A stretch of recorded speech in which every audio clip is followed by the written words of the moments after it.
All right, everyone, welcome to another edition of the GDQ Hotfix. Glad to have you all here. I am Darkman78, and I'm happy to introduce our latest edition of the Hotfix, which is the Mystery Tournament 12 Top 8. It's a pretty awesome speedrunning tournament within the community. Real quickly, it's just basically you have a bunch of racers coming together. They're playing games that they have never played before. And they are racing against another opponent. First person to beat the goal wins. So it's pretty cool. We've had a little over 100 people enter in this tournament, and now we are down to the top 8. So with me here, glad to introduce Boney, who's kind of like the captain of this whole tournament. So Boney, welcome. Hi, thank you. So yeah, real quickly, talk to me about like mystery, like in general, like just like just the community around it, like the tournament itself. Like, what's it been like this tournament? Maybe previous tournaments. Sure. So I guess overall, yeah, you kind of explain the purpose of it. This is different than other speedrun tournaments that you've seen for sure. Instead of practicing their games, they're just doing blind races of games they've never seen, and we'll just reveal the game moments before. This tournament, I'd say, has been pretty similar to the last couple, which is pretty good. Our game quality has actually probably improved as well, and our player count size has been pretty consistent. We have a bit over 100, which we have had the last couple times as well, so it's pretty good there. Everything's going pretty swimmingly, I would say, so definitely satisfactory. Awesome, awesome. And it seems like we've had a pretty nice go around to the top 8. Any give me an overview of the top 8? Like, what do you think in terms of like the competitors we have? Any surprises? Any players that you expected to be there? I'd say we have one surprise, and I don't know if I want to call him out because I don't want to make him feel bad, but we have Lancedrago, who is definitely the underdog going into it. He is on our winner's side, and we have some familiar names as well. We have N4H and Capndrake, which we almost always see because they're just that good at games, and we have some other regular names as well. We have Adam, we have Trisscorp, and we have a few first timers as well, including Pikapals and Caerulius. We got a good mix. Oh, and Excellent. pardon me, Sirniko. I mentioned every other person but him. That'd be mean to leave him out. Last but not least, can't forget. So yeah, that's great. And we do have a little video we want to show you guys. So of course, this is the top 8. But leading up to the top 8, we had a bunch of races being streamed on the Mystery Funhouse channel. They kind of like take a bunch of various tournament matches throughout the course of the tournament and stream them for everybody to watch. So we have a little video that they prepared for us to kind of show some of the action. So without further ado, let's see what happened. This game is just like Pyramid Magic yesterday. Okay, so this happened. Yep, that's fine. It's safe in there. It's safe. He's just got to deal with the dog. The lower left one too. No! What are you doing? And he exploded. Oh my god! It looks pretty low on spin, but so is Fari. Oh my god, they... Yeah! Round cleared! Oh my god! Wait, I think he nudged the egg out a little bit. Oh, with the animation. No, you nudged it back in. Yeah! Can he knock it over? The dog threw him. The dog Yeah! threw him away. BTS.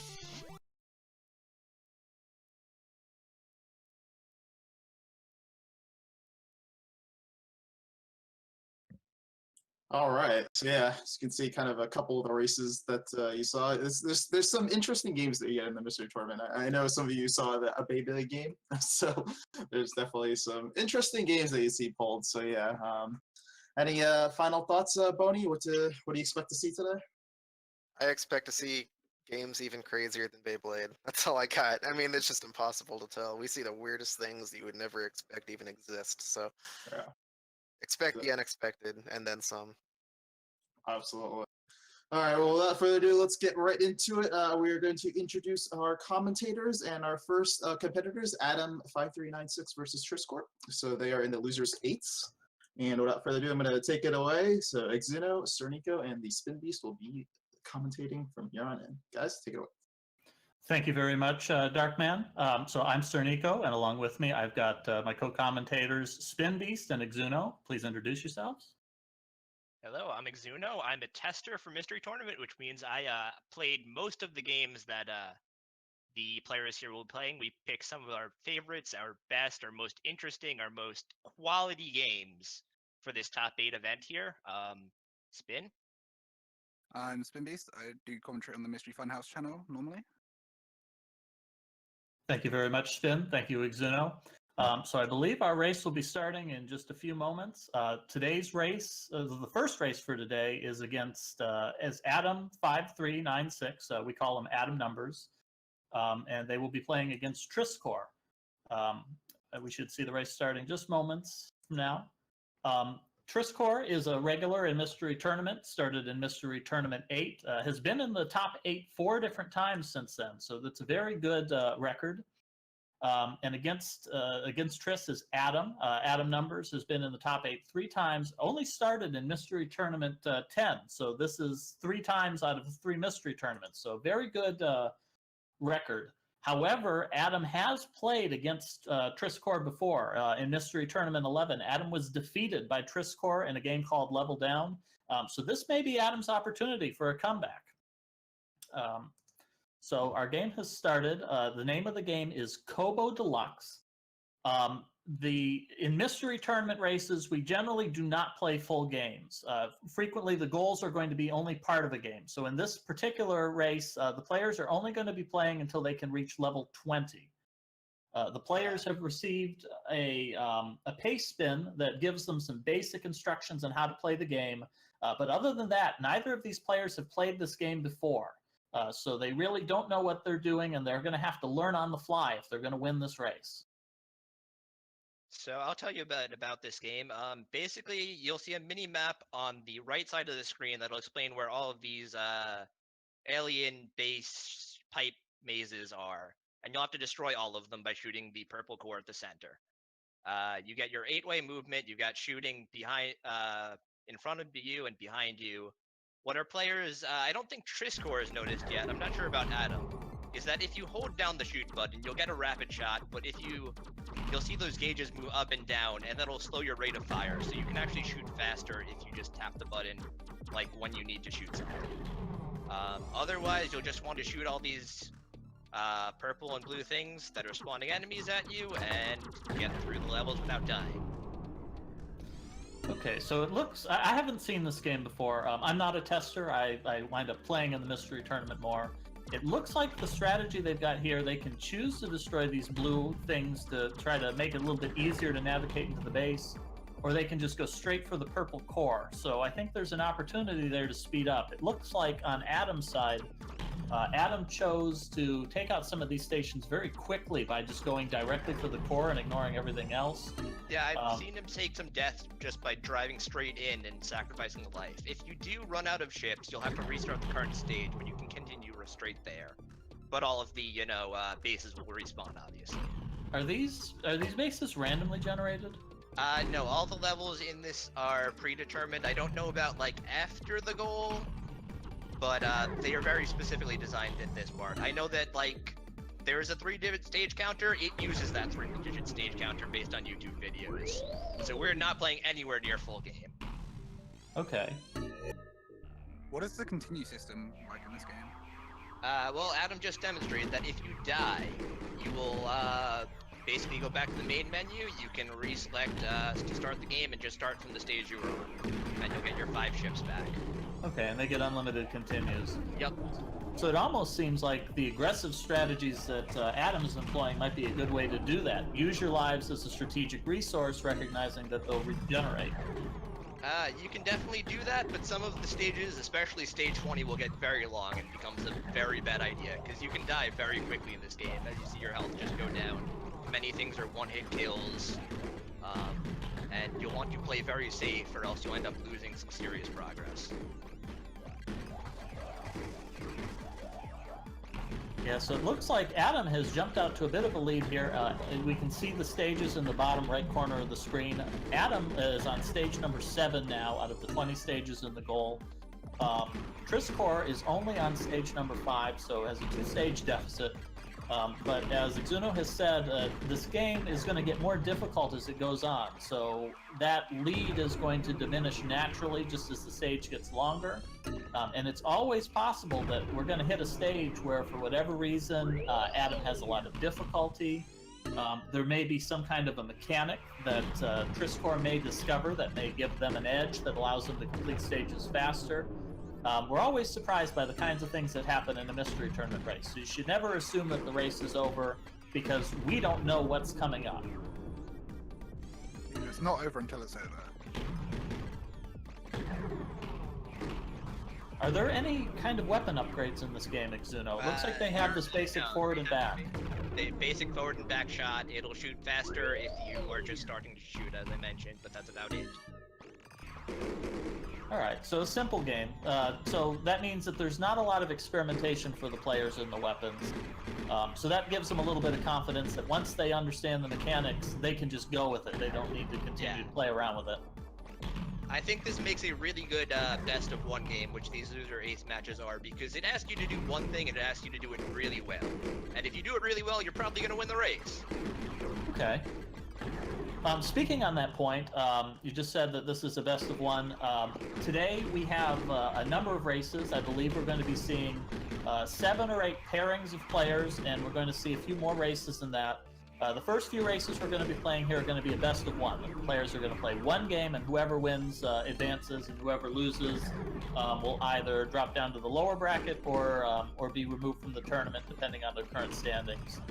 The later races are going to turn into best of 3s, and I believe the finals are going to be a best of 5. So we're going to get a lot. Only the grand finals. The grand finals will be a best of 5. So we're going to see a lot of different games here today. You're probably going to see somewhere in the vicinity of 10 to 13 different games just in today's stream. And then there'll be even more games tomorrow for the finals.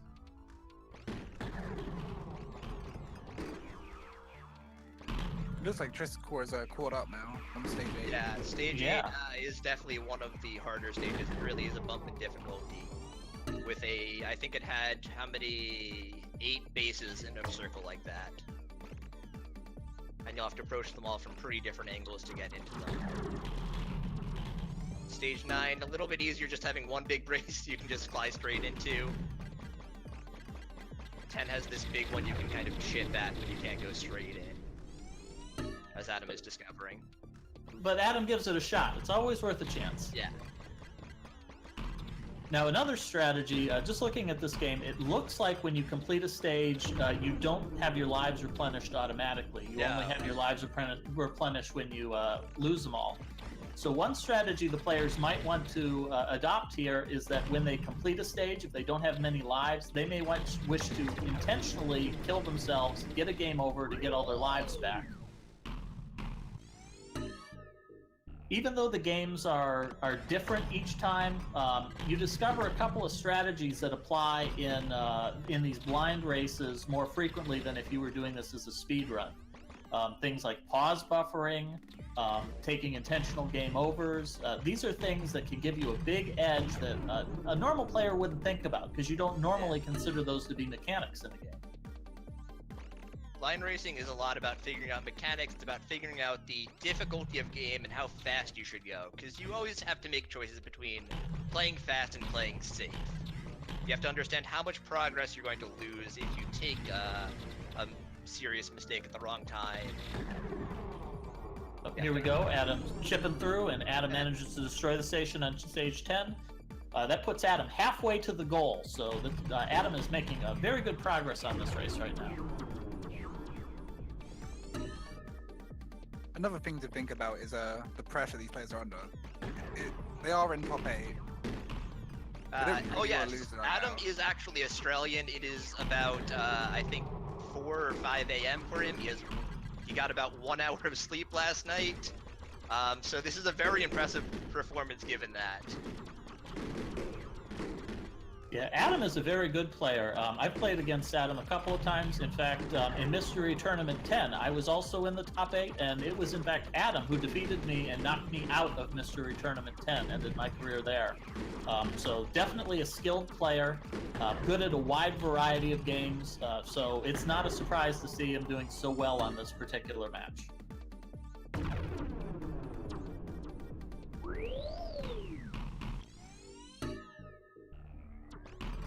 Trisscorp getting through most of JJAT. Okay, goes into the diagonal, gets the clear.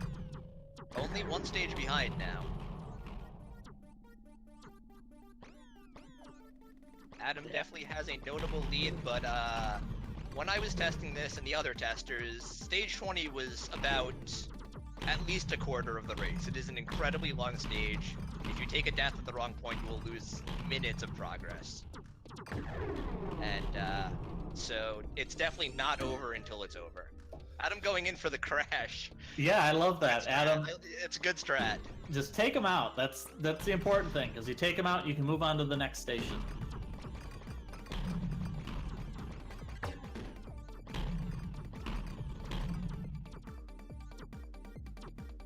Ooh, Adam going in there. There's a lot of bullets. Adam's dodging, decides to take it easy. He's whittling down a little bit. There we go. Takes the station out. Very safe approach there.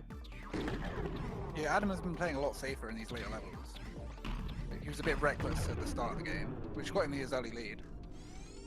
But Another thing to go ahead. note about this game, which is really fun, and we only discovered because we had Alpha 5, our backup tester, who unfortunately could not make it to top 8, so offered to play some of the games in advance and show us what a player of their skill level would be able to do in these games. Notice that you think there are a lot of shots in the game right now. Well, they're actually based on your monitor's refresh rate. So he has a 144 hertz monitor, so all of the enemies in this game were shooting about twice as fast as they are right now. And somehow he still managed to get to level 20 before realizing that the game would be basically impossible and not understanding how anyone else had done it. Yeah, we discover a lot of interesting things. That's part of the fun of doing games that are blind. You discover things you didn't know that the testers just had no way of finding out. Oh, Adam takes the game over, loses some progress there. Meanwhile, Trisscorp is whittling down. There's a lot of stations in this level Trisscorp is on. Actually, it's not as bad as it looked. The map will actually wrap, which is something you can use to get a better angle at some point. So there's only 2 stations left. That's the same one on the left and right of his mini-map. Yeah, still, those are some huge stations. They are very big, though.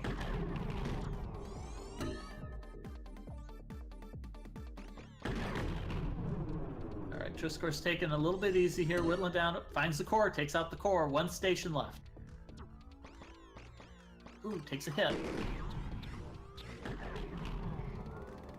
That's a really satisfying sound when you took a hit from that bullet. Just that little clunk. Ooh, dodging.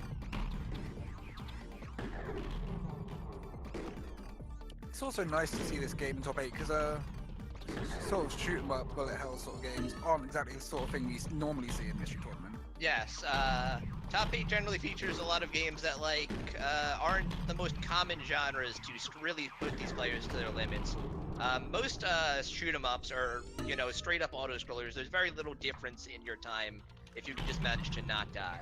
But this is an 8-way shooter where you have full control. You can do a lot of different things to lose time or gain it, depending on how you approach these things, how good your shooting is. So it's a really fun race.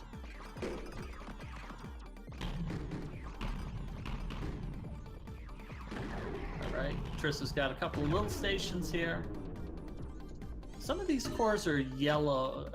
Am I seeing different colors for the cores than just the blue and the centers? Some of them look yellow and some of them look purple. Yeah, I to think me. some of them are yellow. I'm not totally sure what the difference is. I think it might they might spawn different things or something, but they Adam basically all takes- act pretty much the same. Adam takes another death.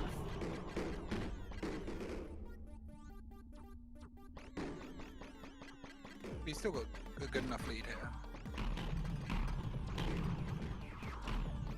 Alright, Triss is closing in on this last station. Oh, takes a hit from one of those exploding things. He still has one ship to take out this very, very injured station here.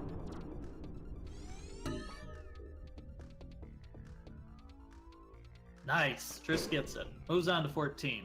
Yeah, Adams. Triss seems to be playing very safe, like picking out all of the nodes before hitting the center. I mean, Well, that, sort of rushing the center.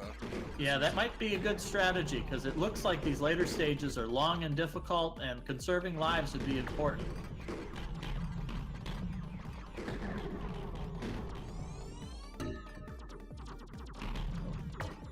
All right, Adam moving on to 17. So we're approaching about the 15-minute mark in this race. I believe the target for most of the mystery races, you were targeting more than 20 minutes, somewhere between 20 and 45 minutes. Yeah, is that 20 correct? was about our minimum. For these top raids, especially these first few, where you're only going to get to play one game for your match, we targeted at least like 30 minutes. I think some of them, based on player scale, maybe about 25, but I wouldn't expect anything shorter than that. Adam might totally destroy this, though. Well, Adam just got totally destroyed there, took a missile Yeah, to the only face. has one life to take out these 7 remaining bases. I wonder if he's actually going to even try or just go straight for the game over. I know I would, but Adam has confidence. He's in top 8. Adam taking it easy here, whittling down this little station. Trimming it like a space barber, taking each one of the corners down until there's nothing left but those 4. Dodging bullets. It can't take a single hit here. There's another station down. Ooh, nice. That's another one. Ooh, takes a hit. Oh, takes a hit, but I think your health will actually regenerate when you kill cores, which is a minor thing. It doesn't really matter too much because you'll see less of those bullets that do damage and more of the missiles that just kill you instantly as you go further on. All right. And picking this out, can see the core, but is still taking it really safe. Yeah. Ooh. Gets another Yeah, core, 2 cores to go. A lot of missiles around the edge of the screen.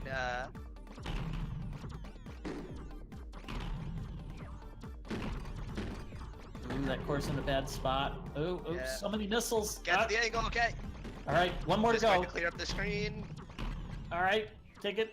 Careful, don't get hit. Don't get hit. He has it exposed. Oh, takes out the missile. Gets it. Yes. Gets it, yes. All right. Exciting. Okay, and then immediately drives into a missile to take that game over. Trisscorp, meanwhile, game overing at the start of stage 16. It looks like on the title screen they've got difficulty levels for this game. Yes, there are difficulty levels. The players are currently playing on Elite. I'm not sure what the difference is. I would assume mostly the rate of fire on the enemies is probably the only thing I could expect. I wouldn't expect entirely different level layouts. All right. This level's got a lot of bullets, but Adam is just tearing into it. Only 2 stations left, and now there's only 1 station left. So Triss has got a lot of stations to knock out here.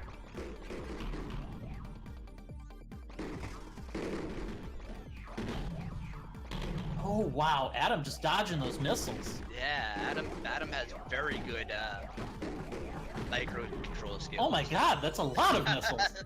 Yes. Oh, he makes it to stage 19, which just has this large ring of very small bases. All right, so it's 1 down. There's a lot of bases to go. They'll shoot very quickly. It can be hard to outshoot the missiles if you're not lined up perfectly.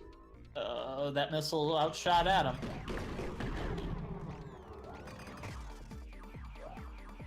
Triss is going to have to take down some stations. Another thing to point out here, these are blind races, so neither of the players is allowed to watch the other's streams. So as they're playing through this game, they don't have the benefit of knowing where the other player is at this time. Yeah, Adam certainly has taken a lot of game overs, so if Trisscorp somehow managed to, never take any deaths, then he could easily be halfway through stage 20 by now in Adam's mind. Yeah, so sometimes you'll see players taking risky strats, and you'll say to yourself, why are you taking strats? The other player is so far behind. They don't know that. They could think sometimes that the other player is way ahead of them and that they need to take those risky strats to continue. Adam takes a death. That's going to put him back a little bit. That's going to give an opportunity for Triss to take out this station and move on to stage 17.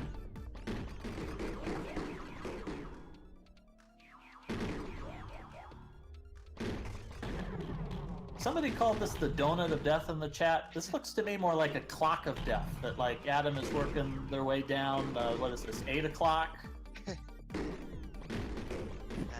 It's less of a clock of death than the one in Kururin. Yeah, the one in Kururin is definitely a clock of death.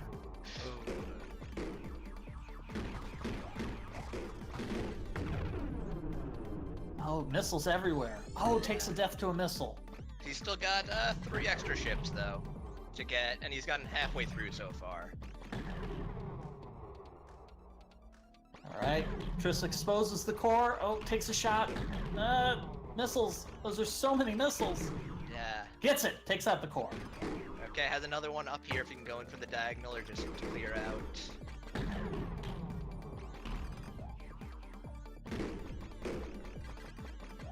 Oh.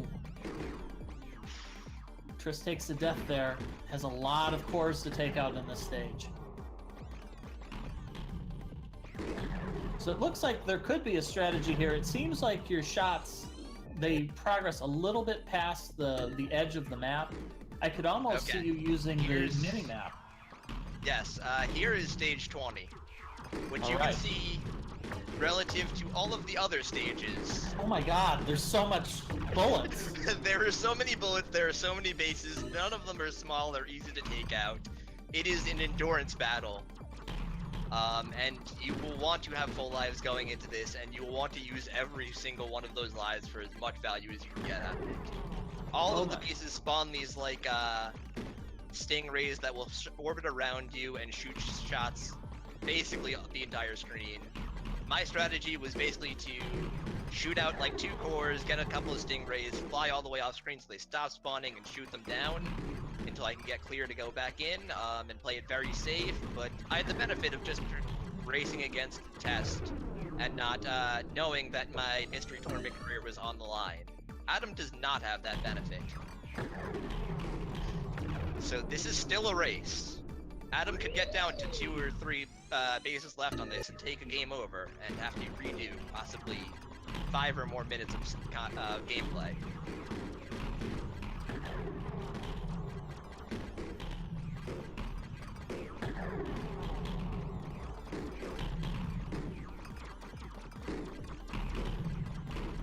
Trisscorp, meanwhile, getting pretty cleanly through stage 17 at this point, clearing out some missiles so you can take out this base, on to the last one.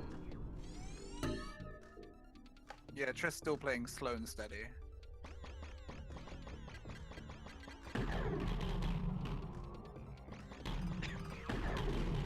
I believe our tester times for this, let me pull up the sheet.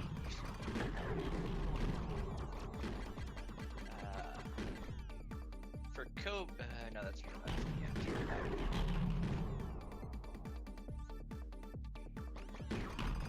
For Kobo Deluxe, our testers took about 41 minutes, 42 minutes, 49 minutes, and an hour and 46 minutes in one case.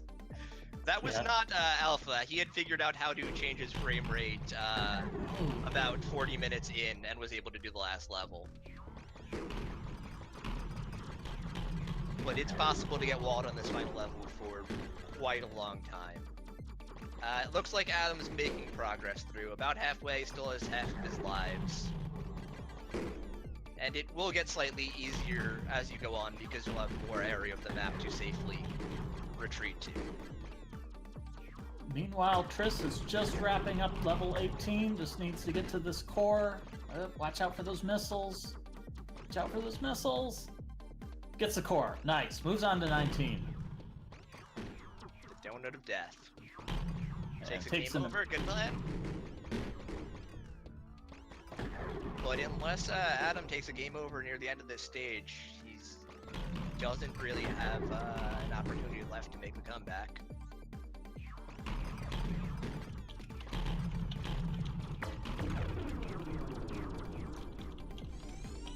Oh, that's one more life down to Adam, down to his last 2, maybe 3. I don't remember 000's life. I don't think That's so. the oh, he gets an extend though. That's very good.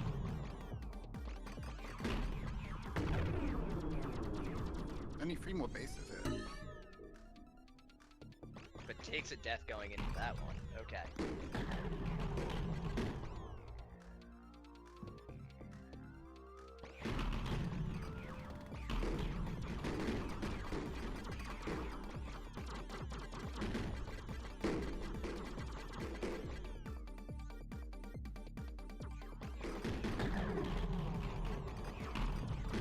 I believe all of the pipes are not randomized, as someone asked in chat. Okay, Adam does that. That's the dot done at about 24. What's the official SRL time? 24:38. 24:38. Excellent. Congratulations to Adam. So that means that Adam will be moving on. Because this is a lower bracket match, that means that unfortunately, I believe Trisscorp is out of the tournament at this point. That is 2 losses for Trisscorp. Yeah, Adam getting revenge from NT11, where Trisscorp Yes. knocks him out. All right. Trisscorp still has a couple of stations. Yep. Ooh, missile.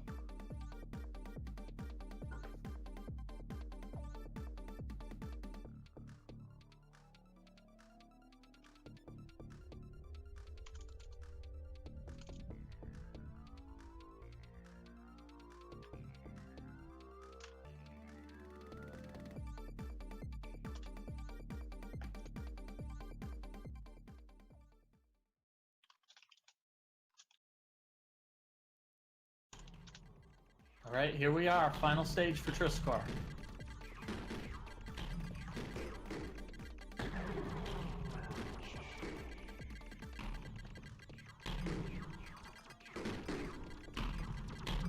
And yeah, we do allow our second place people, even though they are, you know, in second place and the outcome has been decided, we do allow them to finish up unless, of course, it's taking way too long, or they decide to quit, like some people do.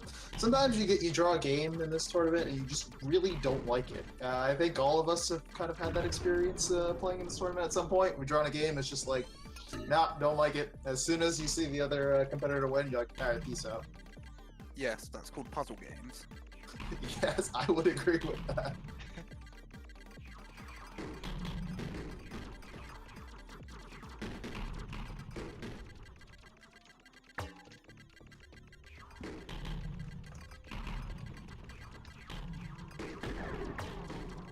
Oh, Bodhi with the interesting stats. Trisscorp has actually never forfeited a race, which is very impressive. You would think, oh yeah, you know, people finish races. No.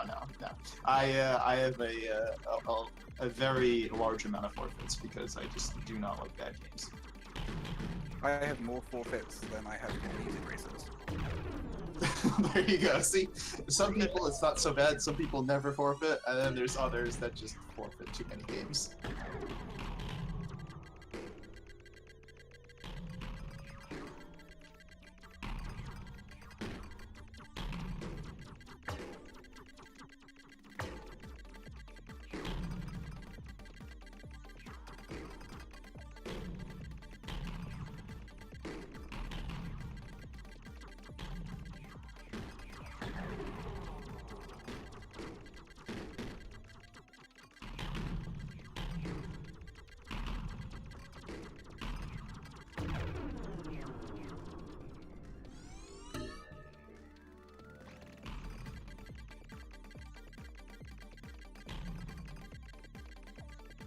So I wasn't really paying attention earlier. So is the minimap something that they could actually scroll out and in to like kind of get a full picture? Yes, the minimap. Well, no, they can't scroll. It is a full picture. It will wrap around the side, so the left edge is aligned with the right edge.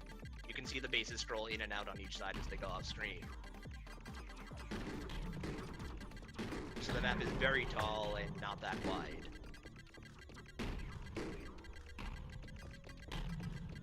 Triss is making good progress here, clearing out a lot of the screen. Making a nice, like, dead space, so they have room to maneuver in.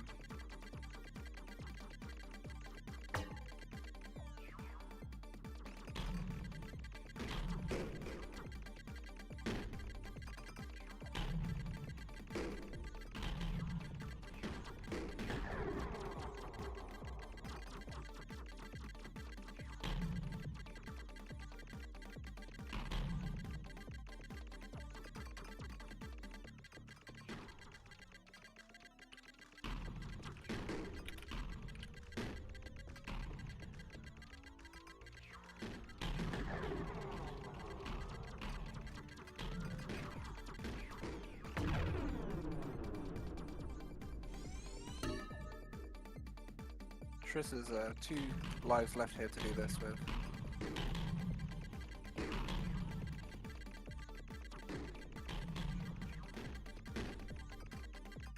Definitely still playing it slow and safe.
Nice, a long grind with one ship left. This is One ship intense. left, half his health.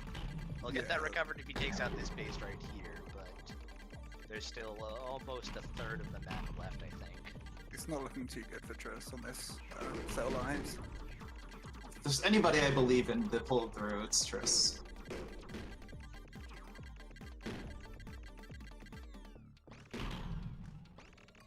You know, interesting fact about... Cautiously. Yeah, definitely. Interesting thing about Triss is, like, he definitely was one of those people that kind of came out of nowhere. Yeah, I'm not sure how he found Mystery Tournament in the first place. I remember him showing up in Mystery Tournament 8 and joining almost every race. But in his own 2 matches, he got some really unlucky draws and actually went 0-2? Or did he go 1-2? No, it was actually 0-2. Yeah, and then, but he joined every other race and plays consistently, like, first or second. In Mystery Tournament, for most of our non-top 8 matches at least, we like to keep this a little more structured.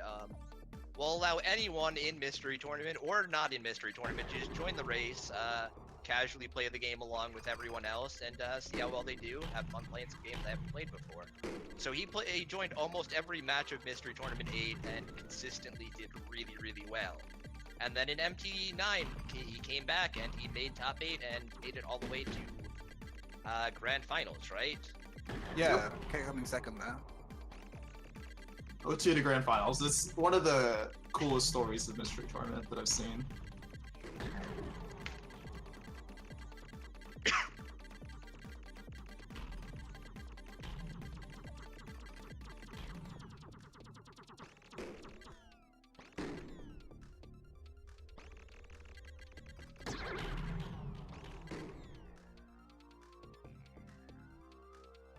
Man, he's going strong. Oh, so you do get a extra ship after a certain high score? After about 10,000 points, I think. And this is the only level you're likely to get that on, I think.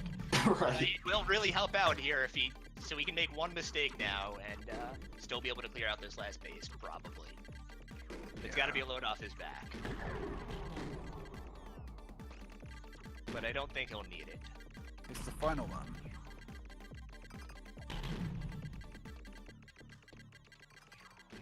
There's a little bit of a troll. It does have that one space above it, but he gets it. That's it. There we go. There's an official time of 33:23 for Trisscorp. Right, GG. Unfortunately, that means Triss is out. So this is the losers part of the bracket. So Triss is out, and Adam will be advancing on. So he will await the winner of the winners semis, or the loser of the winner semis match. But we are going to get set up for our next match between Pikapals and Caerulius, the second part of our losers eights. So while we are setting up, we're going to take a quick ad break. So we will be back in a minute.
All right, welcome back to the Mystery Tournament top 8. So this is Mystery Tournament 12, and we are going through the top 8 part of the tournament. And we just had the losers 8th match between Trisscorp and Adam 5396. Adam moving on. So now we're going to have the second match of the losers 8s between Pikapals and Caerulius. So guys, take it away. Cool. So for our next game, which we can announce now, we've got Sheepwith with the goal of Beat World 2. This is actually the Spin Beast sub. Were you Yes. expecting this to get into top 8? No. There is Were no... you expecting people to get past level 10? No, I was not.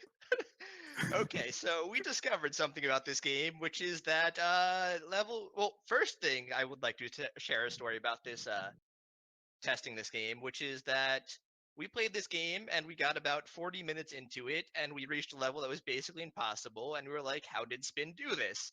And then we realized we weren't counting levels and we'd finished the goal 10 minutes ago. But we thought it was a great game. We thought it was a top 8 worthy game that would be a lot of fun to give to people like this. Caerulius and Pikapals definitely seem excited about it in the race channel. And so we extended the goal a little bit, and we discovered that the level 2-6 specifically is almost impossible if you have not upgraded your plane, which you can do by buying something in the shop several times. We've added that to the pace spin. Hopefully our racers will do that and be able to get through this goal without much of a problem. And it'll be an exciting race. Yeah, this is a very interesting game, I found. Quick note, if you do see one of the streams frozen for a small amount of time, it's not their stream is down or anything like that. The game actually just pauses if they're out of focus. So that may happen from time to time, so don't freak out.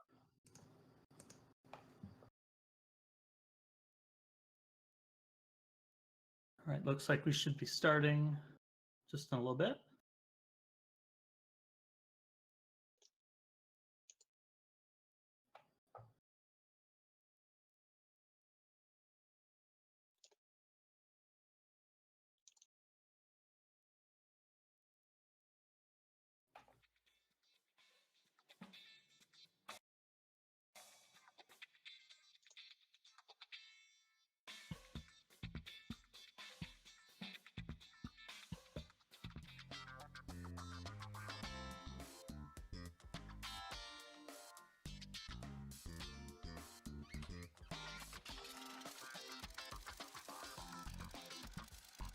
Okay, so we're live. They're as you can see, there's a plane here, and you have a grappling hook on the bottom of your plane. So in the little intro scene, you will have seen that there were some sheep. Ooh, Pikapals taking an earlier crash landing there. And the whole point of this game is to get your sheep, pick them up with your hook, and to make it safely back to the landing strap. It's a very simple game in premise. Yes, it is. It can just be a somewhat difficult game to control. Yes, the controls of this game are nightmarish, to say the least. Yeah, you need to always be holding up on your arrow keys to move forward effectively, and you press left and right on the arrow keys to rotate your plane, regardless of which way you're facing. So you'll have to get used to thinking at very weird angles. Ooh, it looks like Caerulius is trying to drop down the sheep at the hangar, which is not correct. You'll have to take it to the pasture. Yes, Now, I'm doing that. I thought sheep always go to hangars. Apparently, I'm wrong. Now, those are for airplanes, once they've discovered enough sheep. Okay, so... So in this game, sheep is also what you use to upgrade your plane. Yes, every sheep Oh, you that makes sense. deliver into a pasture will allow you to buy some stuff in the pause menu shop. It'll also give you a heart, which is an extra life for if you crash into something. And you'll need to collect enough of them in order to unlock the end of the level. So that confusion of where exactly the sheep were supposed to go has cost Caerulius a little bit of time, as has how exactly to land. I did mention that you don't have to hit the ground, you just have to kind of fly right above the hangar in order to trigger the end of the level. Let's see if he gets the smoother going this time. There it goes. At least it seems to be forgiving that when they crash, that the rescued sheep seems to stay where it Yes. is. As long as you still have those extra hearts in the corner. Ah, I see. All right. So we could have a potential for players having to redo some pretty big chunks of these levels if they're not careful. Yes, and also there are multiple pastures in some of the levels. So, as you see here, Pikapals is taking them all back to this pasture, but I believe in this level there are pastures further on in the level, so it might have been quicker to carry on in the level, put them into that pasture. On the other hand, not knowing what's ahead, it's better to work with what you know for certain than to take a risk.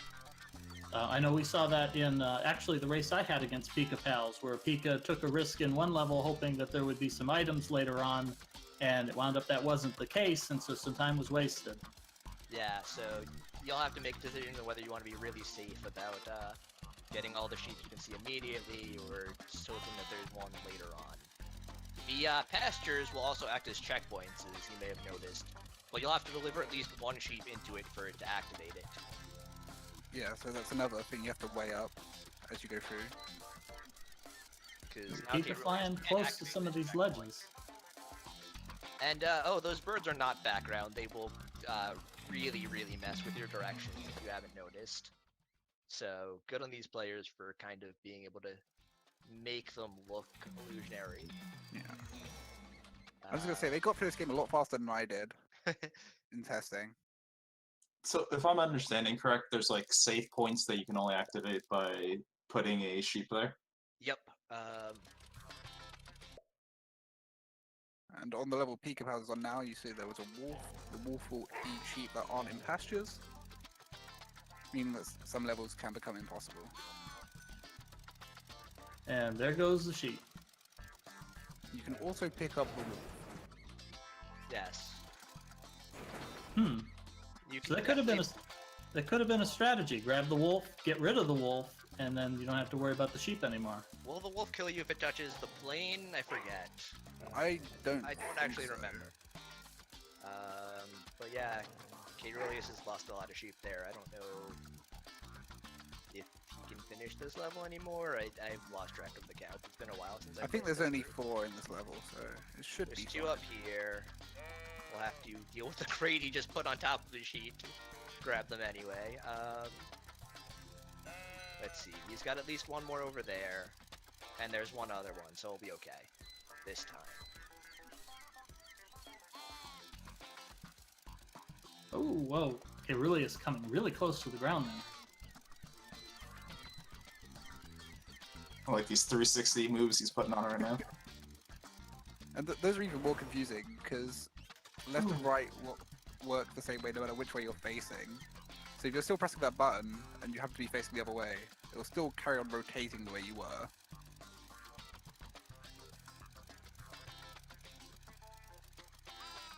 Now, you mentioned earlier using the arrow keys to control the airplane. I think something useful to mention is a lot of players in Mystery, especially the advanced players, they'll have a tendency to map this to a controller, like an Xbox controller or a Super Nintendo controller with a USB update. So another thing players may have to think about when they're setting up is what kind of controls do they want to use for the game. This is a game they've never played before, so they don't know how it operates. Putting it on a controller may give them a big advantage, or trying to customize their controls before the race, that might wind up being a disadvantage because the game is designed around a particular control scheme and they just don't know it. Oh, Pika has taken a lot of deaths suddenly. In this game, I would say it's definitely a disadvantage to rebind controls. I Yeah, think the keyboard will make more sense to your brain. At least it makes more sense to my brain. Both of them with the red plane, which I believe is the fastest one. It's about 20% faster. It'll make a couple of these timing sections a little bit easier. Allow you to get through the stages just a tiny bit faster, and will make one later stage actually possible. All right, Pika's got to be careful. One heart left. Why are there fists? To kill you. do you not keep your sheep in pastures with fists? No, I don't. If I'm going to protect my sheep, I use giant boots instead. Oh, Okay, Pika you picks get up a the heart. extra heart, yeah. Oh. Slings that sheep. There's a fist. Now that the players have bought the plane, they are free to use the sheep that they collect from this point on. Actually, wait, is the green plane the faster one? I forget, but they also have the option to buy more maximum lives or extra continues with their sheep. You can also buy power-ups, as you can see by the Z and C on the screen. The snail makes time go slower, and C makes you go faster.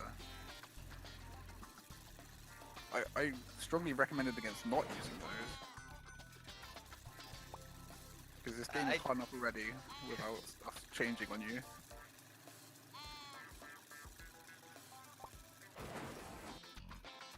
Oh, so we have a very important question on what's some of the background lore on this game. Well, you see, you're a plane that's in charge of rescuing sheep, and you have statue fists trying to kill you. There you go. I think we saw during the opening cutscene that the plane is actually being piloted by yet another sheep wearing aviator goggles. No, it's a farmer. No, it's a farmer. The sheep happen to escape your farm. Oh, okay. And so you're trying to get them all back. Pika is struggling with this level. with this wind, which is much more difficult than it looks. Does it actually extend like the entire level vertically, or just in the leaves area? I don't totally remember. Oh, I think it's only in the leaves. But may be able to save this still.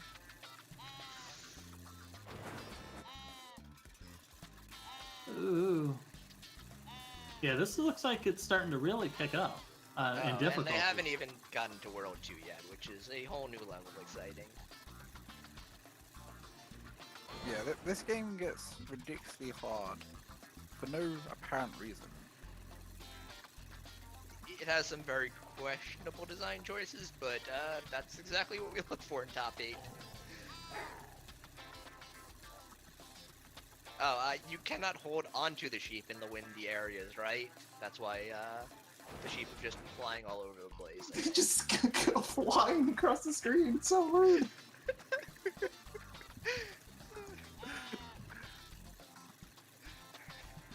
I mean, sheep are 90% fluff, so they can survive any kind of fall. I saw someone was asking, how do the sheep survive? Yeah, the sheep are basically clouds, so it's fine. Well, they're made of wool. They're very light.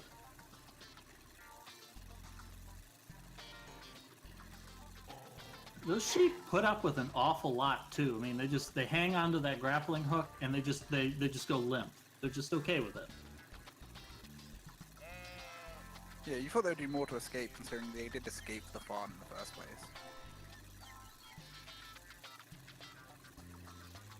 It's possible that they recognize already that they're in mortal danger by virtue of the fact that they're in this bizarre world of giant floating fists and wolves. Yeah. I don't know what these other things you can pick up really do. I think they're Caerulius just has a there to tractor be for some annoying. reason, but I don't think it benefits him in any way. No, they're usually just... I'm just surprised the tractor doesn't like make the plane automatically crash. It's a very strong plane. We've got Caerulius trying to get in and out of this pit, which is very difficult because you don't want to fly straight down, so you just have to controlled fall. That is one of the big skills of this game, controlled falling. Oh, that's what the tractor is for. Okay, the 16-ton switch. Which Caerulius now sees and has to go back into this pit again. This plane has an awful lot of lift if it can lift 16 tons without hesitating.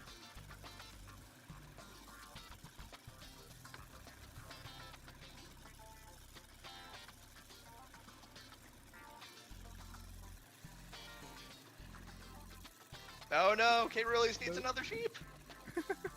Has to go all the way back to the level to find another one to bring to a pasture. Yes.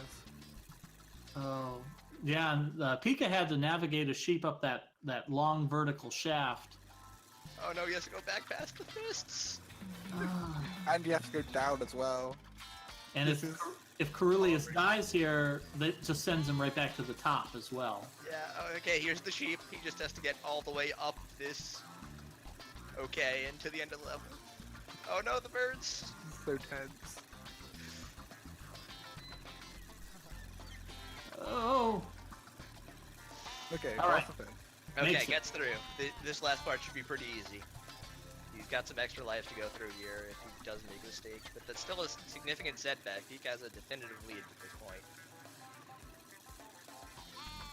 I don't know. One death for either player could Oh yeah, change this. absolutely. Well, not a death, like a game over, I guess we'd call it. Also, Oh, another man. thing I never understood about this game in testing is that the sheep have different coloured skin, not different coloured wool, even though that makes more sense. Yeah, no. I mean, there's lots of different sheep in the world, and they all act slightly differently. The pink sheep will just kind of bounce around. The green sheep will more run away from you. I don't know what the yellow sheep. Usually they just chill in place, I think. Real quick, just want to update everybody. We know some of you are asking how can you play some of these games. We won't be able to do this for every game, but for some of the games, like this game, we will have a sheet that I'm going to link to in just a second that shows you how to download them if you wish to play. So yeah. Yeah, it's one of the fun things about Mystery Tournament, not just getting to enjoy the races, but also the kinds of new games that you find. I know me and Exuno, we found a fun game, Glasskeeper Glabus, that we've been playing in this tournament. So that was a new one for us, just a freeware title we found hanging out. And I'm sure that we'll see some games during this top 8 that hopefully some of the people in the chat will see and say, I want to play that. I think I can do better than these guys. And you should definitely try and do so. Yeah, and on that note, some people have taken games that they've played in Mystery Tournament and then turned them into their speed games.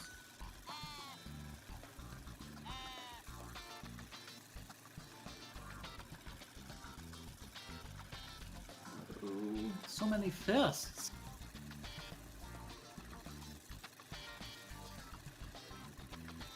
How did these sheep even get out here?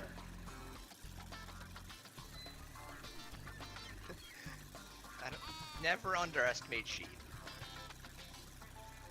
Yeah, it's just willpower. If you believe you can do something, you can do it.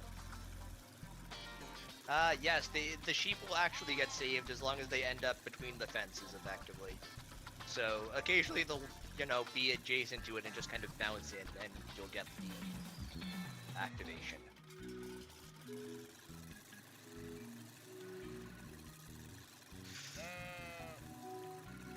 All right. Oh, so we're out of the pastures now. Yes, that is. We have entered World 2, which is halfway through the goal. That was the end of level 7. This is now level 8 of 14. And we have this incredible darkness mechanic. I tried really hard to see if I could like make the goal not include this world, just because I don't like these levels, I don't like this mechanic. It doesn't make for the greatest viewing experience, but World 3 is also really, really bad and requires a lot of registry things, and it wasn't worth it. So, I hope our players enjoy being able to see about 20% of their screen.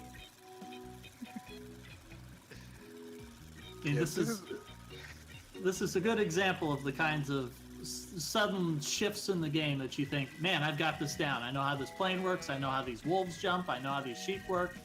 And then suddenly you can't see what you're doing, and it's back to square one. Yeah, after a couple of these levels, this is where I decided to stop. I was like, not a fan of this mechanic. Unfortunately, you didn't really give us an indicator that we should stop after a couple of them either, because we didn't know that level 10 was like the third one in here. Yeah, it was a bit weird because there's like 6 levels per world. Yeah.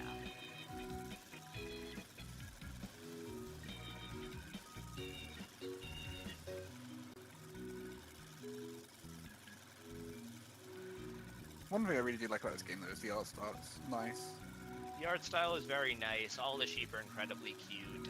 The music is pretty good. It's kind of a relaxing game, except when you tilt incredibly because you just keep driving into walls.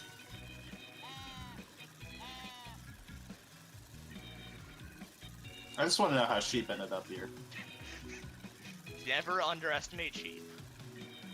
Sheep, they are, you can get them anywhere. Okay, Caerulius is doing a nice throw there. That was some tech, but also crashing into the ground, so it doesn't really save him time. Oh, hey, Pika discovers you can pick up the torches. You can actually pick up these torches. I think this is starting in the second level. There's these little branch things. You can light and give yourself some light and light some other torches to get around the level. It's pretty clever, but also incredibly frustrating. Yeah, because, well, you got a Because torch, you don't have a sheep. Yup. So you'll need to drop that somewhere, get some sheep, which are going to, you know, bounce all the way who knows where, because you can't underestimate sheep. They'll get anywhere, and you'll have no idea because you can't see anything. They have a very slight glow around them, but you don't know if there's going to be a wall between you and them. So right Yeah, now, this is really close between Pika and Yeah, Caerulius. Caerulius is about a one screen behind, or one sheet behind. And the levels will just keep getting tougher, so...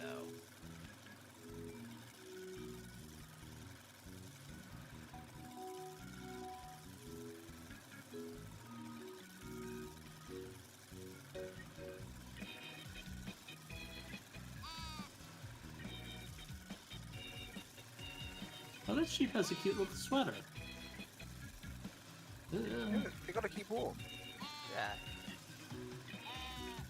Do you think a coat of wool is enough to keep you warm in a cave this snowy? No, you need a second coat.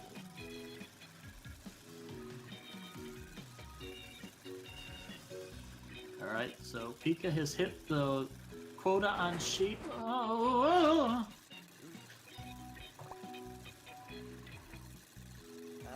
Caerulius just needs to move that one sheep slightly to the side, I think. Unless it escaped from the pasture somehow. Yep, yep, that's the quote on sheep. We'll just have to get to the end of the level at this point, taking the torch for good measure. Alright.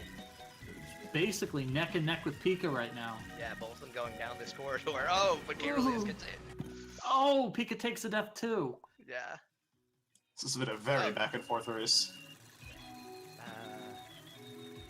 Pikapals actually opting to buy a slow time power up, I think. And is going to try and use that to go through here. I don't know if it'll actually slow your plane too. Will it? I think it slows everything. So once you use it, it literally slows everything. The whole game is basically... Okay. way Okay, he makes it to the hangar. We'll just have to, yes, and find the seat spot to actually land. Okay, Pika's on to the next level. I think this is level 10. So So this would have been the original goal, but we added Yes, a couple. this would have more. been the original goal. With Yeah, the- so in this these level sheep, we they have introduced minus these hats. sheep. They're very cute, and they will light up about half the screen, and also flail around randomly, so you don't control which half of the screen you can see. Caerulius lands it. Nice.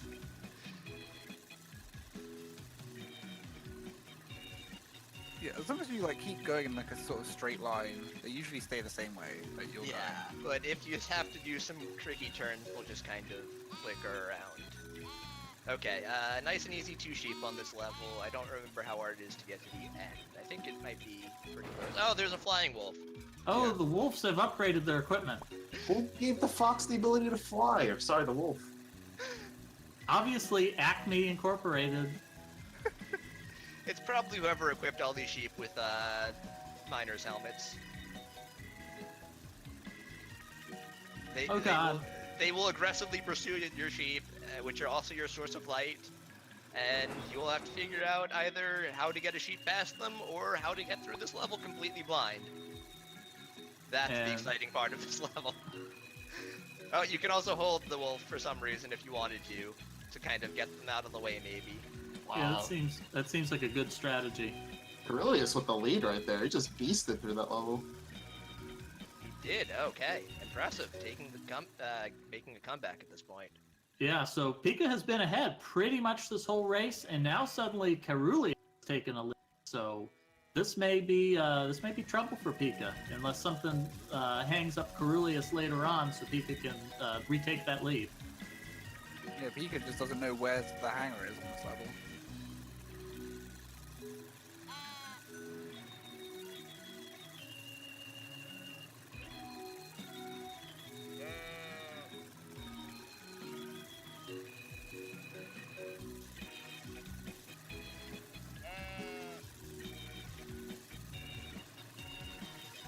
So if Caerulius I'm is pretty good at those throws into the hangar.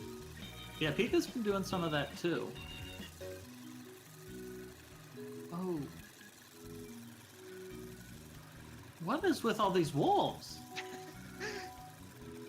You venture too far into caves, you don't know what you're gonna find.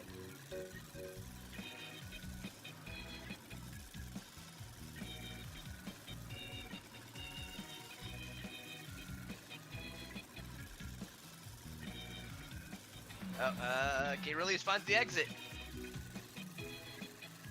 Only 1 sheep required for this level. But you is know, this the immediate- famous 2-6? Or is this 2-5 still? I'm not I think this is the 2-6 with the spikes that you need the plane upgrade to outrun. Yeah. Yes. So if you have not upgraded your plane, which Spin did not, and as testers we've listened to Spin's advice and also did not, I believe it is impossible to outrun those spikes. And some of our testers have spent several minutes trying and failing. So I think Caerulius gets it. Oh, but there's more. Okay, we're in a world where we have to rescue sheep, and all of a sudden there's like spike crushers that are coming at you. Who designed this?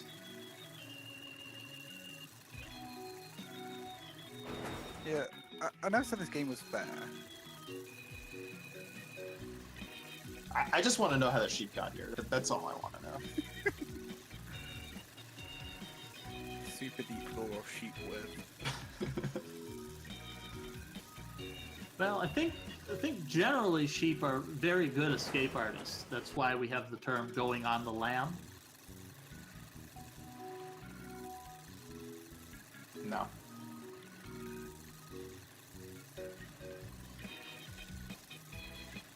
All right, Caerulius dodging these spike walls, except for the spike wall is now obstructing the path forward. Caerulius just gives up and rams into it. That's fair, you know.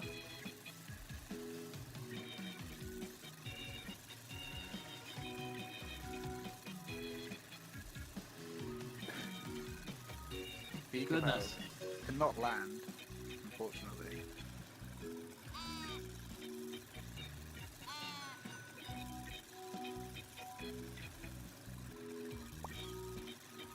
Caerulius getting the 1 sheep they need in. Now it's time to find the hangar.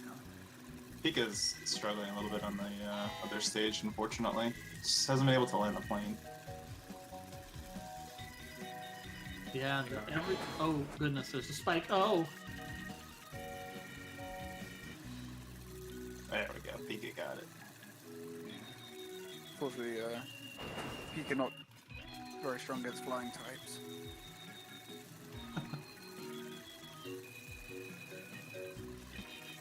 No, I don't know if it's the flying that's the issue. It's hitting the ground that seems to be the issue.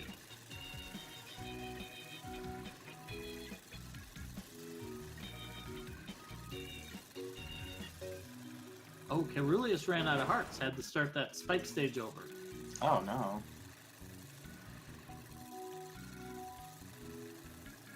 So if I'm looking at this correctly, since they bought all of the upgrades for the plane, at this point then it might be useful for them to use some of their sheep to recharge their hearts or lives or things like that when if they get further in the level and they've got extra sheep.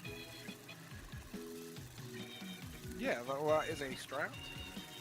Yeah, that's what we like to call in the biz a strat. But I think they'll probably be more focused on just clearing it with the lives they have. Because it's one of those things where, yes, you can use that, but will you need those lives for a later level? And you get that whole balance thing out. And as you can see there, Caerulius only has 2 spare sheep, 2 useful lives right now. What is, I didn't see the taste spin. How are the players to know when they've reached the end of the goal?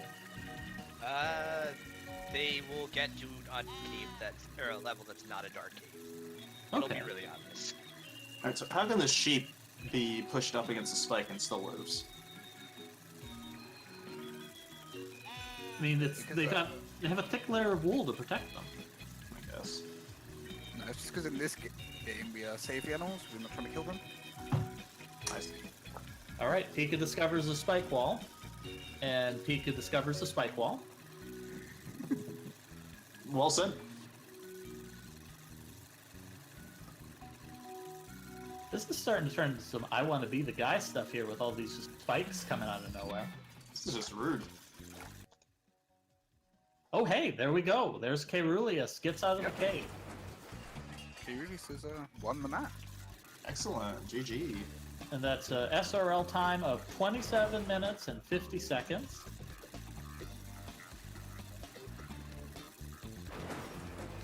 That's a lot faster than I thought anyone would do this goal in. Took me like 27 minutes, 50 seconds just to get onto the dark cave. Alright, so unfortunately then, since this is another low bracket match, that means that Pikapals will be out of the tournament at this point. So Pika had a very good showing getting this far. This was Pika's first time reaching the top 8. So hopefully that will be a reassuring factor for in the future that Pika knows that they can do it again.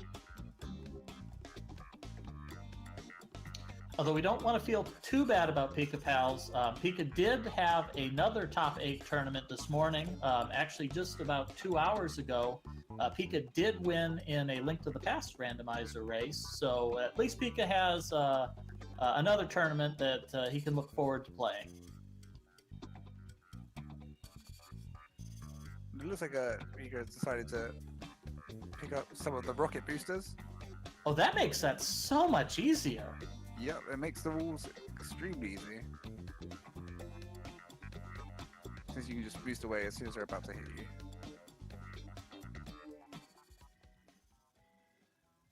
Now Pika's just got to get the sheep. One sheep.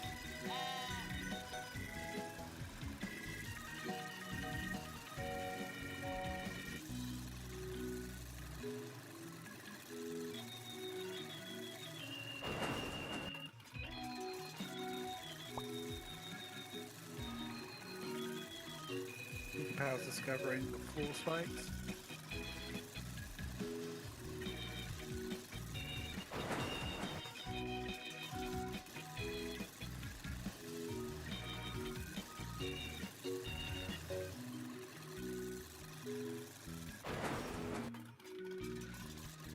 Pika flies towards it tentatively, and then it just pokes him in the face.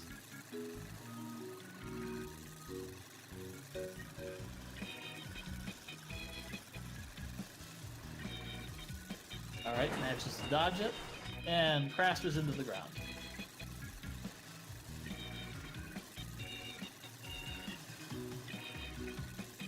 Yeah, we see that Pika here has 13 sheep left. So they've got a lot of stuff that they could buy pretty much any upgrade or power up they want at the moment.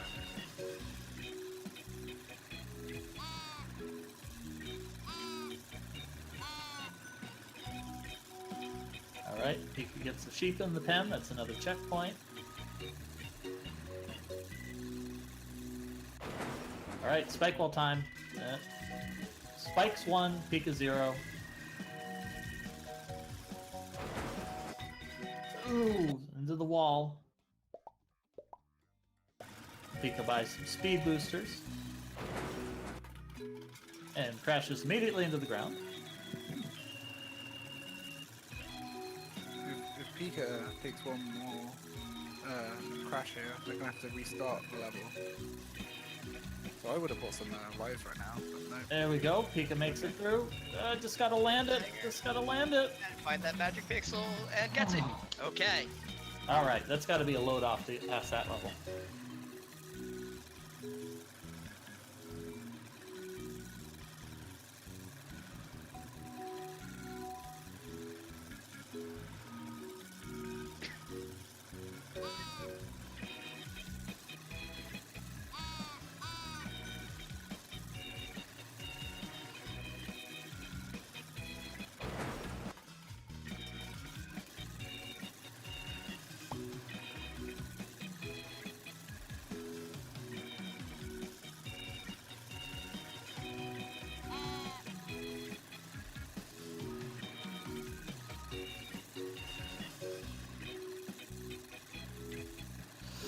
Ooh, Pika just barely dodges that spike. No speed booster needed. And the second spike. Crushed. Just when you thought you had it.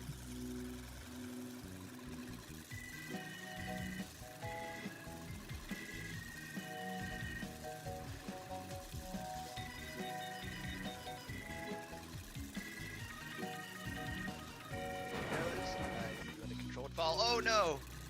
Uncontrolled fall.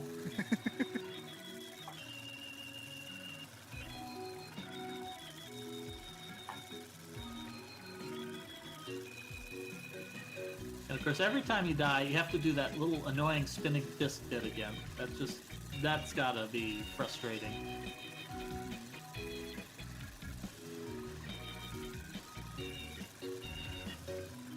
Alright, there's the pen, but Pika has no sheep. Oh, there's one. No. Oh. Okay, gets the heart at the checkpoint. More spikes. Oh, okay, there's doesn't go that, very okay. far. There's some wolves up there, some sheep.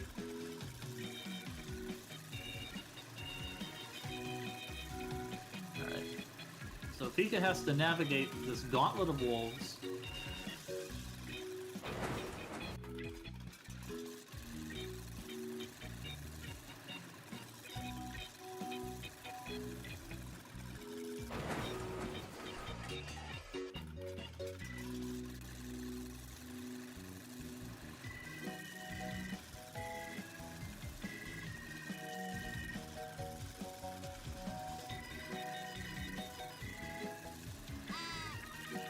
Yeah, that spike wall is perfectly poised so that you can't go back to the easy pen. Wolf lunges, but Pika's too fast. Drops a sheep. And just has to land it. Makes it. Excellent. That's it. And that's it. Pika is done with the goal. Both players have completed World 2 of Sheepwith. So GG to both of our runners. Well done, well done.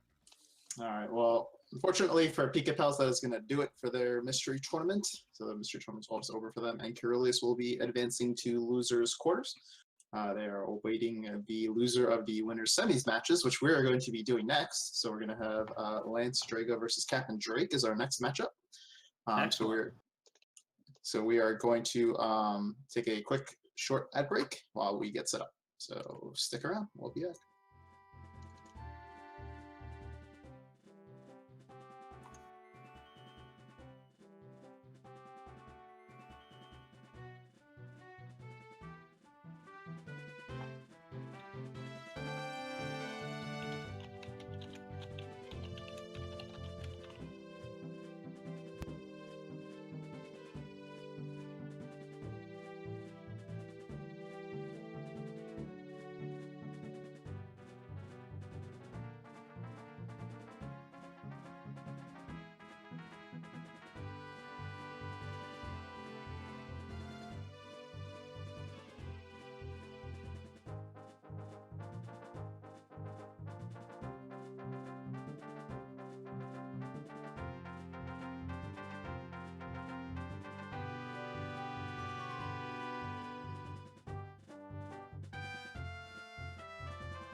All right, welcome back to Mystery Tournament 12. We are getting into our winners semis matches. So the really nice thing about the winners semis in our format is if you win your winners semis matches, you advance to the winners finals, and more importantly, you're done for the day.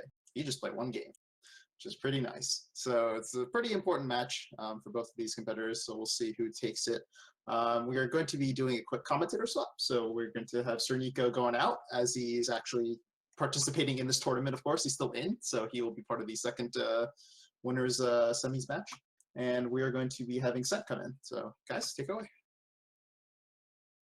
Thank you very much, Darkman. And yeah, good luck to Sirniko. He's going to be playing a little later in this bracket. Hopefully he survives till tomorrow. Maybe we'll see him in those finals. But right now we've got a race between Capndrake and Lancedrago. So, Sent, do you want to introduce these two players? Oh, well, I mean, Capndrake really is a player who needs no introduction. This man has become synonymous with mystery over the years. Since his first tournament in, I want to say Mystery Tournament 6? It was Mystery Tournament 4, actually. Mystery Tournament 4, wow. Yeah. Drake, I don't believe, has ever missed a top 8 when he was able to attend one. In fact, I don't think he did not make it in the last MT. In MT11, he got knocked out, I think, round 3 or 4, but he got some very difficult matchups, very difficult games. XNO hit me with the facts, but I mean, the truth of it is, this man is a legend. He has, I think, more top 3 finishes than just about anyone other than Andy himself. Yep, that would be true. And yeah, he's just, he is known for destroying people in a calm, cool, and collected way. But we cannot count Lance Drago out. XNO, you want to give us a little lore on the Drago? Okay, Lancedrago entered in MTX, which was the first mystery tournament after the last time we were on, or it was when we had a mystery tournament invitational at, I believe it was Awesome Games Done Quick 2016? 2017? Sounds right. One of those two. 17. Yes, it would be 2017 because it was about a year ago. So we got a lot of people who saw Mystery Tournament for the first time there on the stream or possibly even person. We got a very large tournament with over 250 people who entered. Lance was one of those. He placed all right that tournament. He rejoined in Mystery Tournament 11, placed all right, and this time he has gotten a path to winner side top 8 and really proven that he's not someone to be underestimated. Yeah, it was a bit of a surprise to get him here, but he's here. He's here, and you absolutely cannot doubt his potential now that he's here. And in fact, it looks like they're just about ready to go. Looks like both their streams are up. They have the game ready. So as soon as they're ready, we'll get into this match. I'm really excited for this one, guys. This is going to be a duel of dragons live in this Mystery 12 top 8 finish. Who's going to advance? Will it be Lance? Will it be Capndrake? We're going to find out. They've both ready. The race is on. The game they're going to be playing is a little game we like to call the contact machine. XNO, I know you're particularly partial to the contact machine. What makes this different than any other just run-of-the-mill, normal, run, jump, go right platformer? You don't jump. I believe that's the main thing. You just kind of hold right, and you hold right at the right speed in order to get off these ramps and get to the end of the level.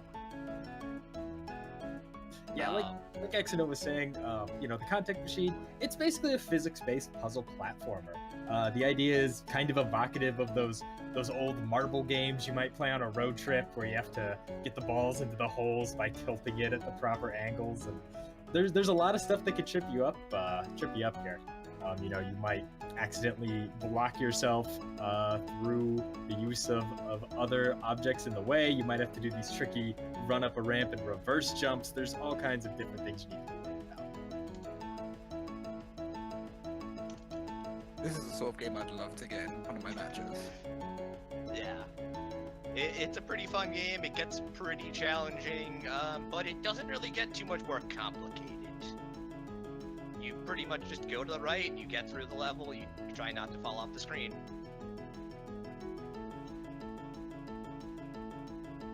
It's another game that is very execution-based.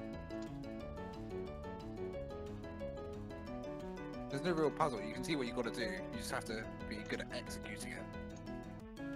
Yeah, sometimes it's a little tricky in terms of figuring out exactly where you need to get your speed from. But you just have to press those arrow keys to win the game. So, I mean, since XNO Spin, you guys have both brought up the idea that, you know, really, this isn't a complicated game. You can move right, you can move left. That's all you can do. There's no crazy puzzle element to it. You don't need to secretly figure out the 5th button to make some of these, you know, platforms work. It's just move right, move left with good timing. How do you guys feel this affects the mentality of our racers in a matchup like this, where, you know, there's really no crazy gimmick to let you, you know, come back or to get your opponent stuck? You just have to have solid execution the entire time. You know, Spin, as, you know, a participant in Mystery Tournament, how does that make you feel? What are you feeling right now if you are Lance? What would you be feeling if you were up against Drake? Well, honestly, if you're up against Drake, you know that there's a big pressure there. People are expecting you to kind of lose this one. But this is a sort of game where it's nice and level, because any mistake could be the mistake that either wins you the match or loses you the match. Yeah, you can see the timers on the levels at the top of the screen, if they're not cropped.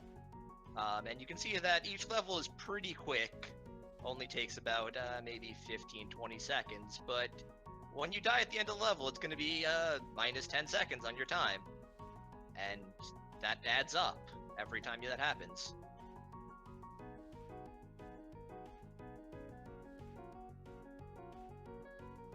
Also, in a game like this, it's very important to realize when you maybe have missed your chance to get the momentum you need to complete the level.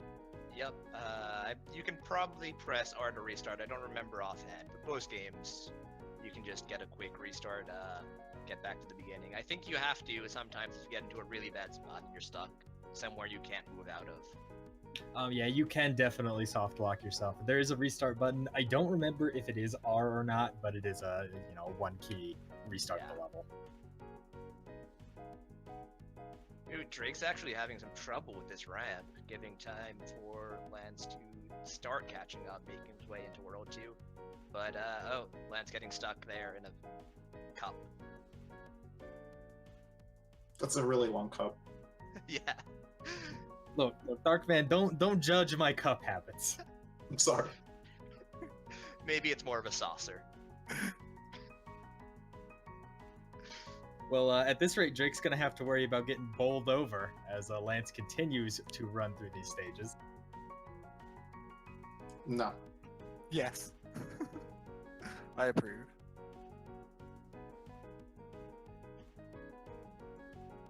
I'm sorry, Darkman. I just can't contain my excitement at this matchup. Apparently not. And yes, it did not escape me. But I mean, at the current speed Drake's going after that hiccup on 2-4, he could roll away with it. Just keep going.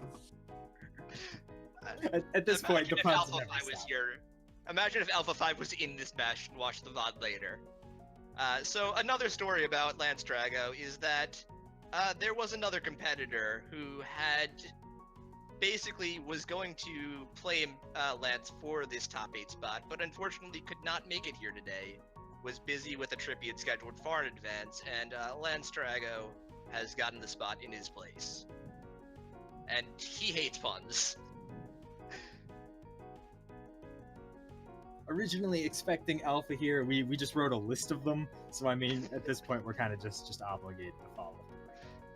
But you know, going back to the match itself here, going back to Drake, what we're seeing here is really just kind of indicative of what we've been seeing from Drake all tournament, of what we've been seeing from Drake for years now. You know, he might get stuck here and there, maybe this little ball section seems to be tripping him up, but for the most part, he sees a level, he finishes the level, and he moves on. And I believe at this point You he's... see how tricky this ramp is for Lance, trying to get up there with the right momentum, not bouncing against this wall to slow down, but I don't remember Drake having any problem with that whatsoever.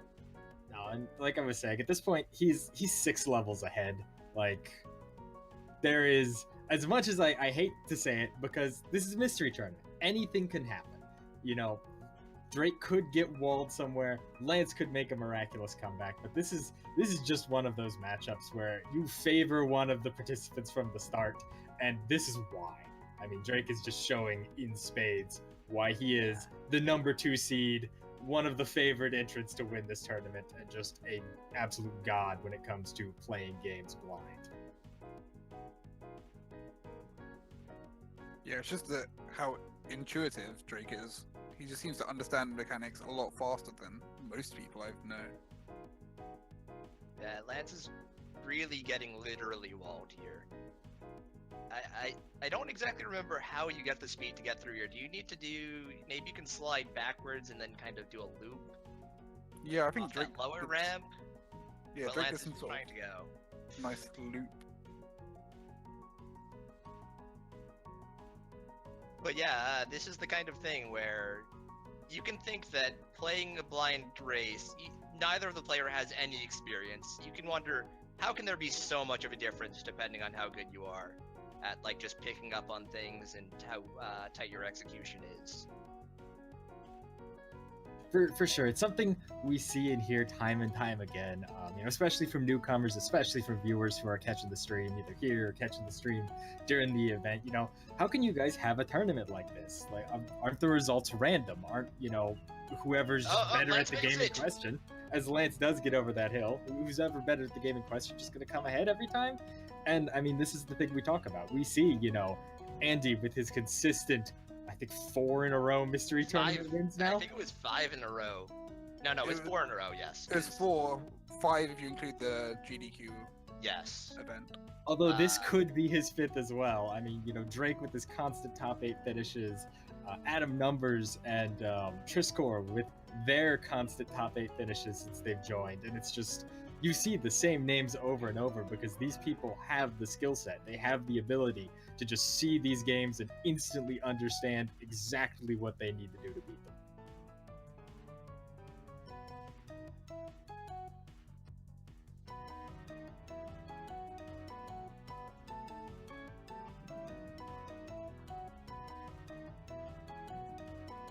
Seth, do you remember exactly how many levels there are in this game? Does the basement say? It's been a while since this was originally a submission to Mystery Tournament 10, but we've had to save it for a number of reasons. I think this was actually a submission by Boney too. Yes, so. this was submitted by Boney in Mystery Tournament 10, and then Xenic and Lishan also submitted into this one. So that really put us on the pressure to get it in a nice early guaranteed spot. I believe it is 5 worlds with 10 levels in each, although the exact So- number again, like you said. Yeah. We originally played this about a year ago at this point.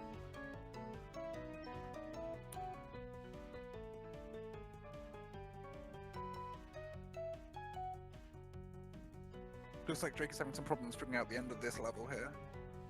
Oh, No, it just goes over. That works. I don't think that was actually the intended solution, but I mean, Drake made it work, so what are you Yeah. gonna do? That's one of the biggest trap in Mystery Tournament, especially for games that are more questionable quality, is playing the games as intended.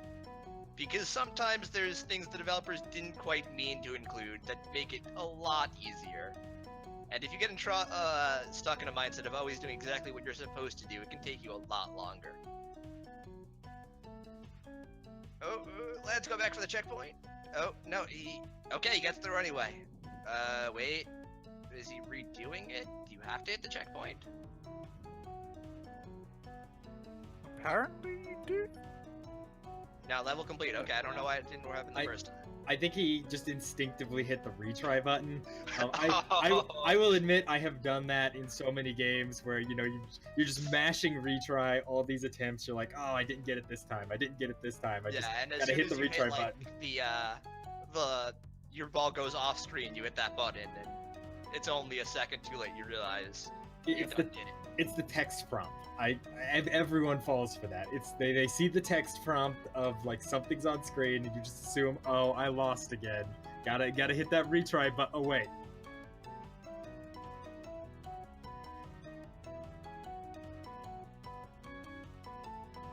These floating platforms are very interesting. It looks like you have some sort of control over them, depending on how they're tilting. Yeah, you can effectively shift the weight of the platform either right or left to kind of move them in the opposite direction, but it's not the most precise thing to work with. Drake's struggling with it just a little bit here in 3-8. Oh no. And then he falls for the gets trap. past. Slow down and goes the correct route this time.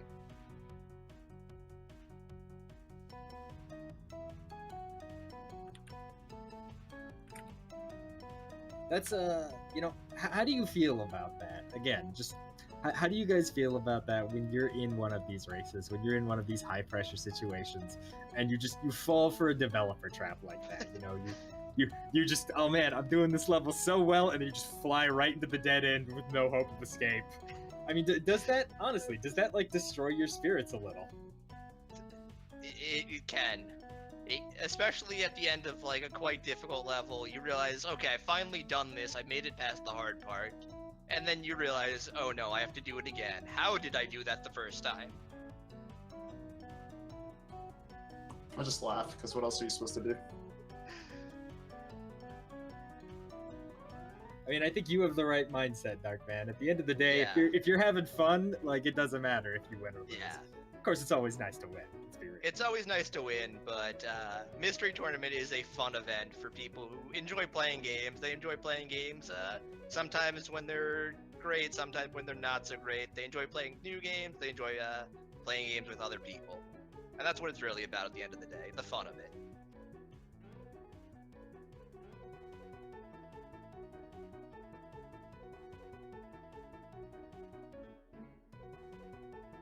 And again, here we just see that instant recognition of Drake again. He knows that, hey, I gotta start this little ball rolling and race it. He doesn't need to play the level once to figure that out. He just sees it, he does it, and we're moving on if he can get up this hill. He's having a little trouble getting up the hill, though.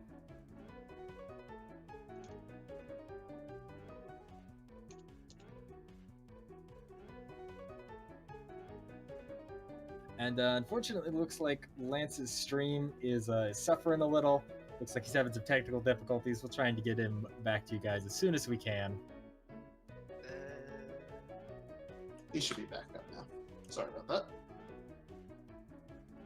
Let me see if I can refresh my... Yep, looks like he is back and we're good again. Drake heading towards the final set of levels here. Like I said, I believe 510 is the last level in this goal. But my memory is a little bit shaky.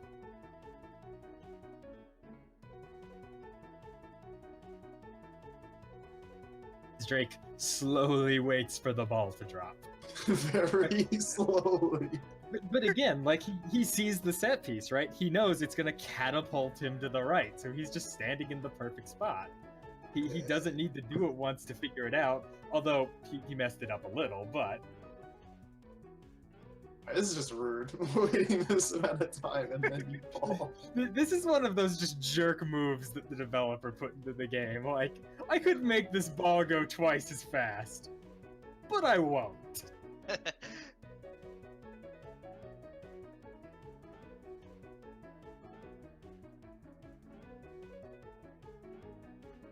Wait, is that ball stuck?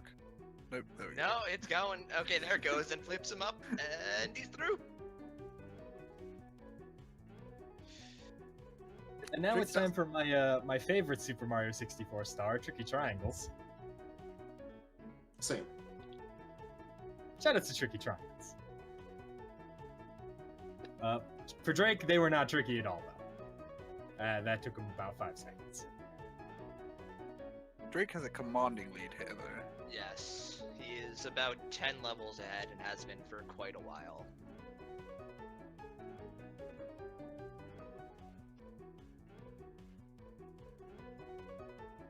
Oh, can he get past that? Oh no, he just resets. That's a smart call too. Like he understands if he gets stuck under that ball, it is 100% better to reset than just try and struggle uphill against it. Yeah, he'll have to get the timing of going down this first hill to get past it while it's falling, which is tricky. I think he wants to slow down a bit so he hits that ramp more directly. Maybe not. This is tricky. You do need a good bit of speed going off that ramp to get under where that ball is falling, but yeah. So close. Okay, he gets it that time.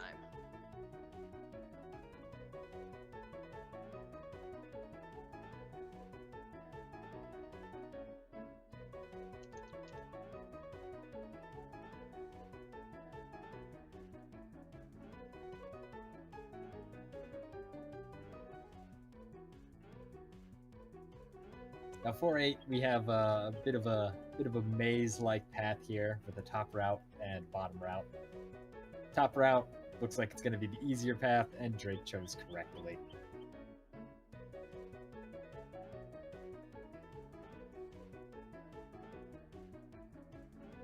Gonna have to do some interesting loop-back ramps here on 4-9 and some kind of delayed momentum falls, but again, absolutely no trouble, as Drake moves on to the final level of World 4, 4-10.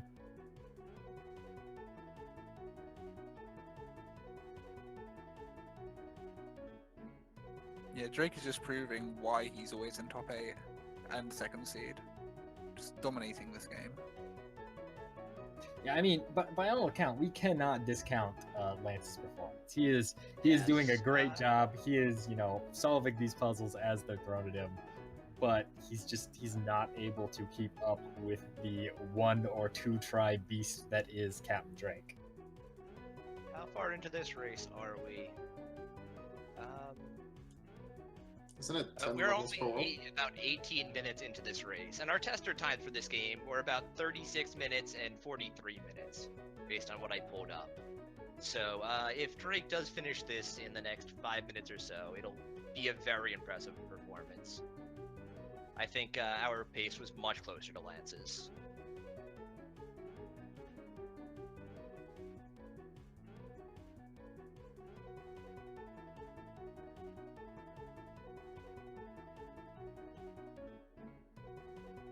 Yep, and with that, Drake is going to move on to World 5.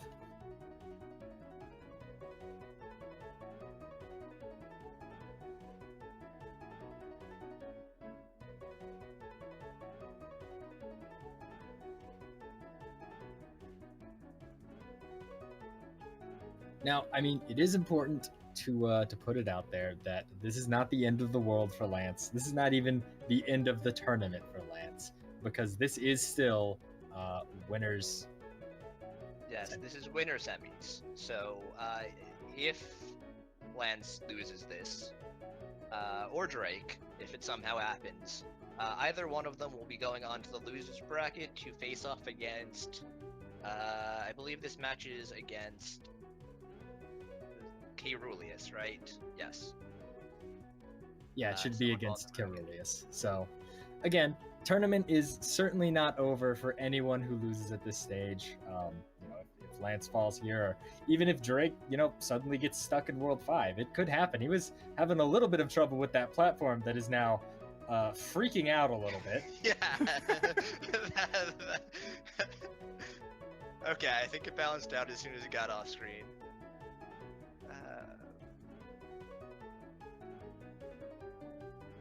Not sure that was intentional, but it certainly was funny, so good enough.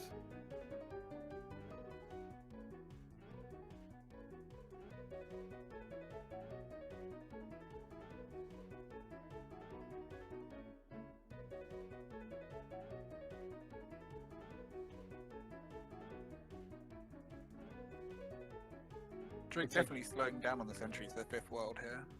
Yeah, he's these struggling levels a are little getting bit. Much longer too, I think.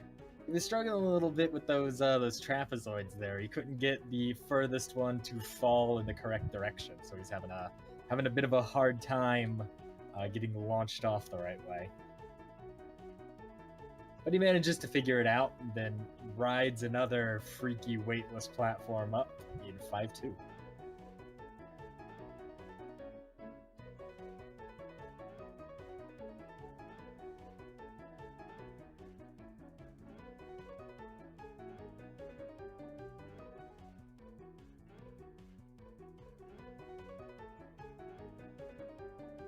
Meanwhile, Lance started World 4.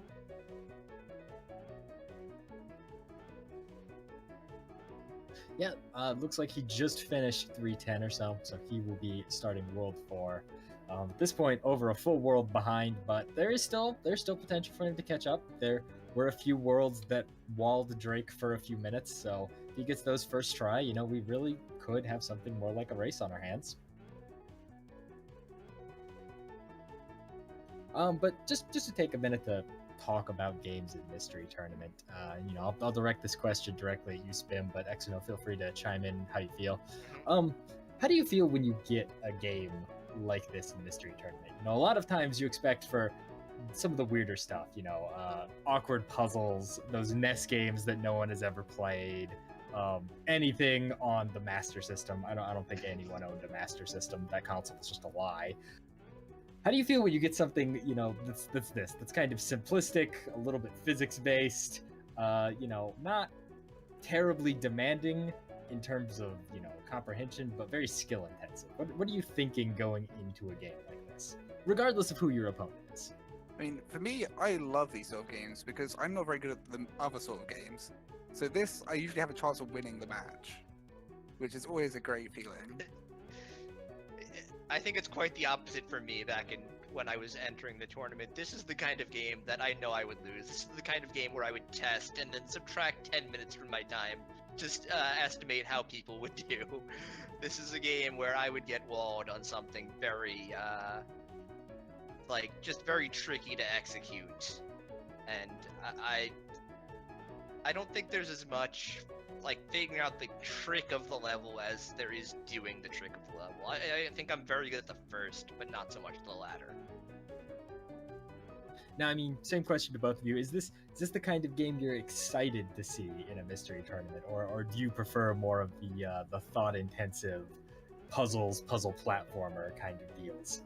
I'm a little biased because I helped pick this out for Top 8, but this is very much the game I'm excited to see, because it shows off exactly how much of a difference in skill there can be between some players. It'll show Capndrake is an absolute madman and will destroy everyone else's time as soon as played this game. Lance is catching up though. He's getting halfway through World 4, not struggling too much on the tricky triangles though. Spin? I like the curveball that games like this throw, because lots of people who enter tournaments like this, they might be good at puzzle platformers on the NES, or they might be good at, let's say, puzzle games, just in general, like some of the competitors. But when you get something like this that throws the curveball, you just shows like you need all of the skills to be good, an MT champion. It's also a ball game. You always have to be excited about ball games. Yes, There's ball games something are about quite an adventure. balls and mystery that just go well together.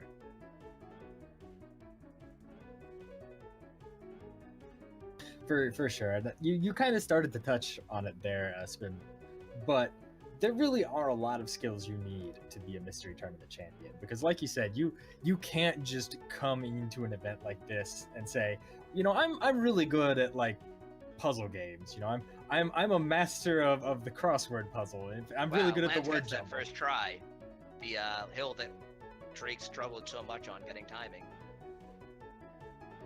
You know, you definitely have to have kind of a mixture of, you know, I'm good at platformers, I'm good at puzzle games, I'm good at action adventure style things.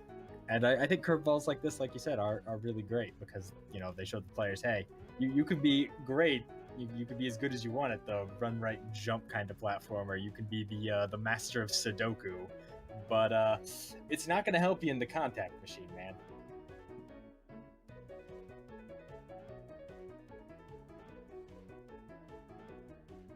We've got Drake on the second to last level here, making his way through,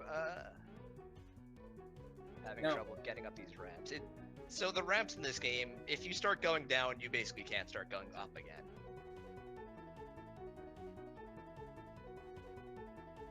It's a very generously placed checkpoint right there, letting you just retry that last fall as many times as you need to. But if you weren't mistaken about what the goal is, this is the last level. It's gonna be really embarrassing when there's another world because I've said 50 levels so many times. Well, I read 50 levels from Hopscotch in chat, also a fellow tester. Shoutouts to Hopscotch, so I just trusted him. Well, you see, that was your first mistake.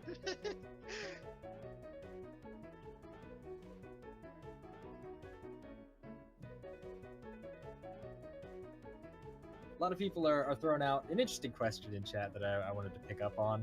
What do you guys think the weirdest curveball, the most unexpected game we've seen in Mystery Tournament is? Let's start with you, XNL. I mean, there's reasons to say, where's Waldo? In MT12, we had a Where's Waldo match, and that was a curveball. And that is Drake finishing.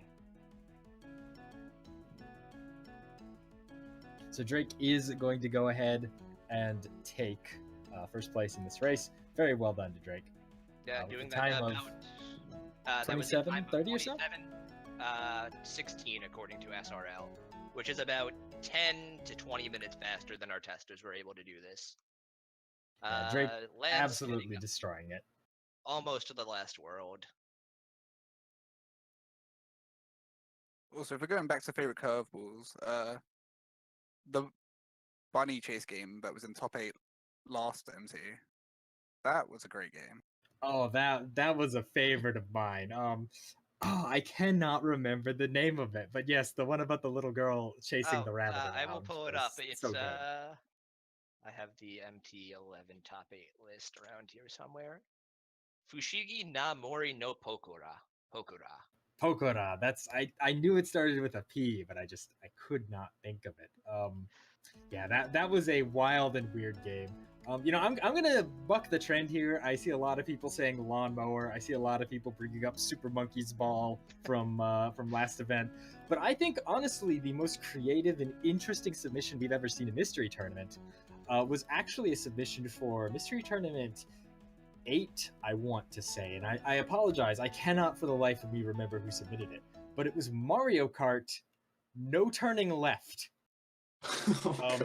And yeah, the entire goal was you had to do time trial for every track in Super Mario Kart for the Super Nintendo, but you were not allowed to turn left, so you could only turn right. This made things very difficult anytime there was a left turn. I mean, we had a return to that sort of goal here in MT12, where it was Super Mario World, no running. Yes, it dramatically changes the way you play the game.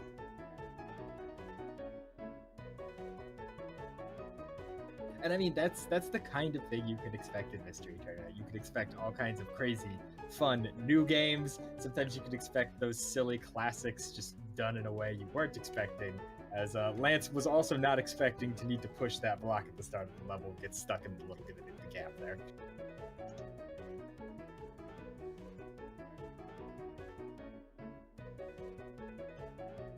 I sure do miss Super Monkey's Ball, though.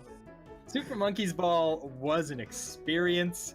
I can't say if it was a positive experience, but it was an experience. That's what It was matters. a cultural landmark. That game gave me my first ever disqualification on SRL. Truly a game to remember and appreciate.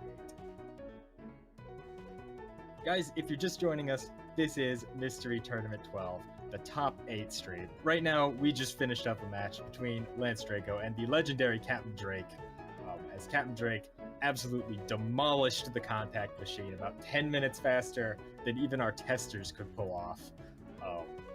He's moving on to winners finals. He has to be happy about that. We're giving Lance time to finish, as we always do. This is an SRL race. There are those SRL points on the line. There's that pride on the line, and I'm sure Lance wants this time to finish anyway before he moves into some of his loser bracket games. We've got the next match getting set up right now. Hopefully we'll be able to bring that to you soon. But for now, we're going to see Lance hopefully finish the contact machine here pretty soon. He's on 5-2, only about 8 more worlds to go, and it looks like he's actually picked up a little bit of speed here. I'm kind of impressed with how fast he went through World 4. Drake stumbled a little, but Lance really not having any problems with some of those levels. Saw him actually launch over the trapezoids that caught Drake up for a little while. Yeah, it's one thing I like about this game is that there are multiple ways to do it. The intended route, and then the way where you've got enough speed to just skip over the level. It's always a good feeling.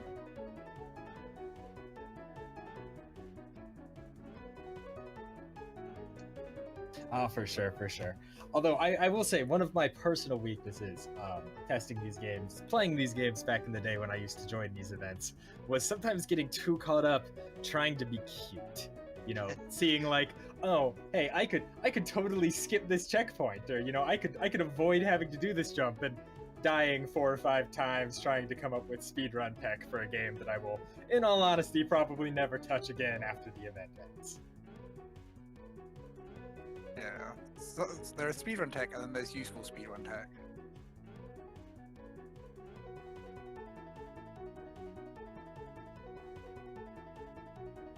I mean, at the end of the day, someone's gonna speedrun it in the future. Who knows? Maybe they'll see the VOD, they'll see my tech, and it'll be an integral part of Beyblade speedrunning. We had that Beyblade clip where Furturd just tried to jump down an entire level for quite some time, didn't we? I mean, if it had worked, it would have been amazing. The keyword being if.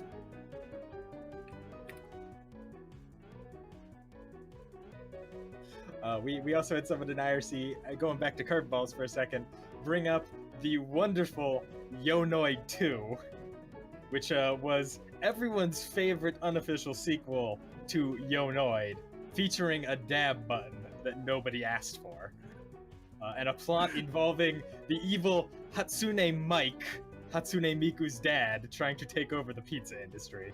That was a classic. It was certainly a game. Again, one of those things that I have to just call an experience. I can't really say if it was a positive one, but it was an experience.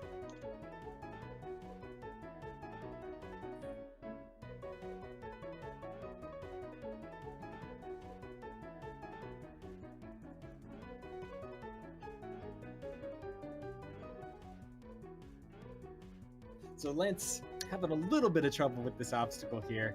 Keeps just tipping it over and being in the wrong place when it falls down. Having some trouble getting his momentum up enough that he can make the jump, but not so high that he flies into the pit. Looks like he's got it this time, though.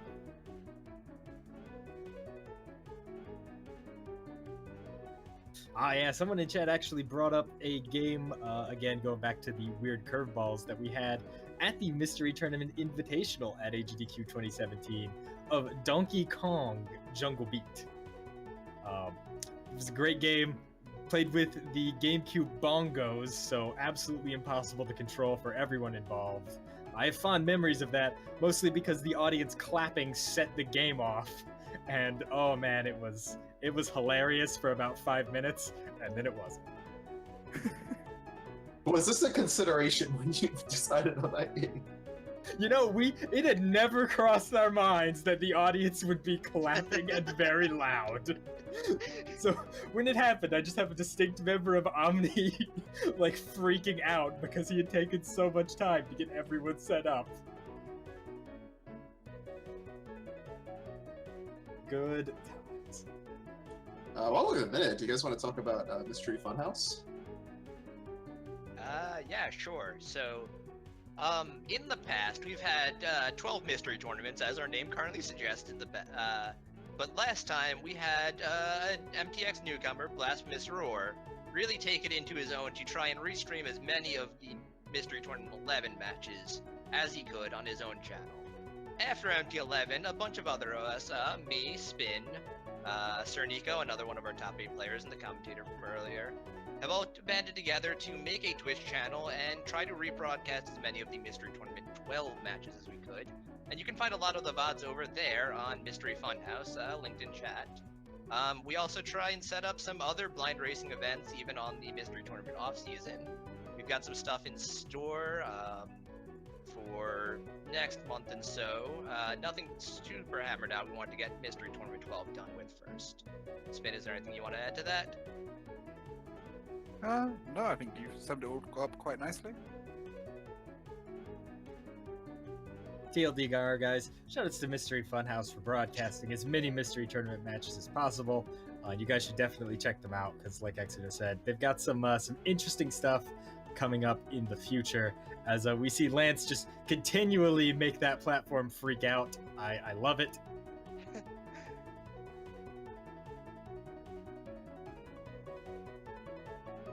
Oh no. Whoops. Lance does not use the ball properly and missed the checkpoint above the platform. It's rough. Also didn't hit the checkpoint here. I'm going to redo this beginning of the level again. Oh yeah, that's gotta hurt. I mean, again, I've been harping on it, but I just have to bring it back. We're seeing Lance, need to do these levels 2-3 times sometimes. The first run through, he doesn't quite understand what the game wants him to do. Do I need to be on top of the ball? Do I need to be under the ball? Where do I need to go? Whereas in comparison, we saw Drake just with that intuitive understanding of, okay, there's some platforms and a ball here. I'm gonna need to ride the ball somewhere. I should prepare to do that.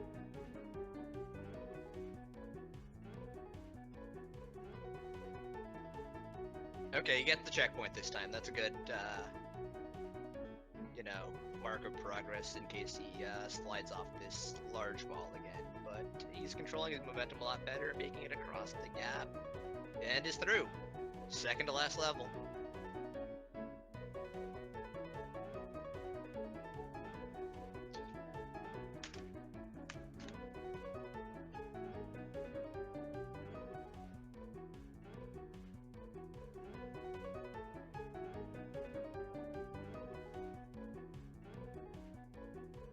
Caerulius asking in chat, what's everyone's favorite geometric shape? Oh, that's a good question, Kay. That's a good question. Spin, why don't you go first?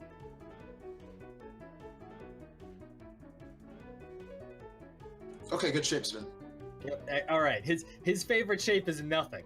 Excellent. Darkman, what's your favorite shape? Hit me with it. I'm gonna go in an octagon. Octagon. I like it. I like it. It's a stop sign. Very important. What do you got, Sam? I'm gonna go parallelogram. Okay, solid. I can appreciate that. Yeah, it's got some symmetry.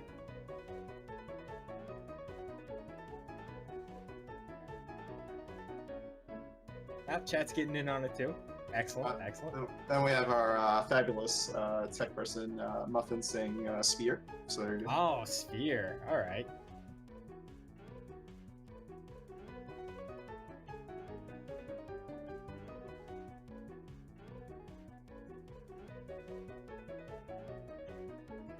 Unfortunately, nobody has said circle, although I would be willing to bet if we asked Drake right now, he would, considering his win in this matchup.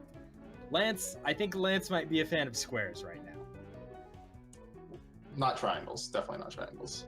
Certainly not triangles and not balls.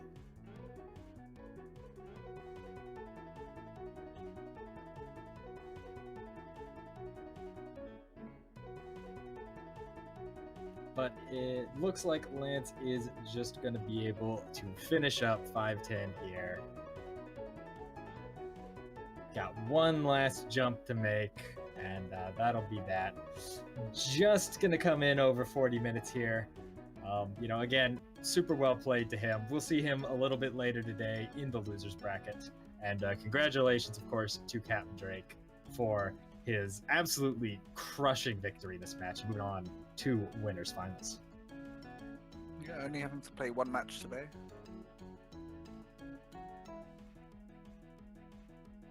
All right. So yes, Drake will be moving on in very convincing fashion. Do apologize for the error earlier. I did say that the winners would only be playing one match. That's incorrect. They're actually going to do the winners finals today. So we're going to have the conclusion of the winners semis now. Then we're going to have the losers quarters, and then we will have the winners finals. So Drake gets a little break until then. But we're moving on to our next winners semis match between Sirniko and 4H. So just give us a second. We're going to play an ad while we get set up.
All right, so welcome back to Mystery Tournament 12. So this is the top 8, and we are currently going through our winner semis matches. So now we are getting set for our second winner semis match between Sirniko and 4H. So we are almost ready to go. So guys, take it away and let them know what is going to be playing. Oh boy, we have quite the game set up for them. But before we get there, real quick, again, XNO, do you want to introduce Sirniko real quick, and I'll do one for Andy?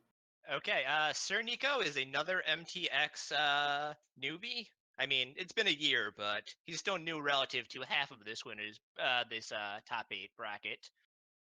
He had performed pretty well in MTX, getting through, over 200 contenders mentioned to make it to top 8 and get knocked out by Adam, also in losers bracket, top 8 this time.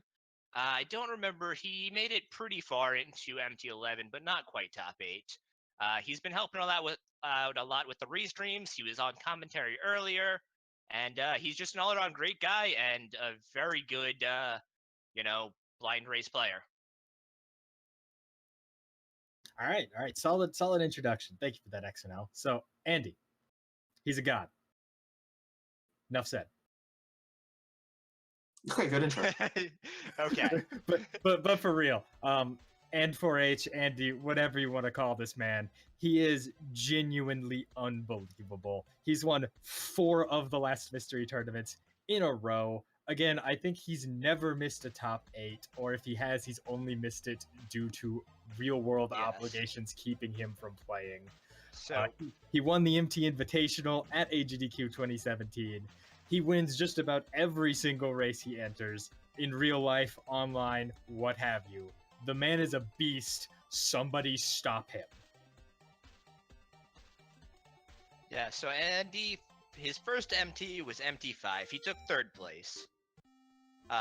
In MT6, he took 2nd place. In MT7, he took 1st place, and having nowhere else to go up, he continued taking 1st place in MT8, MT9, MT10, and MT11. He actually did fall into loser's bracket, but then was unable to make top 8 because of a friend's wedding. And this is now his return, top 8 winners side, and we can see if he can, defend his title as almost undefeated champion. And he's off to a good start for it. So the game we're gonna have them play today is a fun little ditty called Yobot Run. And here's how Yobot Run works. See, there's Yobot, he's on screen, and he runs. He automatically runs. You cannot make Yobot run. Yobot will run. All you can do is make Yobot jump and make Yobot stop. And they're gonna have to puzzle platform their way through, I believe, 40 different levels? 41, 42, somewhere around there. It's slightly more than 40 for some reason. But yeah, so we just played a game where it's basically a simple platformer, except you can't jump. You can only move left and right. Now we have a game that's basically a simple platformer, except you can't move left and right. You can only jump. And you'll see at the top of the screen some red numbers from time to time. That is their weight counter. You can make Yobot stop if you so need to wait for a platform or avoid a trap, but you can only do it for so long. Yobot really wants to run. Let this man run.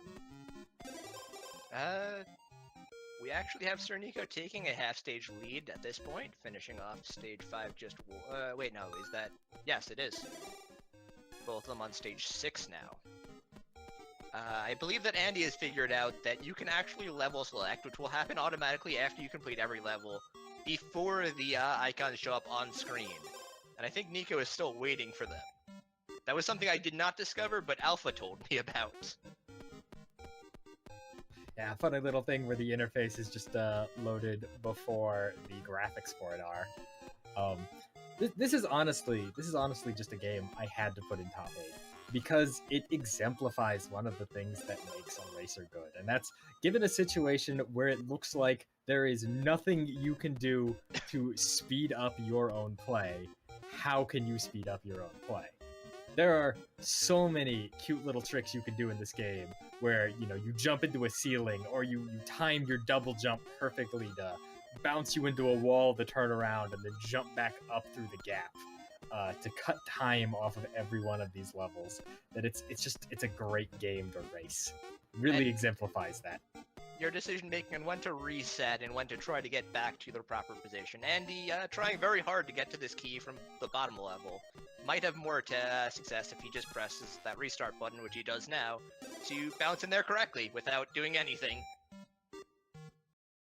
Yeah, that's something you really have to get an eye for in this game. Momentum, physics.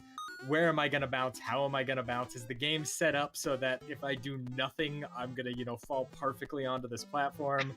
Do I need to alter my momentum, and how? There's so much going on mentally here, and I love it. I'm gonna throw the question over to you, Spim, real quick. How do you handle a game like this? A game that just sort of takes those basic traditional puzzle platformer elements and throws them on their head. How do you go into this game? What's your mindset? Well, this game's sort of all about foresight. You need to figure out where you're going in the level and the fastest route possible. And it's really more of the puzzle aspect than the platformer aspect in this game. Yes, I believe that Sent described this game as a very clever puzzle game disguised as an auto-scroller platformer.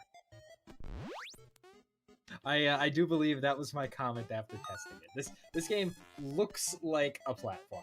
If you approach this game like you're just playing Mario and somebody else is, controlling, Mario's movement, you're gonna have a hard time. You got to approach this game like it's a puzzle, and you're just trying to guide this robot to the end with what limited control you have.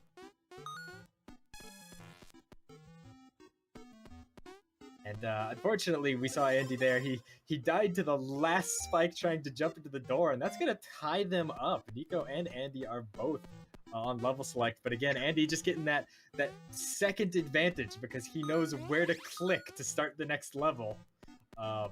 Before it actually shows up on screen. Andy getting an invincibility power up, realizing that that's not the greatest way to use that and resetting the level. Going after the triple jump power up this time, but Nico's already got it. Yeah, Andy, you know, he got the invincibility power up and he hit a wall and he realized, oh, I can't make it to the goal anymore. But then he realized, wait a minute, it wouldn't even matter. I can't make the jump up to the door even with that invincibility power up. So knew there had to be a triple jump somewhere, went and got it. And unfortunately, it looks like Nico ran into a spike there at the end and does have to restart the level.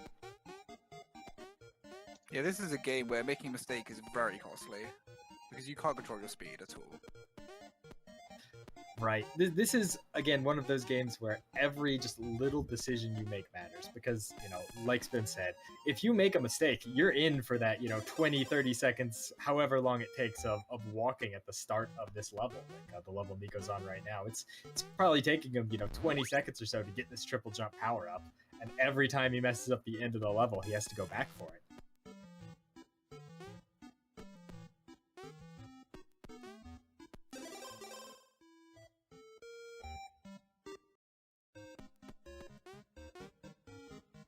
Mythical in chat actually also brings up a really good point I forgot to point out the first time around, that the sharpness of the jump compared to how slow you fall is definitely a big problem.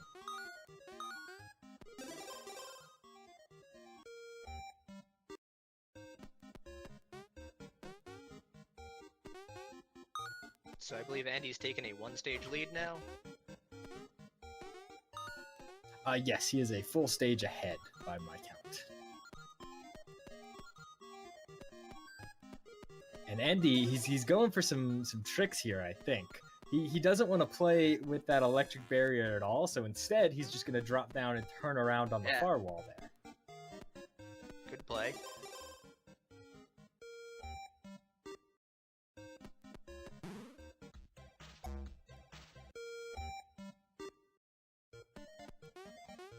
Oh, did he misselect the wrong page, having to move on to the next page?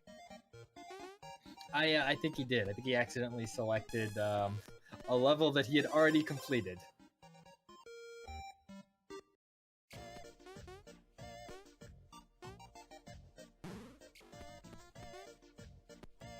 And the level Andy's on right now is, again, just one of my favorite parts about this game.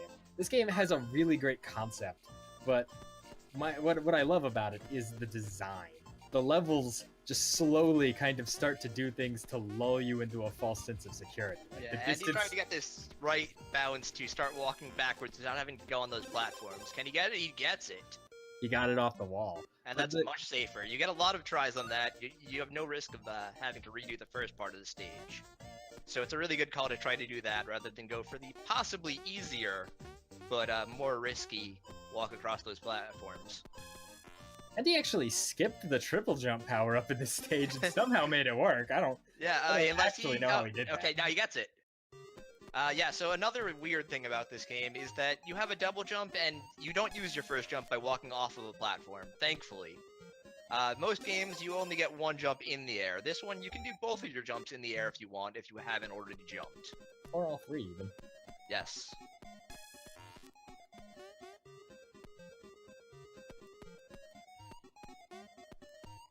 Nico, meanwhile, just not jumping and walking straight across to the key.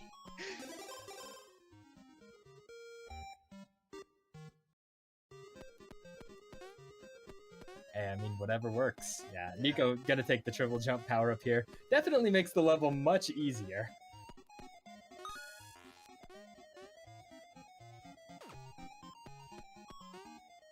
So those falling platforms do have collision when they're on the ground, which I think tripped Andy up a little bit. Yeah, it's a little unusual, honestly, for those things to actually block you in a game like this. Choosing not to hit the third one. Good choice, spacing out his jumps properly to just get over these platforms. Yeah, the game really loves to play with platform spacing. Right now, we're seeing a lot of platforms that are perfectly spaced, if you will, so that a single jump will make it through. But we'll actually start seeing some platforms a little later in the game In fact, right now here on the level Andy's on, that are spaced so that the game wants you to walk off the platform and then start your jumps. If you just jump normally, it's going to be a hard time. Or vary up your triple jump timing so that you start your last jump at like a different vertical position, which will change how far you get in that arc. Again, like we were saying earlier, there's a lot to think about in this game, and if you just try to approach it like your casual puzzle platformer, you're gonna have a bad time.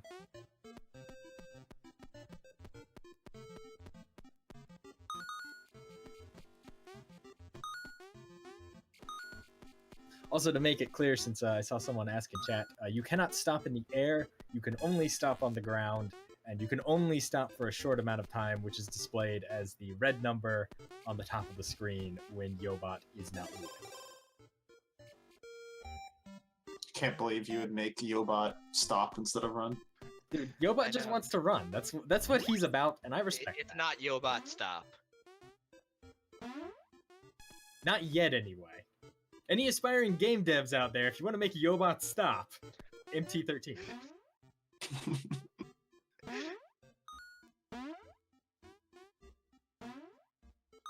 So once again, Andy choosing to forego a power-up here. He's not going to get the invincibility because he doesn't need it. He's just going to complete that level and move on to, I believe, 25? 25. 25. Yes, there are about 41 or 42 levels, so he's now more than halfway through the game, level-wise. The later levels will get longer and more difficult, so they may take more than half of the race.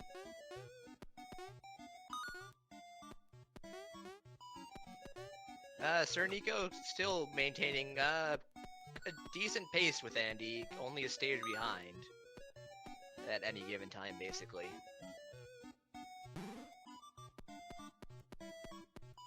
Yeah, he's doing a real good job of keeping up, and I think a lot of that has to do with his willingness to just hit that reset button.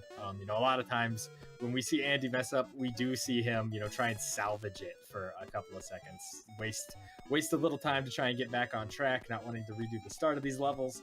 Whereas Nico's willing to just be like, well, I messed up, let's try again, and I think that's actually letting him keep up in the long run.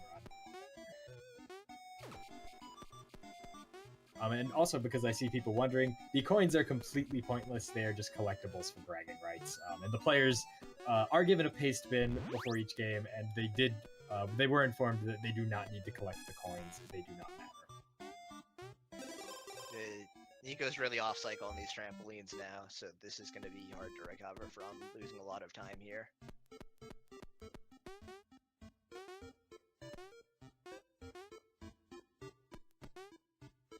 Yeah, this is at the point where I'd almost reset this, just so you get back on cycle. Yeah. Looks like he's gonna pull through here, though. No, you gotta bounce off the wall to get onto that trampoline, I think.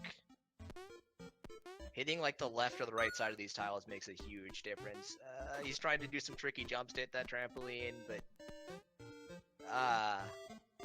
And eventually he just runs into the saw, you know. Right after I praised him for being willing to reset, too. Commentator's curse, if you will.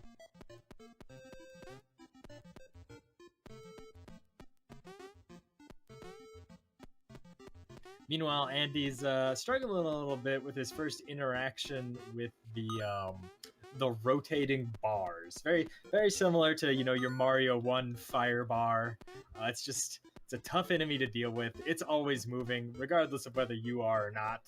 And the cycles can be pretty tricky with moving at different speeds versus your own movement. Andy correctly recognizing he needed to stop there. He's going to be able to beat the level. Both of them don't even have the same cycle, which is always fun in games like this. Oh yeah, for sure.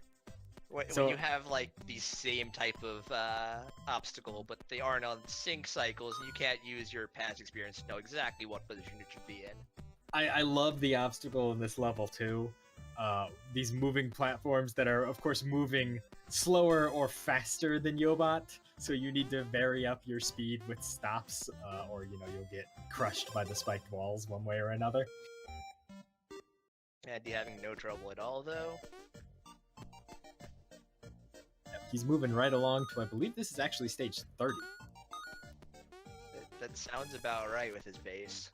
And he gets a really interesting series of air jumps there and manages to clear the stage first try. That was impressive.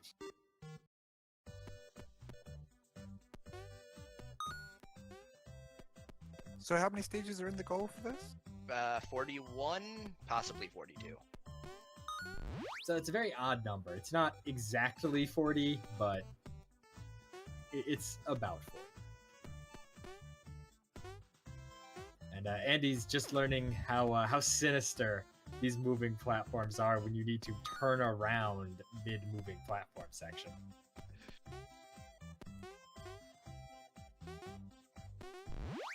Touching the side of the moving platforms will turn you around as if you would hit a solid wall too. So those jumps are a little more precarious than they look. Oh, he misses the trampoline though. Oh! Eats it on that moving platform not being in the right spot to catch him. Yeah, just a little bit off there. Again, the hard part is right there. It's that jumping for the triple jump power up, because Yeah. if the moving platform isn't in a good spot, you know, you're gonna bounce way too high off that wall. It's gonna be impossible for you to come down. Andy actually having some really interesting movement control here, though, using that triple jump effectively, keeping himself alive. We'll see if he can complete the stage this life. Dude. Not this life. Okay. That was clever. He jumped a little too high and overshot the first spring, and then tried to recover from the other spring, but was too short for that one. I respect it. What a save from Andy right there. I thought he was dead, but he found the third jump to somehow get him back onto solid ground right there. But this has given Nico time to catch up, getting through these other levels. I think he's on probably 27-ish now? Maybe 28.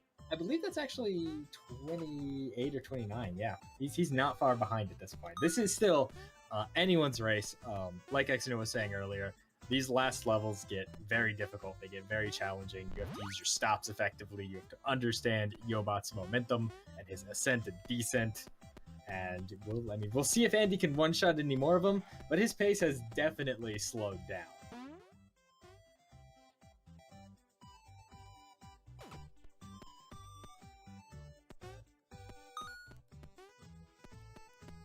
There is one awkward obstacle to one-shotting some of these levels in that, because of game development reasons, your stop timer will not get reset if you move to a new level.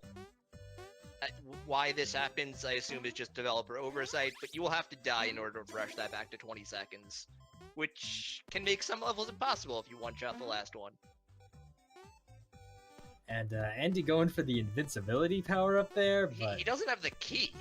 yeah, no, he went for the invincibility power up and he just slammed his head against the ceiling. But he gets back in there, and I assume Okay. he'll have enough stop to get this key. Yeah, he's got 30 seconds of stop time. Yeah. Plenty of time to play it safe here. The controls are two buttons. You have a jump button and you have a stop button. Oh, and that moving platform just was not in the right place to catch him. See, Nico's out of stop now. Will he be on the right cycle to get this last? Oh, it doesn't actually matter. He misses one jump. That's a big time loss.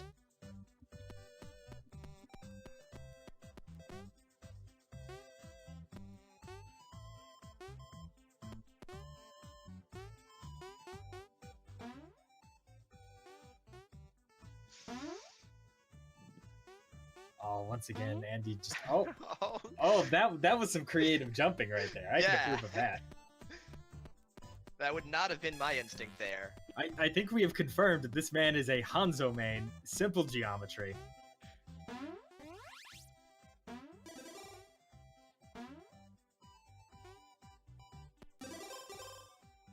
And yeah, that's gonna do it. Andy finally gets through level 31. Moving on. We'll see if Sirniko has as much trouble with it.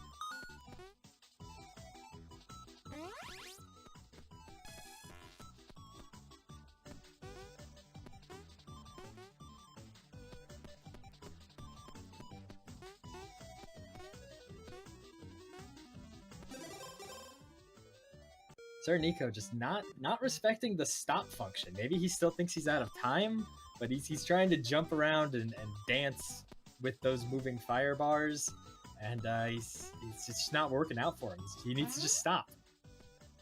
I know the game is Yobot run, but sometimes Yobot can't run. And the level Andy's on is actually one of my favorites, because... I remember this level. It is not good. So, it's fun exciting. fact, you don't actually have to do this level the intended way. We'll see if Andy also finds the cheese. I found a way to just skip all of the obstacles here, and I wonder if he I sees believe it too. you can also jump onto that, yes. And you can... it's very precise, but you can actually make that jump. You don't have to go across these fire bars. I think Andy's gonna try. Yeah, you can just barely make the jump up to the door here, and he does it. All right, Andy. Oh yeah, first not try. even gonna play with the objective. First tries the level by cheesing it. I can respect that. Once again, we're just seeing why this man is a god. You have about maybe a 2-frame window to get that, or else you bounce backwards and you walk the incredibly long walk of shame all the way backwards. So how many times That did takes you about walk? 20 seconds. I walked at least 5. I think I actually got that second try, so not quite as good as Andy, but not terrible. Alright. I mean, but again, reminder, guys, that Andy has never seen this game before. He hasn't practiced that. He didn't even know that was possible. The man knew his jump height, and he said, you know what? I can make that jump. And then he hit what is probably a 2 or 3 frame jump, blind, just because, hey, I can probably do that. That is the level of skill we are talking about here in this Winter Semis match. It is no accident that he is here.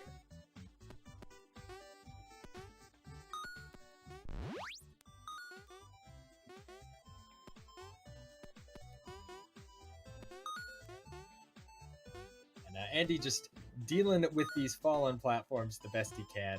Again, doing turnarounds on these falling platforms is just especially tricky because they are spaced in such a way that if you take normal jumps, you are just going to fall right down into that electric field. You gotta time the jumps, fall off the platforms, vary up your double jump to make sure you get the distances. And Andy having no trouble with it, moving on to stage 36. Yep, that's a 4-stage lead for Andy, as Nico just clears 31, which gave Andy a lot of trouble. Made up some time there, but is still quite far behind. And we'll see if he can get that crazy jump that Andy did first try, or if he doesn't even go for it at all. Yeah, I mean, we'll see if he even sees it in the first place, much less if he tries to go for it.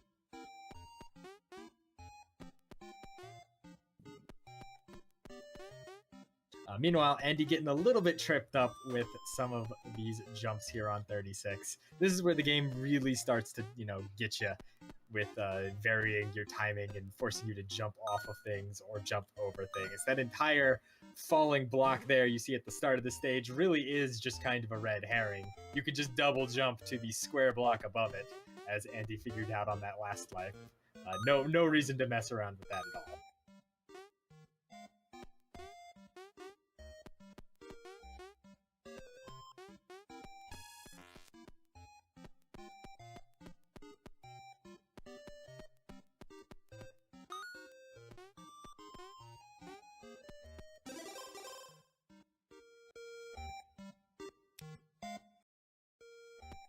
Oh, Nico choosing not to get the invincibility. Actually, he's gonna triple jump and land on it. What a good save right there.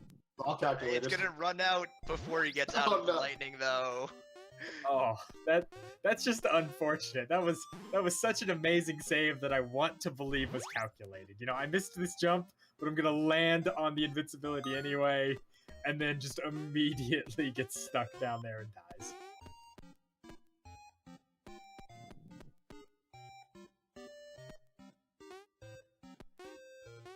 Meanwhile, Andy cruising through this stage. He's got the triple jump. He's got the key.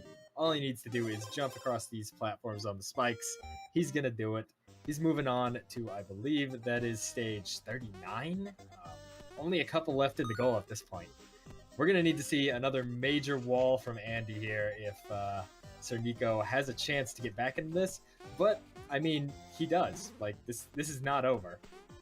Oh yeah, you can easily lose minutes on these final few levels. They take a long time to execute, and a death at the end will be a lot of a setback. Let's see, Nico not going for the impossible jump. Will he? Oh, he takes a death there, though. 36 is, unfortunately, probably one of the hardest levels in the game if you try to do it the intended way. So Yeah. hopefully Nico either gets, the crazy skill, or he figures out that you don't have to ride all of these platforms. He at least realizes that he can jump up to that last one. We'll see if he... yep, he's waiting. He's gonna try and do it, although Well, maybe since he's walking left anyway, he'll just try for the jump back up. Yeah. Sees he can't make that platform. The platform's a little lower. He gets it. Wow, first try from both our runners. Neither of them slouches at all. Really showing their top 8 credibility. Yeah, again, that is way tighter than it looks. It's one of You those... could actually see, if the screens are large enough, that you'll kind of clip into the corner and then get pushed up when you make that jump, so...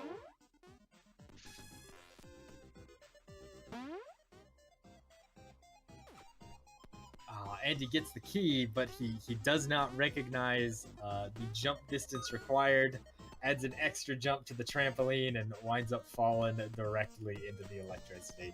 And I mean, like you were saying, that's probably a good, minute-long time waste. As what? You could stand on the corner of those spikes? Wow. That's a mechanic? All right, well, I learned something new about Yobot Run today, which is not a sentence I think has ever been spoken in the English language before. Once again, Andy just opting not to take the triple jump power-up here. It really does help you get to the end of this level. I'm not even sure you can find the trajectory to get to the end of this level without it, but we'll see. We'll see what he can do.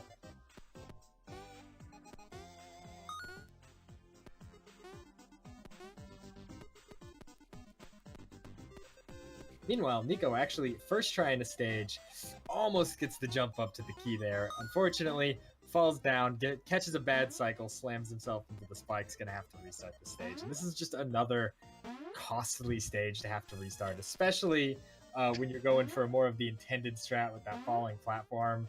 The timing to get onto it is really tight.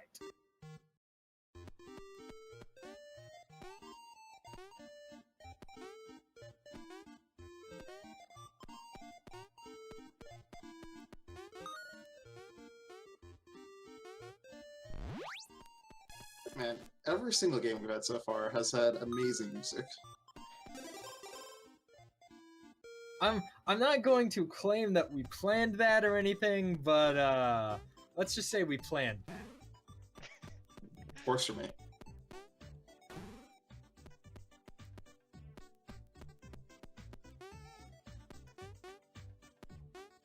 So Andy is dealing with the last major obstacle we're going to see in this game, Yoku blocks, because, what 2D platformer doesn't need some good old disappearing block action? Disappearing blocks on entirely different cycle lengths. Gets the key, now just has to dodge all of these little enemies. I think you can actually jump on the enemies and kill them, but don't quote me on that. I assume that neither runners will just even try. I did not try, I didn't want to know. You don't need to know. It doesn't help that much even if you do it. And if you accidentally, jump on one and it dies, then, you're saved. It's great. So it really doesn't matter. Yeah, Nico did actually jump on one of them earlier.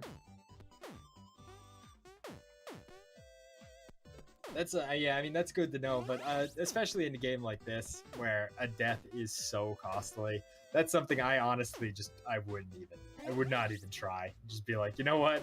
I don't care if this works or not. I'm not gonna tempt fate.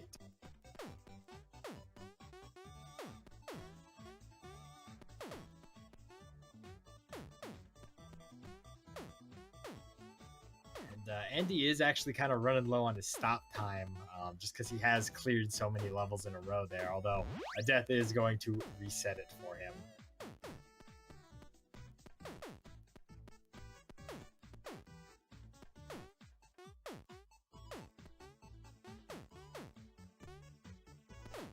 as he is dealing with these blocks and all of these moving platforms.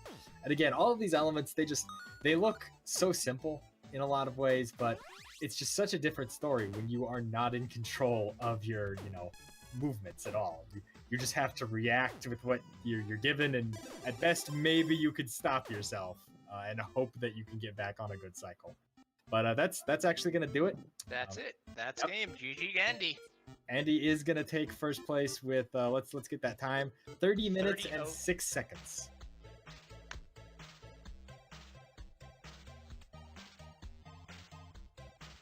Definitely super well played with him. I don't want to say this was kind of the expected outcome, but I think a lot of the Mystery Tournament fans and the Mystery regulars were expecting an Andy Drake winners finals match, and it looks like we're going to have one. We're going to have Andy and Drake Yes. in that winners finals. That's going to be super explosive. Be a very exciting match. For sure. But of course, that's not to knock Nico at all. He's, again, doing super well. He's probably going to finish here in just a couple of minutes or so. I would not expect him to be very far behind Andy's time at all. And you know what? He played some of these levels even better than Andy, especially if he can get this one second try here. He has the triple jump power up, so the route should be a little bit more clear to him. Oh, he realizes that second jump killed him. I think if he had delayed it longer, he might have made it work.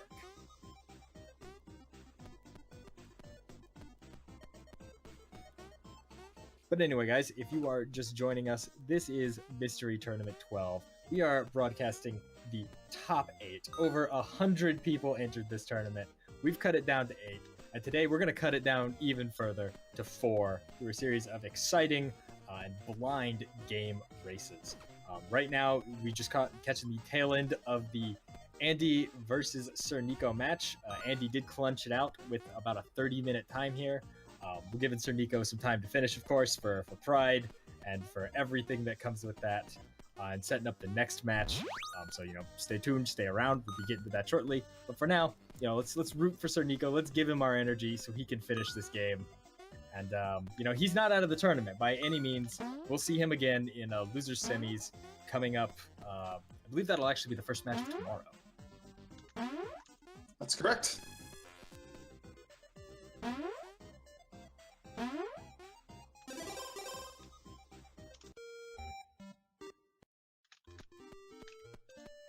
Yep, so Nico's moving on to 39. Only 3 more stages to go. Certainly not far from the end. Why is there an enemy just out of bounds over there? What's going? I didn't notice that before. What's going on with that? Don't worry about it. He's over there.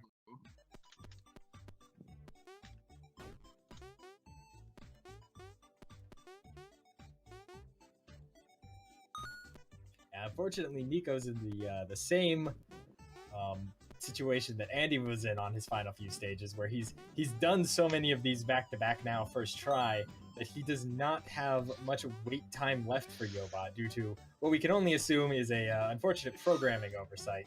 So he's really going to have to make those few seconds he has count on this stage, and probably going to honestly need to take an intentional death at some point to reset that.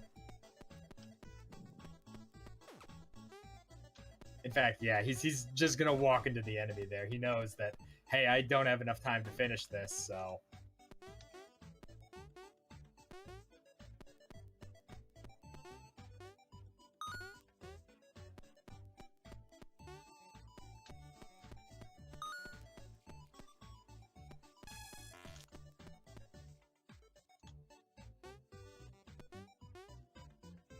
Now, there are some additional levels in this game, if it's a game you ever think about, playing yourself one day. There are the hard levels. We're not going to make our players go through the hard levels. They are hard. Hard. Kind of self-explanatory. I mean, this 41 looks pretty challenging. Yeah, I mean, Eddie certainly made it look... What was that? Alright, Nico is also a god. That was a jump.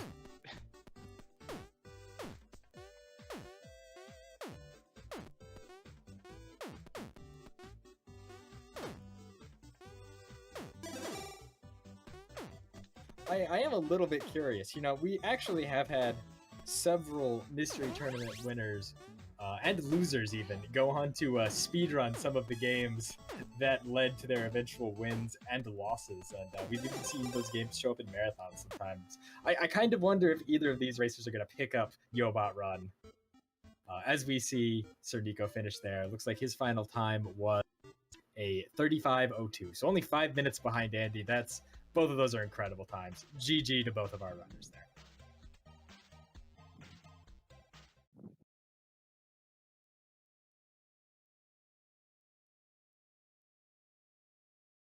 All right. Well, thank you very much. So yeah, GG to Andy. He'll be moving on to the winners finals to face Capndrake. So he'll be coming up later. We are going to be doing our losers quarters matches. We're going to start off with the Lancedrago versus Caerulius match. Spin Beast, Ixuna, I know you guys are going to sign off for now. Any final thoughts? Thanks for having me here. It was a blast commentating. I'm really looking forward to seeing the rest of the races, and hopefully.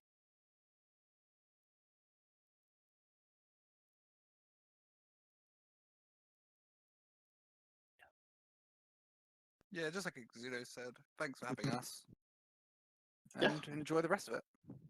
Absolutely. Thank you very much, guys. So we're going to go on break, play a quick commercial. We're moving on to the losers quarters, which are going to be best of 3 matches now. So stick around.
All right, welcome back to the mystery tournament number 12. This is the top 8, and we are currently playing through our losers quarterfinals. So our first match is going to be between Lancedrago and Caerulius. These are now best of 3 matches. So it's gonna see whoever wins 2 of the 3 games. So it's gonna be 3 different games, of course, if they go the distance. It's not gonna be like the same game or anything like that. So we are having a little bit of technical difficulties trying to set up for the next game, so it might take us a little bit of time, but we do have a few new commentators that I'm going to introduce, so hopefully they'll be able to kind of, fill in the time nicely. So without further ado, joining Sent is Tetsuya and Mythical. So guys, take it away. I was hoping for the 1-by-1 introduction, so I knew when to jump in, but I'm just going to go ahead. I'm Mythical 9. We got Tetsuya here as well. Yeah, that's right. Thanks for having me, Darkman, Sent, and Mythical. It's been a really interesting top 8 so far. All the games have seemed like really mechanically sound, which is not really something we always get in top 8.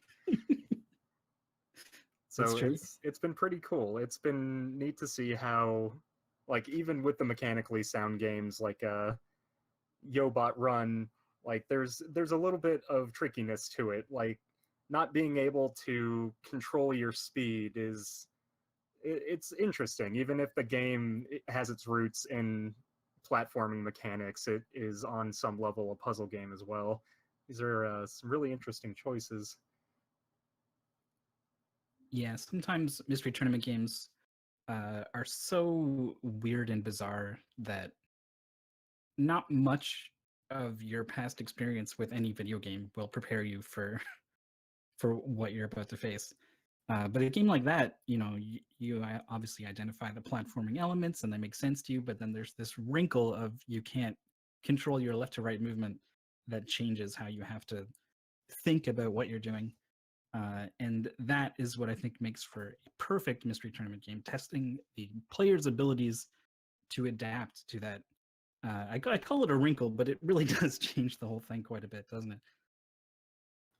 Yeah, Mythical, Tetsuya, I believe, and unless correct me if I'm mistaken here, you guys are both involved in some sense in both game development as well as, obviously being participants in Mystery Tournament for a long time. What element of a game like that do you think just makes Mystery Tournament, such a good display of a player's skill? Well, to me, a big part of it is that you never truly know what you're going to get. Like one day you might get something as tight as Freedom Planet, but the next match you might have something as off the wall as Where's Waldo or Mario Kart No Left or anything like that that's thrown a curveball into what you imagine is just a straight shot through Mystery Tournament. You never know what's gonna hinder you. So you have to practice up. You have to play a bunch of different games and be ready for anything. I think something that a lot of I actually don't have much experience with game design, so take this with a grain of salt. But I mean, a lot of game designers strive to have their game read well at a glance. Players can just take a look at the screen and have an idea of what's going on, and that is super important for a mystery tournament game. Because it, like we saw with Capndrake earlier in Contact Machine, was able to read a lot of situations on how the level worked just at a glance.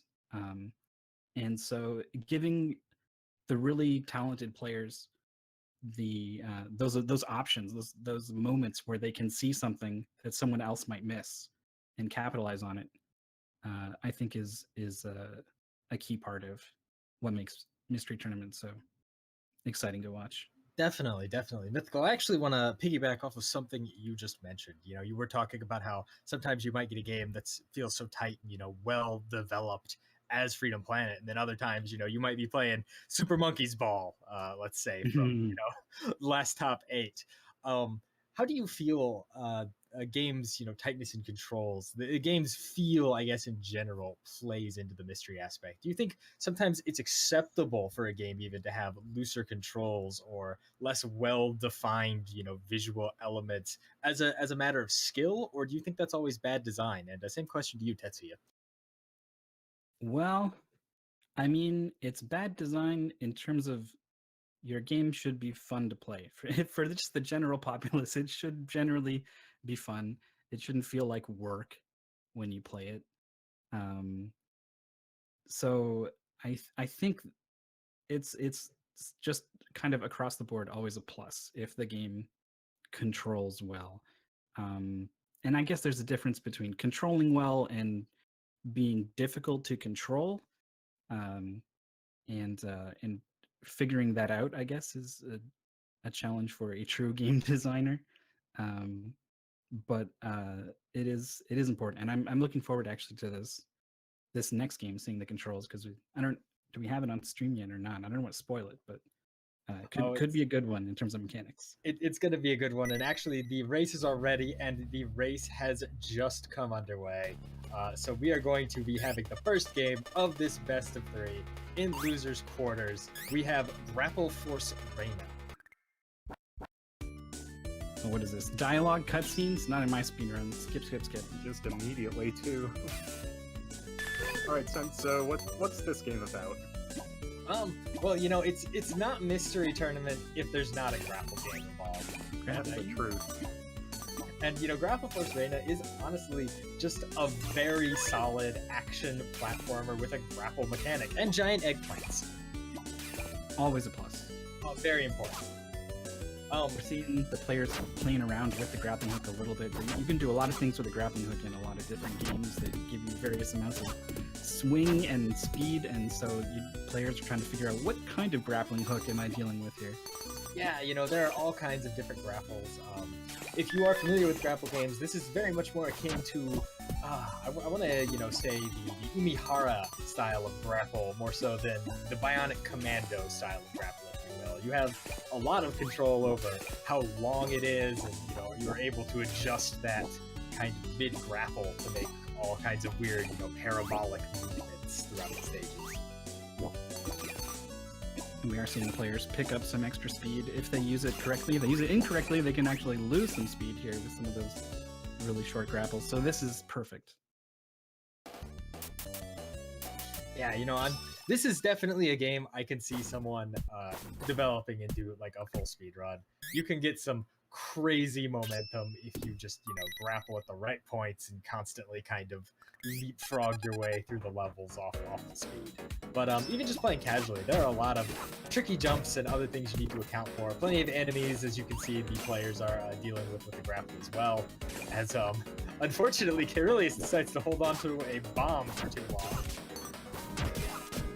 There's a very short list of things you probably shouldn't hold on to with a grappling hook for a very long time. That's probably on the top. I would not recommend it.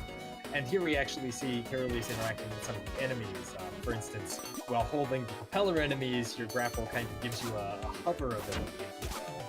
The bomb obviously explodes after a little bit of time. Throw it against walls to open them to solve little miniature puzzles, or just throw them against enemies to help you defeat them if they are in your way. It almost looks like the players are just having fun with this grappling hook, stopping to play around, see how it interacts with the enemies in all the various different ways. It looks for the potential to go fast in this, even while blind. It seems huge, and getting a handle on the grapple mechanics for, I guess, any game that has grapple mechanics almost immediately is, I think, the key to winning these kinds of races. We have a boss fight here from Lancedrago. I think both players kind of were just unsure how to even reach this room, but Lance is going to be the first one to do it. And you see this collection of polygons and geometric shapes that everyone was so fond of earlier. No cones were demonstrated for some of the spike cones on this thing. Oh, is cone your favorite geometric shape? Yeah, you know what? I'm going to give the cone some love. That's a controversial choice there. Not sure about the cone myself, but ever since cone heads, they've had a bad rap, but I'm bringing it back. Anyway, boss fight down for Lancedrago. We got a new enemy here. Too. It was. Let's see how Caerulius deals with this problem.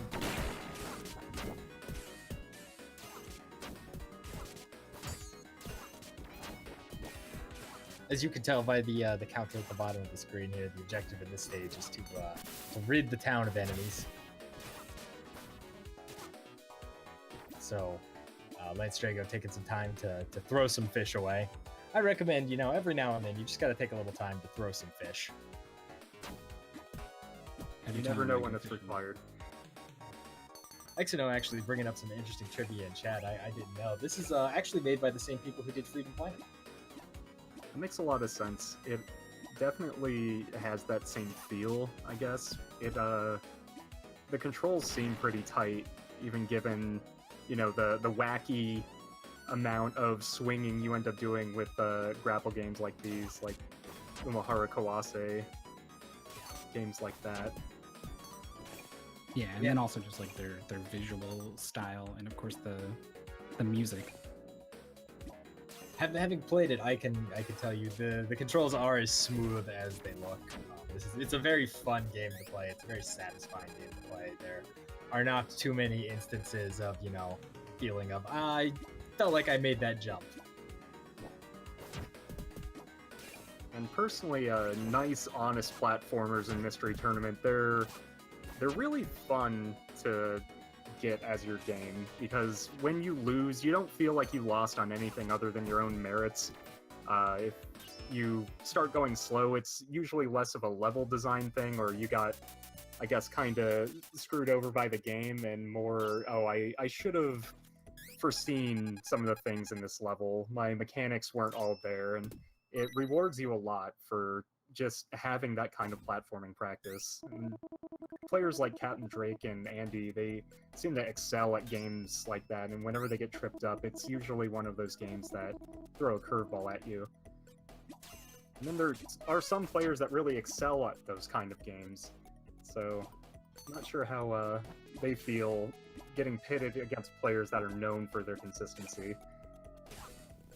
Yeah, I think, in all honesty, as someone who has chosen the games for top 8 year in and year out for the Mystery Tournament event, a lot of the time we find ourselves in a situation where we effectively need to choose, goofier games. At this point in the tournament, a lot of our players have they've played hundreds of NES and SNES and Genesis and other platforming classics. They know their Mario inside and out.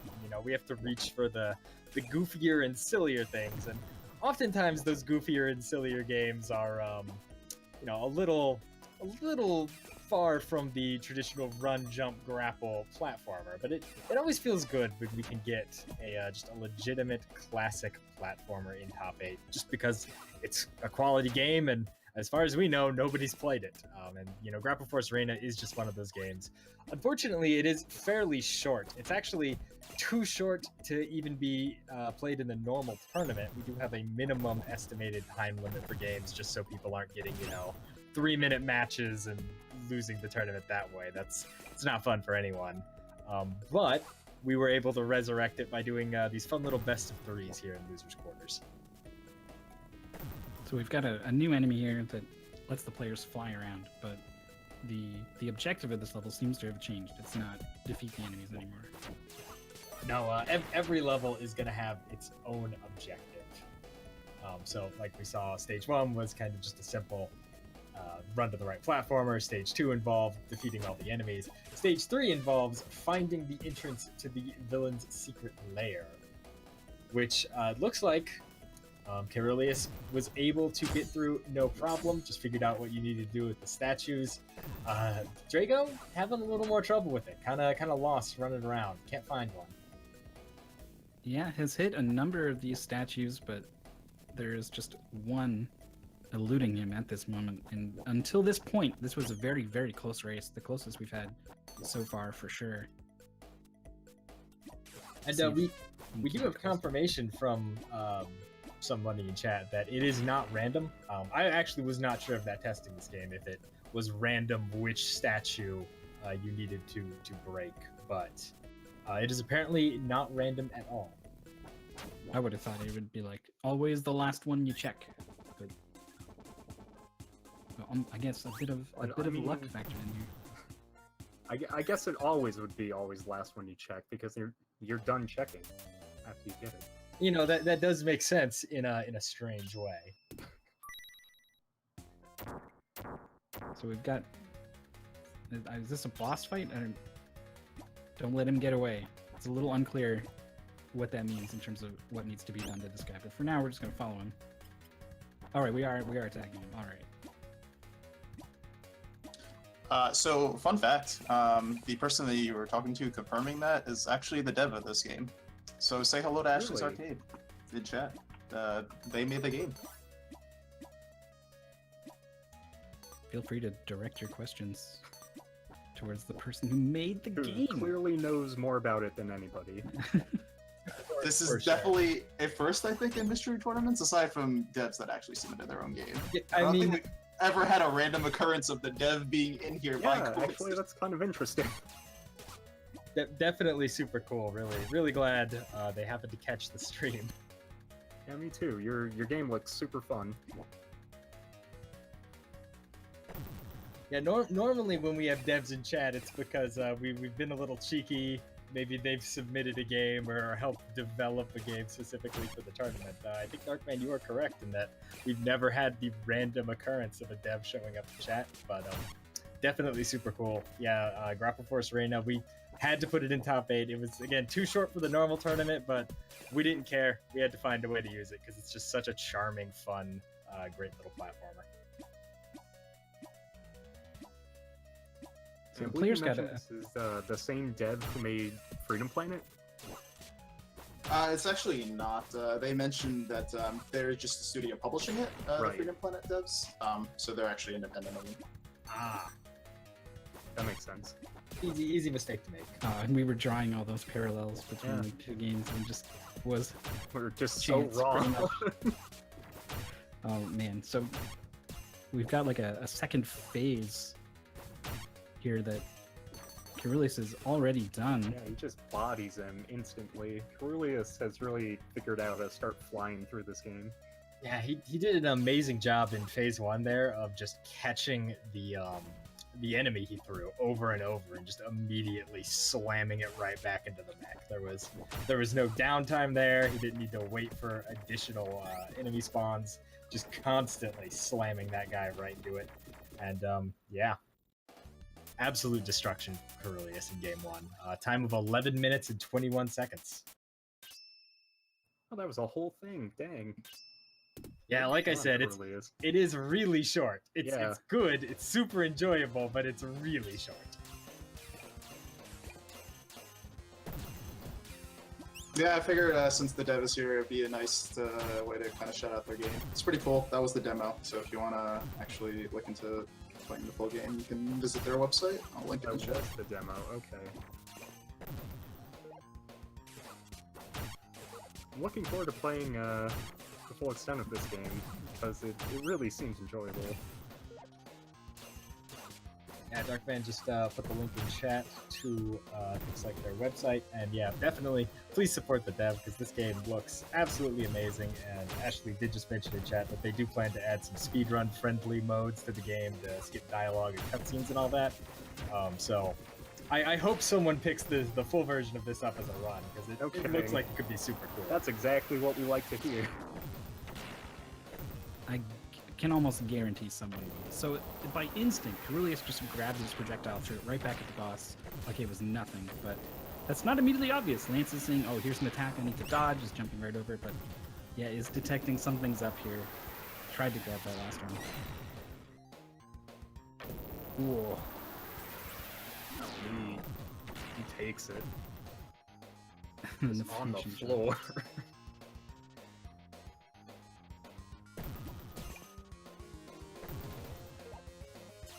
So this match is not over. We're doing best of 3s here, so Lance is Right, not so- out of it. Lance is not out, and it's kind of interesting that we have Lance here in the first place because I believe the last 2 mystery tournaments he entered, he didn't do so well, but this year he's been doing really, really well and just blowing through the losers bracket. I think wasn't he the one that actually got eliminated, but Alpha could not make it? Yes, that was the case, unfortunately. So was So he's here lucky on by top of that. a bit of luck to get here, but it was a ton of skill to get to that point in the tournament. Again, this is a big tournament. I'm not sure exactly how many people, like over 100 people entered this tournament. 6, I think. Yeah, pretty sizable number. Yeah, so we're seeing just the top 8 here. So to even get into top 8 or top 16 is a huge accomplishment. Yeah, especially since Lance is a man who has conquered my Everest of Zaboomafoo and made it all the way to top 8 to talk about it, even if it was a bit of luck. But it was a heck of a lot of skill on top of that. Oh man, Lance, I think went for the grapple earlier, and something was a little off, and it was feeling like that's not the way to go. Just clipped him. And then yeah, the splash damage. what a way to find out that that attack has splash damage on the last hit of your health bar.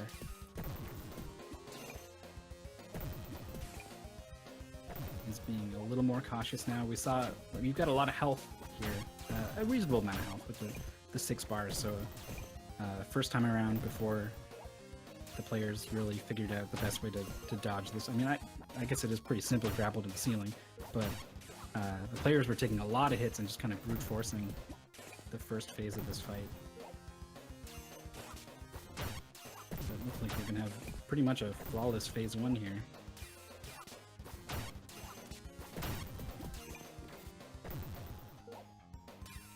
Yeah, he's definitely learning the pattern.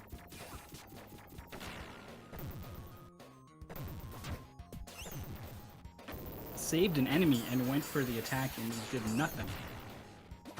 Very clearly getting reflected there, so hopefully not aiming. Oh, okay, the down grab. He finally gets it. And the miss! In the strangest way, but he got it. Alright, Waits for the jump.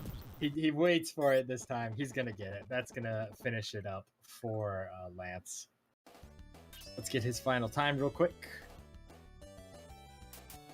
Yeah, the dot done came in on SRL 16:35. Looks like he accidentally tried to add a comment first. That's the tech, just adding your comment before the run is over. It's the real race tech right there. Putting the comment before the horse. So yeah, like we said, that's game 1 of potentially 3 here. yeah, we this is a full best of 3. Caerulius did have a crushing victory in that fun little cute platformer Grapple Force Rena, winning by over 5 minutes. But it doesn't matter how much you win by; you just got to win 2 out of 3. So I mean, you know, Lance isn't out of this yet. He can easily just run it back, take the next 2. And next up, we actually have one of my absolute favorite submissions in this top 8. It's a fun little freeware game submitted by our very own Exuno. So you know it's got quality, or lack of quality. I'm going to have to just wait in suspense for just a little bit while the players get set up and transition. That's the downside to the best of 3, is the players have to switch from one game to another on the fly, and it could be from a Master System game to the PC Engine game, and so there's a little bit of setup time. That's fine. We got plenty of time to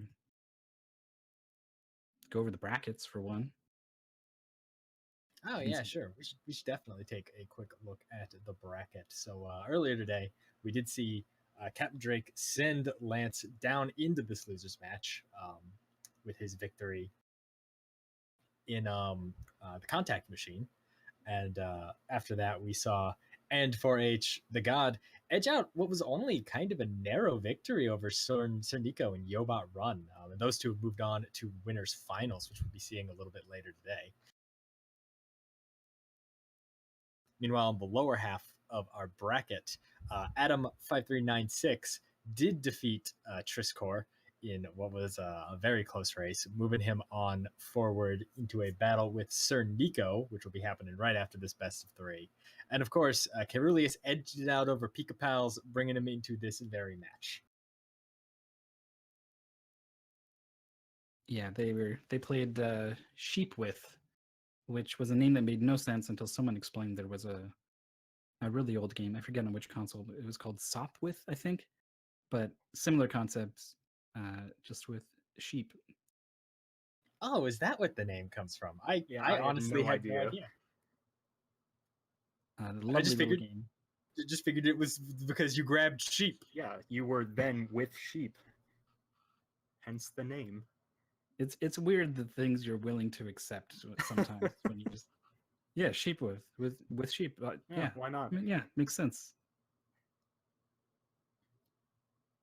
But that was the game that eliminated Pikapals, who this was not his first mystery tournament, I believe, but definitely their first big top 8 finish.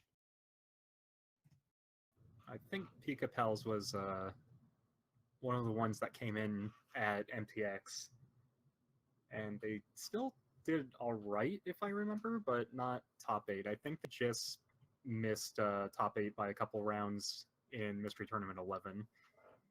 Yeah, I've gone ahead and pulled it up. 25th place in Mystery Tournament 10, and then improved to 17th in Mystery Tournament 11, and is now up to 7th. So an upward trend for Pikapals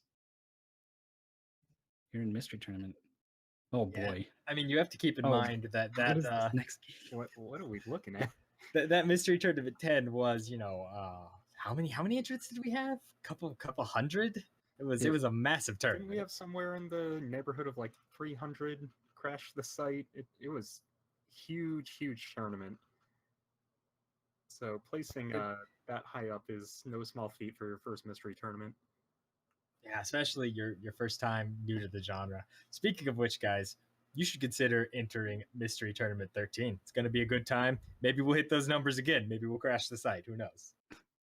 Yeah, that's true. We do get a lot of people watching, and if you type mystery, or I'll go ahead and do it 7 seconds ago or so, a link will come up to the mystery.beatthegod.m site. That's the Mystery Tournament website. There's a link there. Click mailing list. You can sign up to get info about upcoming mystery tournaments, because Mystery Tournament 13 is on the way. And it's up to all of you in chat to make our turnout that big again. Mystery Tournament's very, very easy to get into.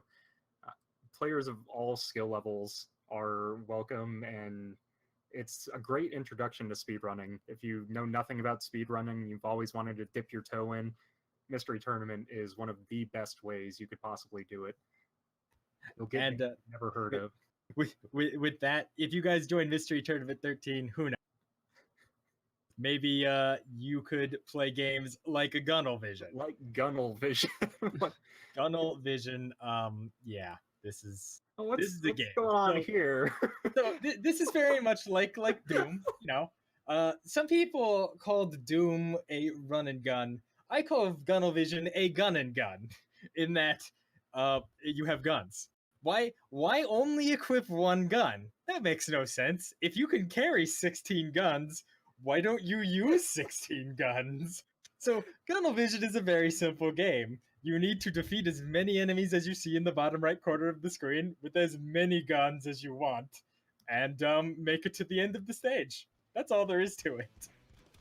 You start with the most basic of guns, Your the fist. Yeah, that is nature's first gun was the fist, and it just evolved from there. Yeah, no, now I mean you can see he's got 5 guns. It just keeps This adding. is so good. It's so What? great. What am I watching? You're looking down the Gunnel Vision, and it's beautiful.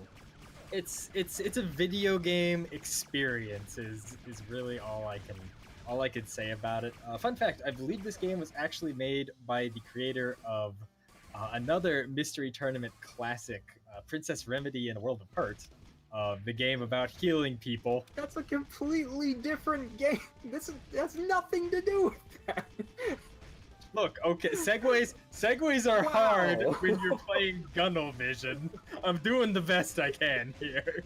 No, it was more of a commentary of like the dev gives you Princess Remedy, and then they give you a game where you have 6 guns on screen at the same time. You're holding all of them, blowing up skeletons. And I'm really not sure what the other enemy type is. Like there are very clearly skeletons and biker helmets. There are also weird robots with horns.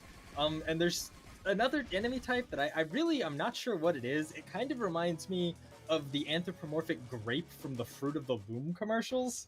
I'm not sure if that's what it is. That's what I think it is. Internally, I'm just assuming that is the grape from Fruit of the Loom. They're scissors? They're scissors! Scissors are, of course, the strongest short-range gun. Oh man, eat your heart out, Doom Chainsaw. This has got 4 scissors and some kind of laser gun. Oh my I god. think that's a bazooka. 5 scissors and a bazooka. The optimal gun combination. I mean, you don't get scared of the guy running at you with a bazooka. You know what he's about, but the guy who's running at you with 5 scissors, You're not supposed to do that! 5 right hands, just right in front of his head. I like to imagine it's actually 8 people, all like Scooby-Doo, and like people look around the corner, and you got like the heads all on top of each other. I like something like that, but with hands and scissors and bazookas. And you got the belching robot skeletons winner, I guess. Okay, man. There's so much to say about this game. So far it's blown us away with just its visual aesthetic. But a game is happening. People are playing a game. They are competing. Yeah, that's probably more important tournament. And it's looking like Caerulius has managed to look past the ridiculous nature of this game, buckle down and shoot some damn monsters. I mean, it has to be so hard though, like especially for Lance. You're down 1-0 in a best of 3. You've been told ahead of time, hey, we're gonna play some really short games. So I mean, these might be 5-minute goals, 10-minute goals. You don't know, and you're suddenly just handed Gunnel Vision, a game where you amass guns and scissors and fists and run at things and have to go through doom mazes. I mean, it's got to be hard to keep your composure and just sit down, calm down, not run into these shots like Lance is unfortunately doing, and you get through these stages. As Caerulius, I think he's actually moving on to the final level of Gunnel Vision already. Yeah, this is the final level. You have to fight the evil boss thing. That just kind of walks at you, doesn't attack very often. All torso, all head, no torso. There are, I believe, 24 shotguns lying around this level, including, and then I think maybe 12 rocket launchers hidden in the walls, several pairs of scissors. You can get absolutely ridiculous. You need 99 kills to finish out the stage. And yeah, that'll be it. So, I mean, obviously you have limited health, although you can see health packs everywhere. I believe each health pack only restores about 40 health, so they are not full health pickups. But Kay is just doing an amazing job of dodging damage. I mean, he's making it look easy, but you could see right there, he took like 3 or 4 hits in rapid succession with all of the enemies that are spawning in this stage, and you can very quickly find yourself going from 100% to dead. And he's just been doing a wonderful job as he's gone through this game of not taking damage. And I mean, we're seeing that right here in this final boss fight. Which is impressive considering you kind of also have to balance your gun to vision ratio. You have this tiny little screen in which to look through, and as you accrue more and more and bigger guns, you can see less and less. Yeah, Gunnel Vision, perfect name for what is happening here. You are literally seeing less and less with the more guns you have, and like that is important. Down to 30 health.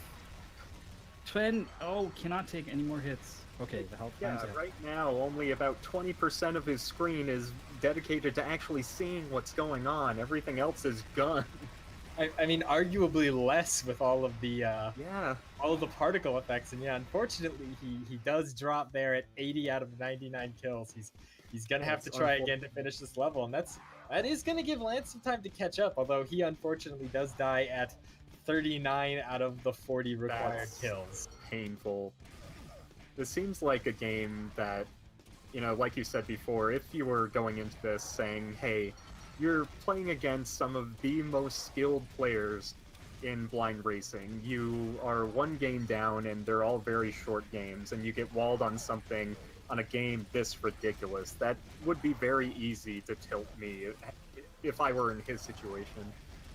Oh, for sure. And you kind of brought it up earlier, Tetsuya, but I kind of want to interrogate you about it a little further. From a game development perspective, even, how do you feel about having something in your first-person shooter as a gun-to-vision ratio? Sometimes in platformers, we will see developers try and balance out the speed-to-hazard ratio. The kind of classic Sonic vibe where you can go fast, but maybe you don't want to. But, I mean, have you ever seen someone do that in a first-person shooter? Well, not exactly, and this is me from the perspective of someone who kind of only does game development as a hobby, and it's not really something I consider myself particularly learned at, but It's an interesting mechanic. I haven't really seen it before, and as you can see on Caerulius' screen, or rather you can't see, he has uncountable guns in precious little vision. It's a really interesting mechanic. But at the same time, I guess you only have to really spray in one direction, and things in front of you will evaporate. If this were explored more, maybe on a longer game, it would be really interesting, but after a certain period of time, it would probably become very frustrating. Oh, he got the scissors in the middle of that. There's all these guns, and he got the true weapon and he needs. He needs 2 more monsters, and it's not a question of survival anymore. It's a question of where the heck are they? All right, there it is. 99. Yeah, now he just needs to find the exit platform. What? What? Oh, he found the secret dinosaur head. We're going to the secret dinosaur level, everyone. Okay. Congrats to Caerulius. Congrats to Caerulius. I hope we get to enjoy the secret dino level filled with it is a dinosaur head. Oh my, it is! Oh man, this Squeeze is some the dinosaur, it goes woo! This is some Commander Keen type of reference here. You know, after we've gone over the quality of games in Mystery Tournament going up and things in Mystery Tournament top 8 being really tight and fair, and then we get this, and that turns it all on its head, and that really goes to show you never really know what to expect. And that's not a bad thing, it's what makes Mystery Tournament, and points to whoever submitted this and the testers for putting it in top 8. This is something special. Honestly, Yeah, I couldn't have summed it up better, Mythical. Thank you so much for that. You know, with that, Caerulius does finish the race with a time of 8 minutes and 55 seconds. That puts him up 2-0 in this best of 3. That means he is moving on to the losers' semis. And unfortunately, that does mean we have to eliminate Lancedrago, but you know what? He put on an incredible performance. He's going out in 7th place, and that is absolutely nothing to be ashamed of in a tournament of over 100 participants, all playing their hearts out like this. So congrats to Lance for his 7th place finish, and hey, we will see Caerulius a little later in this tournament. Yeah, we've got this tournament. The top 8 here is going to be taking place over the course of this whole weekend. We're going to be doing about half of it today. You're watching it, half of it tomorrow. So we've still got the losers quarterfinals. I believe it is Sirniko versus Adam, and we've got winners finals. The 2 titans, perhaps Capndrake and Andy, left to play out today. All right, so we are going to move on to our next losers quarters match. Caerulius is in the top 4, and he will be competing in the losers semis tomorrow. So he is done for the day. Congratulations, Caerulius, and GG to Lance. Fantastic showing, as the commentators were just saying. So our next match is going to be between Sirniko and I lost my thing. Adam. There we go. Adam numbers. So we are going to take a quick ad break, and we will be back in just a moment.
All right, welcome back, everybody. This is once again the Mystery Tournament 12. This is the top 8, and we are currently in the second half of the losers quarters matches. So we're going to have Sirniko versus Adam 5396, or Adam Numbers, as he is affectionately called in the community. So without further ado, I'm going to let Mythical Sun and Tetsuya take it away and talk about the next game.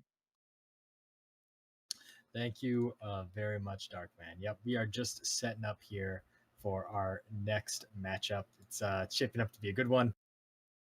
We again have Sirniko and Adam Numbers, 5396 to be specific on those numbers, gearing up for another losers quarters final.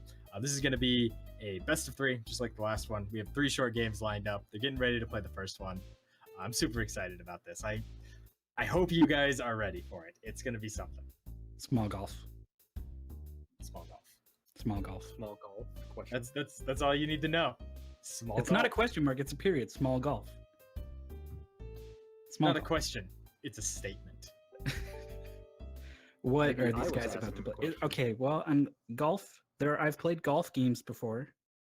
Of what size would you say the Mm. golf games were? They were pretty regular. They were pretty regular golf games. Not very small at all. Well, you're in for a world of difference here as we move in to the first game of this losers. Whoa, it is small. Oh, it's getting smaller and smaller all the time. But at its core, it is a mini putt game, which is there's this lovely. Oh wow, the screen wrap Wow, yeah. immediately recognizing the screen wrap. Oh, these guys are good. And the music doesn't change at all. It's still just this. Why are there spikes in a golf game? They There's shoot back. Oh Yeah, no. they're shooting at you. You're so vulnerable when you're small. No, you got a wrap here. You're totally safe to go straight to the hole. Or just go nuts all over the place. There we Another go. one of those golf games that does away with silly things like score. Oh, the sync.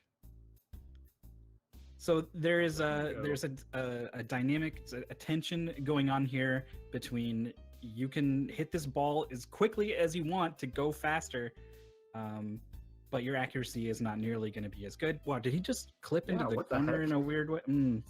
That sucks for Adam. But yeah, this is a speed versus control thing going on that the players are just going to have to feel out here. Wow, the save. Speed versus control, definitely a more traditional trade-off than we see instead of say guns versus vision. Yeah, it turns out small golf, the rules are a lot more confusing than you'd expect. We clearly can't comprehend them. Oh man. Is safe to line up this shot. Didn't have enough speed, but was able to extend the shot. Close enough. Mid-shot. There's something to be said about the skill of the players playing such an off the wall goofy like mechanic like this, golf where you don't keep score and you're getting shot at, and they're keeping pace with each other very, very well. They're like maybe a level or two away from each other. You don't need to keep score if Yeah. only one person's alive at the end. I mean, we saw Sirniko previously just, he kept up with Andy. He wasn't able to hold it the entire race, but he kept up with Andy, and he's doing an amazing job of keeping up with Adam Numbers here. As Adam moves on to this first level involving keys, and again, you need to hit the ball off the wall here so that it bounces away before those spikes get you. And this game is not golf, but it's golf. It's small It's a golf. It's a golf like. which is completely different from normal golf. I believe spikes are a one-stroke penalty in normal golf, although I'm not too familiar with the rules, so if someone could correct me on that. You got to play it as it lies, man. If it's in the middle of the In the spike spike pit, you got to pit. play it as it lies. It's in the rules. And last I checked, though, Pebble Beach, mostly just bunkers and grass and things. I think it is fair to say that this is the Dark Souls of golf. I was literally about to make that exact statement. Oh boy. The fact that two people were going to make that same statement just bothers me on many levels. Okay, well, look at it this way. Someone was gonna say it eventually, right? So, like, this is a pretty good one as far as Dark Souls of Blank goes. If it's So, simultaneously corroborated by two people at the same time, you know it must be true. I guess. yeah, and it's impossible that they share the same bad sense of humor. That's not true. No. That's not a possibility. Not even remotely. That's a certainty. These spikes are moving fast. This is we're gonna need a bit of timing and control here. Both players recognizing they're not gonna be able to just brute force this one. But you gotta watch out for the rebound. Oh my god! Almost. Oh, wow, with he the almost sand. saved it too. What was that? What? Oh my! What a god! He golfing. Get this man on the links. He's gonna light up the PGA. Oh my all right. god! Beautiful. Oh my god. You have Jack Nicholson. You have Adam numbers. they're like 1 and 2 apparently in the golf universe. Regular and small.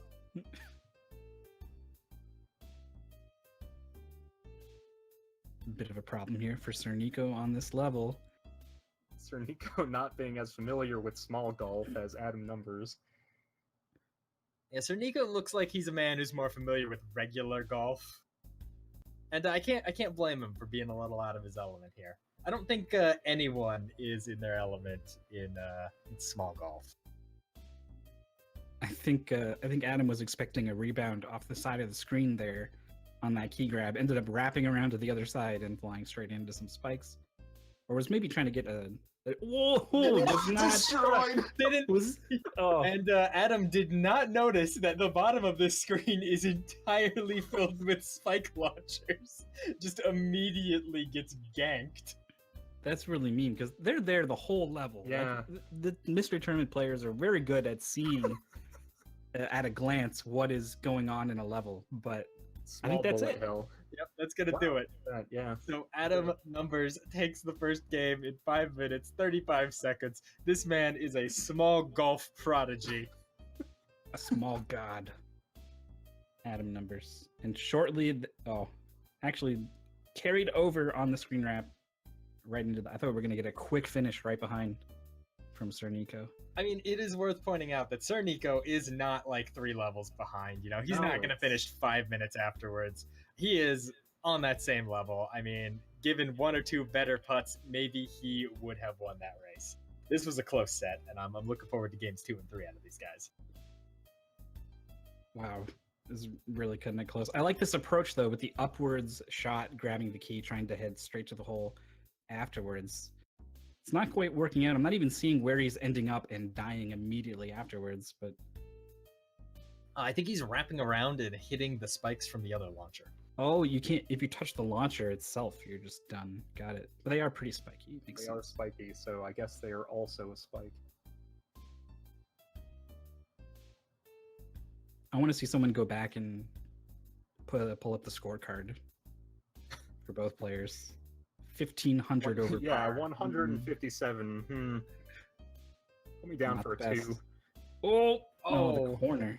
Sirniko, I mean, he recognized close. the spike launchers on the bottom there. He knew what he had to He was do. ready He just, for them. he just slammed into the corner, unfortunately. A little bit of misexecution.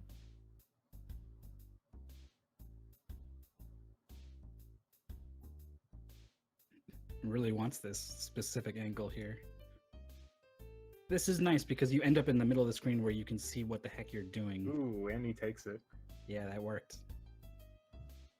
Nice job. Just a couple minutes back, finishing with a 7:24. Very respectable time. Very solid performance out of both of them. What a game.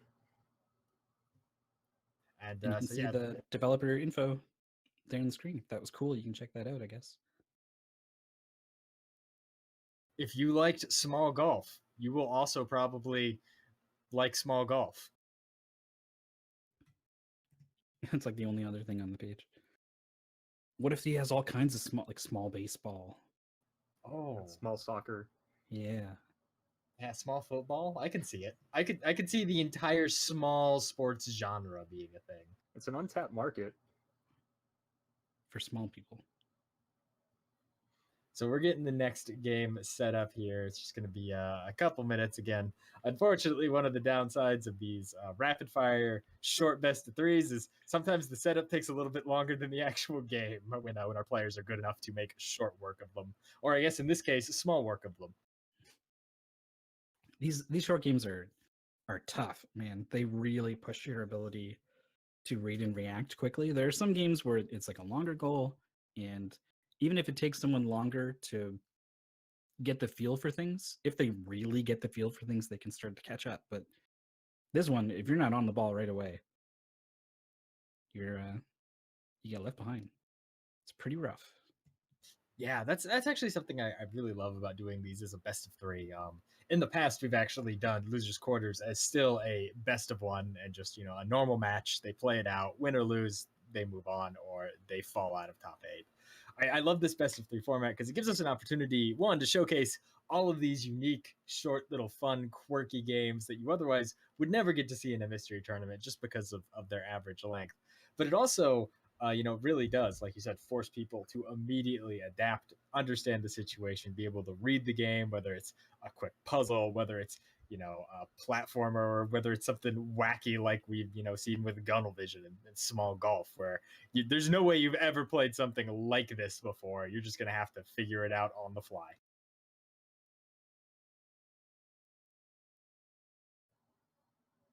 I guess Gunnel Vision is also in the small genre in that you have a small screen.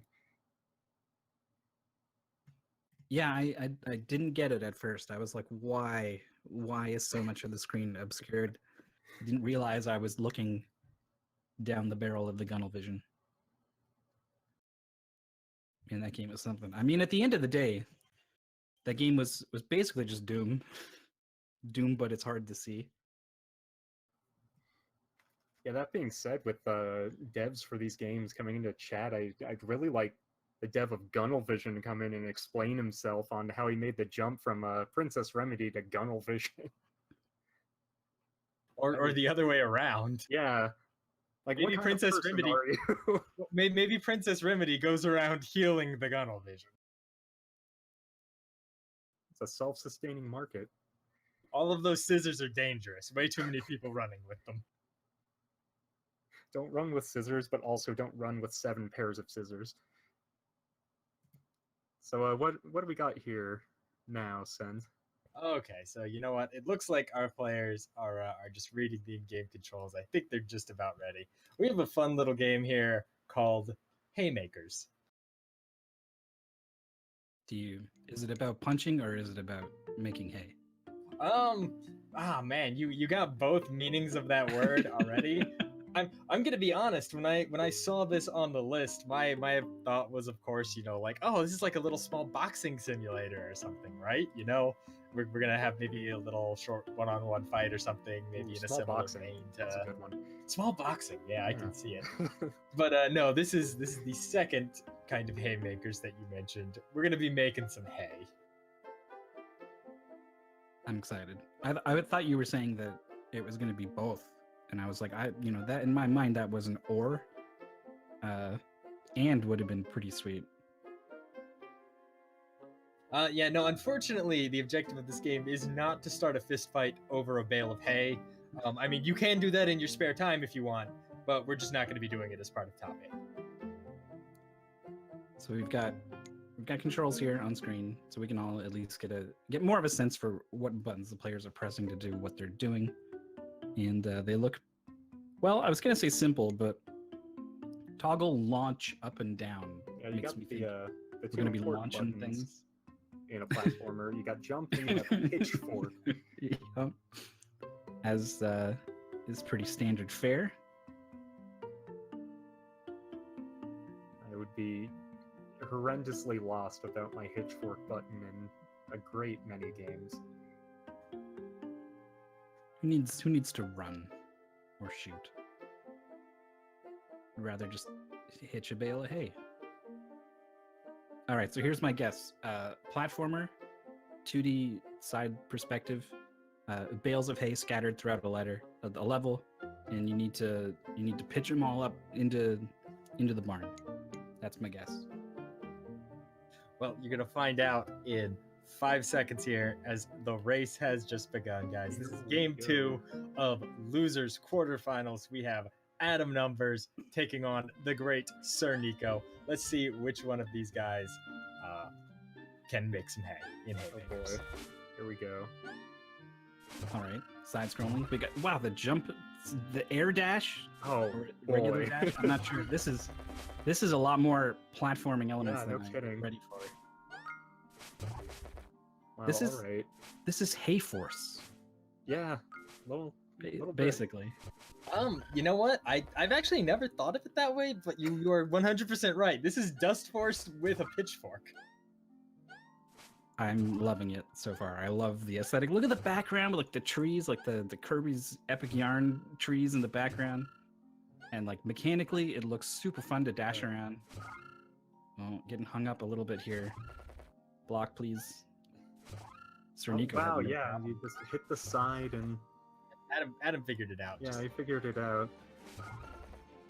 This is not how I imagine a simple haymaker. Yeah, no, me neither. What, Darkman? Did you not know that this is how hay was made? No, I did not actually. I didn't realize it was such an involved process. Sentient scarecrows. The hay is grown in the forest. It is then collected by an elite trained squad of school children, where it is then processed into the hay we all know and enjoy. I'm not sure if that means you've been eating hay recently, Tetsuya, but I'd advise against it. I haven't. Maybe Mythical has. It's part of his diet. They told me I needed more fiber. So games are happening. We got mid-air grapple points, and Adam is really taking to this game now. Oh yeah, he is just, I mean, fish to water. This guy, flying. this guy made a name for himself. Adam Numbers made a name for himself when he was able to defeat Drake and Andy in a platformer match. I don't believe it was his own, but still, like he is one of the players to watch when it comes to run and jump platformers, and this is, at its core, a run and jump platformer, and the man is effectively unparalleled. Yeah, it doesn't matter at that point if it's your own race or not. You get that bragging right that you beat both Drake and Andy, and just blasting his way through losers bracket. At this point, like, you might get to see that match. You might get to see him play one of them in a platformer. We'll see how that goes. Just immediately identifying what hay blocks need to be hit to clear the way. I wonder if there's any way to minimize your upward bounces and recoils off of some of these things. Yeah, I wonder what the cooldown is on that charge for when you get to shoot yourself in a certain direction. Like, once you bounce off something, can you charge again? As long as you grab onto objects, you'll see them grabbing onto the poles, to some background objects like little floating faces, and that lets you do the charge. You can charge like chain dash pretty effectively. There is kind of a bit of a cooldown recoil period, but you can definitely, just charge to charge to charge if you get the right setup and the level design allows for it.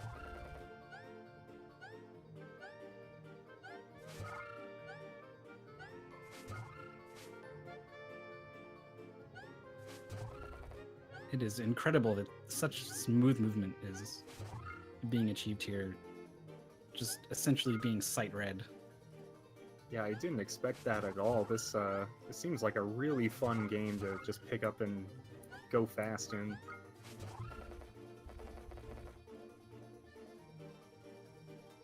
Yeah, it's super cool. Much like Grapple Force Rena, it's a really fun, satisfying action platformer to play. And just like Rena, it's actually also a demo. Supposedly there's a full version in the works. I hope, it gets developed and it comes out at some point, because again, I can see this being an amazingly fun speedrun.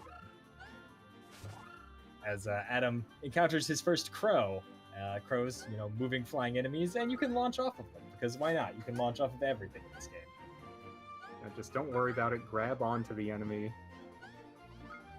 Launch off of it. Hitch a ride. Finally getting through that crow section.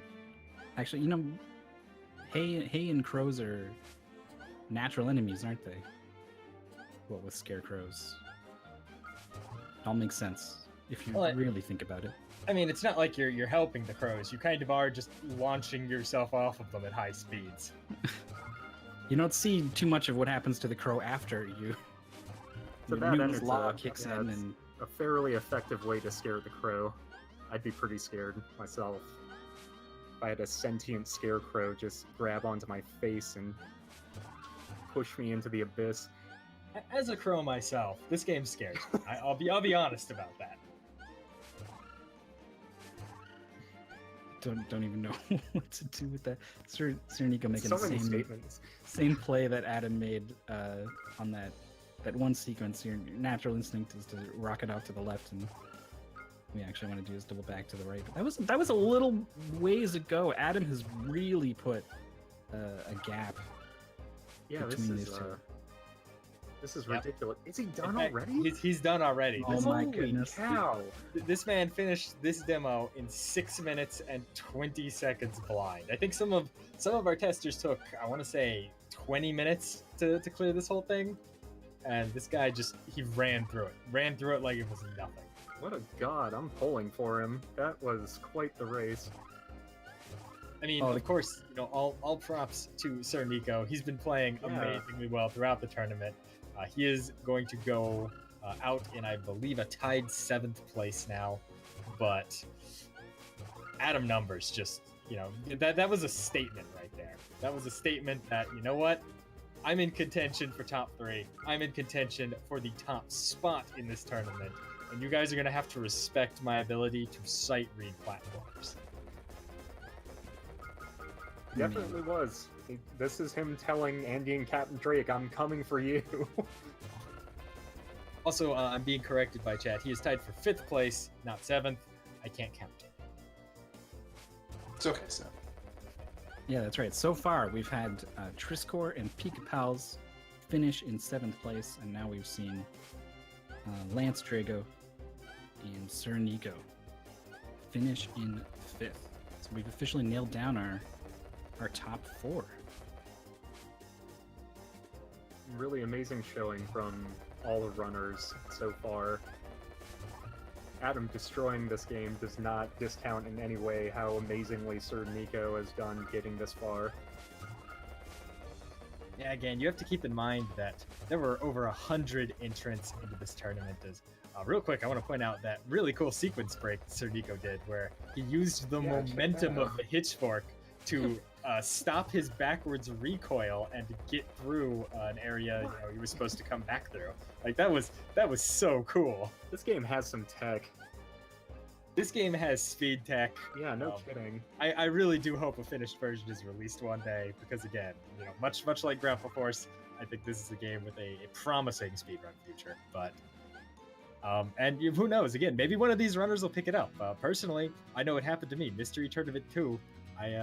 I stopped. I got destroyed by a grapple-based game called The Green Grappler, and then picked it up for a run. I think OmniGamer picked up Get Out of My Way, I'm Trying to Eat You after a Mystery Tournament as well. As Sirniko finishes it off in 8 minutes and 45 seconds, about 2 minutes behind Adam. That's still an incredible time. That's nuts. Like I was saying, some of our testers took 15, 20 minutes to do that demo, and 6 minutes, 8 minutes, these guys are crushing it. There's absolutely no doubt about why they should be here. Congratulations to Sirniko. He put on a great show. Once again, making top 8. Once again, doing good stuff. But Adam, he looks like he's on the warpath. It's pretty scary to think about. Unfortunately, we're not going to see the wreckage Adam's ready to cause today. You're going to have to come back tomorrow for losers finals between Adam and Caerulius. But we're not done for today. We've got one more match love to play, and it's Boy, what a match. yeah. What a match indeed. No one gonna say it. Well, we got both gods of speedrunning here, Capndrake and 4H, Andy, whatever you'd like to call him, the undisputed first seed. He's won, what is it, 5 mystery tournaments in first place now? 4 mystery tournaments in a row, 5 mystery tournaments total. Yeah. Including the mystery invitational at AGDQ 2017. He's looking to make it 5 in a row.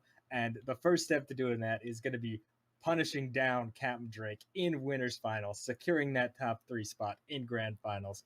And that's going to be our next match. But I think we are going to take a quick ad break before that. So we'll be back after that. Yes, we are. Thank you, son, for doing my job. We will be right back in just a minute. We're taking a quick ad break, so stay tuned.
Alrighty, welcome back to the Mystery Tournament 12, top 8. So this is day 1, so we're doing this over the course of 2 days. Of course, the top 4 will be tomorrow. So this is our last match of the day, the winners finals between Capndrake and Andy, 2 of the great players of Mystery Tournament. So without further ado, this is best of 3, of course. These are going to feature a little bit longer games, we think. You know, some players might just beat in 5 minutes anyway because they're really good. But so this will probably take a little bit longer. So without further ado, I'll let the boys take care of it. So guys, take it away. Thank you so much, Darkman. So, Sen, what the hell is forklift, man? Yeah, explain. Well, real quick, to explain what Mystery Tournament is, we Okay, got, 100+ people who came around, and everyone submits some games for everyone else to play. We do a quick little job vetting them, make sure they're good goals, make sure there's enough explained so no one gets lost, no one loses through a fault not their own. And right now we're seeing the top 8 of it. In fact, we're seeing the top 4 of it, and one of these players is moving on to the top 3. We have the great and 4H, as well as Capndrake, the Legends. And you get to play all kinds of games in these mystery tournaments. You might play a traditional platformer, or a puzzle game, or maybe Mario Kart No Going Left. Of course, you might also have to play something like Forklift Man. Forklift Man is going to be the first game of this Winners Finals best of 3 set, and oh boy, it's a video game. I'm curious if the man himself is a forklift, or if he's a forklift operator, or it seems like there's a first-person mode, third-person mode. I'm seeing those arms. I think he is a forklift man. This man is a forklift. He is a human forklift. What the? This game has many different camera views. You can go third person, first person. It even has a VR mode if you really want to hate yourself. No. What kind of person are playing this with the HTC Vive? No, that's nightmarish. Why would anyone? All right, dunking the basketball. Both players figuring out what they have to do with these grotesque, horrible arms. All right, man. So when you play this in VR, do you have to actually stretch your arms out that far to get the things in the correct position? You know, I hope not. Is really all I can say. I hope not. You would need like a trombone to play this game or something. Having a bit of trouble with the physics here of extracting the green jelly cube. Let me describe the physics for you in this game. They don't work. Try, yeah. Okay, that either works, I guess. It looks like Capndrake, being a robot himself, is more familiar with the mechanical nature of being a forklift, so he was managing to extract that a little bit easier than Andy was. I do being a mere human being. I do want to actually give a little bit of test history. You know, normally we keep what happens behind the curtain of the tester's secret, but this game just has a story that I have to tell. Please tell it. So this game was submitted, and initially it was rejected. You know, a couple of people played it, and they were like, wow, this is terrible. No. I'll never forget this nightmare. Don't show it to other people. But, I played this game. I thoroughly enjoyed this game. You know, I had a couple of unorthodox solutions. In fact, the room Capndrake is in right now, I'm actually not sure what you're supposed to do, because I managed to somehow pull the blocks straight through the wall and just, you know, warp upwards far enough to reach the door. I'm not actually sure what the puzzle in here is, and I said, you know what? This game is brilliant. Top 8. Yeah, it definitely looks like it's got some jank in it, and if you can figure out how to control the jank, harness it. You must become the forklift. If you can become the forklift. Now, is he half forklift, half man? His mother was a forklift. Yes. Okay. Thought maybe the forklift would have been on his father's side. Well, I can see why you'd think that, but... So I mean, the forklift, you know, right now we're only seeing, you know, this man, he can obviously extend his arms, but that's not all a forklift can do, right? I don't know. Why don't you tell us what forklifts can do? They raise things up and down. Among my obvious prize qualifications, I am an expert at forklifts, let me tell you.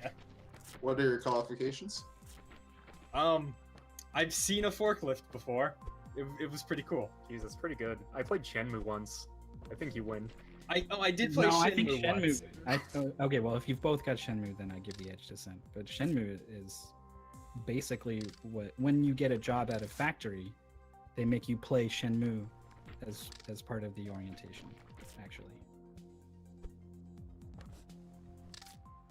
Now, before going into this, Capndrake sent a message to me on Discord, and he said, "Get ready for some freeware crap. I know it's coming." Capndrake and Andy have, you know, they've been in top 8. They've been in top 3 of mystery tournaments so many times. They know exactly what to expect, and frankly, they love it enough to keep coming back year after year and systematically body us.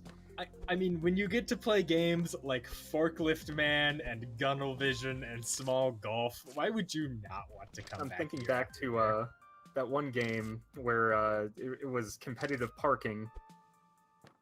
Oh yeah. Oh yeah, I remember that. In quotes, I think there was not a lot of. It was a hazardous parking lot. To be Yeah, sure. there were minefields, weren't there?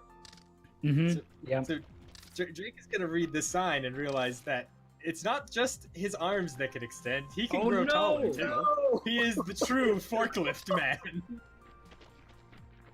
Were they always able to do this? Oh And god, this yes. is so disturbing. so neither player has found the button to do that before the tutorial prompt. That would have been a shocker, I bet.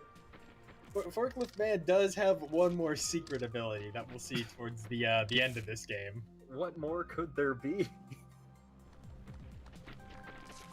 Well, if anybody actually wanted to play this game, I'm not sure why. We do actually have a list going of all the games that have been subbed so far that are able to be downloaded, so you can actually head on over to this spreadsheet I just linked, and you can, if you're brave enough, play a game like this. Good luck, though. You know, there are definitely some good games on that spreadsheet. There's some bad games on that spreadsheet, and then there's Forklift Man. Yeah. No, I said it before, I guess I'll reiterate. You truly never know what you're going to get in Mystery Tournament. A lot of things are submitted that people have maybe played before, or they're just a standard platformer, and you're like, okay, I'm familiar with this. But then every so often, because so many people in Mystery Tournament have played so many games, and you're really trying to figure out the strange things that people might have never heard of, you get things like Forklift Man. You truly appreciate what Mystery Tournament is at that point. It's we're seeing the inside of Forklift Man's face a little bit, and I didn't think it could get more horrifying, but there it was. I was expecting an engine. Andy is really having trouble with this box room. He has not mastered a forklift. I would be willing to bet that this man has not played Shenmue. He probably don't think so. And to make matters worse, I know for a fact Capndrake has played Donkey Kong 64, and he does enjoy himself some Lanky Kong, and that probably contributes to how well he's doing. You know, mastery of Lanky Kong is an important skill in Forklift Man. Just being able to stretch your arms out when you need to is vital. The legs got caught up on a box and got kind of twisted in a way that was not cool. I really wished it was first person instead of third when that happened. I will never forget it, as hard as I may try. So this is an incredibly frustrating room that Drake is in here. Has maybe finally found the last box. Yes, Yeah. Yeah, he does So it. in addition to answers. finding all the boxes, you need to put the boxes in the right sized holes. So here we have the switch room, where you gotta activate the switch on one side of the room and make it to the door all the way on the other side of the room. But I mean, obviously, as like normal sized Forklift Man, you can't run that far. You're normal sized. Your legs don't know how to be long enough. Oh wait, they do. Oh, with the Ooh. crouch. Oh, that was... No, don't zoom out. First Don't person. do when you that. please. Oh. So now we have some platforming. So yeah, you just have to extend your legs and then jump and retract your legs to get All you up on have the to platform. do It's is jump up classic and pull your legs up. Counter-Strike. Jump crouch to get on top of that one box. It's the same thing. This is a work of art. Not sure if that means it's good, but it is certainly something I'll never forget. Look at that jump. Oh my, immediately understanding the jumping potential. Capndrake is no stranger to being a human forklift, apparently. I guess this is just what he does on the weekends to train for Mystery Tournament. You know, he extends his legs. Capndrake's father actually is one of those robotic assembly line arms. Little known fact. Oh, that makes so much sense. Wow, the long distance. Is that even what you're supposed to do? Maybe, I think so. Is making it work. Meanwhile, Andy has been... Yeah, he has to be and frustrated. trouble with this room. Yeah, he cannot get out of the box room as Drake actually enters one of the last rooms. So Forklift Man, of course, can grab more than boxes. He can grab anything. Oh no. So now Isn't this that- is a grapple game. Yeah, you're basically a horrifying Spider-Man at this point. The world You know, is your oyster. I don't remember this part of operating a forklift where you can extend the spokes out to grab onto walls and pull your forklift up. I mean, that's the part that OSHA doesn't really teach you, but it's Seems a cool very part. dangerous. Was this part also in Shenmue? Yes, actually. They removed it before it shipped. It really, there was a lot of concerns raised over if small children would be able to stomach it. Yeah, it'll be in Shenmue 3, I hear. The fans, they wanted it, you know, and they listen. Yeah, I think it was actually a shortcut in lap 2. You could grab onto the side of the warehouse. And pull yourself up. I'm glad we have someone who knows the proper Shenmue lore. Yeah, man. I know that game, unfortunately. And So it this looks is definitely it. This It looks like, yep, Drake made it to the final room where you need to use Forklift Man's ultimate ability.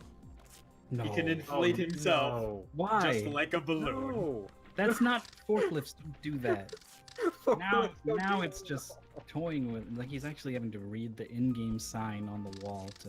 Now, Okay. holding So H it's to grow hard- hair. Yeah, it's hard to see because Drake is in first person, but that final puzzle there involves blowing your head up and putting some hair on it, so you No. can be a real boy. Now You'll he's never- out. He's out in the never- actual world. That's a horrifying ending. He's that loose now. This thing is free now. And Capndrake has finished in first place with a time of 11 minutes and 16 seconds. Andy immediately forfeits. He wants nothing more to do with Done. this. We've been funning around because this game is. I mean, look at it, but Yeah. that was a slaughter. Capndrake just figured out what to do with these blocks in a way that Andy simply could not. Yeah, again, that's the adaptation we were talking about from Drake earlier. His just ability to, it's like see a game and immediately understand what he needs to do, no matter how silly it was. Like, oh, I need to platform as a weird stretchy arm and leg guy. Okay, easy. You just jump and crouch over and over. But intuitive. It makes sense.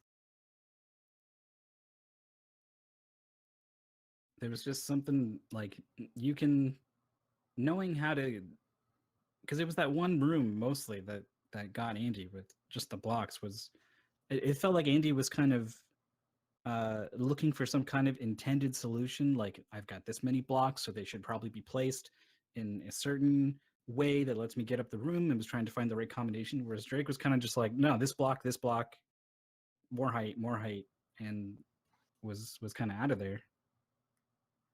If Drake has one strength, it's definitely how to intuit a game's underlying mechanics almost instantly. Drake has played so many video games that he can understand, oh, okay, this is a platformer like this other game, or Forklift Man is just a bad platformer with some weirdness to it. Andy's also plainly good at a variety of games, but there's a good chance he might have been tilting with that, because if I were in his position, if I was in Mystery Tournament Top 8, I was in Winners Finals, and I'm not understanding a puzzle level in a game like Forklift Man, I might have just dropped it there. Yeah, and it sounds like things were exacerbated a bit by the physics in terms, I mean, obviously, like, look at the physics, but getting blocks to play nice and stay where you want them to stay. It looks like Andy was having some trouble with that. Blocks kind of just flying away, and I think they were using different strategies to place the blocks. I think Andy was using a button to put it down, and Drake was just jumping. And apparently the button to nicely place the block was not quite giving the same results as the jump strategy. You know, the strategy in Forklift Man. Ah, yes. That game does. It's very deep. A lot of strategy. Grandmasters have been talking strategy of it for centuries. They say it will never truly be solved. I don't believe it can.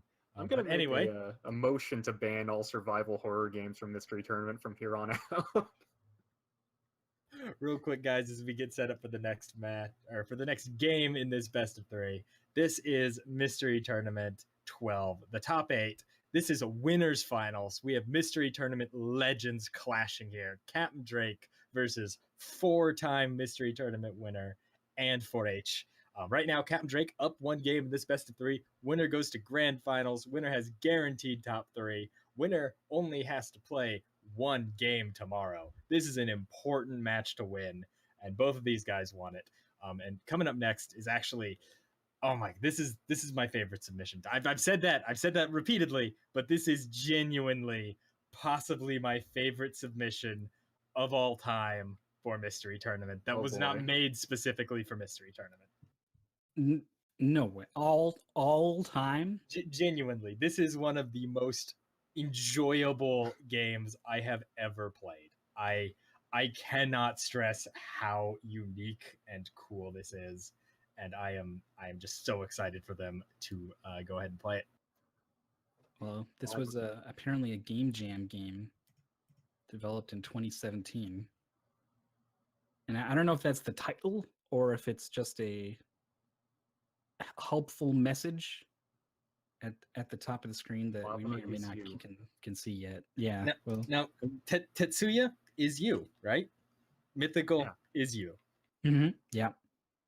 Well, the next game that we are going to play is a little puzzle game, little indie jam game called Baba is you. Is me? I thought Mythical is me. I thought Tetsuya was me. Well, you're both right and wrong. The real question here is, Baba is who? Baba is you. And in fact, it looks like our racers are just about ready. Oh, this is some music.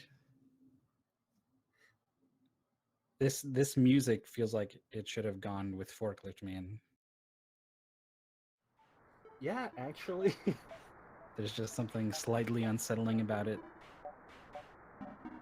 Now, that being said, if this is Sent's favorite submission, that's pretty high praise in the top 8 that we've already seen some pretty quality picks.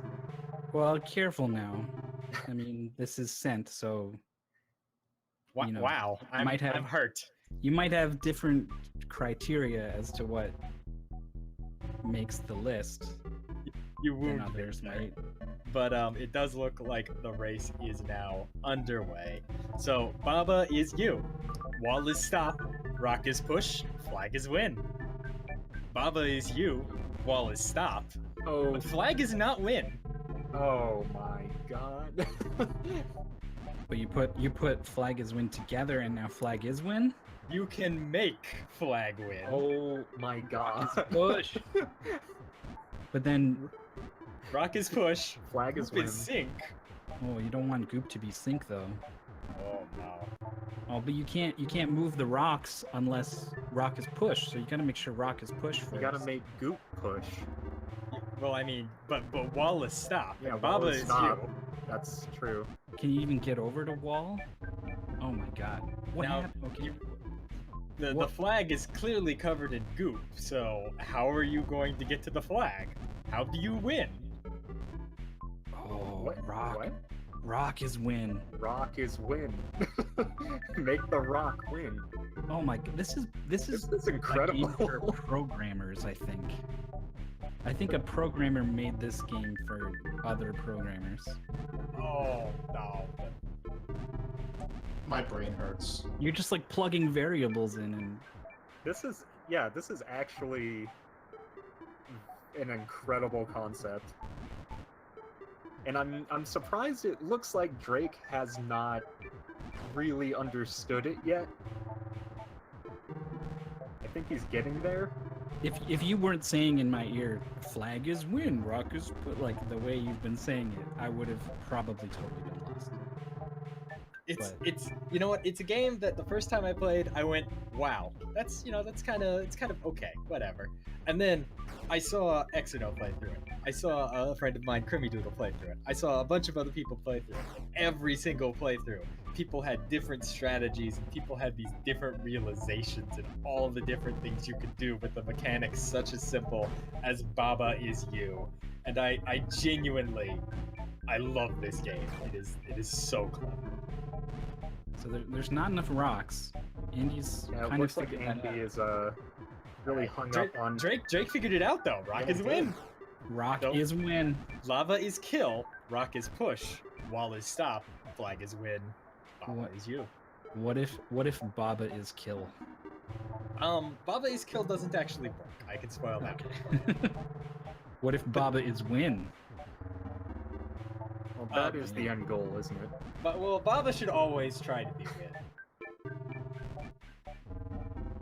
When you put the words together, I can't help but read them together. But La keep in is mind, hero.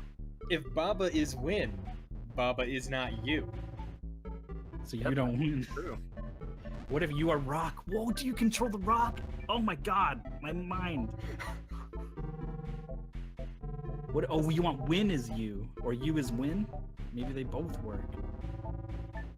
This is Alright, well, Drake pushes Baba out of the way so that Baba is no longer him. And then Oh. he has He can't nothing to move. control. now you need to get like something else to replace it right in there. Oh no. What? Oh, what is going on now? I think Drake is onto it. I think Yeah. Drake is onto it. Building a bridge. Because what if Baba wasn't you? What if rock is you? Yeah, that's why I said oh no. Yeah, oh my Yeah. Oh my God. god. Rock is you. This Flag is so win. good. So that was Andy's having a heck of a time over there. okay. He's got rock Yeah, over near the win. I think he gets the. No, Oh, no, he's he still doesn't- hung he up on doesn't getting get to it. the flag. So at Drake's level, wall is stop and Baba is you, and the rest of that is blocked behind some rocks. A wall isn't Bone is stop kill. anymore. And flag is win. So wall no longer stop. You can go and push the rocks. So bone Well- is no longer kill. But rock is stop. Oh wait, rock no, is not rock push. is stop. Hey, Andy figured it out. He did it. And oh, he has the right idea already with the rock. Well, he pushes Baba out of the way. There is, by the way, a button that makes you go back one move. You don't have to reset the level every time you mess up. And that could be a key development going forward now that both players have kind of hit on the key concept here. So I mean, bone is kill, and rock is stop, and flag is win. There's no way to change any of those.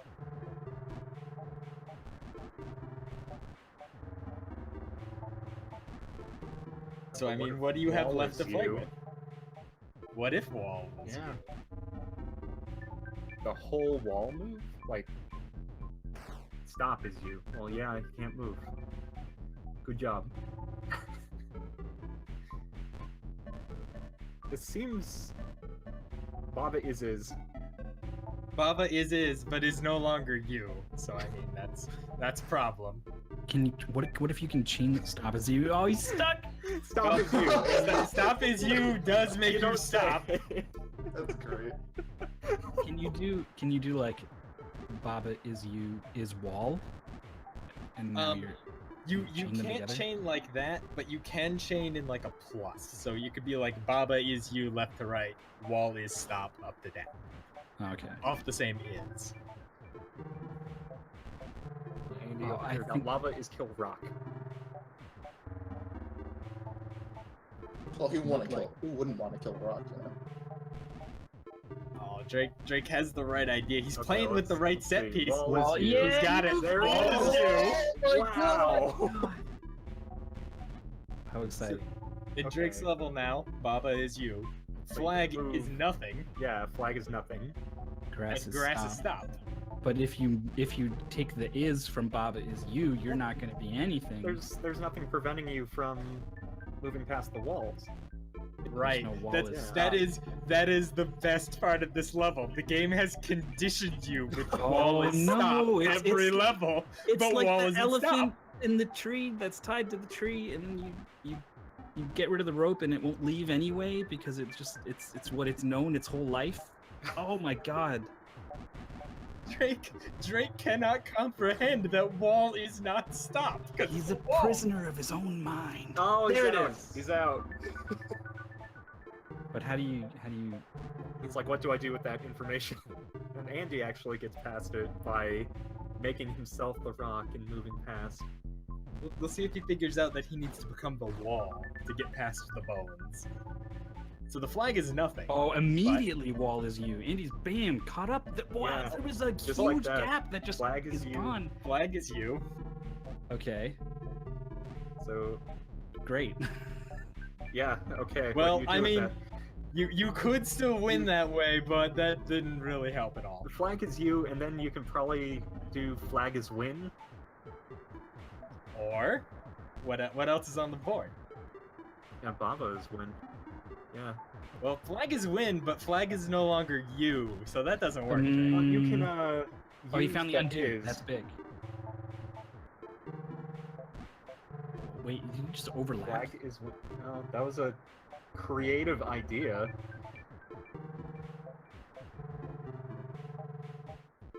Yeah, you can put flag is win with the is vertically. This is the plus technique. Yeah.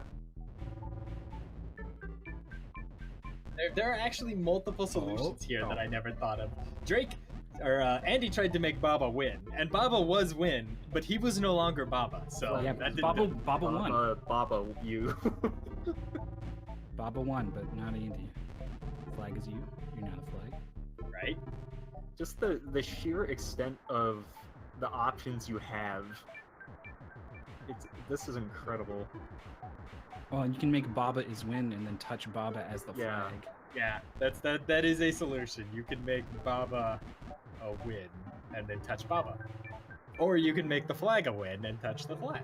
In Baba is you. Flag touches you. He's starting to get it, I think.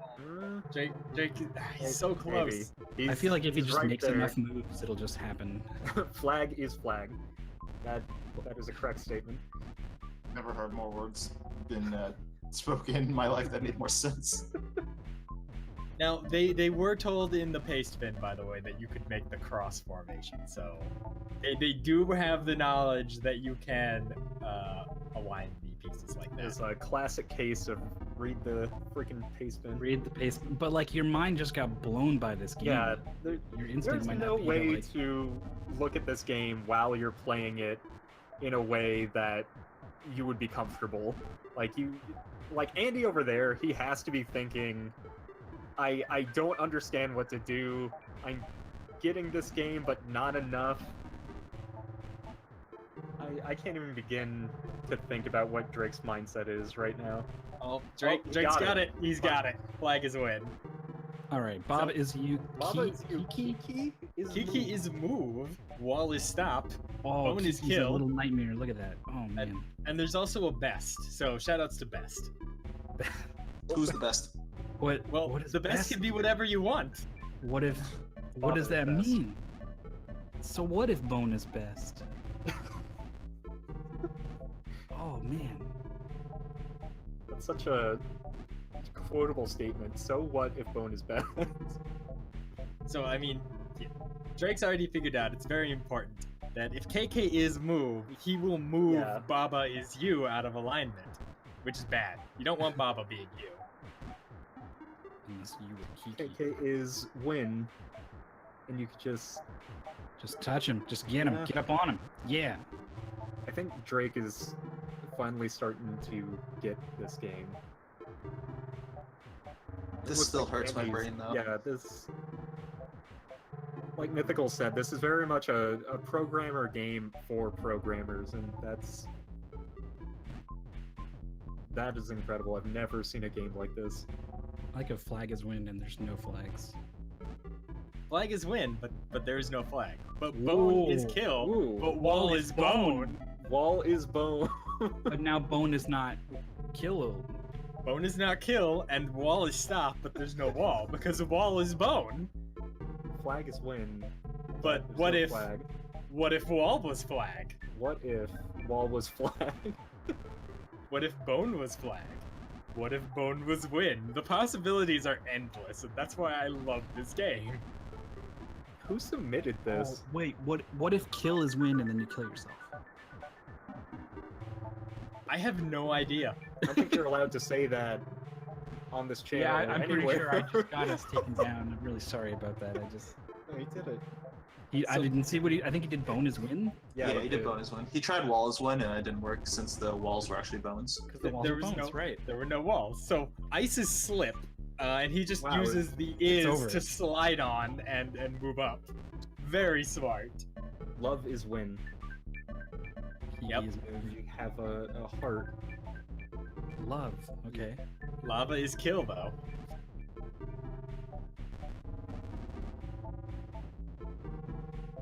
Heart is move. He's gonna make the heart move to him. If he could get more things to shove in there. With the No, heart, you push things in. can't use the heart as a word. Oh, what but is he doing? KK can Oh be. my god! Wait. It's a little army. Oh, he's killing them all. Okay. But if KK is you, lava is kill.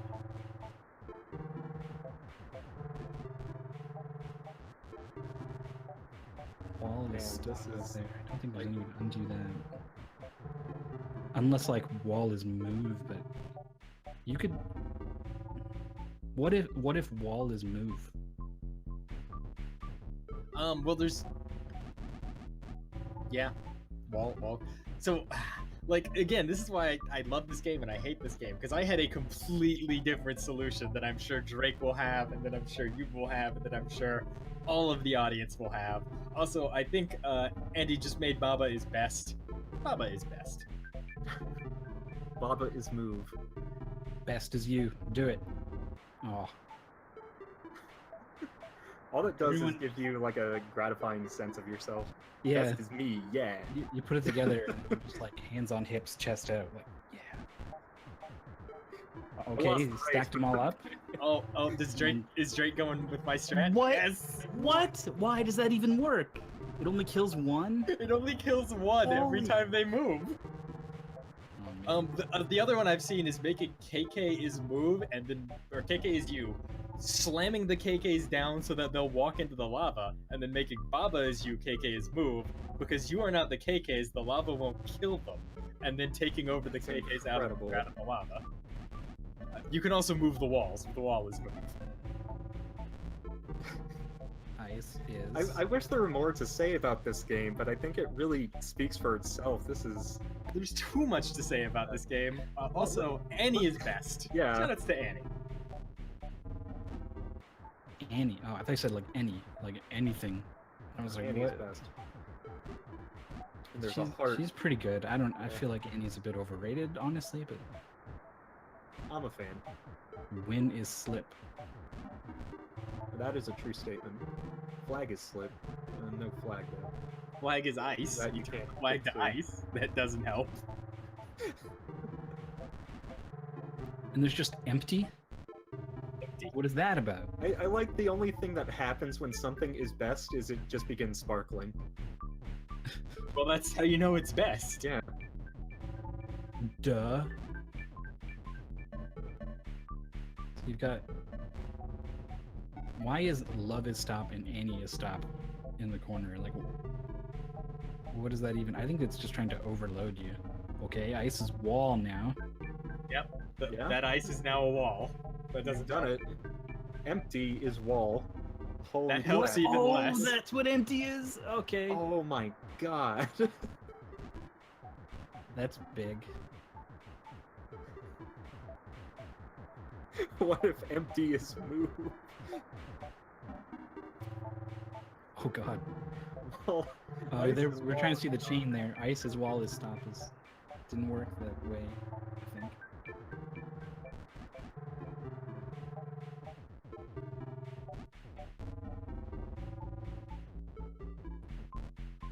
All right, Sen, who submitted this game? Wait, let me- there's nothing about grass, right? Can you walk on the grass? Yeah. Yeah, Grass there's doesn't nothing. stop. Yeah. No, he's just mentally blocked himself. Oh, not again! No So- way. I thought, man. This has been submitted multiple times by Zelore, Kolu, Nighty, Caerulius. I think some girl mentioned that she had submitted this one event. All right, Andy's done with that level that was tripping him up.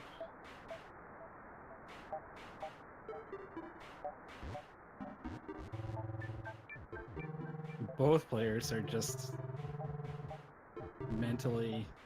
Turns out the mental block is the strongest block of all. Ice is empty. That's true. Empty is ice. Ice is empty. Doesn't really. Oh, yeah, it does matter. Yeah, well, because now all the empty spaces are ice. Yeah, you just have to. Well, yeah. Once you understand that the grass is something you can step on, you can just change the ice to win. That's it. Ice is you. Whoa! Oh. He's trying.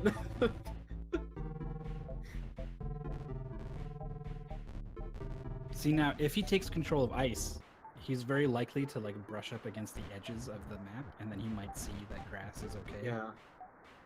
Oh, I think Drake has it. I think he's figured it out. Ice is His Baba. Baba is you. But the ice is gone. Okay. He's certainly trying. Empty is ice. But ice isn't slip, so it's fine. Ice is you. Okay. Yep. That's interesting. He. Mm. It's not really showing him that you can go into the grass. Meanwhile, Andy's made empty his best. empty is best, which is And he just won. He won. I missed it. I was looking at Andy. He won. Drake made God. empty ice, then he made ice himself, and then he used the ice to touch the flag. I blinked and I missed it. What the heck? So now we have lava is hot, goop is sink, Baba is melt, KK is push, and Baba is you. Baba is melt.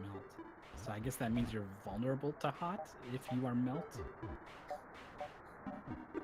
Now Baba is melt, What a so Baba statement, can't touch yes. lava. You know, things that aren't melt can touch lava, obviously. Yeah. I mean, most of us are melt, so we don't have a lot of experience Most people being otherwise. But are melt.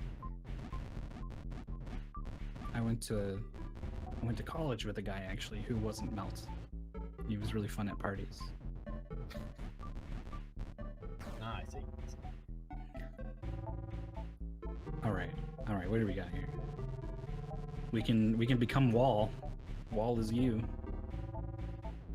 Maybe you'd have a hard time getting those things over to wall though. The grass breaking. isn't stop. So I'm starting to think maybe we were wrong about that. Yeah, maybe. Yeah.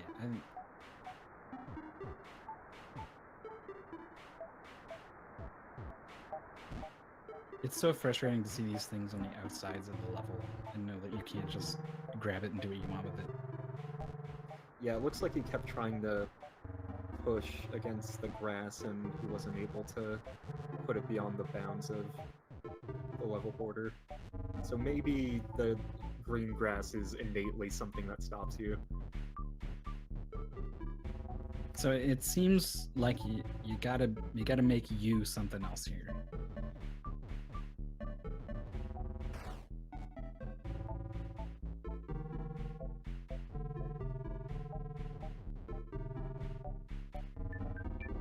I mean, you don't have a lot of options, honestly. Yeah, you don't have any options. There are only so many things you can manipulate from this point on the board. And I think the strategy with a game like this really is to just think about what can I do right now? Like, the only things I can interact with are Baba is you, and a little bit wall is stop, lava is hot. Like I think the goal is wall is you here, but I admit I don't necessarily see how to get that going.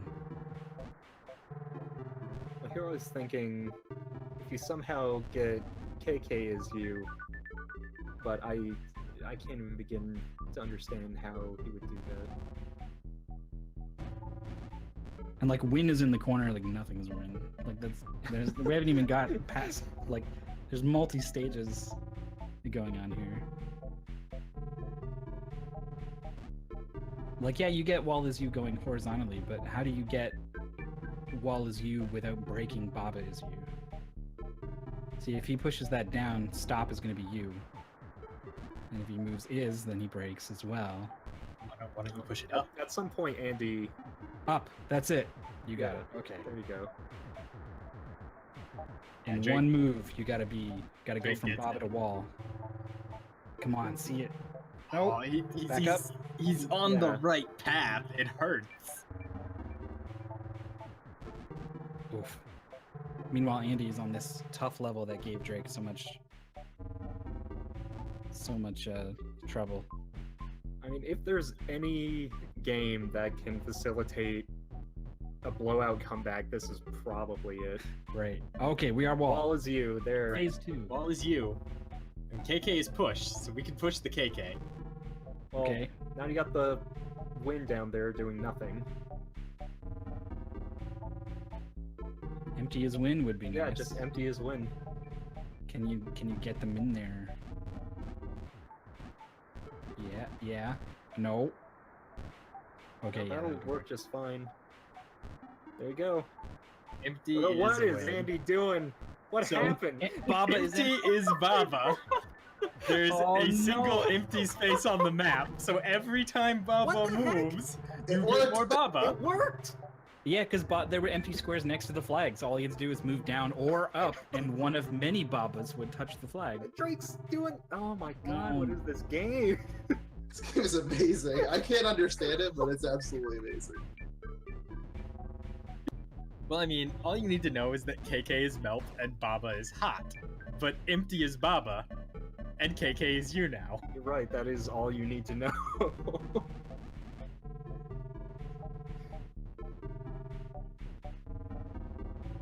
Maybe we're all Baba. Secretly, we are all Baba. I mean, Baba is you. Okay, Drake's trying to do some kind of ridiculous box strat where he forms a box to move What the is- center column of Babas. He's just No. he's like No, trying to there's just- minimize the damage, but it's just making it worse. Now there's just an Empty is you. infinite. Empty is you. Dang. But also Baba is you. So Yeah. now you are Empty Baba. Now is you. Baba is Baba. Sort of. The game starts to lag really bad, by the way, in this level if you spawn too many Babas, Kidding. so... All right, we've Yeah. solved the Infinibaba problem. But how do we win? We need one of those ises. But Yeah, okay, push one of them down or yeah, to you the just right. need one of those. Yeah, push that But- is down. But there you if go. KK is Win and Baba is Hot, KK is Melt. Oh, that's true. I think you do actually win before you lose, but regardless, let's We assume did that we that's did see that earlier. Something happened where it was. I know we're focusing on Drake's more than Andy's, but if you look over, Andy's figured out how to get the wall over there. Oh, does- that's it. It's that, incredibly. that does it. Oh, that's it. That's it. GG Captain Drake defeating in 4H. Wow. 2-0. I was about to say, oh, he could come back. Mystery tournament is us. Yeah, if there was ever a game that exemplifies this tournament, this is probably it. Well, a winner is Drake. Winners finals. Winner is you. Andy and Captain Drake have met many, many times in their mystery tournament careers. And I believe they're actually 4-4, or they were 4-4 even. But Really? it's Captain Drake now, who has edged out 5-4 now in their mystery tournament rivalry. Andy's gonna keep playing. I mean, he's only got 2 levels left. He wants to finish. I don't blame him. This is genuinely just a super fun game to play too. He seems to be enjoying it in IRC chat. Empty's push prevented him from moving because they're all like, it's like everything was filled with rocks basically. But yeah, I mean, Andy, of course, is far from out. He does drop down to losers finals, but he'll have plenty of chances to fight his way back into grand finals here and get his revenge on Drake. Baba might be Drake, but mystery tournament is not over, and that's the important thing to take away from this. And tomorrow's going to be a really, really hype collection of matches. I mean, we got Andy in losers, but he emphatically is not out. Yeah, he's waiting in losers finals to face the winner of Adam Numbers versus Caerulius. But that's all happening tomorrow, unfortunately. Yep. Tetsuya, Mythical, thank you guys so much for joining me on commentary today as we've gone through a crazy journey of all kinds of different puzzles and platformers, everything from small golf, which is probably the best golf I've seen in recent memory, to whatever is this? This is you. Baba is you. Baba is this. Yeah, a good game is this, is what? This was... if you had put this game before the others, I wouldn't have been able to focus on anything else. Yeah, that would have been it. It was a good one to end on. For sure, and it's worth mentioning, by the way, that this is I believe this is a Game Jam demo version of the game. It was made in 48 hours, I want to say. I hope they make a full version because they are apparently. They are apparently making a full version. It's likely coming to Steam. I think someone linked it earlier, but I'm sure it'll be on the spreadsheet as soon as this match is officially over. I'm buying that. It's actually already on the spreadsheet. Which awesome. is a segue to link the spreadsheet, because all of the games today have a free version for you to download and play for yourself.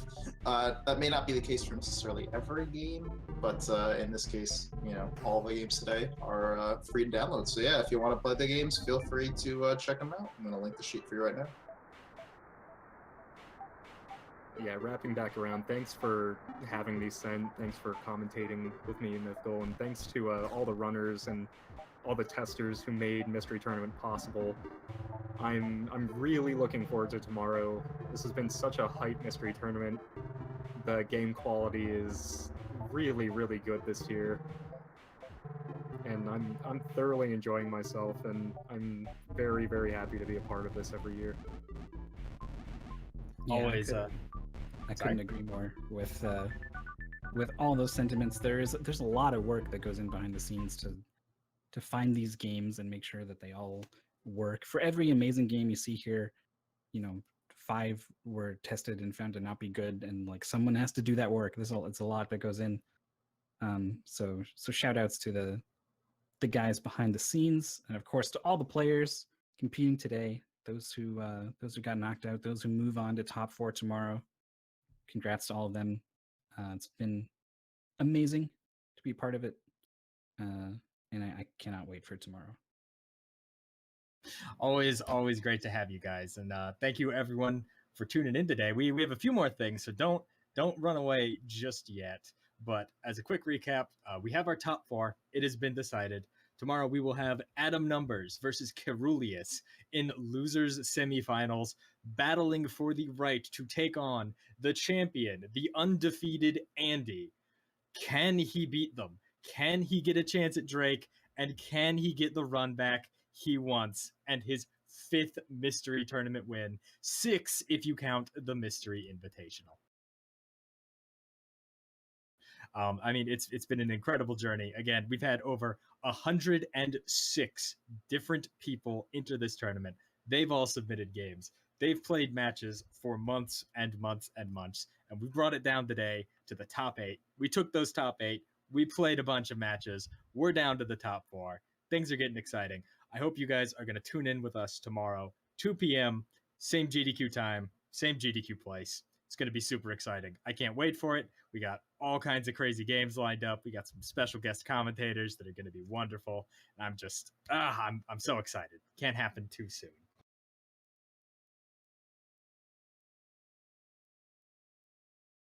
We should also definitely give a huge shout out to Games Done Quick. Thank you guys, so much for letting us stream the top 8 on the Games Done Quick channel. Always super exciting to be here, be in front of this wonderful audience.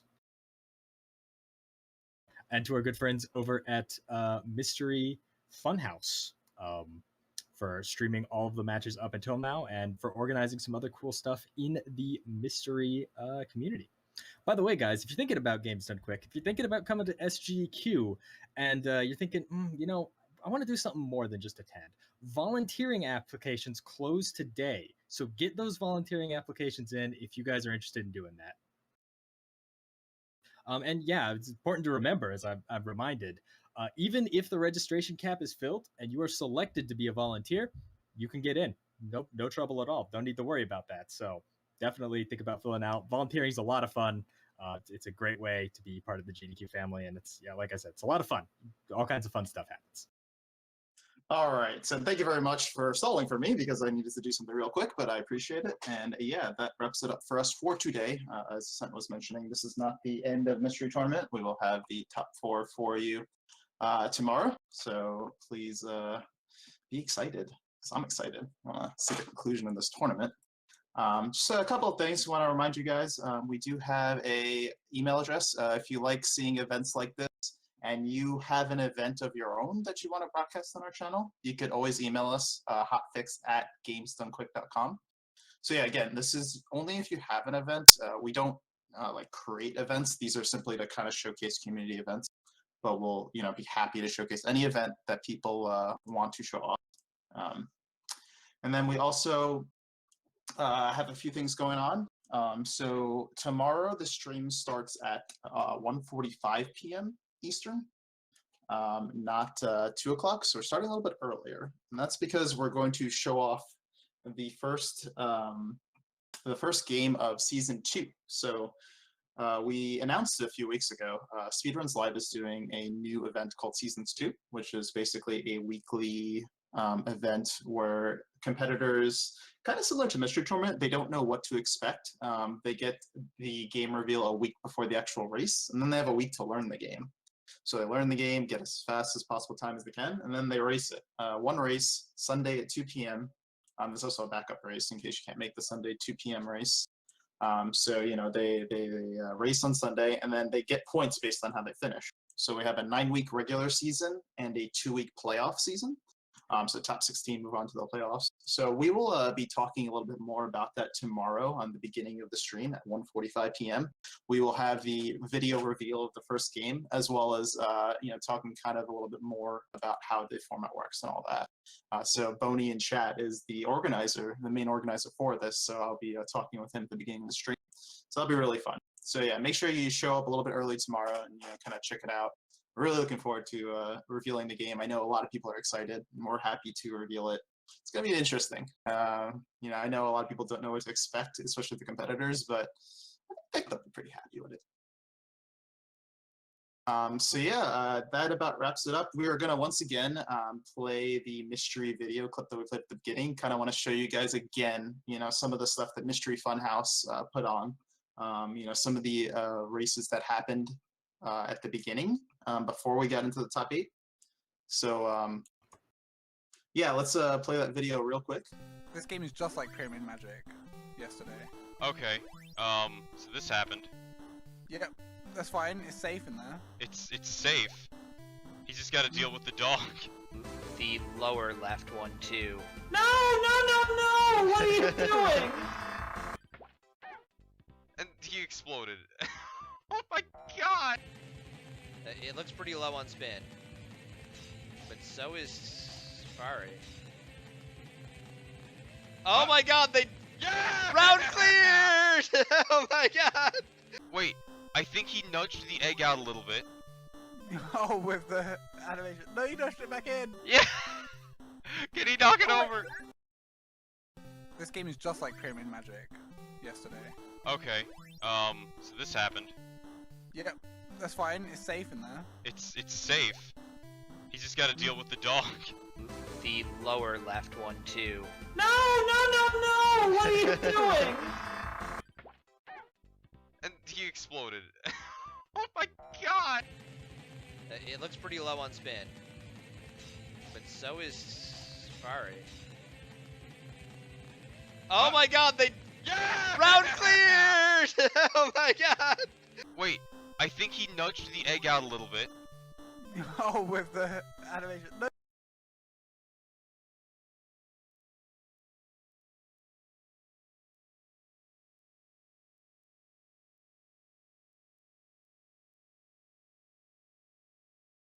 All right. So yeah, just if you didn't see it once, you get to see it 3 times, right? That's cool.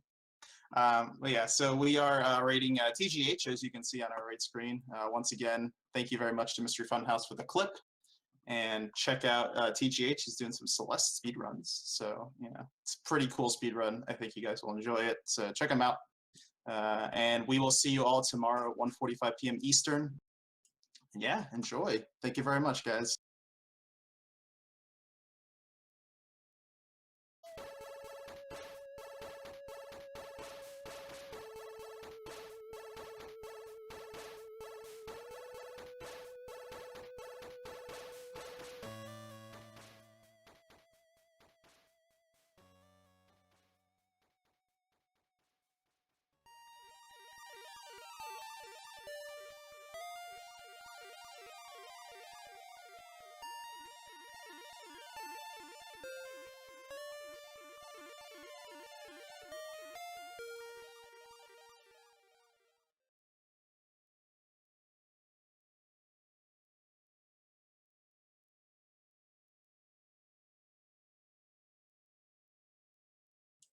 All right, everybody, welcome. Happy to have you here. This is another fantastic edition of the Hotfix. So I am Darkman78, glad to have you all here. This is the Mystery Tournament 12 Top 8 weekend. That's basically what we're going to be streaming for most of the day today. However, before we do that, we wanted to take a few minutes to kind of introduce a new hotfix that we're going to be having for about the next 3 months. So for a 9-week regular season and a 2-week playoff season, we're going to have Season 2. So this is an event run by Speedruns Live. It's a pretty exciting event. I'm happy to have this showcased on JDQ, and happy to have the main organizer of it. Boney is here with me to kind of talk about it, and we also have some new information to reveal for eager participants. So Boney, welcome. Hey, thank you. I'm glad to have is you. coming soon. Yes. So let's kind of talk about it, because I know, we did tweet about it, but I'm sure a lot of people aren't really sure what Season 2 is. So could you maybe take a brief minute to explain what Season 2 is exactly, the format behind it? Sure. So it's kind of inspired by a lot of past speedrunning events, such as Speed Gaming League. But really the gist is we're going to open the first week by revealing a game. And we're basically going to tell you, okay, hey, here's the game, here's the goal. You have about 1 week to learn it as well as you possibly can, kind of optimize your efficiency in learning the game, and really just prepare. The week after we reveal that game, so this upcoming Saturday night and Sunday afternoon, we are going to have 2 races for that game, and those will be the official season races. And really, your goal is to just perform as well as you can in whichever of those 2 races you join, and you can only join one of them. You will be awarded points based on your overall placement across both of those races, and really we're just going to keep repeating that pattern. After our main races for each week, we're going to reveal another game, and then the following week we'll have more races for that game, and so on and so on. And your points will just accumulate after each week, and your goal is to get as many points as you possibly can, and hopefully qualify for the top 16 final bracket at the end of the 9th and final week. Awesome. Yeah, it's a pretty exciting format. Real quick, I just wanted to also introduce, which I casually forgot to, that's okay. Blecky over here is one of our Speedruns Live admins. He's also an interested spectator, I guess, if you will. I'm sure he'll be curious to see how this plays out. Maybe he might play a few games or 2, who knows? So Blecky, welcome. Yeah, thank you very much. I'm actually really excited for season 2. And I really, I mean, I'm not at all privy to what the games are. And I really am just kind of finding it out as you guys do. I don't know what Boney has in store for us, but after this announcement and after the previous video that was released, I'm really actually psyched to see what comes out of this. I think it's a great idea. Awesome. All right, so we're gonna kind of take you through some of the things that we're gonna talk about season 2. Then we're going to reveal the game for everybody. So as you know, we kind of talked about the format. It's a really neat format. When Boney first approached me with the idea, I thought it was awesome. Like, it's definitely something that will definitely appeal to a lot of people, I feel, because it invites everybody, even if you're not a seasoned speedrunner or you're not somebody who plays a lot of games. You can still like participate in this. It's definitely doable for anyone. So I know, having said that, people are playing, of course, to kind of have fun in the format, but there are also some good reasons to kind of, play, because I know we have some prizes. So if you want to talk about that, Boney.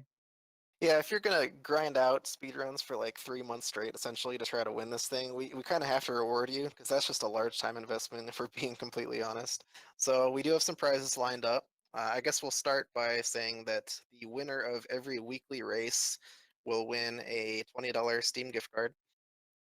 And then that's really it before the final phase, before the final bracket. Once you get to the final bracket, your goal in terms of prizes is to make the top 4. All top 4 finishers will be shipped a Speedruns Live t-shirt. And in addition to that, we will have some Steam games to award them as well. We have a library of Steam games built up. So 4th place will get $25 in Steam games from our library in addition to their shirt. 3rd place will get $50 in Steam games, and 2nd place they'll get $100. 1st place will not get any Steam games, but they will actually receive a Nintendo Switch instead, as well as a Pro Controller and a custom dock shield, which are really, really cool. So again, you're going to grind out speedruns for 3 months, you're going to win a Switch if you win the whole thing. It's a nice reward for that much time. Believe it or not, I do not have a Switch, so that's there you very go. tantalizing to me. Maybe you will in 3 months. And if we could speak after that in regards to rigging this whole thing in my favor, that would be great. We'll talk about it afterwards, not on stream. Good deal. All right, so yeah, definitely awesome to have prizes involved. So I'm sure the Switch will definitely be appealing to a lot of people. So yeah, so you talked about kind of the 2 weekly races that we're going to have. So the Sunday race, we are going to actually feature on this stream. So we are partnering up with Speedruns Live to host the Sunday stream. So it'll be Sunday at 2 p.m. That will be the big race for everybody to enter. And of course, there's the backup race as well, if you want to talk about that, Boney. Yeah, so if you're unable to make the big Sunday race that we're pushing everyone to join, it's no big deal. There's going to be a Saturday night race at 8 p.m. Eastern instead. Obviously, if you join that one, you'll have a little less practice time, but that's okay. It's better to join that one rather than not join at all. So yeah, if it's just more time convenient for you, you're unable to make the Sunday one, whatever. Either race is just as much relevance as the other. Absolutely. So, it's got to feel like, you look at this, from the outsider, you're watching this and you're like, oh man, 9 games, that's a lot to take in. How do I be competitive at all 9 games? How do I get first? So like, is this kind of the event where it's just simply for people that are the ultra competitive people that feel like they can win? Like what's kind of like the mindset going in if I'm like an outsider looking in? Like, what should I be expecting out of this, format? Yeah, I guess all of the above. Our goal is to make anyone want to join or comfortable joining, I guess, in any regard, regardless of how serious they want to take it or not. Again, if you want to make the top 16, you want to win the whole thing, you're going to need to put a lot of time into it. But that shouldn't stop anyone from not participating, even if they don't have time or they're only partially interested. You don't have to make top 16 your goal. You can just join the races casually. You can join them completely blind if you want, just to participate. Maybe you're only interested in a couple of the games and you're not terribly interested in learning several of the games that we showcase. That's fine too. Only join the ones you want to join. Not participate in the other several races. It's really entirely up to you however you want to participate.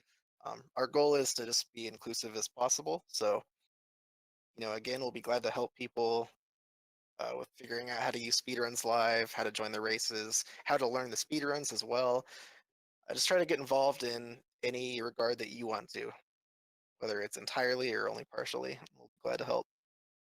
As far as game choice, I know you're going to be revealing the first one soon, but are these going to be games? What kind of games are these going to be? Are these going to be games that like there's going to be an established speedrunning community around, or things that like the entire world will never have heard of?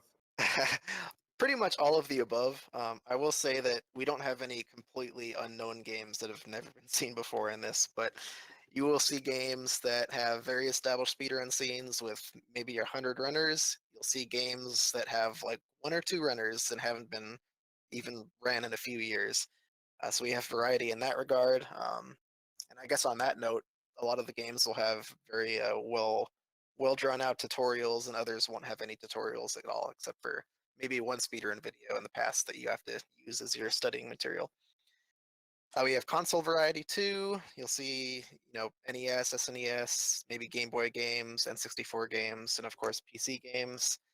And even the lengths of the goals will vary a bit. The goals will be anywhere from 20 minutes to 40 minutes. So we really tried to have as much variety as we possibly could. Well, I think without further ado, that's a pretty good segue. So, you've all been waiting for it. Let's reveal game 1, which maybe a couple of people have heard of. Maybe a few. So let's cue the video.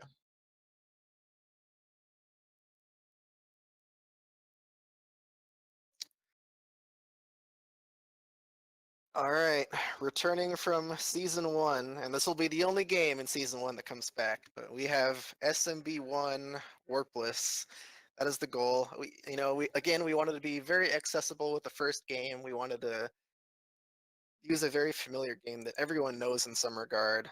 And we also wanted to use a game that a lot of people already know how to run, and in hope that they'll join the season, participate in the race, and try to attract as many other people as possible. So that's kind of why we went with this.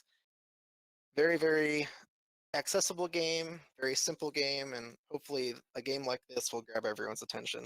But obviously stay tuned for future games, because it's just going to get crazy. There are going to be more obscure games, things you'll never expect. Yeah, I mean, from like kind of outsider looking in, or maybe an experienced competitor, they may say, okay, Super Mario Brothers, like everybody's beating that game. This is going to be really easy. Right, Lucky? This is going to be really easy, right? So I did this game for a 12-hour challenge. It wasn't worthless. It was just any percent, expecting I could just get a crank out a sub 5 time in 12 hours. Didn't happen. I didn't finish one run. So it's a bit more complicated than you would expect, but it's really, really fun to learn. You can definitely improve your times very quickly. So to be able to be competitive in a week, I feel like is very realistic. Mm-hmm.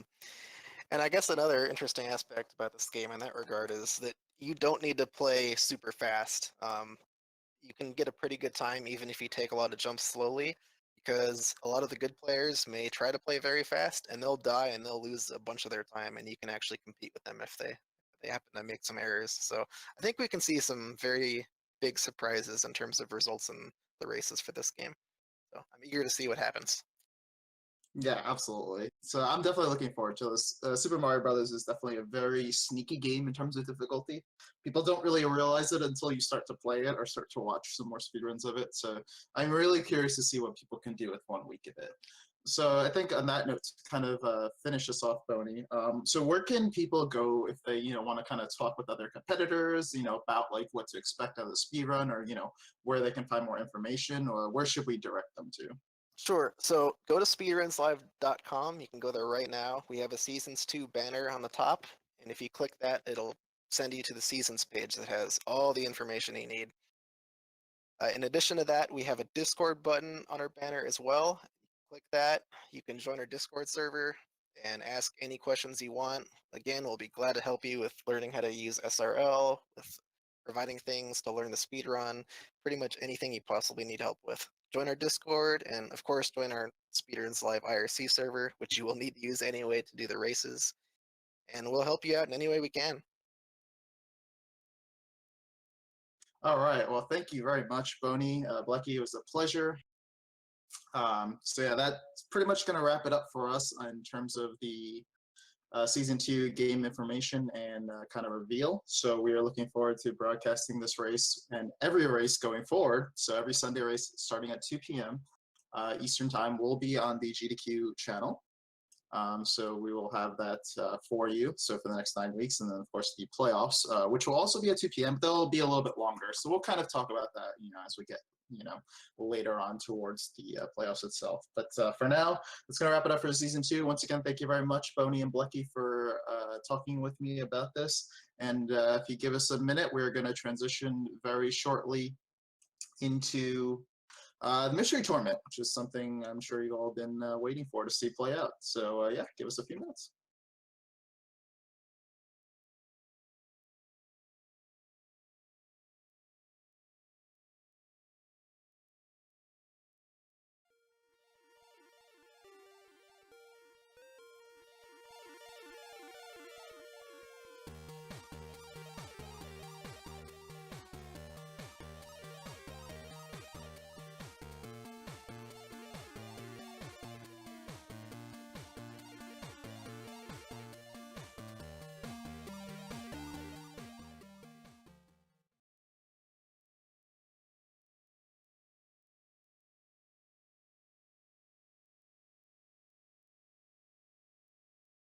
So thank you guys so much for joining us. We are now going to be getting started with Mystery Tournament. This is the 12th Mystery Tournament, actually. But this is Boney's brainchild. So Boney, can you please tell us a bit about what Mystery Tournament is? I know that you guys had a day 1, but a quick recap, if you will. Oh man, I wasn't ready. All right, so Mystery Tournament, you can kind of see in the command and chat right now, but I guess the purpose is it's very different from other speedrun tournaments. Instead of practicing the speedruns ahead of time to prepare for your race, we're just going to provide the racers with a game right off the bat, right before the race starts, and they really have no idea what to expect. They're going into each race blind, essentially, having no experience, and I guess the goal is to accomplish, pardon me, not accomplish, but determine who the best gamer is overall, who can adapt, who can learn the game the quickest. In terms of yesterday, we jumped right into our top 8 bracket. We had about 106 entrants in this tournament, I wanted to say. So we got down to the top 8 for yesterday, and we eliminated 4 players throughout a double elimination bracket, and now we are at our final 4. So we have just a few more sets left in this bracket before we see who wins. We're looking at losers semis right now. The winner of this match will play against N4H in the losers finals, and the winner of that match will go against Capndrake in the grand finals. So we got a bit of a losers gauntlet coming right now. But that being said, these are still some of the best of the best. I know that, well, for one thing, whoever wins this match that we're watching right now is going to have to go up against Andy, who has his own insane mystery tournament history on his own. And then after that, Capndrake. So, I mean, we're in the top 4. So, yeah, we're taking care of the losers. But they're all insane players. And I know that for these top 8s, you guys actually handpick kind of the admins handpick the games to be played. I see chat talking a lot about Baba Is You. I'd never heard of the game. I looked it up. It's, first of all, one of my favorite indie game developers, and it also looks like a brilliant game. So if we are going to see kind of more games of that caliber, oh my god, I can't wait. But these are always a lot of fun, and if you just kind of have never tried out speedrunning, I hope that what you saw yesterday and what you'll see today has been a lot of fun. It's really so much fun because you just need to have like the mentality to quickly be able to learn a game, and that's what it takes, kind of. So these mystery tournaments really kind of test that totally separate part and skill that you don't often see in the speedrunning world. It's really a lot of fun. There's a reason that this is the 12th one. So in the meantime, we're just getting some controller setups going. Thank you guys so much for bearing with us. It's, I don't think that, okay, so let's see, our first game, JJAT? Oh dear. Oh, what? JJAT. Okay then. So this is one of the games that I did not test. sorry I didn't say anything earlier. I am Blasphemous Roar. I was about to introduce you. I was going to say, but I just got caught off guard there. I'm one of the testers for Mystery Tournament, so when Blecky was talking earlier about the admins choosing who's in top 8, that's us testers who decide that stuff. We pick out the best of the best, only the most interesting games to put up here, both in terms of skill. Sometimes they could be a musical treat. Sometimes they could be a visual treat. Sometimes they're a big combination of all of them that just flows into an absolutely spectacular showing. But honestly, as much as I'm a tester, I didn't choose much of the top 8. I left that to Exuno and Sent, so big shout outs to them for picking an absolutely incredible playlist. And I do a lot of blind commentary, running the commentary on the Mystery Funhouse channel, so I enjoy not knowing much about the game either. So I actually kept myself some level of blind to some of the top 8 stuff. So sorry to ruin your plans there, Boney, of having a tester on each shift. I didn't play this one. I got no idea what's coming. We did our best. Don't worry, Roar, because I got you covered. Oh boy. It only makes sense to have blind speedrunning coupled with blind commentary. Like, why not? Yeah. Oh, yeah, no, absolutely. It's amazing to sit here and go, I think I know what they're doing. I don't have any idea what they're doing. So we are trying to fix a couple of technical issues with the streams, but we'll get it to you really shortly. So JJAT, something we had to put in top 8. This game is it's genuinely amazing. It's made by Sir GFM, who's actually part of the mystery community. He's been around during this tournament. I think he's even entered a few races himself. Really cool dude. He made us a special build of this game, actually, so that we could use it in top 8. A note about GFM, actually, one of the more interesting stories earlier on in this tournament is that GFM's first match was against the legendary Zex. And there was actually a certain spot that if he had noticed it early on, would have beaten Zex, came in less than a minute underneath him, and was like just stuck early on one spot. So that kind of shows that sometimes you get a wall that can kind of, you want to avoid hitting those. But to just mention that coming out of the gate into your first time that I've seen you in Mystery Tournament, and you're swinging against Zex and you're swinging for the fences, GFM was pretty good on that. So I just wanted to give shout outs to him on that spectacular showing. But neither of those two racers are here in our top 8, though. So, Boney, do you want to talk about any of the players? I know that you and Caerulius go back, right? Yeah, Kay's my boy. I'm not gonna lie. It's good to see him here because this is his first top 8. He gets very close very often. He's got a couple 9th places, a 13th place, and so on. But this is his first top 8. Yeah, Kay's that guy who just always places like, 10th place, 15th place. He's always just outside the cut for top 8. Really cool to see him actually make it here this event. And then Adam has joined only 3 mystery tournaments. MT10 was his first one, and he has actually made top 8 every single time so far. So he's clearly very consistent. We have no idea where Adam came from. This dude just showed up and started beasting games out of nowhere. He's like the reincarnation of Blecky. Sorry, Blecky. Adam is, I guess, conveniently after my time, so I don't I've never really seen him in action before. I just know that when it comes time to, people have their own little kind of bets on who will do well and stuff, and I know that Adam is always one of the first picks, so today I'll get to see why. Oh yeah, watching Adam play is a treat. Yeah, he has a tendency to just kill games in ways that you wouldn't expect. And looks like our race is off. So this is JJAT. Now the first thing you'll notice is that there are 2 characters on screen, because you're controlling both of them simultaneously with 2 different sets of controls. Okay. I was afraid they were being controlled simultaneously with the same set of controls, and they're just slightly off kilter. Oh no, it's worse. You have to manage 2 different control schemes, either with your controller or on keyboard, and figure out how to manipulate both of these characters simultaneously. The important thing is these characters actually have collision with each other, so you can jump on top of the other character's head to give you a little boost. We see Adam here realizing that you don't need to take both characters across the top there. Only one of them needs to go. So is one WASD and the other arrows, or what's the controls? There are a couple of different setups for keyboard and controller. GFM did a great job making sure there were plenty of options. Also, this game originally is more of a Metroidvania. We were playing a special mystery tournament build that blocks off a bunch of the otherwise dead-end routes for this category, as well as reveals a bunch of hidden walls that otherwise you would have to just kind of explore around and find. So I've never played this game. It looks amazing. I'm trying to make sense in my mind of what they have to do on the screen that they're both currently stuck on, because clearly... So do you have to have both people on a monitor? I guess not. Only one person needs to reach a monitor to activate it.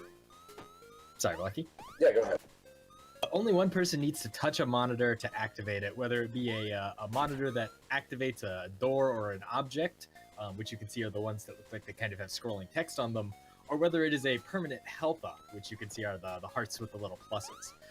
However, both characters need to be touching a door in order for the duo to progress to the next screen. Got it, okay. It's important to note, you can see on Adam's screen right now, health is preserved through screens, and you start each screen if you die with the same amount of health as you had when you enter. So Adam's going to be on, well, he's going to pick up that extra health up there, but had he not gotten that, he would have been on 1 health the entire time. Now, what do the checkpoints on this look like? Every single room. Every single room you enter is a checkpoint. You have unlimited lives and unlimited tries in each room. But I guess as you were saying, kind of, if you take a lot of damage in an earlier room, then you only have 1 health until you get more in following rooms, so exactly. You really want to be a bit safe. And Caerulius actually has gotten a few health upgrades, so he seems to be pretty healthy right now, despite both of them being... Oh no, Adam has a lot of health as well, so they're both looking pretty good. Yeah, Caerulius definitely picked up an extra health upgrade. So both of them got the Transporter and the Translocator, and each character can equip a single item. The Translocator puts down a little beacon, and when you use the Transporter, the character with the Transporter teleports to that beacon. Let's see. So Lost now... Viking style item handoffs here? Yeah, actually, that's a good description of it. And how are they building these? Because it looks like Caerulius has 1 additional little, step there. How do they get about building those things? So those are activated by the switches, which I was talking about earlier. You can see on Caerulius' screen, the monitor in the lower right is blanked out because he used it.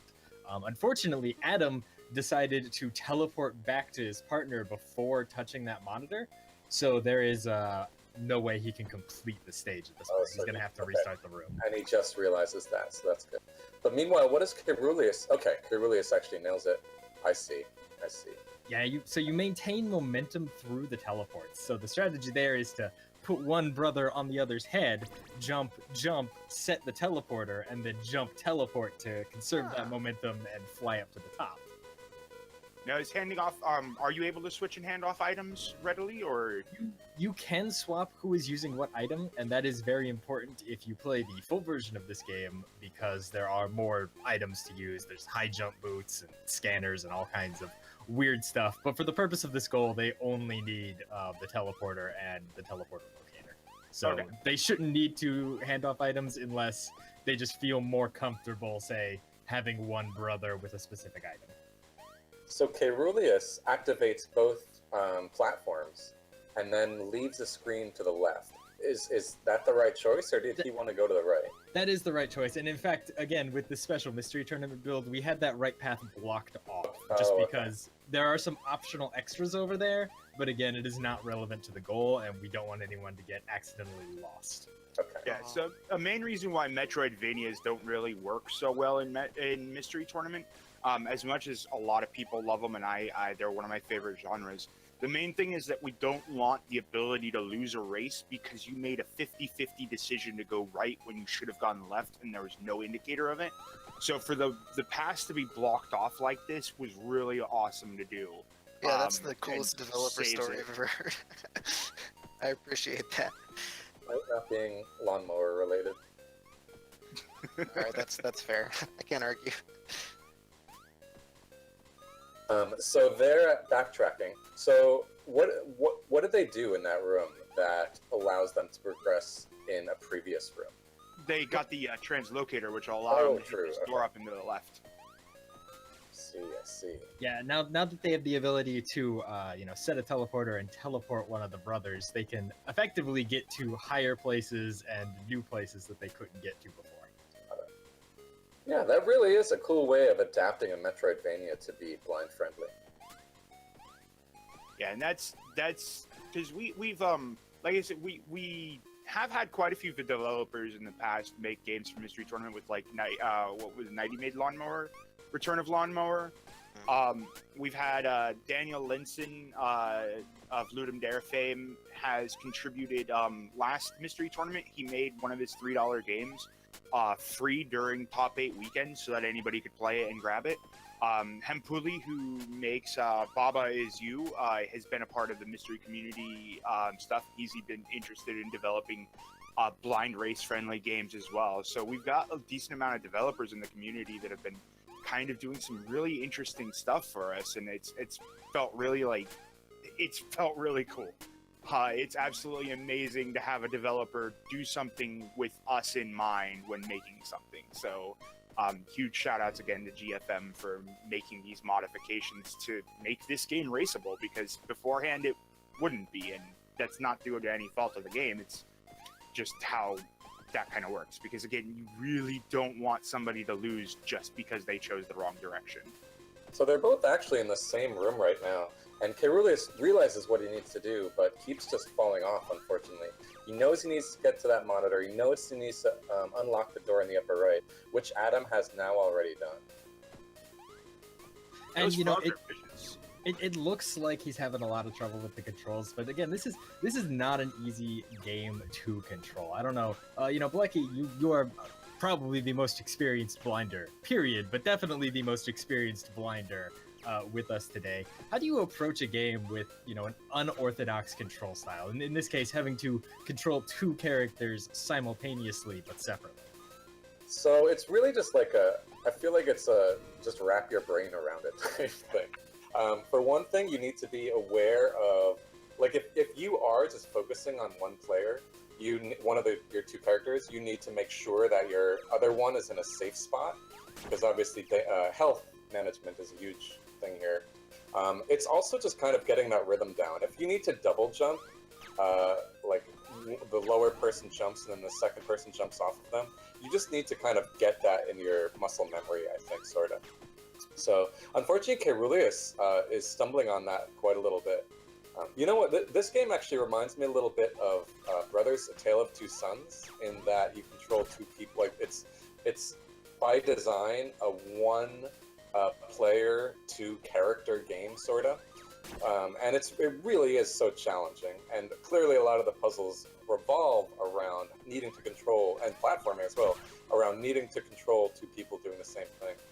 Caerulius now unlocks the door, and now he just needs to be able to get up to it. It looks like the control that he favors is having one person, rather than kind of moving 2 people at the same time, he just stacks one on the other's head and just kind of tries to focus on the lower one, actually carrying the other one around, and that makes a lot of sense to me. Yeah, there's a lot of games that, so a lot of the way that you get better at Mystery Tournament is just by playing various games, because this control scheme has been shared by games such as Cookie and Cream, which I don't know if we've ever seen Cookie and Cream in Mystery Tournament. Well, before my time we haven't. We've got, oh yeah, it's PlayStation 2. That's no way that's happening. So we've got, earlier we had a game for the, I want to say it was an Amiga game that was called Top Top. That was a homebrew game where you controlled both characters at the same time. But it was done in such a way that the 2 characters are on opposite sides of the screen and don't interact with each other. Or we also had Marissa Analysis Trap Tower in Mystery as well, which is, again, another game that you control 2 characters at the same time relatively, but that one's a little bit different because you switch back and forth between control. So getting used to like playing various games can help you with wrapping your mind around the best way to do this. And one thing for instance, is your controller binding and understanding what you're looking at, because we do allow things like joy to key, in this. So if you can look at the instructions and think, I have a better way to bind my controller to make this work, that's, as far as I'm aware, perfectly legal. So if it's not, then oops, I'm a mod, and that's dangerous. No. But yeah, so for instance, when seeing a game like this, where you only have like 2 button inputs plus the directions, for instance, top when testing it, I bound it to an Xbox One controller where both my joysticks were controlling my characters, and I used the trigger for jump and interact, basically. So you can have one character on each hand, but that's not going to help you in situations like this too much, because it's still so much that you have to wrap your head around playing 2 people at the same time and playing it with speed and accuracy to defeat your opponent here. It's just, these guys are very good at what they're doing. Make no mistake. It's funny, this screen is tripping them up a lot, and I think even just the very start of just kind of getting a setup where they're standing on each other's heads is difficult, because right at the start of the screen is this kind of turret that is shooting at you. Looks like there's a safe spot here, but just kind of getting, even standing on each other's heads, kind of what this game has so far made out to be pretty simple, becomes challenging when now you have to start dodging stuff all around. And I mean, the screen is really giving them a lot of difficulty. Meanwhile, these rapidly moving frogs, moving at the speed of a cheetah, are giving them trouble once they get up to that Some spot. fast frogs. Yeah, and you touched on something there with the, like you'd mentioned earlier, it's really, really, really easy to focus on one character and try to make that one character do a lot. And now that you've got a room where things are trying to kill you all over the place, you need to not only make sure you're dealing with the one character at a time to make most of the executions, but you also have to make sure that that second character is perfectly safe the entire time. For sure. A lot of this is also kind of, because all these 3 monitors look identical, so a lot of it, I think, is just kind of finding out what each one does. And Caerulius has found out that the lower left monitor spawns a platform in the right middle, and he's been making use of that, whereas, although I don't know if he can just yet, because if he does that, he then needs to watch out for that thing moving back and forth on the bottom. So I think that's something that he needs to do later on in this screen instead of first thing. So I think Adam actually has the right approach here and just needs to execute it. Oh, actually, he was able to get up okay. Oh, that was a good idea. I mean, is he strong enough? I don't think that jump is going to cross that gap, though. I think he needs to translocate the other character back up. It looks close. Yeah, you might be right.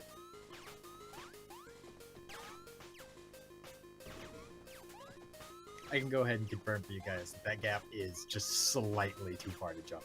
It looks like you can make it, but you do need to bring the other character and jump off their head. Using the translocator is a really nice ability for a game like this, being able to call your character back. Oh, there you go. Adam gets it. Hard room. Yeah, this if this looks like simple platforming to you guys, just realize that the amount of brain power it takes to multitask 2 characters at the same time it throws all sorts of wrenches into the gear. I would say that this game would be pretty easy looking if it weren't for the 2 characters, because individually all of these obstacles don't really look like they're that intense. But when you add having to fiddle with 2 characters at the same time into the mix, even if you're not actively playing as both of them, or you're just trying to mirror the inputs on both of them at the same time so that you're moving in sync, the brain isn't designed to do that. Speaking of hard rooms, the room that Adam is currently in is probably the room that took me the longest during my playthrough of this. It looks really simple, but the unfortunate trick is there is absolutely no safe spot from the enemies in here.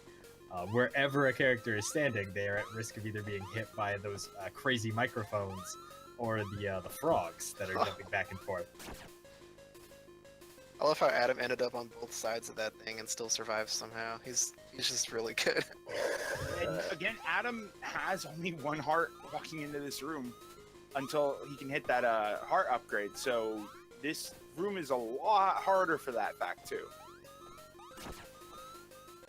if the two characters stand on each other's heads, can they get from kind of the middle tier to the top tier? Like if one jumps off the other? That was actually how I wound up beating this room, Blackie. You can basically skip ever having to jump to the frog sides by just chaining up the middle platform. And I think that's a lot easier, but we'll see if they think of it. And as we say it, Adam's like, wait a minute. Yeah, I think that's the way to go. Because that teleporter is just so powerful. Like, if you're able to get one of the characters somewhere that's reasonably safe, then the other one can seemingly just teleport there instantly. And so, just so I understand, one character has the device which lets you place teleporters, and the other can just teleport to them instantly, right? It's not both. Yes. Both characters have both. One character can place a teleporter, the other teleports either to the character who is holding that item or to where he has placed it if he has placed it. I see. Which sounds like an important distinction that's probably going to be more relevant as the game goes, judging from Sent's description of that. Unfortunately, on the second tier, that megaphone is just kind of waiting for you, and he wants to charge you as soon as... Oh, I guess the trick is to kind of... What did Adam just do? So there is actually a very weird screen wrap bug in this game that I discovered, and I'm not sure GFM had the time or if he even wanted to fix it.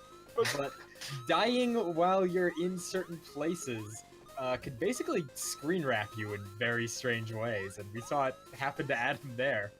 Unfortunately, if only it was the one that had the teleporter that screen wrapped. All right. Well then, unintentional speed strats in Mystery Tournament. That's always a wonderful thing to see. Caerulius still hung up on this previous screen.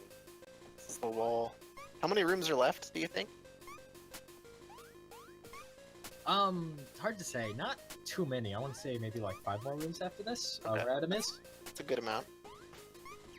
Plenty of room for a comeback still. And it's nice that every room is like a nice balanced challenge. It's getting a little bit harder as it goes on, but for the most part, it's still focused on solving the individual rooms rather than the overall thing that many Metroidvanias have. I don't feel like any of these have been truly filler room. They've all been pretty challenging. So I definitely appreciate the design of this game. I think my impatience would get to me on Adam's screen. It feels like you have to... Maybe you can just beast it. Yeah, I guess you can move pretty... Okay, he just moved pretty quickly. But it feels like you just need to be in the... Like, wait for the frogs to be in the right positions. But it looks like you can just move quickly. Now, I'm not sure if he needs to have his other character following along or not. No, all he's got to do is do this with the person with the translocator. Unfortunately... Wait a second. Ooh, K's out of there. Okay, he's swapping the character with the translocator to the one that doesn't have one heart. Good move! I was actually just about to bring that up as a possibility, because Adam is in a situation where one of his characters has 6 health, one of them has 1, and the character with 1 is the one that can, set down the teleporter. So he's going to trade that over to the character with 4. I think so. Oh, K's a god. He destroyed that room. How is he caught up already? That took no time. I blinked, Boney. What happened? He did it. I don't know what else to say. Just destroyed that room somehow. He did the thing. Now, the same room, and Adam has the knowledge edge, so he knows that he just needs to kind of bring one character instead of both. But K's right there. He just charged through those frogs. Oh, this is insane. This is insane. insane. Like a one-pixel jump. Oh my god! That's it. Wow. That was amazing. What? That is such a comeback. Where did he get the second wind from? Did he just get his, he asked his big brother to start playing for him or something? I guess.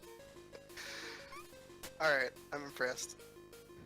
Alright, now we have Mother Brain's little known cousin, Brother Brain, I guess. Yeah, just like that, K is already on the boss. He came out of nowhere. I wanted to talk about how that room was like a really good patience test, because you really need to compose yourself in MT, and those frogs at the bottom is just like the ultimate test where, oh, do you want to charge through them and gamble, or do you want to wait 30 seconds for the cycle? And then you end up charging through them like 10 times in a row, and you just lose a bunch of time instead. But I guess we saw both examples of how people approach it, because Adams died to those frogs quite a bit, and K did not. Looks like Kay figured out how to handle the boss pretty well. Yeah. Oh, Adam might get there. I could see this being a sticking point for people, but Kay figured it out pretty quickly, seemingly. Because you really have to figure out how that kind of kept momentum works. Oh, Adam put himself in the danger zone.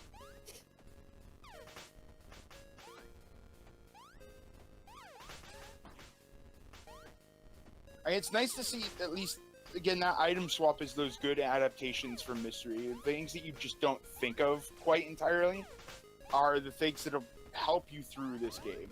Because this is all, again, on the fly, learning how things work. And if you're not able to adapt quickly, it's a much different skill set from practice speedruns. So I guess you're quote-unquote supposed to use the boss as a platform, but Caerulius just uses that momentum idea to make it work. Also, I would teleporting the other one here. Why? I would think that on Adam's screen, you just need to teleport one to that middle platform and then jump up. But I won't tell him that. Oh, and Adam has been disqualified due to Blecky. Way to go, Blecky. That'd be a new way to get DQ'd. Right? This is the furthest Caerulius has been on this boss, so Yeah, now he has to figure out what to do with that bomb. He has the high ground. Maybe you just push it off? That's the first thing I would try. Yeah, I'm thinking just shoving it around is probably the best way.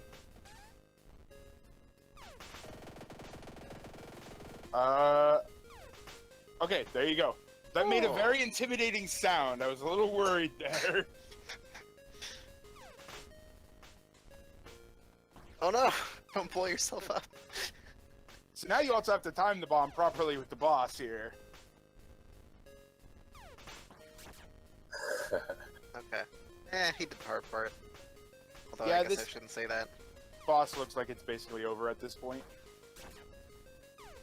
Honestly, as long as you wall the boss in with the bomb effectively so it can't get out of the corner, it's impossible to miss. He Who just would needs to win? not fail Toho Jr. Okay, he did it. Nice. Who'd win, a giant tank or a bomb that's light enough for two kids to push? Oh, that's it. That's the game. That's it. Wow, well done, Caerulius. Partially into this race, like halfway through, I don't think we might have thought it was over for Caerulius, but he got in touch with his inner frog and just kind of whispered in their ears, "Let me pass," and they did. They beat the boss. It was a great comeback. That's the kind of reason why I enjoy Mystery, is that in practice speedruns it's a little bit harder to come back when you slip up something, because you know your opponent knows this stuff as well and you have to hope that they mess up. But in this, you got situations where Kay just knocked it out of the park on those last few screens, and it was like the comeback was real. For sure, that was really impressive. He's not quite out of the woods yet, so that's in that game he is, but this is a best out of 3. So Caerulius currently has a 1-game advantage, and we're going to be going into game 2 of the best of 3 shortly. But in the meantime, that game looked pretty incredible, and I kind of want to just play it. So what was the developer's name again? I know he's a part of the community. Sir GFM. Awesome. Very cool stuff. It's a nice segue, Blecky, because we are actually putting a list of games, as long as it's something that's free to download. So if people want to play it themselves, they can check out the spreadsheet. I'm going to link in the chat, so you can check it out and play for yourself. I will be looking at that myself. Check I'm out wondering- Baba Is You. I will definitely be checking that one out. Yeah, I wonder- Baba Is You is getting a full version later on too, so he's been working on a lot of stuff. Even sent me a t-shirt. Since you played, did you play the full version of this game? I played what I believe to be the full version of this game. I'm actually not sure if it was like just a longer demo or if it was the full release. It had several other items. There were high jump boots that I accidentally found. Yeah, that's what I was going to ask, is how much deeper does it get in terms of controls and items, but it sounds like there's more stuff in this, and more stuff in store. Oh yeah, there were a lot of crazy items, especially when you start getting into things like, you know, one character needs to have the high jump boots on so they can high jump the other character to place the transporter, and then the characters, you know, need to be next to each other because you can only trade items when the characters are touching effectively. Yeah. You know, so to give them the like teleporter and then teleport somewhere you could only get to with a high jump. This game also makes me want to play the Lost Vikings, but like 1 player, 2 controller. That would be pretty amazing. That would be pretty amazing with Lost Vikings. MT13, who knows? Yeah, we've gotten some incredibly interesting golos with things like Super Mario World no running, or we had Super classic. Mario Kart, the classic Super Mario Kart no left, but the updated version this time was Super Mario Kart at 250% speed. It was actually 410% speed. 416, wasn't it? That was the percentage. There was something about the it was the frame rate set. It was something around like it overall ended up with 250% speed was the actual. Man, I love the idea of these challenge runs. Like Super Mario Kart no left, that's pretty hilarious. Yeah, we need to see more of those goals. Those are my favorite goals in MT. Was it just like you have to disable this in your emulator, or was it a ROM? Yeah, you just had to disable the left key effectively, so you could not turn left. Yeah. Only going backwards allowed. Honestly, though, it really does exemplify what I love about Mystery Tournament. That's just, you know, the creativity and ingenuity of the community, because, like, people have played all kinds of games. You know, we have entrants like TMR, who's literally played every NES game ever. And, you know, people are just like, all right, so you've played that NES game, but have you played it backwards? Oh, this game looks incredible too. We also end up with some bootlegs too. We've seen things like Sonic 6 happen this time around, which was impressively awful. We've seen cheat codes being used before to give infinite lives in things like Contra, which would be way too many deaths happening. We've seen some really great ingenuity in some of these submissions as of late, and it's been really awesome to see. So while we have a moment, do you guys want to talk about it? Since Blasphemous 4, this is very near and dear to you. Do you guys want to talk about Mystery Funhouse and the lead up to Mystery Tournament? So yeah, we didn't actually introduce me earlier. Hi everybody, I'm Blasphemous 4. I run the Mystery Funhouse channel. Okay.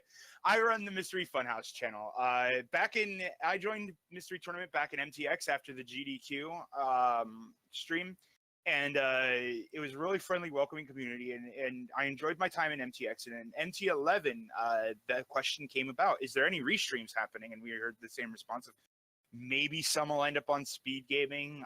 Top 8 definitely gets restreamed, but I'm like, you know, if you're going to race, why not give everybody the top 8 treatment? And started doing the runs on my own channel. We realized that that's a little inconvenient because it meant that if I wasn't around, we'd end up having, like, for instance, the Spin Beast would pick up some backup streams and Alpha 5 would pick up some backup streams. And we realized that it would be a little too decentralized. You know, you never know which of these channels is going to have the race on. And you never know if on my personal channel I'm doing my own casual playthroughs or if I'm broadcasting a blind race. So we decided to come up with the Mystery Funhouse, which is a Twitch channel that is completely dedicated to blind running and blind running only. You won't see practice speed runs on there. You will see 100% blind content on that at all times. We picked up in the off MT season, we picked up weekly blinds, which were run every week with a bigger pool of players. This time around, we picked up out of 210 10 matches, excluding the top 8, what is that? Top 8, 14 matches. We only missed 16 of them. You can see all of the VODs, the 150 plus matches. Unfortunately, Twitch did have a bug recently that killed a lot of VODs, and that hit our winners 2 and losers 2 and 3 pretty hard. But we did capture almost every single VOD on this entire, or almost every single race in this entire tournament. So if you want to see what happened, how did they get here, how did everything build up for it, check out twitch.tv /Mystery Funhouse. And again, I wanted to real quickly also give a massive shout out. When I first did this, it was just kind of sort of me on my own on my channel. The Spin Bee stepped up catching those restreams back then. He's been a great commentator. Alpha 5 has caught stuff on his stream.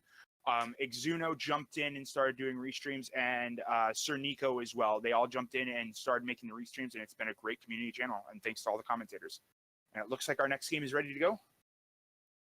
Yeah, huge shout outs to you, Roar, and to everyone over at Mystery Funhouse. But it looks like our next game is ready. The racers are going, and I hope you are all excited for Tsukekae Golem.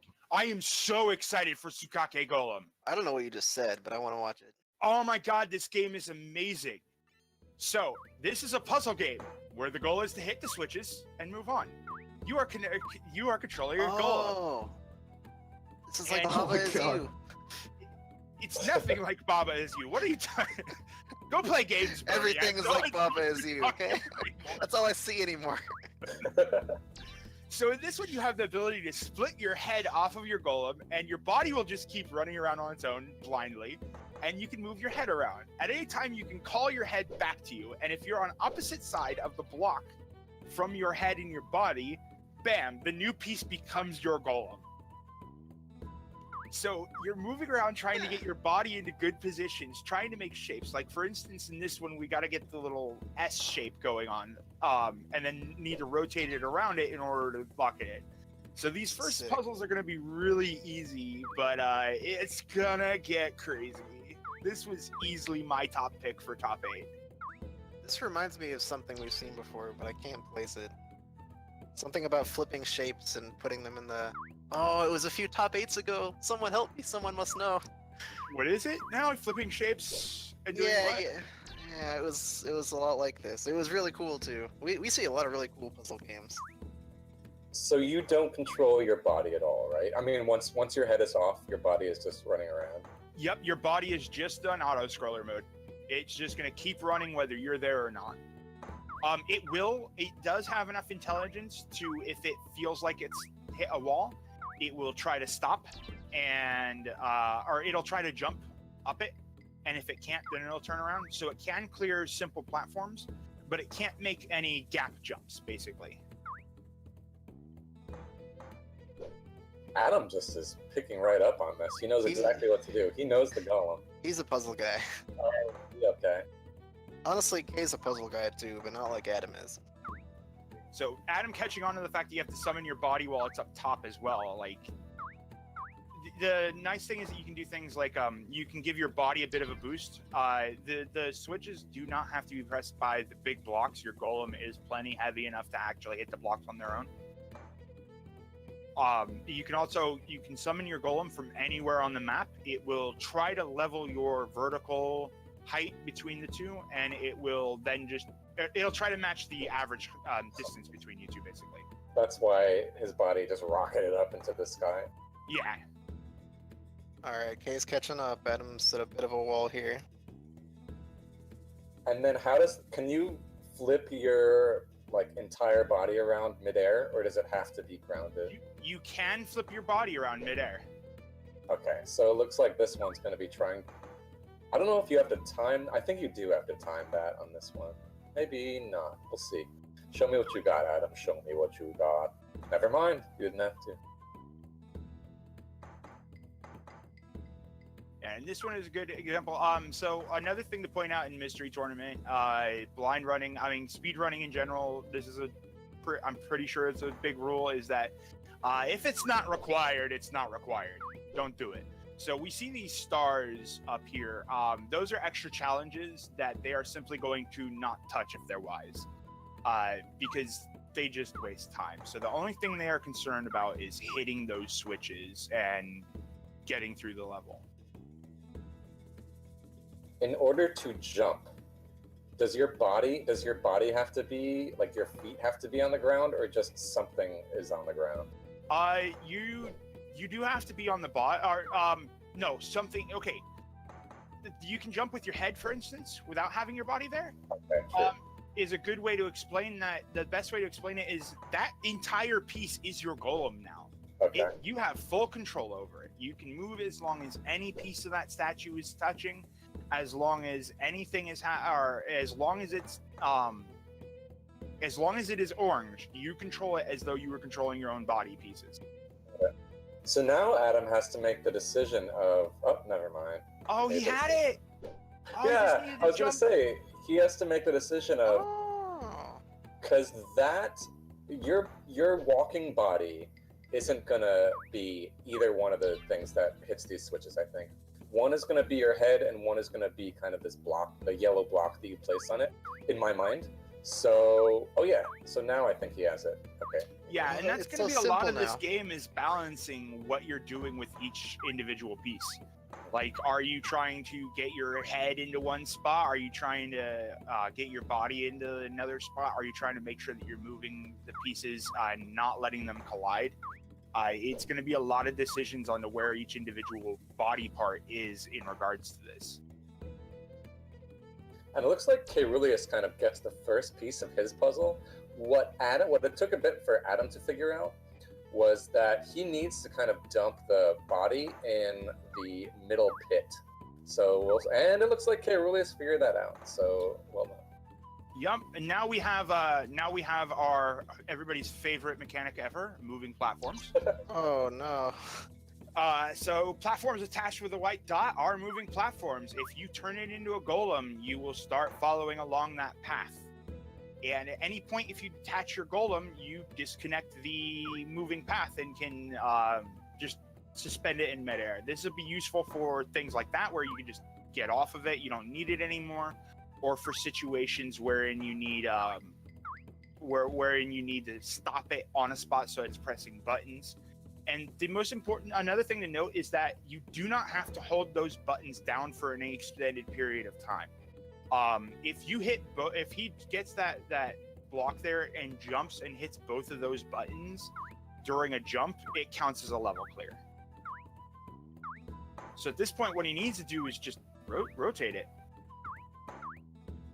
You do have the ability to rotate it left and right. That's all Adam had to do there. And I didn't see, but I think Caerulius is now on the same level. Yup. Yup. He seems to do that, doesn't he? Anything that's frog and platform related, he's an expert at. A little bit that wasn't explained during this match, because I tend to explain it during every single race ever. Mystery Tournament, again, we said it before, but for those tuning in, it is games that they've never seen before. They've never heard of them. There is no practice. It is, oh, by the way, this is your game. Download it and play it. Good luck. So this is a lot bit different than your typical speedrunning fare. I think Caerulius got it. So actually now Caerulius has surpassed Adam. Adam has been in the right spot several times now, but he just hasn't kind of realized that all he needs to do is, maybe he thinks that he needs to have them both pressed for an extended period of time instead of just briefly. Yeah, I don't know what's going on. That could be an issue if you realize that, or if you think that, because unfortunately there is no actual setup that allows you to do that. I think if you have the golem's middle body part on the middle, yeah, if you sandwich the middle of it, you should be fine with that. Oh, there he goes. Adam needs to realize you can rotate. Adam, you can rotate. I think that, can you beat this Caerulius level without the 2 blocks on the right? No, you have to come over here and get these right-hand blocks. because the main thing is that you need to get this block here. Is going to be the only way that you can actually hit the proper shape. So you kind of sort of need to ditch that the T-shaped block into this middle section so you can get this block over there. And then you need to use that green one to maneuver everything into the proper position, because your body, you need to hug the wall there with your body being on the right-hand side of it. Oh, Adam gets it.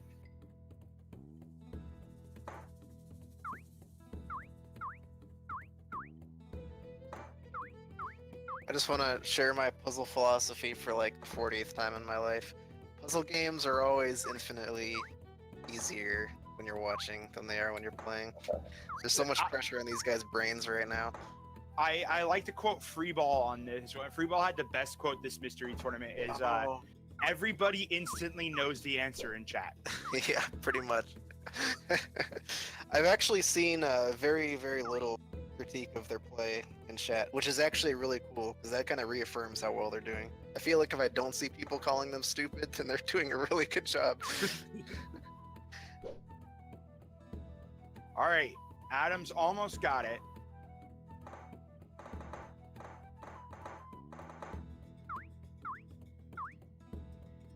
Oh no, Adam, nope. You've got it. You just gotta. All he's gotta do is get that goal, the bottom piece on the bottom piece of that little person shape. I don't know how to describe that shape. And move it over. So this is all excess that's not needed here. How many stages are in this? I feel like they're getting 20. close. Okay. Okay. This is getting interesting. I guess it was the whole time, wasn't it? Alternatively, what Adam can do is he can just have the feet walk in and push the bottom button, like that.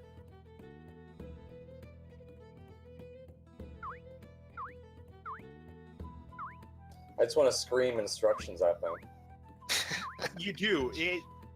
Commentating on puzzle games is one of the hardest things to do, because you just want to just start.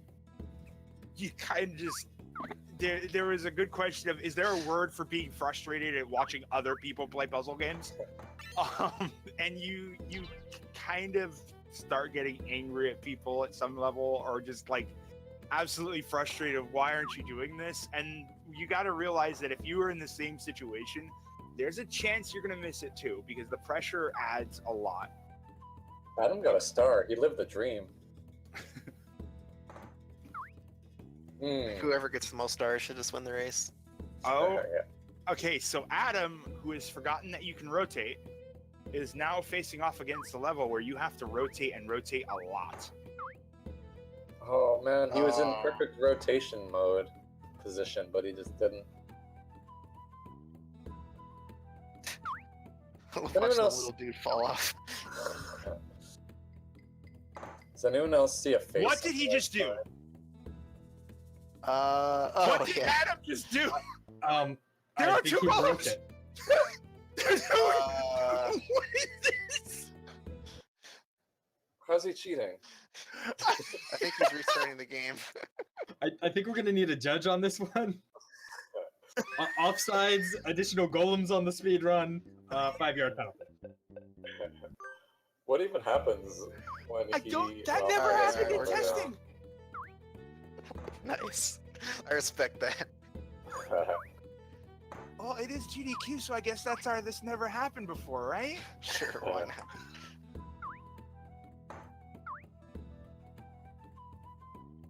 I'm not sure what he's got on his mind.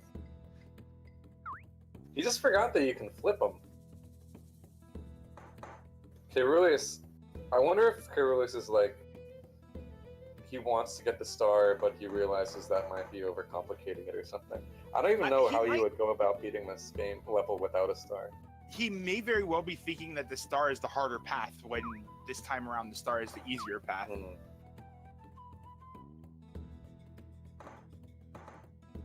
In theory, like, you could beat this level without getting a star by getting both parts of the golem up to the top and then just making a long, straight eyepiece and riding that up. But it's definitely easier to just take the star and go under. I just want to play this game and get embarrassed when I immediately get confused. I want to beat all the game with 2 golems now. Right? It seemed like it wasn't really working because he was just immediately sticking to them. Oh! Adam rotates! Okay. Progress. Rotation. Here we go. All right, Adam can now finish this puzzle. Hey. As he says, oh yeah, I remember that's a thing. Should do it. All right. Pull in the head. There you go. That's satisfying to watch. That is one of those oddly satisfying moments. So now we have everybody's favorite second mechanic, springs. Let's see. All we need is auto scrollers, and this is a traditional game.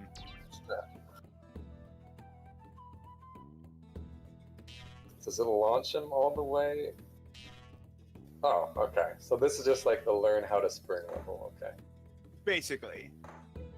So this is a fun level. Oh This no. is a wonderful level. Hope you learned how to spring, because here's some springs. Oh, and don't get it trapped. And time it properly, by the way. Oh, this is like a Mario Maker level now.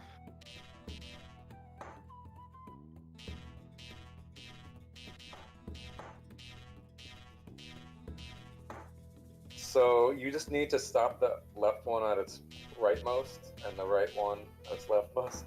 At this point, all he has to do is move the right one as long as he doesn't have a piece of the golem on either side. I don't think he's realized that he can go from top to bottom, and he just somehow squished his golem. All right.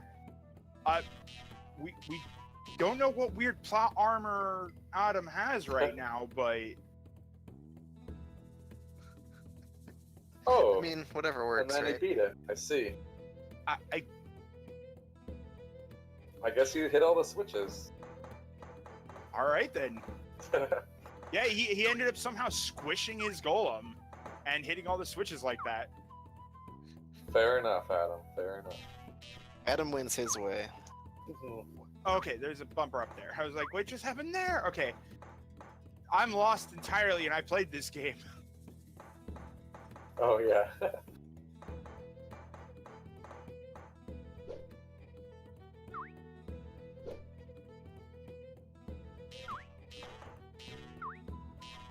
So here we have a few easily recognizable as these are the shapes that I need to do thing. The thing is that you need to get your body kind of stuck down there and just take your head and go finish the last button. That's using your head. Ooh, he's flying now. Yeah, Adam caught up in K is just suffering on this level.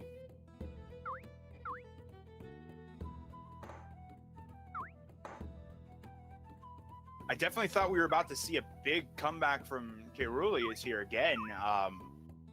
Adam's only got 2 more levels to do though. Now that Adam, like, I think just figuring out that rotation was the big thing that was sticking Adam for so long. A big distraction on this level might be, like, what do I need these extra blocks for when they're just there to help out with the star? But I guess you just need... Let's see, I guess you just need to create a platform to get across things with in the upper right, as Adam's doing, and then just bring another block up there. Or you might even... Can you... Oh no, I see, the entire bottom right. I missed the entire bottom right. Yeah, the thing about this level is that the moving platform is a bit of a red herring. You don't really need it as much as you may think you do, because you can easily just take the 3-step block there and bring it up to make those 3 switches up there, or just drop it down in the bottom right corner and do it yourself up there. But the springs just carry you right up to that distance. If you use this 3 block up there instead of down here, you just cover it pretty easily. Which I think Adam is figuring out right now. I guess he's still doing a harder version, but... Yeah, this does require the 2... No, I don't think it does. There he goes. He makes the full pattern, or the full shape, though, with the moving block.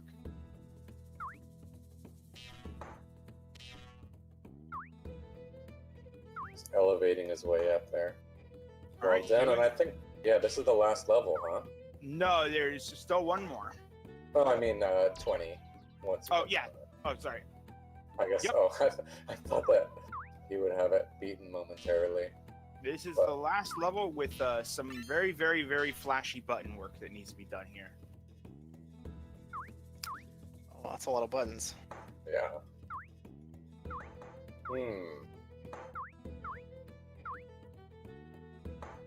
So it looks like, I mean, I guess you can just place a block on the bouncer up there and have it hit, but the ones up there are a little stranger, because there aren't any types of block, I don't think, that can really just stay on and keep pressing that button. So it's probably going to be stuff that bounces. So the solution to this is actually a lot more intense than that. I won't give it away just yet. We'll see if Adam can get it. The main thing is that this level is a little bit hard because you need to recognize where those blocks go. That's actually the hardest part of this. Is basically understanding which of these blocks is going to be best laid out, because it's easiest if you do the oddly shaped one. If you push it all the way to the right while keeping your golem head or legs on the top part of it, you can snap it together in such a way that you can get out and push it up against that wall to hit those two buttons. But then you need to set up all of these other three to make a single shape that effectively hits the button on the bottom and the two buttons on the left-hand side, all in one fell swoop. So which are the blocks, I think there's probably multiple ways to do this one, but which are the blocks that your head and body need to be pressing at the end? So remember how I said that this switch is a little flashier than other switches? Yeah. What happens if you line the head and the body up on the same level and bring them together? Oh. Agree. Kay's doing some weird stuff. I don't know if it's gonna work. Unfortunately, it's clever, but it's just not gonna work because of that left-hand side or that right-hand side. Because this block is the only possible block to hit that without. Oh no! Actually, if you can get that on the other side, you can get that S-shaped block over there. Oh.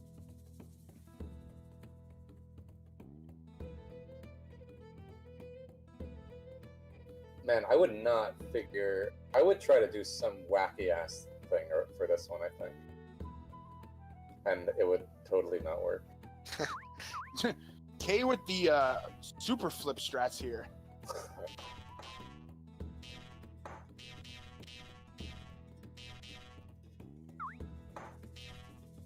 I wonder what approach Adam is thinking for this one. Oh, he tried.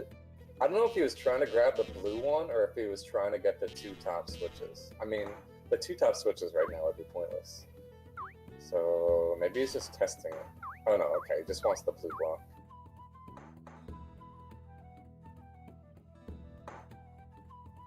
Yeah, I feel like there's so many ways you could do this. I would definitely, my first thought would definitely be, I don't know. Yeah, this is a hard one. Level 20 is no joke. I think it took me like 20 minutes on its own.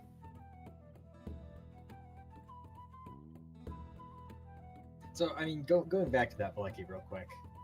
What is your methodology when, you get a puzzle game, when someone says, hey, let's blind this random puzzle game, you get one in Mystery Tournament, whatever. Are you someone who, just likes to sit there, look at the puzzle, think, all right, well, my only options are A, B, and C. I'm going to exhaustively go through them and figure out, the consequences of each? Or are you someone who just likes to kind of push buttons and see what works?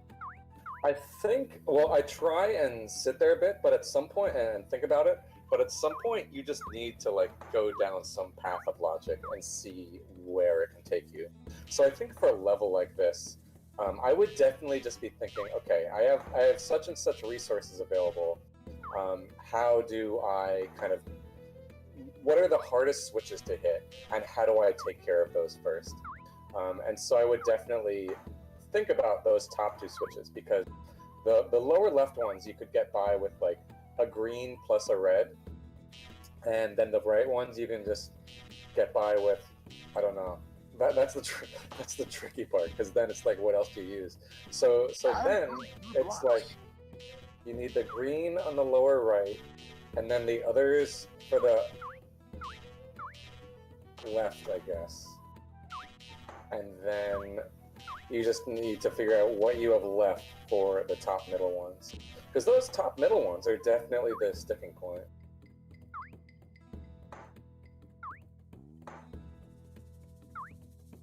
Or you could just get a second column and cheat that way.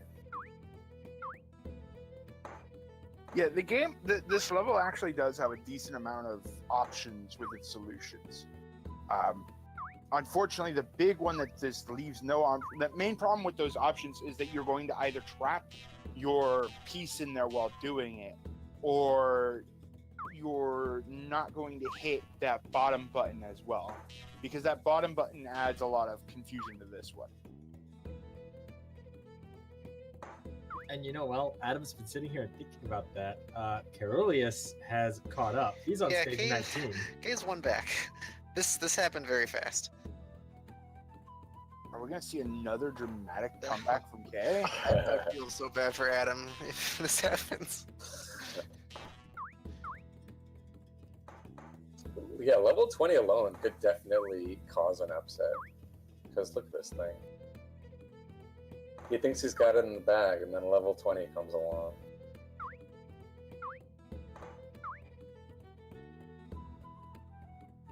So I'm trying to think of what approach Caerulius is going for here on 19. It looks like, I guess he's just going to try and, nope, he's going to try and reset is what he's going to do.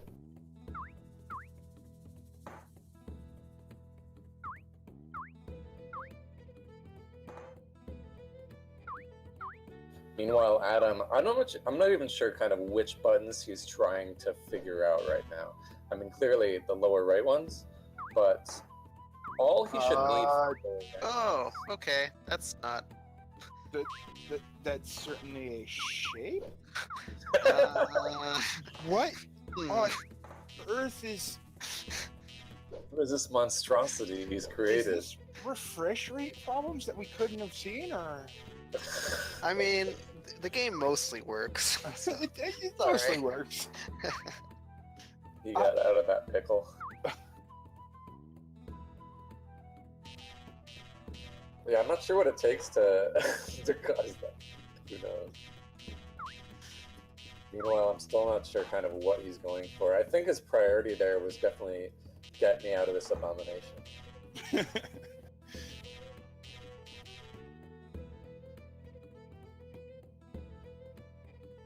Just, I guess sometimes you put shapes into other shapes, and suddenly the horrible golem is now even worse than it was before. Yeah, I feel like there's a better analogy for the birds and bees now that this game has come out. Son, let me tell you about the Tsukekaes and the golems.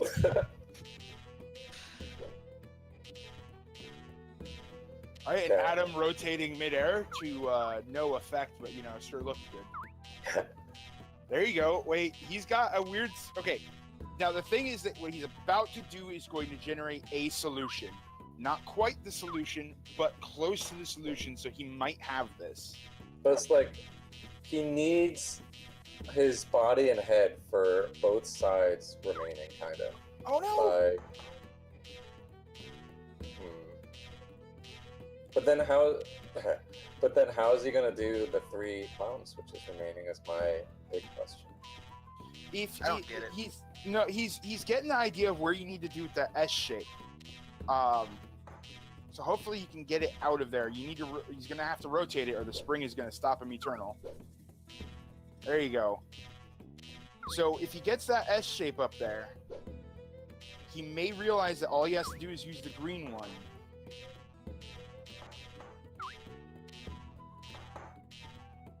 Because if he just sticks that green one in the lower right. Yep, that is all you need. Better. There you go. There he goes. He gets out. All right. He's on to the final bit, realizing that he needs to use that green one and somehow recovering that green one because that also looks painful. Here we go. There you go. Easy peasy. That's it, too. He's putting it in the right spot, the right direction. Did he just maintain some level of its momentum from the spring, or did he just jump? Makes sense. So now we have the hardest part. He has to abandon that body and get to the stiffer, or get himself level effectively. The most effective way to do this is to just take your body to that left side and let him keep jumping up stuff, and then time it with him doing that. Let's see if he does something similar there. Oh, body turns around the wrong direction.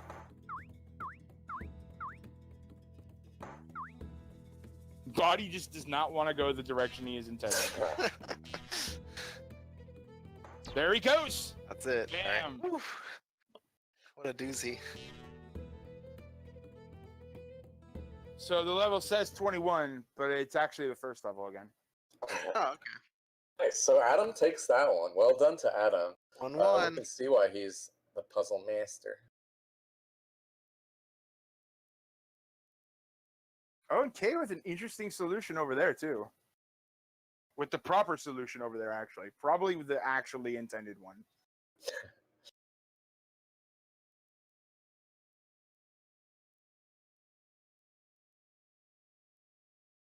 So, since this is a best 2 out of 3, that means they are going to game 3. So, who knows what's lying in wait? With Mystery, you never know.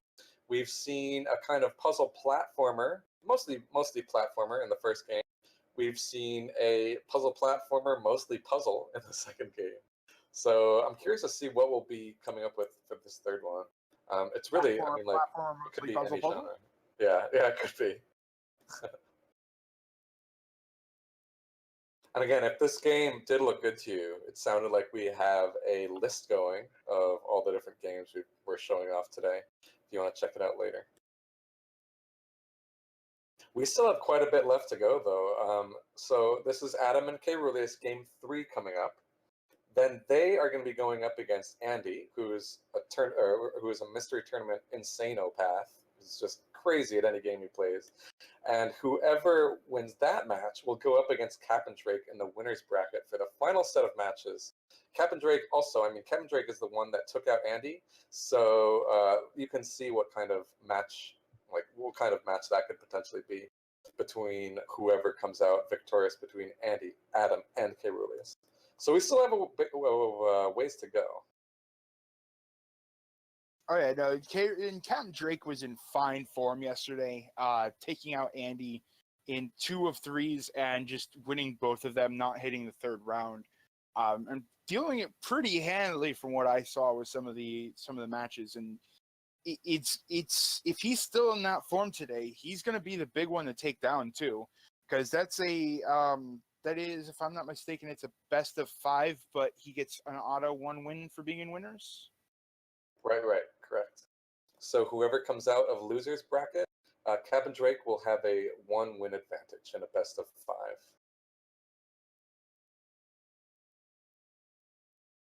What are some of your favorite games? So we've seen these top 8 games so far between today and yesterday.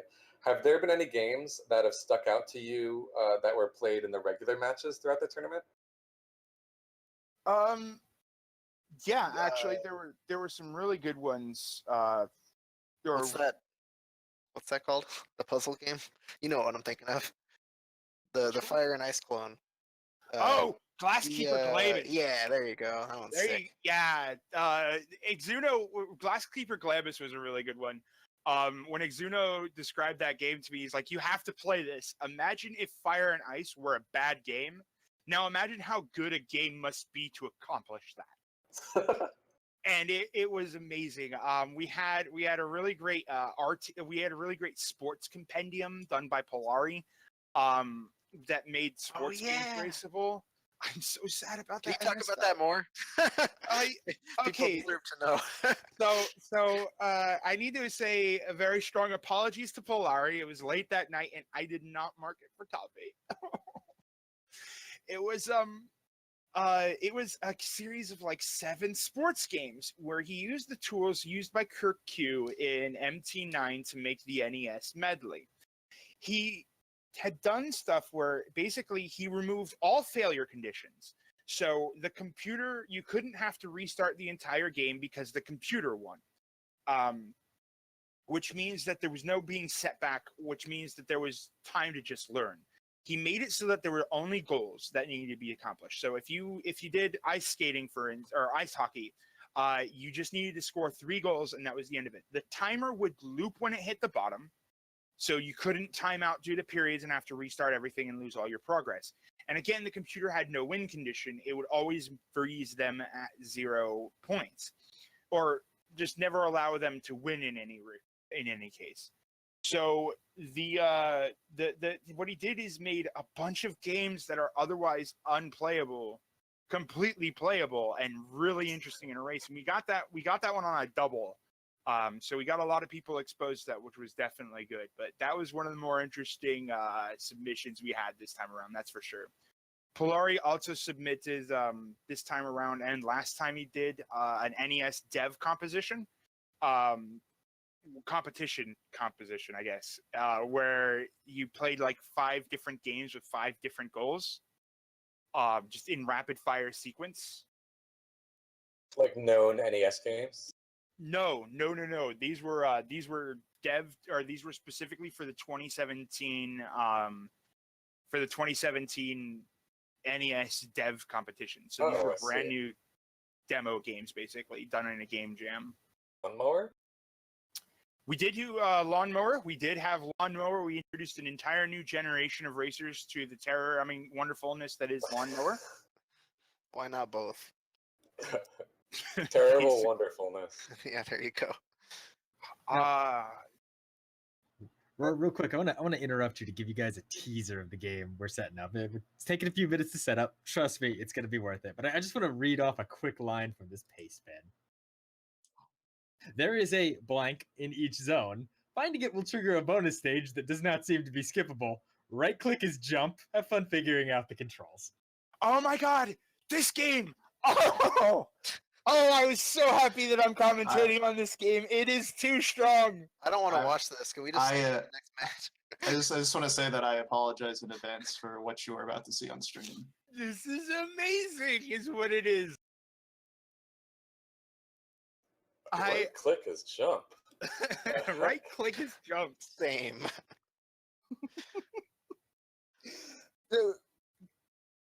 It says there's a blank, don't hit it. Oh yeah, that's right. We don't know what the bonus stages were.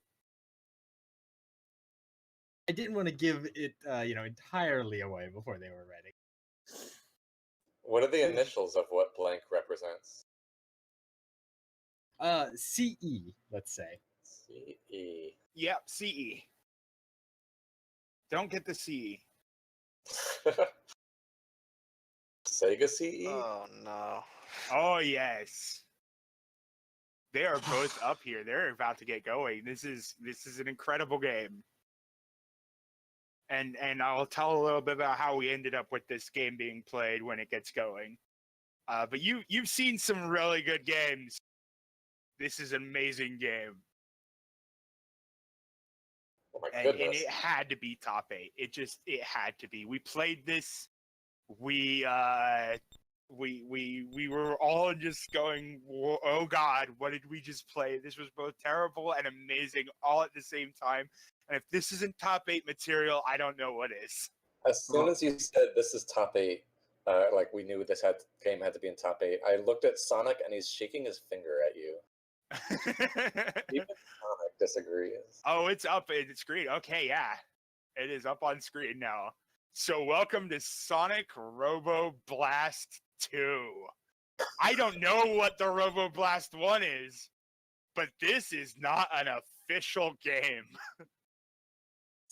Really, I think this morning we've seen a lot of wonderful games. We've seen a lot of, ingenuitive and innovative games. That's not what Mystery Tournament is. This is the real introduction to Mystery Tournament, everyone. Welcome to what you can truly expect in Sonic Robo Blast. This is Sonic Robo Blast, a 3D Sonic game that does not skimp out on speed or terrible camera controls. Why does it look so good? Because it is so good.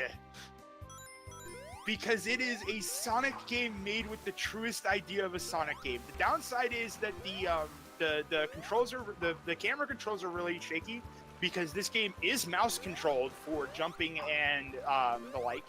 And you are moving the camera, so you're going to see a lot of shakiness because this is a mouse-controlled camera. First-person style, which is really not very good.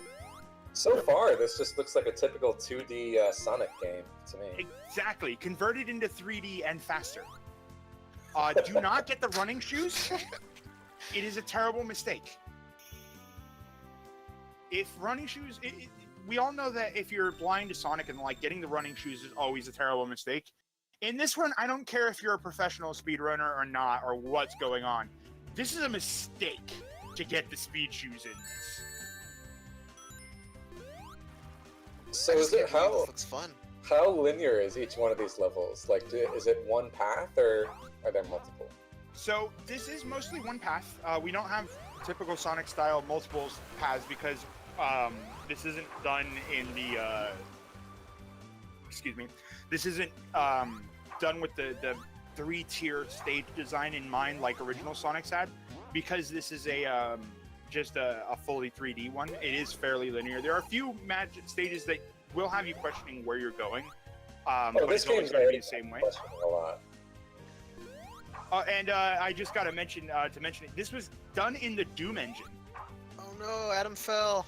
That's not good. So definitely one of the more interesting Doom engine games we've had. Also, in terms of your question earlier of interesting games in Mystery Tournament, shoutouts to Chex Quest. Oh, the classic.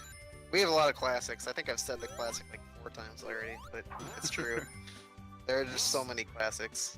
So another thing in the pastebin that's mentioned, when you hit a spring, do not press an input. It will throw you off course. Oh, wonderful. So we have Caerulius versus the first boss here that shoots lasers at you and is really hard to hit. Yeah, Eggman's going in. This is scary. This game has really cool use of 2D sprites on 3D environments. It looks great as a result of it. But the Doom engine being so fast really does let this game just take Sonic and kick it into overdrive. So we were If you hit a button in midair, does it kind of rocket you forward, I guess? Yeah, you have the homing attack, Sonic Adventure 2. Oh, it's the Mario noise. Oh yeah, that is the Mario cannon fire. Yeah, so we're going through the subs one night. We've got me, Hopscotch, and Exuno. We're all available one night, so we decided to do testing, and we decided to make it Sonic Night because there were just so many Sonic games submitted. We had Sonic Advance submitted. We had Tails No Sky Patrol. That was different. We had Sonic. We had two Sonic bootlegs submitted, both Sonic 6 and Sonic Unofficial for the SNES, which are both Speedy Gonzalez clones with some of the levels swapped out. Both Speedy Gonzalez clones. Okay. Both of them, one for Super Nintendo and one for Game Boy. We had some other games that I won't talk about because they haven't been seen and won't be seen here. Don't worry. Hopefully not Sonic's. And then we had Sonic Robo Blast. And this game is just too good to not include. I mean, look at it. It's the pinnacle of Sonic. You go fast, you collect rings. This isn't even a joke. I can kind of see the Doom in this game. Yeah, for real. And the Doom engine as well. And it works. It works well enough. Like, the only complaint that I have about this game is that camera being a little too touchy. I can see that. It does look fun, though. It is absolutely a Robo Blast. I hate everything. And you Yeah. there. What act number is the goal? 4, maybe? 3. I believe it is 3. And so I guess that so that's like zone 3, and each one is 3 acts, the third of which is a boss. Yeah, the 2. So it's going to be 6 levels, or sorry, 9 stage, 6 levels, 3 bosses. I can math. Kay's camera was interesting there. Nice zoom in on Sonic's head. It's kind of cool that at some points I just kind of recognize where they both are. Like I'm mostly lost, but I can clearly see actually now that that Adam is just behind Caerulius. This is easier to follow than I would think. Yeah. In a way. There are more. I feel like there are more clear.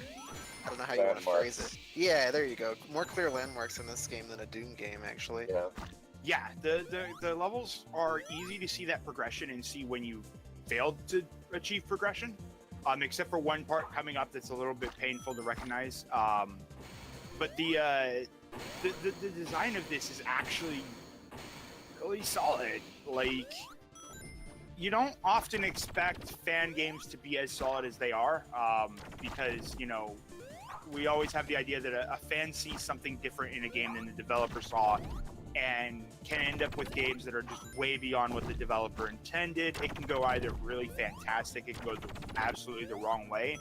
But in this game, they truly captured what makes Sonic in a 3D environment. Better than Sonic 3D did.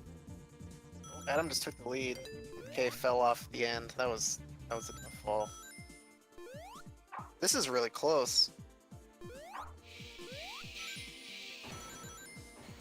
It seems to be reasonable with checkpoints. Neither of these players have died yet, though, right? Yeah, so this game, I think during testing, we only had like 3 or 4 deaths overall between all 3 of us.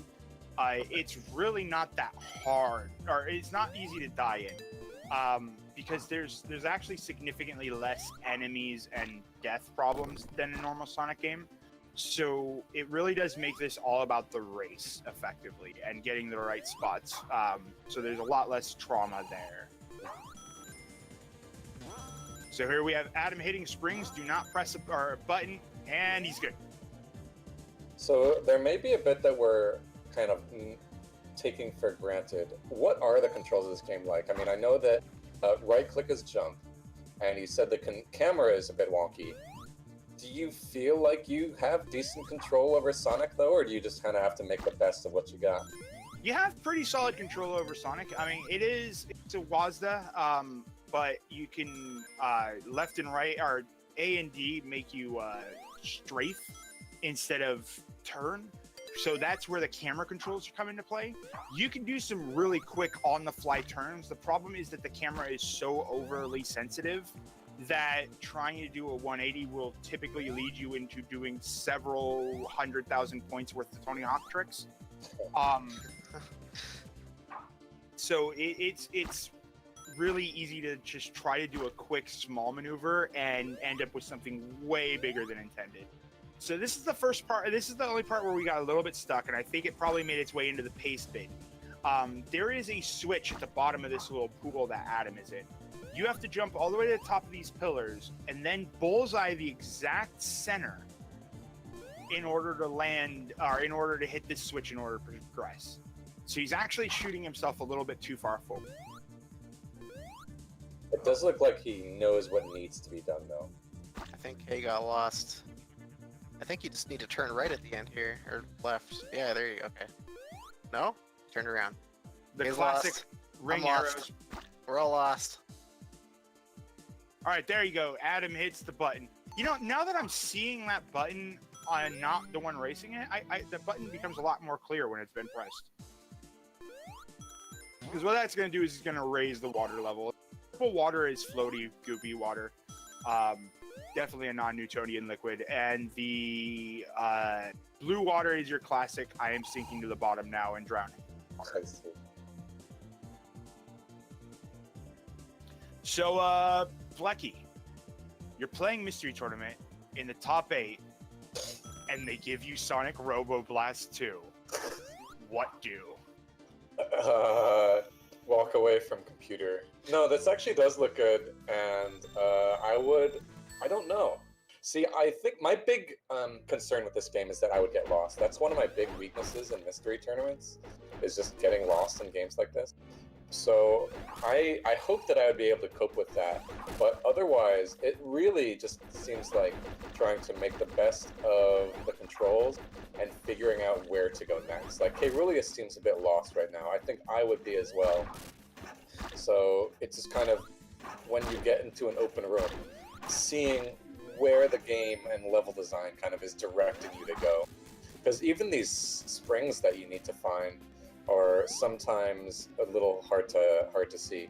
So it's really just kind of seeing, okay, where does the level design, where is it pointing me to? Because death doesn't seem like too big of a risk. So it's just moving quickly. Gotta go quickly. So, I may be mistaken, but I think the game overs are really, really, really, really vicious in this. This being a top 8 match, and none of the testers running into the game over during the original goal, we did not find it to be too much of an issue. But if you did try to take it a little bit more dangerously and not care about your lives, that could actually lead to some pretty bad disaster in this one. So now we have our biggest problem, floating geometric shapes and really sensitive controls. Adam jutting the controls to the camera to the left and right and paying for it. You gotta hold that mouse steady when going straight. It, like, he clearly had it so well, and then just suddenly he must have barely touched his mouse, and it just starts going all over. Yeah, so how's it feel to lose Mystery Tournament to a sneeze? Caerulius got the switch pretty quickly, so that's cool. Yeah, Adam's still ahead. Is ahead by a full stage and a boss, or not a full stage, but half a stage and a boss.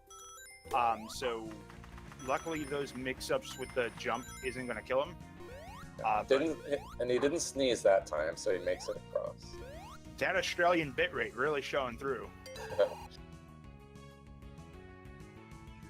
Yeah, he's not letting the time difference get to him today. He wants to take this. Oh yeah, Adam's been a strong competitor.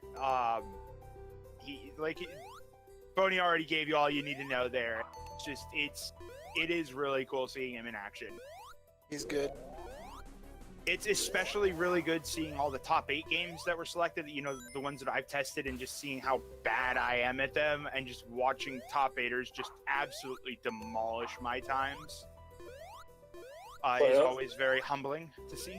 This is kind of a genre of its own, but Boney, coming into this, who would you have expected to have the upper hand in this game? I don't even know. I didn't know what the game was. That's hard to say.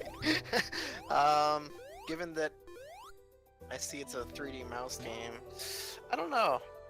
I honestly don't know familiarity of these two when it comes to 3D mouse games in general, so it's hard to say. Some players, that's their incredible strength, like maybe this name is dated, but Razialim was always one of the top ones for that.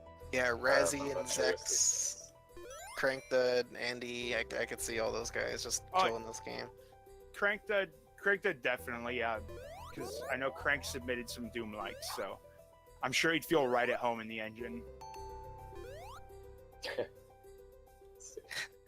I'm sure.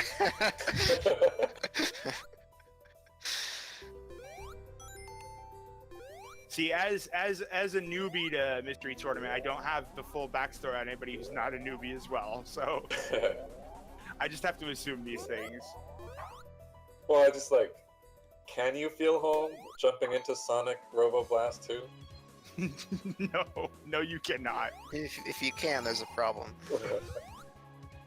That problem being that you clearly submitted it. Who would even know about this game?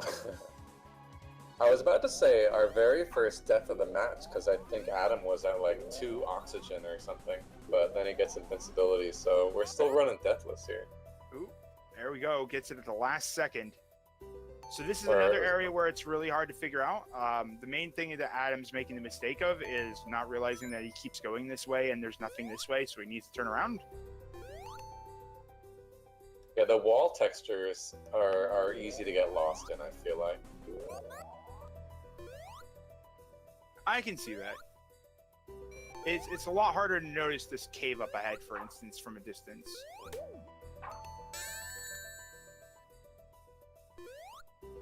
Has Caerulius passed the sneeze bridge yet? I do not think so. No, he has not. He is about to. I would like to Adam's see gonna more, drown. a little more level design like that. Like, I really like Oh. going fast. Squish. Adam gets crushed. Oh, man.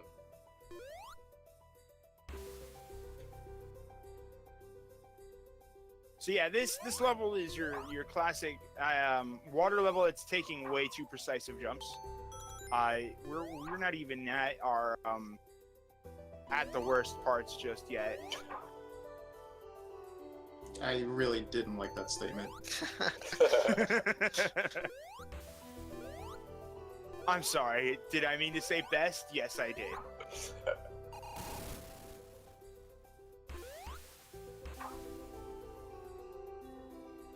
How did you fare at this game as you were playing through it?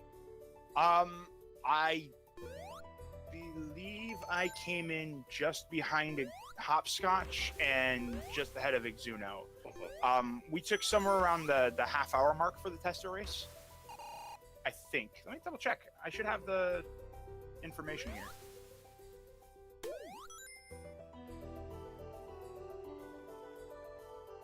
Yeah, it took Hopscotch around 30 minutes. It took Exuno an hour 12, and it took me somewhere around the 35-minute mark.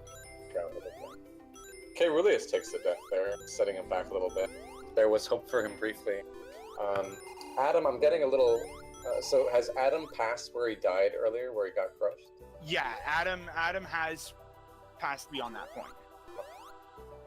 So Adam should be closing in on the level end. Yeah, as I say that.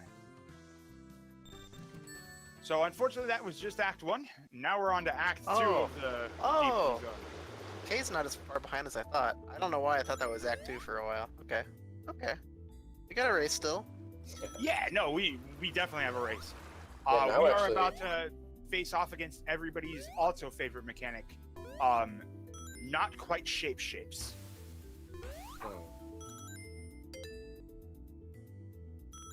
Not quite shapes. Scared. Okay. Oh no, Scared oh the no, whole race. Adam, don't do this. Don't do this to yourself. Adam, no. This is the bonus area. Don't go this way. No. Okay, so if you go into this wall, I did this. It is easy to get lost down here, and down here we have one of those things that Sent mentioned, and it looks like Adam figured out not to go that way. Bail. What did I just watch? You're just playing a little Minecraft. Just yeah, get a little Minecraft in your Sonic. Right now, Kay is actually stuck where Adam was stuck at for a while, the world of the rock texture.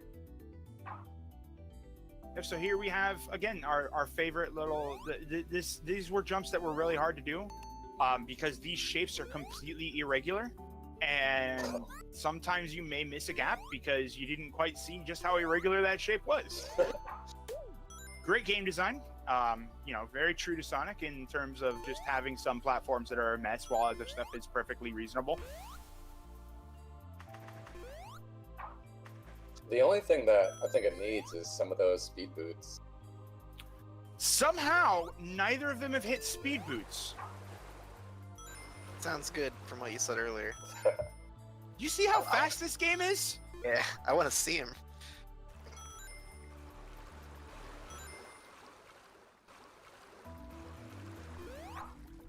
All right, so Adam is now on the... Oh, nope, not yet. There is a spot where you're basically on a until you get off of it, and Adam is doing... Adam, where are you? Did I ever do that? Oh, what happened to Kay? I don't know what's going on anymore. This is concerning. Wherever Adam is, he's cruising. Just needs those speed boots. They're both glowing. Okay, I recognize that part at least. This is the painful shape spot. He's gonna have to stay above water and hit all of these really small shapes. Oh, I see. Oh, Yeah, it's what are hard these to- shapes? There's no rhyme or reason to them. It is hard to see where exactly you're supposed to land. I wish you the best of luck, Adam.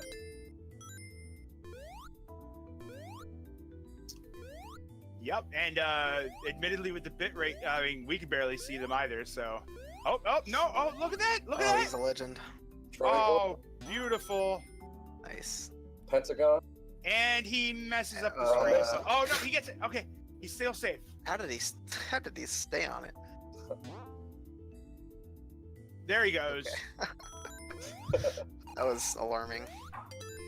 Adam passed the big hard part. So here we have a few pillars that you just need to jump across with proper timing, and oh, he doesn't air dash quite fast enough. So this one's not too bad because the stage does open itself in such a way that you can understand what you're dealing with. But Adam needs to go for the air. See, I mean, this is what I love about top 8. You get Tsukekae Golem, you get Baba as you, and then sometimes you get Sonic Robo Blast too. Why not? This game is like 7 speedruns on speedrun.com, by the way. So there you That go, concerns me. BJW. How many does Sonic Robo Blast 1 have? Oh, that's a good question. I didn't think about that. That is a good question. I don't even know that such a thing exists. Yeah, either. Yeah, what if it just didn't exist? Okay, there's nothing on speedrun.com. Let's see. Lending credence to that statement there. Caerulius finishes active now in Zone 2. What's up? Sonic Robo Blast is not Sonic Robo Blast 2. It's a ugly looking 2D game. Okay. Just Google it. I don't know what to say other than just Google it. It's not what I expected it to look like.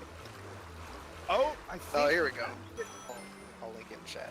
We'll need to see what Robo Blast 1 looks like.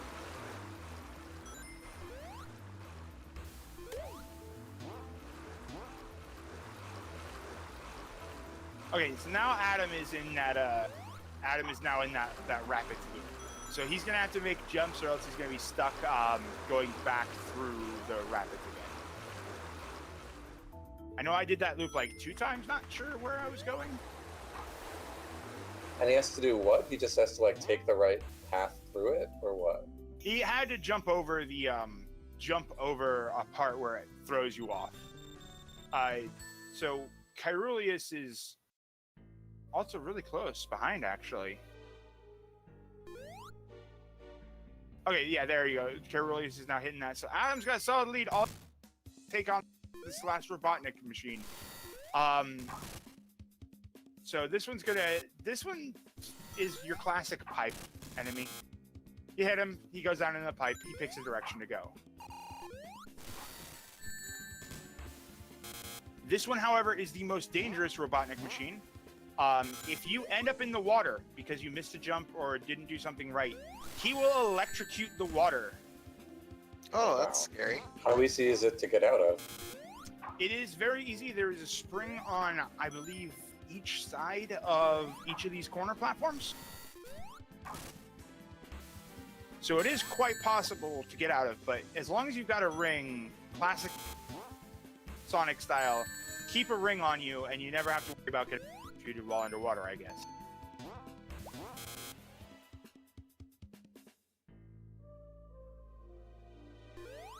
Looks like the main difficulty he's having right now is timing his attacks with the rockets that Robotnik is sending out at him. Yeah, this one definitely takes... I think this is where we saw, like, 2 deaths from the testers. Because also another thing is one of those is wrong, Robotnik. He is making clones and... Oh, no! He lost his ring. Okay. Oof. This doesn't seem too bad as long as you have a ring. Yeah, it's not. But I if you mean- don't have a ring, you're just gonna die. we've seen worse boss fights. Sonic Adventure.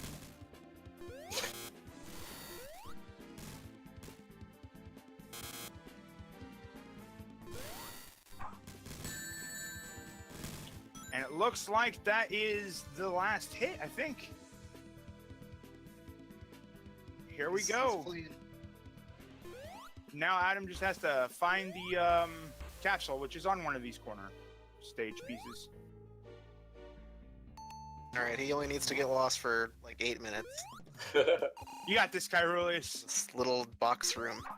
No problem. Alright. GG.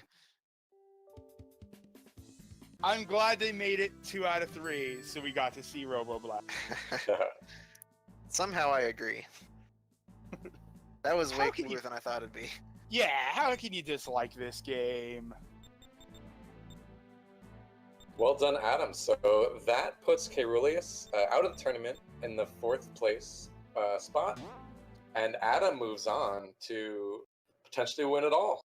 We're up in the top 3 now of the tournament. Crazy. Unfortunately, Adam, I believe this is the long haul, isn't it? If Adam wins against Andy going into the top grand finals, Adam will have had to be playing this entire time in Australia time, no less. So that's going to be one upward battle, that's for sure. Meanwhile, for Drake, it's like 9 p.m., so he's in a good spot. To be fair, Adam got like 8 times the amount of sleep tonight as he did last night, so that's good. True, he did waltz through everything last night with 1 hour of sleep, so.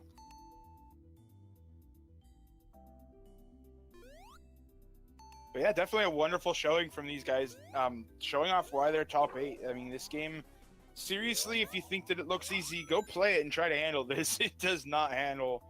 It handles well, it's just that camera is the pain, really. Your controls are very responsive, too responsive. Congrats to Caerulius, by the way. 4th place on his first top 8. That's pretty good. Pretty good, gotta say. Solid. And I actually noticed that Caerulius was the last several tournaments was like was doing worse each tournament. Yeah. So now to come back with a top 4 final is pretty awesome. This entire tournament has actually been a really interesting with upsets. Alpha 5 upsetting Zex early on, dropping him into losers. Nobody expected that. We had a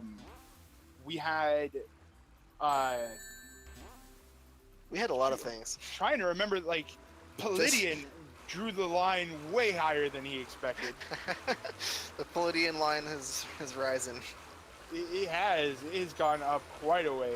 I mean, just look at this Adam and the like in losers.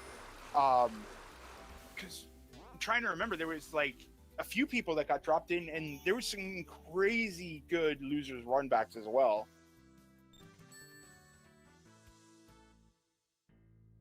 So it's definitely been an interesting mystery tournament.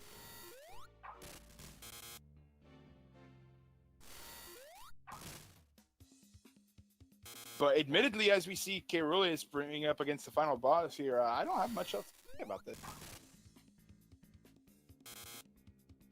It makes me wonder what else we got in store. We have, if our showing thus far is any indication, we have some wonderful stuff in top 8 still. Again, I'm not spoiling myself on that one. I only chose about like 2 or 3 of the games that I put my top 8 marker on. Mostly Set and Exuno did most of this, so again, huge shout outs to Exuno, who has been carrying a lot of this tourney on his back this time around.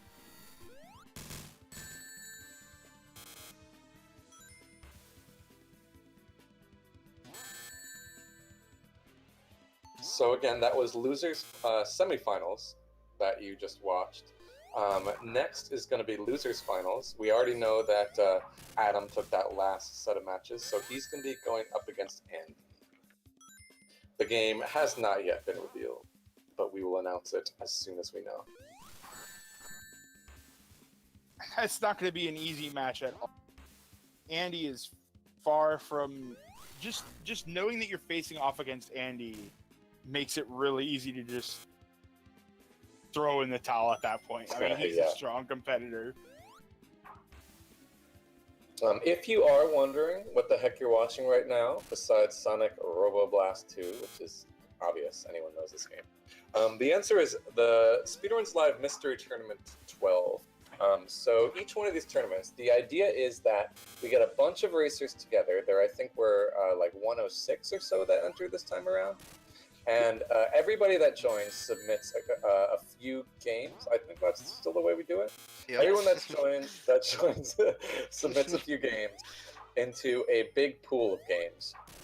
And then it's a double elimination tournament where a pair of racers get matched up, randomly draw a game out of that pool, and then kind of face off to see who can learn the game suddenly without ever having played it before. Who can go ahead and beat a goal of that game quicker. And whoever does moves right along. Today, we are in the top 4 of the tournament. Yesterday, we were in the top 8, and today we started out top 4. And we're just kind of finishing out the tournament today. We have selected the games out of a pool so that we can kind of give you guys, so that the game choices are more fun to play, more fun to watch. And yeah, so we're just finishing that out today. We got 3 players left. That's Adam, Andy, and Capndrake. And we're going to see who gets crowned the Mystery Tournament 12 winner today. Can't wait to see. Andy has won the past like 700 mystery tournaments, I think it is. Something like that. We'll see if he can finish it out and continue that streak, or if someone else will be taking it from him. Capndrake and Adam, both very, very capable players to do so.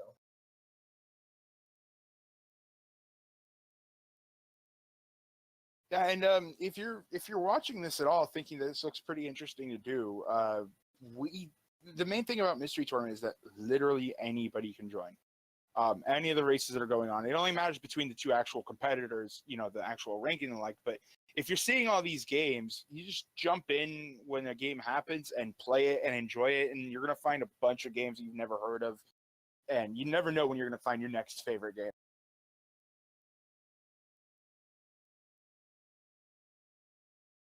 All right, well, that's set in mind. We are going to set up for the losers finals match, as Blecky and Blasphemous Roar and Boney are alluding to. So we're going to be doing a few swaps. We're going to be swapping out Blecky, Boney, and well, actually just Blecky and Boney. So thank you very much, guys, for your commentary. Appreciate it. If you want to sign off real quick, go for it. It was a pleasure. Thank you, as always, Boney and team, for putting this on. Such a brilliant idea. Happy I could be a part of it. Good luck to the rest of the races. Same. Thanks. Shout out- Good. I feel shout out to tired you. after Sonic. I'm sorry. I'm good. All right. Well, with that, we're going to take a quick break. We're going to play an ad while we get set up for the next match. So stick around.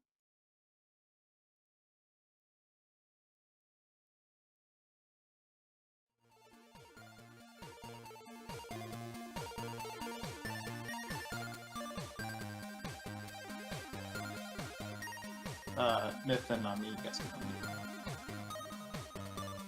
Done. Yup.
All right, welcome back, everybody, to Mystery Tournament 12. We are currently in the top 8. This is day 2 of the top 8 weekend.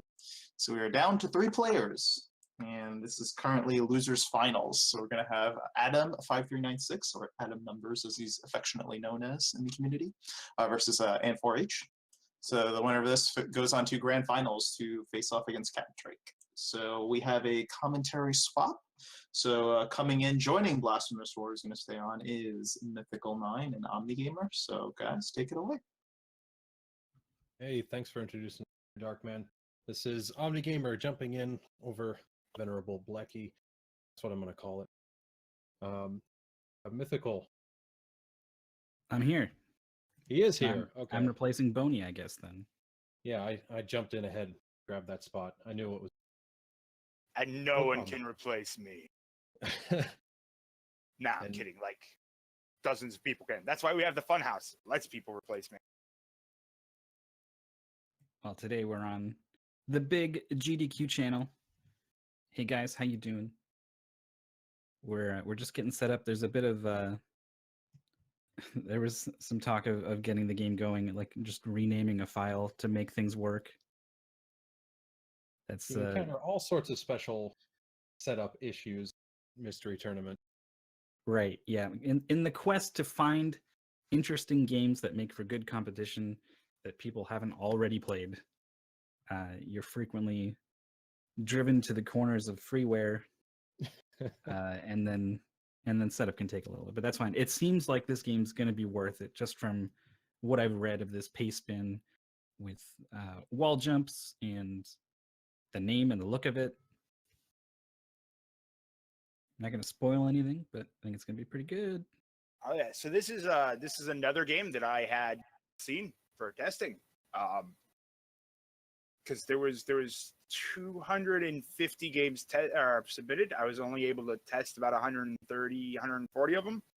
So I did not quite see all the top 8 games. So I'm going to be just as surprised as you guys are with seeing what we're about to face off against here. So I don't actually know. Have you guys participated in Mystery? Yep. You cut out a little bit there, but it sounded like you're about to ask if we had participated in mystery tournaments. Yeah. Oh, so this is Sent will give me a hard time, and Boney too. I tend to participate every 5 mystery tournaments. So I've been part of MT5, MT10, and presumably MT15. So sooner or later I'll be back in the fray.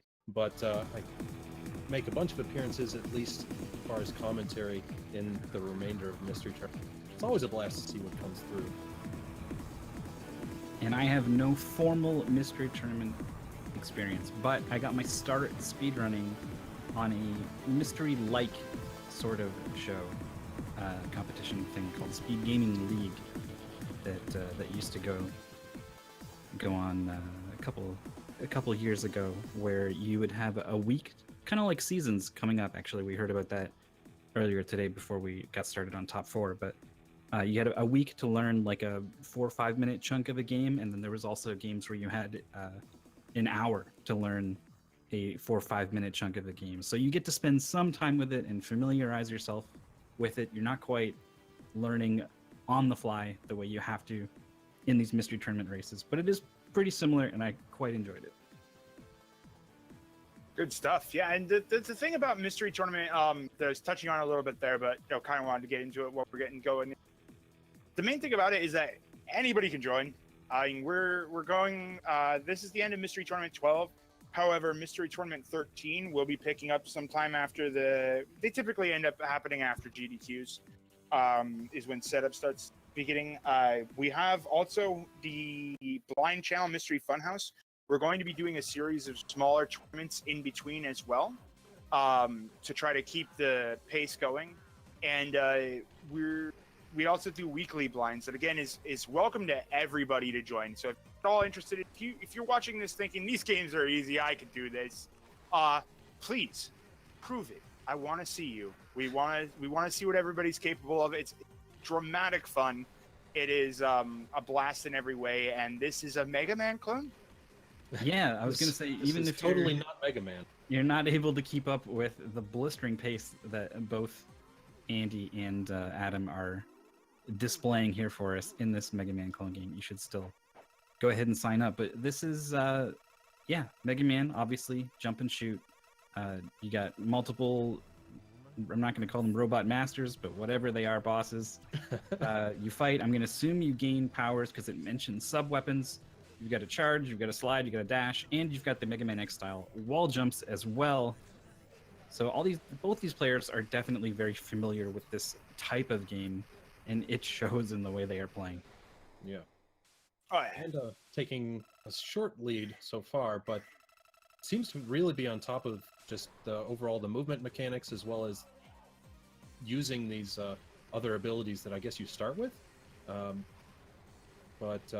Yeah, so far, I don't know, it's just fast. Everything's exploding, there's fire everywhere. You can't help but feel that you need to move all the time in this. Yeah, this is definitely going to be a game that tests reaction time on the fly. None of this, like, in practice speedruns, you know what's coming up at any given point. You know what you're supposed to do to deal with this. In a game that's this fast, you have to just immediately catch on to things, or you're going to die and lose time. Almost dying there, but catching himself with a wall jump was Adam in this sort of escape sequence, I guess, after the boss. That's a little something you don't see in Mega Man all that often. Yeah, you tend to just beat the boss and then move on, and this time you got to actually run away. This is the prologue stage, I believe. So, you know, we are going to see more interesting things out of the prologue. I don't know anything about this game, though, so it may be flipping everything on its head. Based off the pace bin, I think we're dealing with the prologue, and then here is our Oh, level that's very select. Mega Man. Oh, definitely not X2 or... Absolutely not X. Dun, dun, dun, dun, dun, dun, dun, dun. They've been given a suggested stage order, and one of the stages I think they're not supposed to do. There are going to be 7 stages, so the pace bin explicitly says don't go to the ninja stage. It sucks. So I don't know exactly why, but okay. I don't know. When you tell me not to do things, it makes me want to do it more. I think the goal is top 8 how often? Shots fired. Hey. Doesn't mean I can't enjoy it in my own time. That's true. Go enjoy the ninja stage on your own time, and then tell us it sucks. The goal explicitly says just 7 stages, though. So if you wanted to be a rebel and choose whatever 7 stages you want, they absolutely could. That is true. It says it is a suggested stage order. But we tend to with Mega Man style games, they do tend to have a suggested stage order because one thing is people may know about Mega Man is that bosses have weaknesses. And we don't want people to be stumbling around losing time because they didn't realize that such and such boss was weak against such and such, while the other one gets the win early on because they figured out the correct way. So we tend to, also for viewer balance, you know, so that we know where each person's at and who's winning and it becomes clear, we tend to suggest it's for Mega Man-like games. I just want to comment real quick on how Andy is proceeding through these levels. It's just, if you didn't know any better, you'd say that he's played this game before, just because, like, it looks like there's multiple paths that you can take, and it's just, nope, going straight ahead, full on, gonna rush through everything. And, I mean, that's just a mark of him having this intuition of how he's gonna actually try and proceed through this quickly. So that's part of his past experience showing. It's almost like music, right? Like there are people who can play music, and then there are people who can sight read. They can just look at the notes and just play them as they read them, and that's basically what Andy is doing with these levels. He sees it for the first time and just immediately understands, oh, okay, they want me to do this, and just starts doing the buttons and processing that information as quickly as he is doing, and Adam is doing, but as well. But Andy definitely seems to have the edge in that department, and it is making the difference, I think. Yep, so he's already one boss ahead at this point, and on to the next stage. It seems like, well, I will say that I enjoy a fair bit of this game, and that it's not just straight up Mega Man. It seems like they're trying to do a lot of unique things between the boss designs and overall stage designs, and some pretty unique enemies that are flying by. They stood around the screen for more than a couple seconds before getting obliterated. But an interesting game, and I'm glad to see something like it in top 8 because I mean, we always reserve some quality choices in the finals, but you want to make sure that there's a mix, at least, of games that are great, like look fun, everybody wants to play them, versus something that's just so outlandish. It's a real mystery to see who kind of grasps the concept first. Yeah, and this time around, this is going to be a lot more pure skill kind of thing, where we get to see your platforming abilities. You've got plenty enough games, like you were saying, where there's gimmicks and whoever figures it out first, and those are fun. But sometimes you just need a pure skill test, and that's what a game like this is going to do. It's just it's not who figures it out first; it's who's consistently executing and just reacting to everything and performing well overall. Mm-hmm. And he's showing signs of being a human and not some kind of game-playing robot. Taking a couple deaths to that rather rude spike wall. Yeah, there's quite a few. Yes, rude is the correct word. Spike traps in this stage, it looks like. But we're also getting pretty close to seeing what happens with when you run out of lives. And this is something that can come into play in a lot of different games, where you have to try and take some strategic measures on whether or not you want to either do a game over, restore some amount of lives or health, or if you're confident enough to try and go through. Because if you have to start a stage over without getting to rely on your checkpoints, I mean, you can get some really poor, unlucky deaths just from trying to gun it when you really shouldn't. Yeah, understanding that a big thing about Mystery Tournament is that lives is a resource and health is a resource. They aren't strictly the thing to avoid. You want to take intentional game overs from time to time so that you don't get set back. You want to make sure that you're taking damage boosts and doing things. I mean, that's going to be the thing that separates many skilled runners from non-skilled, is walking into a level going, I have 1 life, let me just take a dive real quick, so that way I don't lose an entire stage of progress from a slip up later. And I'm predicting with there will be only 1 life left. That's probably what A&D is going to do. Oh, got a life refill though. Nice. Never mind. I am horribly wrong. Well, he would have if he still had 1, maybe. You know, Yeah. I think likely. But the game has smiled upon him. I'm still not entirely unconvinced that Andy is not an advanced AI developed by Kirk Q to play games. It seems the most logical statement at this point, because A&D is just a monster. Yeah, he took out that boss first try. Even though he only had the 1 life, though he does get done in by an enemy that just kind of latched onto his face and pulled him into the abyss a little bit. Watching this Kirk match is confusing. actually for me. Of, Sorry. Yeah, watching this is actually reminding me of 1 or 2 mystery tournaments ago. I think it was Chimera Girls was one of the games in the finals as well. Chimera Destroy All Monster Girls. Yeah, that one. I think that was another one that Andy was participating in. I don't recall the other participant, but that was certainly something to see, and it just kind of shows how naturally he takes the Mega Man-like games. Very quickly able to establish strategies on bosses, determine whether or not he should risk certain things, and just really performing well. And I mean, this is another case. He's approximately, looks like a stage and a half almost ahead of Adam going into this. And you know, this is just one of his strong points, and sometimes that happens in mystery tournaments. Although with Andy, it's hard to find one that's not as strong for him. Yeah, and this him go 0-2 yesterday, so a couple of weird puzzly, physically sort of games can do him in. But like you said, this is absolutely his wheelhouse.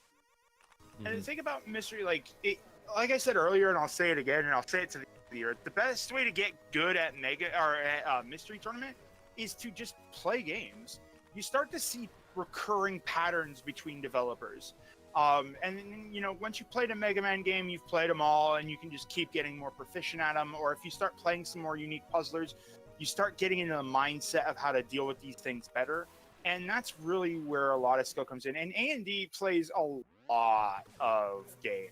He participated in like almost all the matches in one of the mystery tournaments. He's very consistently in the race, making you feel threatened the entire time. And that's just, it's like anything else. Practice, practice, practice. And the only way you practice for mystery is by embracing the mystery. We got another boss fight here. Are these music notes? Yeah, I let's go want to with say that. yes, but That or they're all little saxophones. this sub weapon is OP. What is? Yeah. And he seems to have found something he likes and not putting it down. Uh-oh. Uh-oh. Cut that one really close there. Oh. Clutch. I'm just now realizing that there's a health regeneration mechanic in this game. Seems to be running along the way. So makes it seem like when you're close to death, you're not quite as close as it might seem, so long as you play it safe and back off for a little. Yeah, both players have been leveraging the health regeneration mechanic to go kind of ham on a lot of enemies and a lot of bosses, not worrying so much about dodging everything. Just eat a couple hits and make forward progress. Suddenly, we're in a stage that looks very similar to something from Mega Man Zero. At least they're being diverse about inspiration. Bad, great, bad. What was that? I don't know. He's I just don't playing know a what that rhythm was. game, all of a sudden miss. Oh, you know what? If that is music notes, that would be music notes. Because they're on a musical staff right now with these auto-scrolling platforms, and I think that gun may have some rhythm element to it. Oh man, Oh god, that's wonderful. that is really cool. This game, in addition to just like it's got a sort of some of the sprites and stuff look a bit off, and I think it's intentional too. Like even just the text and stuff is kind of off kilter, so I think that's intentional. But it does have a really cool look and feel to it. There's some things going on in this game. I quite like it. And it seems like they balanced a nice little with that regenerating health and the way that you get like a really good weapon early on. I think they were balancing both how difficult the game could be and while also making it like enjoyable casually. Yeah, part of this is they're playing as deep. I don't know if this is. I mean, the game's called Gigadeep, so I'm guessing there's a character called Giga and a character called Deep. The health regeneration and this purple slime attack that you see them throw out is some of the things unique to this particular character. And again, this was something recommended by the Pacebin, probably because the combination of regenerating health with a super powerful attack that costs health makes for this really rough and tumble devil may care, smash through everything, go fast play style that makes for a good competition and a great watch. Adam's still stuck on this stage. This stage has not been kind to Adam. That's another game over there. Oh man, faced first into the spikes. Yeah, I think. No, looks like he's heading straight back. Yeah, this stage is just giving him a rough time. To be fair, though, it doesn't look simplest. Andy made it through pretty well, but he has also no had the health, but abundance he's of okay. He's constantly he- bleeding all over the place. I don't think he's okay. I Nope, think he not used his okay. final hit, like his final health to fire. I didn't recognize that was that OP weapon was causing health at first too. Well, since it's the same sprite effect as when you jump on the spikes and just goop flies everywhere, I think it's literally you're firing your guts at him. All right. But Gross your effect. guts are super effective, so why not? And there's the I music. mean, like a fairy I'm music. pretty sure if I just ran up to some guy and started just throwing my guts at him, I'd probably win too. If he, run well, he probably really wouldn't fast. stay to fight. Like probably the first attack would probably send him running. I don't know how long you'd last after. Oh, we got quick man beams. Thankfully, they're not instant death, but they are very, very big. Wow. Oh yeah. We needed something to spice it up. This game, I like that they decided to kick Mega Man's speed into overdrive here. I mean, the things that I like is that just how much it holds its fan, just how much the inspiration is close to the cuff there. With straight up his jumping sprite work is the Mega Man jump position or the sliding as well. We have our not quite Metars and not quite other enemies going on. But they added their own twist of just adding significant amounts of speed to this. Mega Man X was already fast, but this is a different level too. It almost reminds me of there's a fairly infamous ROM hack of Mega Man something, maybe 2. That's like Cutman's Bad Hair Day or something, where you play as Cutman and someone's stolen the scissors off the top of your head. And like the bosses are like Pikachu, and there's like a bunch of like weed references and stuff. Like it's really immature, but it's super fast and kind of fun to play also. Oh, the glory days of ROM hack. Oh yeah. Nowadays we have mods, which is close enough, I guess. Something like. Adam just can't get past this part though. Yep. I think this is a full 2-stage lead for Andy right now. Music, desert, and now this lava stage. Yeah, pretty much. Andy is kind of running away with it. Yeah, Andy's probably fairly close to a boss, I think, too. He's been on the fire stage for a little while. Oh, took a hit. Got past the first set of spikes, but took a hit and fell again. Yeah. Just something with these wall cling mechanics giving Adam problems. Oh no, and there he just got greedy. Yeah, that was all him being greedy. But or maybe just thought like, I'm having such trouble with this thing, let me try something else. He just zipped through it now. Okay. He sure did. that's Adam, some strats. Pretending walls don't exist all day long. Yeah, that's the 3rd time he has done something very obviously not intended. Well, in any case, it didn't help him. Yeah. Yeah, dang, that's just unfortunate. Andy into yet another boss fight.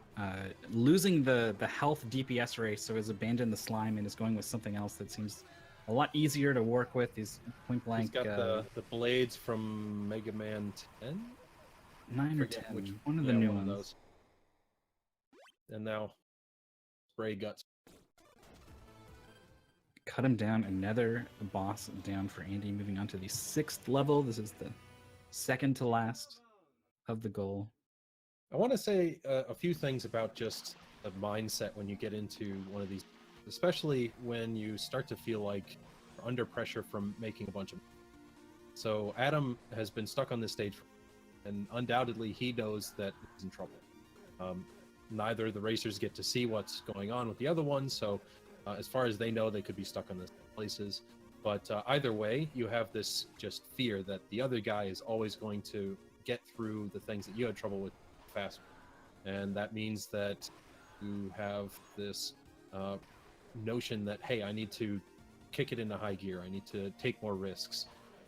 And sometimes, I mean, you can get away with that. A lot of times, though, it just leads to making some more errors in judgment and trying to do things that just aren't safe. And we're seeing some of that just in his play as it goes through. But as far as the mentality goes, if you think that you're behind and you need to make it up somewhere, I mean, you gotta... Oh, through again. He's getting really good. But yeah, you gotta stay on and choose which battles to try and fight. Yeah, it's one of Andy's strongest features is that he doesn't features. Features. Robot? He is. He's an advanced AI. That's why he doesn't. It was added into Andy 4.0. I'm just saying, Kirk Q confirmed in chat that his coding is complicated. So you know, I'm sorry for cutting you off. What is Andy's?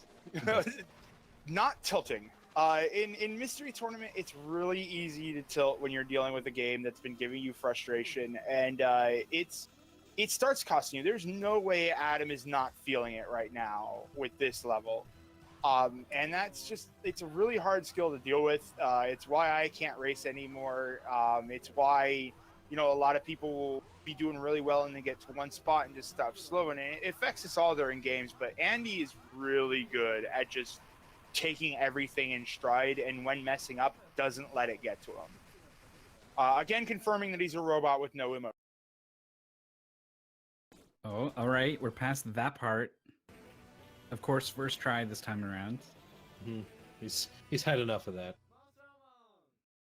Maybe we could be seeing that sort of. Man, and it was composure. that close to the boss each time too. That's got to be just another mental knock. Well, he was stuck on that little pencil or whatever the heck it was on the track, and then it was just one room from the boss. So he's got to be kicking himself for that, and taking the battles slow. Cautious doesn't want to have to do that ever again. Those are the moments that hurt, when you're like, when you realize that you were that close that entire time and you just couldn't seal it.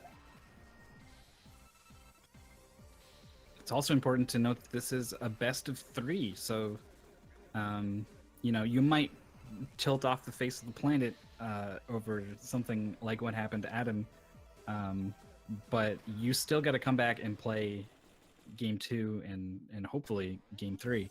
So even if this one game has got in your head, it's possible that Adam can sort of compartmentalize what happened there, squeeze it down into a tiny little box of sorrow, and ignore it and just play the way he wants to play for game 2. And remember, there's still plenty of Mystery Tournament bag of tricks left. So whatever game comes up could be something entirely different. Anything could be outside of one competitor's comfort zone and entirely in the other. So I don't even know what's Roar might, Scent might, but it's all a mystery to me. Find out all the fun stuff right as it comes out with the rest of the viewers.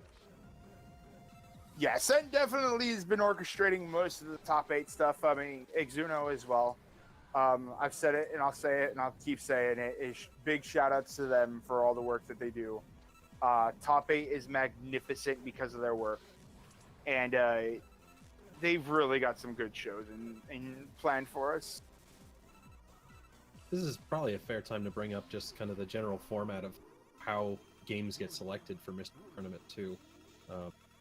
In general, when anytime that people are joining up, you're asked to create some submission, and these are just games that you think would be fun to play, have a reasonable goal for, say, 20-30 minute play session for the average player, and those go into basically a big lottery, with the exception of the particularly valuable, which might get siphoned away and used in such as these. They're particularly interesting, and it's kind of an honor system. If you or your opponent have played a game that comes up, simply say so, and so that way it shouldn't ever put anybody at an immediate advantage, but they try to keep things fair along the way, just so everybody has.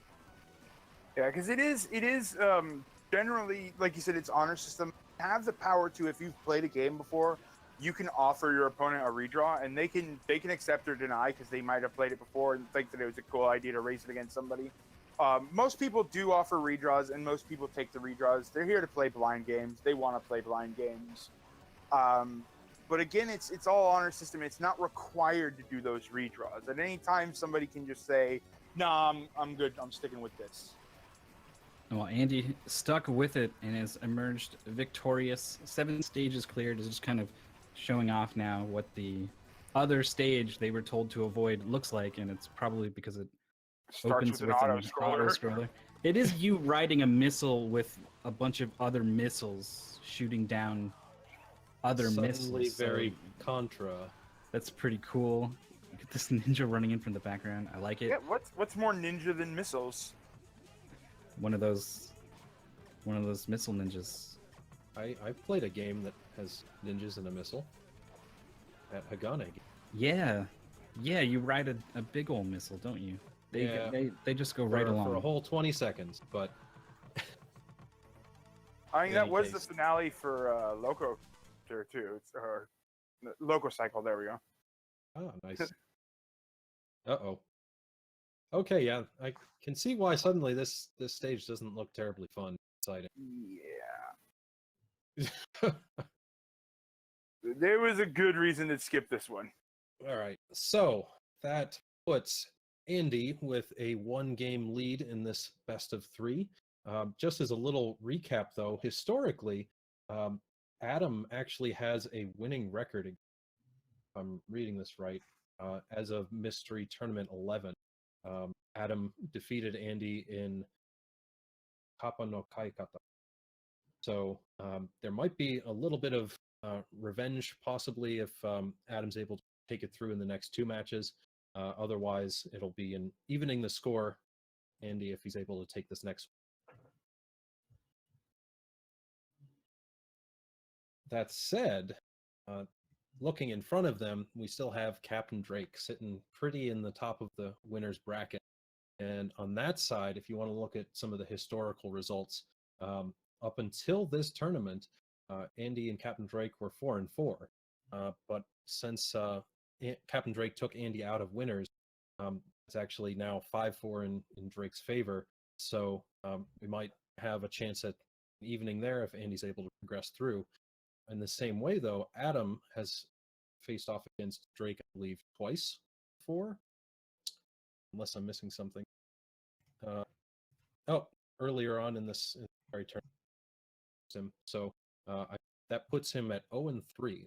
Not doing the best against Drake overall, but it's always time to no better way to turn it around than in the final. So either way. Sorry. Say again? I just got caught off guard with the game that's coming up. Uh-oh. I That means didn't that you expect have this to recollections on this one. I do. It's actually really good. I just did not expect the top 8. That was caught me off guard. But yeah, one of the players is almost ready to go. Go ahead. There's a lot of good rivalry between Drake and Andy. That they've been mentioning before that it's the destined battle that Andy's going to have to take out Drake. So it's a really good matchup between those two. And we saw Drake take it away last night, but Andy has an entire day to come back and practice and get good up against it. But there's also the chance that Adam just catches onto the games and trounces everything and knocks Andy out. Yeah, it would be a fantastic grand finals either way, I think. Andy has faced off against Drake a number of times over the years, literally years. They've been doing mystery tournaments, and these guys have been competing. And I think they're now 5-4. Drake with the 5 wins, Andy with 4 against each other. So they're very evenly matched.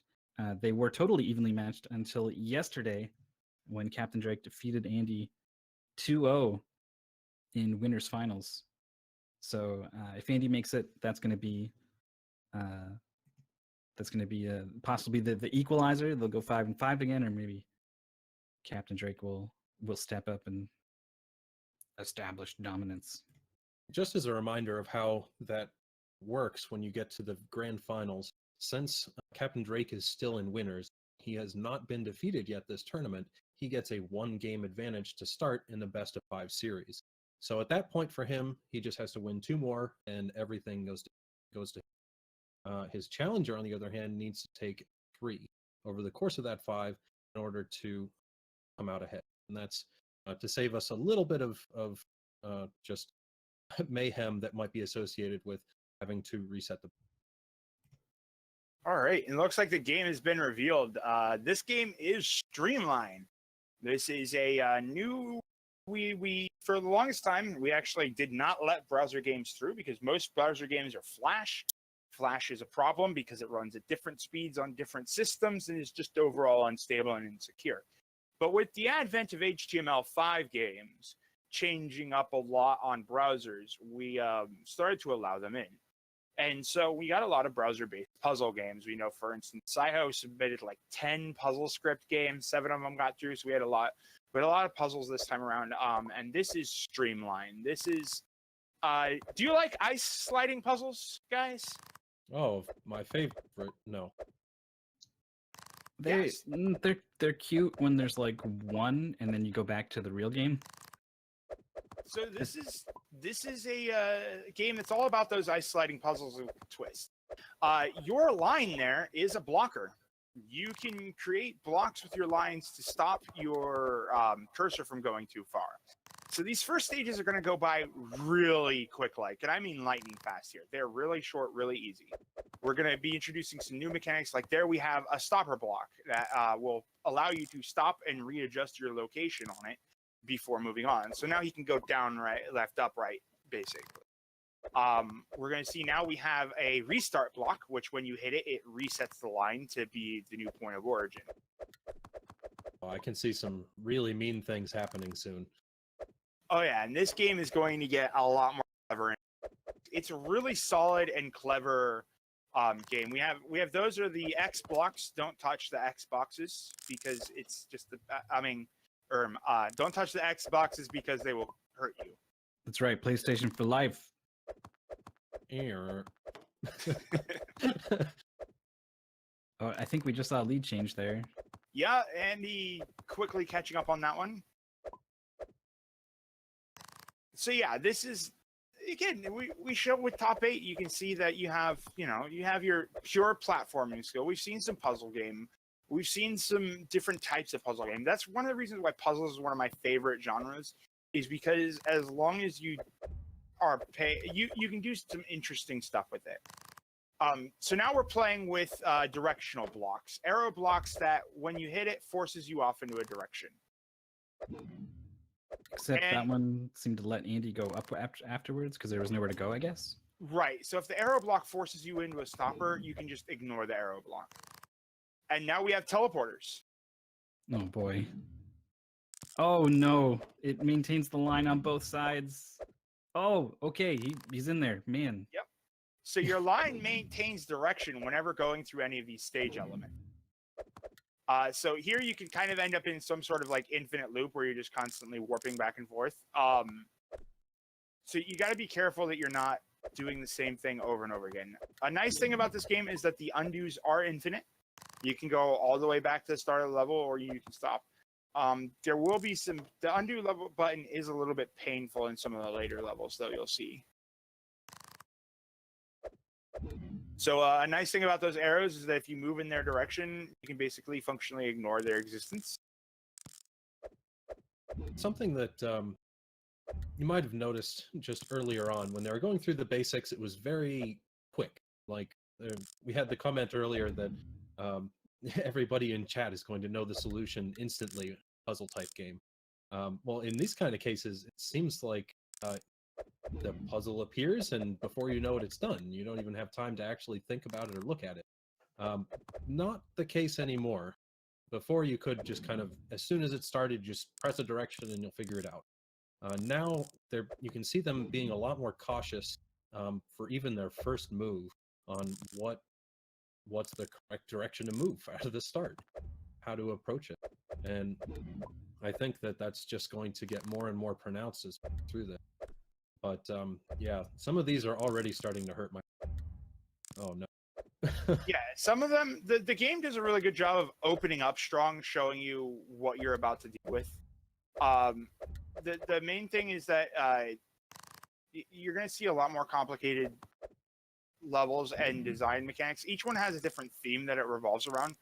This one being force. We're going to see some really cool puzzles coming up with it. Again, this is one of the ones that I did test, so I do know what we're up against. And like you were saying before, those first puzzles, they just go by faster than anybody could possibly respond to. When I first played it, I thought it was going to be way too easy as a result, and I was horribly, horribly wrong. But that's showing that skill level where they're able to quickly identify at any given point. I think some people might be fiddling around with the controls and the like, trying to understand what's going on, and they're just like, all right, we get what we're doing here with the first couple of moves. And the nice thing about this game, though, in terms of there's a lot of thinking about what items are on the field, what you could possibly do at any given time. In this game, after any given move, there is only a permutation of 3 different moves. So you can take it as a step-by-step problem solving by trying to work your way from the back, or you can take it step-by-step by going, okay, which of these moves can I do if I do this? Am I able to go this direction? Because you don't end up having to think up ahead in terms of the way that you have to at some time. So, Andy, moving on. Keys. I don't know if I described that all that well. I think we got the gist of it. It's just tricky on what you kind of strategy you want to develop, especially if you're trying to get through this fast. When you get to a certain point, whether you want to try and think through everyone in detail before you commit, or if you get to a point where you're happy and then just start to explore all the options iteratively until you find one. But it looks like the interesting part here, there's a couple different interactions with the keys. It looks like when you go into the pink blocks to reset your loop, it actually replaces the key. Is that right? No, I think it... Oh, yeah, okay, right. So, yeah, you have to hold on to the key, basically. Mm-hmm. So, when you swap like that, it's going to undo the key being touched, basically. So, when you do go through the pink ones, it will reset the key active state, basically. I really liked the level they introduced pretty early on where you don't want the keys at all. You actually just want the blocks that they unlock to bounce off of and get to the exit. So we're seeing some key on, key off sort of gameplay here. And I think there's somewhere around like 6 level sets or something. I'm not 100% certain on how long this goes. But they're plowing through it quite quickly here. Yeah. It looks like Adam was having a little trouble with that puzzle, stuck on it for a little while, but now he's made it to trials as well. He's several stages behind, but the first couple should go by pretty quick. And really, it comes down to when is somebody going to find a block?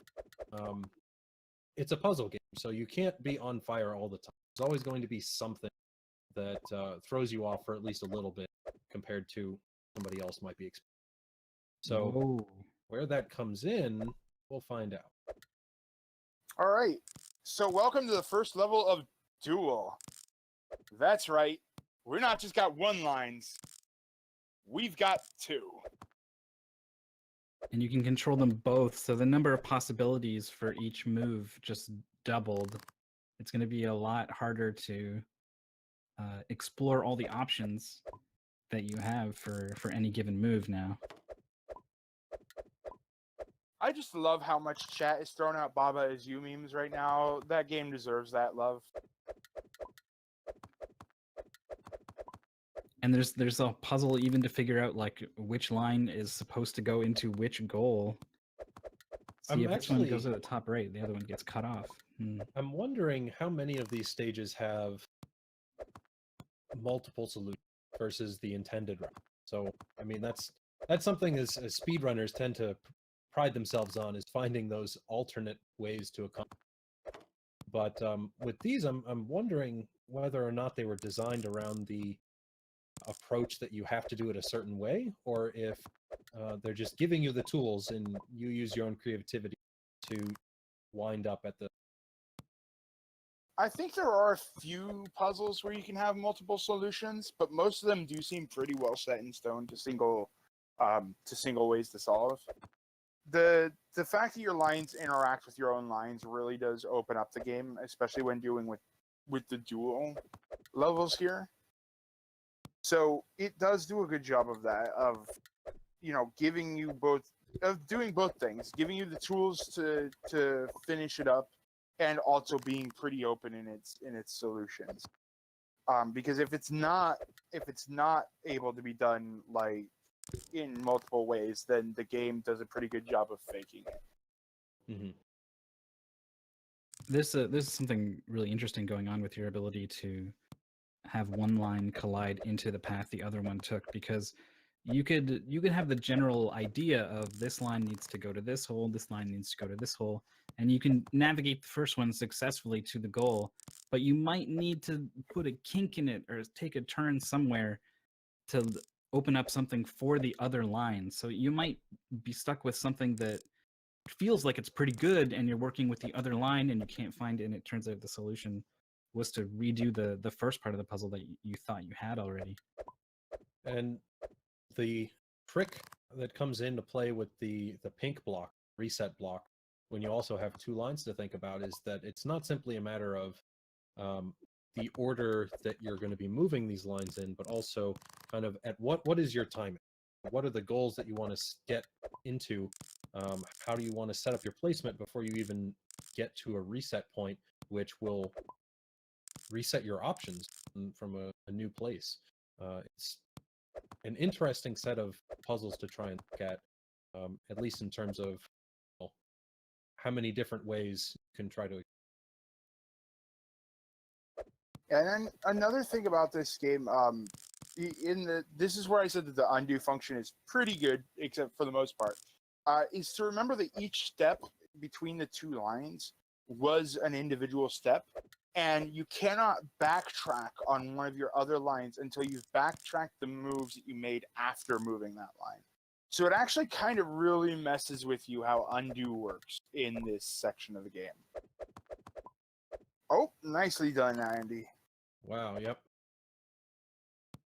It seems like Adam is struggling a bit with some of these keys in trials. We saw Andy went through the first couple pretty quick, and then slowed down understandably because there was sort of a set of almost tutorial-ish levels, but didn't really slow down all that much. Didn't have too much trouble with these key levels, not nearly the way that Adam is.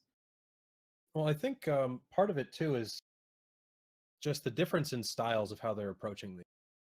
Andy doesn't really spend any time at all at the beginning trying to figure out, well, what's my appropriate first move. He sets up into something that kind of looks like it might be correct, and then works it out later on whether or not that'll. For a lot of these missions that Adam is trying out, it looks like his style is to wait at the beginning and try and figure out, well, what is my path first before getting there. And for this kind of game, overall, like, you can certainly get through it that way, but I think it's going to actually be a better strategy to just fiddle around and get yourself in a position that you think might be close, and then use that to try and progress further rather than getting the solution all in one fell swoop. Yeah, this is definitely a game that lends itself to you experimenting before just trying to stop and think, because the main thing is that you're drawing a modification of the stage as you go on. So it can be really hard to think ahead in that respect. And just moving around a bit, trying to get an idea of what the stage is trying to do to you is a really effective way to deal with it in this one. Yeah, I agree. Plus, the game is just so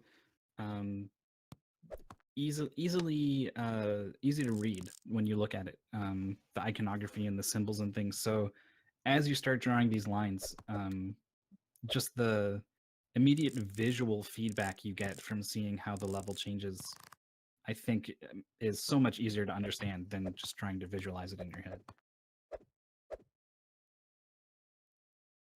Adam is still stuck on Trials 5. Oof. Meanwhile, Andy has gotten into some bigger, some far more open levels in these late duel levels, and I could see actually the take a moment and look approach being a little more helpful in these levels, just when the possibility space is so big. If you could find yourself kind of running around in the dark, when maybe taking a moment to try to think of a direction to head in could be the way to go. And we're starting to see that shift in Andy now as he is thinking out a couple moves ahead now. Yeah, because you basically approaching it with trying to understand again. There's only 3 possible moves after any possible move. Sorry, this game is 2 possible moves because you can't go behind you, basically. So it's able to, once you do a few things, you're able to kind of sort of just extrapolate that in your head and try to figure out what you were missing where. So this game does lend itself to both thinking ahead, but also taking a little bit of brute force to approach it. And recognizing that is like the key thing to solving puzzles blind. Because again, you're doing this as a race. Puzzle games are generally meant to be games that you sit there and you think on and you try to understand and then you get through it. And this is like, no, this is a race. Go fast, go now. I feel like the puzzle Jewel 12 that Andy's working through right now is set up as kind of a trap. And this is one of those things that you can intuitively know, but actually setting up a solution for is a little bit more tricky. And the catch is that you have to get both the lines through, and just the way that the blocks are set up, it makes you want to do this swirl around them. And that's going to cause a whole lot of interference between the two. So it's just a matter of how do you set up the initial route so that you can help both lines reach that center point without blocking in the end. And I think it's actually being a little tricky in that it's trying to make you feel like it should be done a certain way, when in fact there's other solutions that are a little less obvious. Isn't the right, not the same thing. There you go. Oh, he clears duel on to scale. I think that scale is... It is the last set of levels, yes. Yeah, and I think it doesn't have any particular gimmick on its own. I could be wrong. I think this is a combination of everything thus far. But at least we're back out of the duel section. That is painful. I thought it was pretty fun. It is. It's really cool. But then again, I'm also not playing, so... Yeah, you don't lose Mystery Tournament if you don't do well at it. It's true. But yeah, well, Adam seems to be doing better with duel than he was with the keys. Force? I can't remember. Trials. Trials, yes.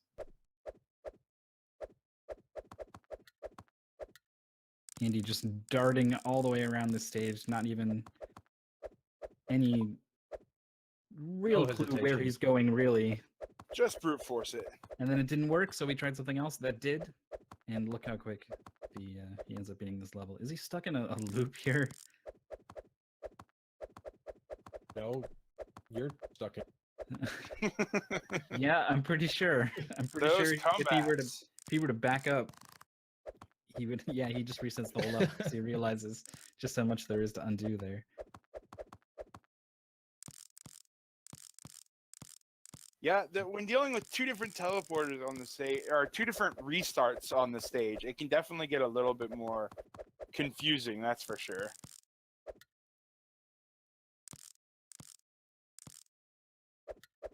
It looks like he's charging in and then just stops and rethinks. Just wait a second, this does not work at all. And starting to see that it's important which way you go into the reset and come out of it. Yep, is doing the loop. All right, here we go. Here we go. Lap Same 3. thing over and over and over again. He's done it, record time. Oh man. He's tearing these time trials apart.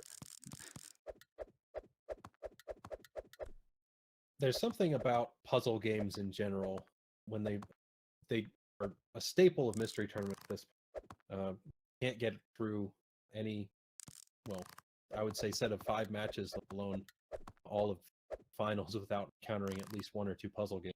What? And then suddenly it's over. Yep. The solution was a lot simpler than he expected. Oh, now we're getting these bigger levels, man. The possibility space increases exponentially. They can be pretty intimidating. Although for the arrangement of these blocks, it is certainly a bigger stage, but I think that might be just something to throw you off as opposed to actually necessary to maneuver. But I could be completely wrong because I don't have a button. Yeah, so in this game, the main thing is when you see these stages, you go, oh, this stage is much bigger. This game's not actually, that doesn't mean that it's really that much bigger or harder of a level. It's just that it's only going to matter how much individual elements there are to interact with. And what the first try solution? Yeah, while you were saying, like, these bigger levels really aren't that big a deal, Andy's like, yes, I agree with you, as I solve rapidly all the puzzles. Meanwhile, Adam really not doing too bad either back in the duel series. If there wasn't so much time lost on the trial section, this might have been fairly close. Well, I mean, there's still an opportunity. I don't know how many stages are in scale, but I would say that throughout this, Andy hasn't really hit a blocker. I mean, he's had some troubles on some more than others, but he hasn't really had that one stage that's just eaten up all of his time. And there's still a reasonable possibility that'll show up. Because the main thing with puzzle games is that leads are going to be determined often because one person will end up hitting a wall. And the thing is that if your opponent doesn't hit that wall, then it's going to be an advantage. But realize that at any given time, you can see a solution that your opponent simply can't. And saying about the possibility of coming back, Andy has just squashed any possibility of coming back. There you go. That was the last stage. 21-31, finishing, I think, 8 levels ahead of Adam. 2 convincing wins for I believe Andy. no, there was 11 levels ahead of Andy. Wow. Oh man, yeah, look at that. Duel was 12. I thought it was 10. That was impressive. But all that said, amazing run by Adam. He's like we were discussing earlier. He's the one who's started all the way through at the beginning of the bracket losers and carrying all the way through. So he's been active pretty much this whole day. So it's fine. He's done. He's showed off all that he can, and he deserves some rest. Heard he was from Australia. So Yep, it's he is in Australia. Some very unpleasant time for him. Great run all around. I said it looks like I think it's a forfeit from Adam. Yeah, all right. So that'll end up with this set. Andy moving on to the finals against Capndrake. So that's going to be a rematch from last night. Yeah, we saw Capndrake take this. Well, it was pretty close in one game, and then took a very convincing win in another. The two were incredibly even matched over their mystery tournament performances, and I can't imagine a better grand finals. So, again, this is a matchup that goes a long way back. So, I mean, even if you look all the way back to Mystery Tournament 6, they met in end final, and in that case, Andy actually lost to Drake in 2 consecutive games, and then further on, they met earlier on in that tournament in Mystery Tournament 8. They again in grand finals. Oh man, the days of Lawnmower Land and Frack Grenade. I remember a lot of the Mystery Tournament. Amazing memories. Oh yeah, it's way too much of a blast to play. So and watch, because you guys, we've seen some cool games, but the best stuff, the truly special stuff, typically gets saved. At least some of it for the grand finals. So you guys in chat are absolutely going to want to stick around and see the conclusion here. Yep. And it looks like we'll be. Oh, sorry. Go ahead. No, I was just saying Mythical gave the perfect segue. So I think it's a perfect time to kick it off to let you guys know that we're just going to take a little bit of a break. Got to get the racers set up for grand finals. So it's gonna be a best of 5. So just give us a minute. We're gonna play a quick ad, and we will be right back. I believe I'm switching out.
All right, well, I rudely interrupted a commentary sign-off, so we're going to have a commentary swap, as we get prepared for the grand finals of Mystery Tournament 12.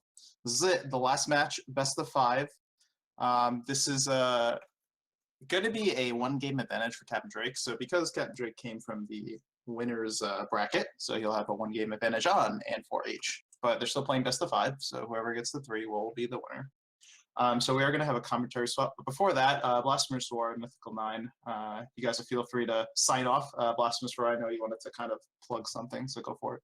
Well, I'll go first because I'm real quick. I'm Mythical 9. I'm in chat. You can see my name there, and if you want to hear more from me, you can give me a follow. It's always been a blast to do commentary for Mystery Tournament, and I hope you guys enjoy the grand finals. And I've been Blasphemous Roar. I run like I said before, I run the Mystery Funhouse channel on Twitch, which is the destination for all blind races. So if you want to again see how this tournament turned out, we have most of the VODs on that channel. We'll also be doing all future tournaments as well for Mystery. So this is a new occurrence. We didn't really have a restream channel before. So this is the first time that you get to see just about every single match in this entire tournament. And we'll be having other miniature tournaments throughout the year in between the big mystery tournaments, and we'll be catching you for Mystery Tournament 13. And thanks again, all of you guys, for having me on GDQ channel stream. It's an honor. Hey, happy to have you here. We appreciate it. Alrighty, well, without further ado, we're going to introduce our new commentators. So joining Omni Gamer is the return of Scent, as well as the return from yesterday of Tetsuya. So guys, take it away. Thanks so much, Darkman. It's good to be here. Omni. Good to Is see Scent you again, Darkman? Scent. Omni. I'm pretty excited that it's finally happening again in grand finals. Capndrake versus Andy. This hasn't happened since what was it? Mystery Tournament 6, 7, somewhere around there. Oh, it looks like. Let's see here, we had MT8. They met in grand final. Was the last time that I see them meeting. Oh, right, that's when they had Lawnmower Land. Lawnmower Land. few other choice victories as well there. But and they also met previously at Mystery Tournament 6. This was Mystery Tournament 6 was the last one before Andy's just hat trick +1, as he took first in Mystery Tournament 7, 8, 9, and X. So among all of them, he's still picking it back up a little bit. He had to miss out on participating in the top 8 in Mystery Tournament 7 due to some other scheduling conflicts that he was involved. But yeah, sounds like he's back in full form. He's coming in from the losers bracket, so he's still at that 1-game disadvantage. However, Drake hasn't participated yet today. Is that right? That is correct. Drake's last match was winners finals last night, and it doesn't look like he's joined any of these races or even been playing along. Mm-hmm. So it's possibility that he could be coming in cold. Sometimes that doesn't matter. Other times it could be just a disadvantage for Andy because he had to go through those last 2 games a little bit fatigued, but he could be just as well more motivated since he's on a winning streak. So we'll see what happens when we get to our first game, which is soon to be revealed. Yep. Yeah, we're just getting the. Sorry, Ted. Go ahead. Oh, it's fine. Capndrake, he's had a lot of time to rest up, and Andy has been constantly playing games today, and that's certainly something to think about. That Andy might be a little bit worn out. He has had a lot of puzzle games, one after another, in the past 2 days, and Capndrake has just had a ton of time to just like sit back, relax, not really worry about his mystery tournament career being thrown out the window with one false move. So that might play a part. Yeah, it's worth mentioning again because Capndrake is in the winners bracket because he did win winners finals last night. He is moving into this best of 5 series with a 1-game advantage. So he's already got a win on the board. He just needs to win 2 of these potentially 4 games as we're getting ready here. Now, really, I want to take it over to the brackets because, every year when we do Mystery Tournament, we like to do a little March Madness kind of bracket style prediction thing. Everyone comes up with their own brackets, even if they're participating and just thinks like, hey, I wonder who's going to win. Here's how I think it's going to play out. I don't think a single serious bracket did not have the 2 of these players facing in grand finals. Some of them put Drake in losers, some of them put Andy in losers, but I would be shocked if anyone even halfway down the scoreboard did not have these 2 in their top 3. Yeah, right. It's usually ridiculous to think at any given point that Capndrake and Andy both will not place highly in Mystery Tournament. They're both incredible gamers. Andy, the only thing stopping him from winning a tournament the past 4 or 5 tournaments has been him physically being removed from the actual seat where he would be playing video games for a wedding. Capndrake, conversely, he's a gigantically strong competitor, but he hasn't won a Mystery Tournament in a while. He hasn't won, but he's still maintained a top standing. Placing in the top 8, usually in the top 3, actually, among the 6 to 8 or 9 events. Yeah, so in my opinion, he's overdue. It looks like the racers are off already. So yep. You guys have definitely heard it. Andy won Mystery Tournament 7, 8, 9, 10. He won the Mystery Tournament Invitational at AGDQ 2017, and now he's in grand finals to possibly win Mystery Tournament 12. But Capndrake knocked him into losers. Let's see if he can finish him off and seal the deal here as we get into our first game, Fragments of Euclid. So, that last game, it was a puzzle game, but it made sense at a base level. You kind of understood what was going on. Put the lines in the blocks. That's all you had to do. This is a little different. So it looks like we got crazy stairs. We got maybe some gravity shifting, maybe some gravity reversing and going sideways. What can you tell us about this game, Sent? Well, I think the best way to describe this game is if MC Escher just, designed a puzzle game, it'd probably be Fragments of Euclid. The entire game is just, full of non-Euclidean geometry and crazy, impossible setups, and very similar to some other kind of first-person puzzle games we've seen in this genre. And it's more about wrapping your head around how everything is connected in these crazy, unrealistic ways that it is seeing what's in front of you and making sense of it.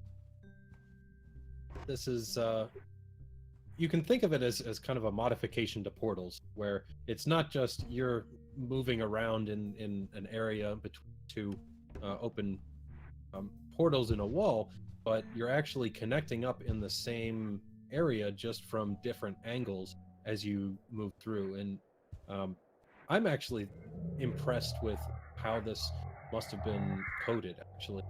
There's a lot of difficulty with trying to make sure that perspective is appropriate as you go through these kinds of things, such that you don't all of a sudden start falling towards the ceiling when that's pretty much all that happens. But yeah, it seems like they're gradually figuring out just kind of the gimmicks behind it. But I mean, we're still only a couple minutes in. I'm sure the game has plenty more to throw out in terms of special, unique puzzle.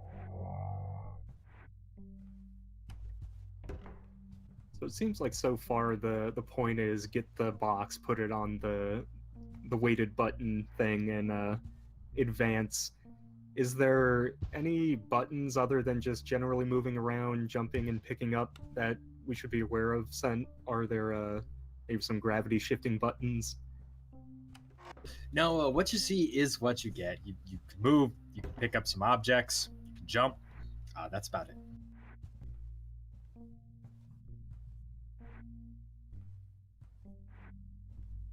It's hard for me to comment on this just because I'm still having a rough time understanding the stage by myself. So I can't really imagine what they're going through. It's kind of have difficult to try and set this all up. Parse all this like Capndrake just dropped a box sideways.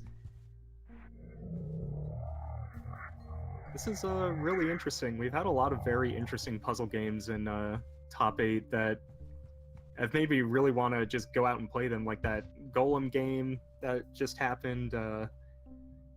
Baba Is You, it was incredible. I want to play that. I want to buy the full release of that. There's just been some really interesting games this Top 8. I think testers have really hit it out of the park this year. How many game submissions did we have? I want to say in grand total about 270 odd games.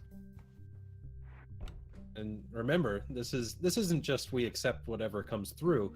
There is an entire testing team that will meticulously go through and play according to the rules set up by the submitter, just to tell whether or not like particularly horrendous game or whether it makes sense to include. So there's a lot of moving parts to making sure that everybody has a fun time. And the main goal is that people who join up, you're not just going to get handed a half-finished game that barely, although sometimes that might happen, but a lot of the times you'll at least be able to have fun and enjoy playing the game that you get through the lottery. So Drake's actually already gone ahead and solved the first puzzle room.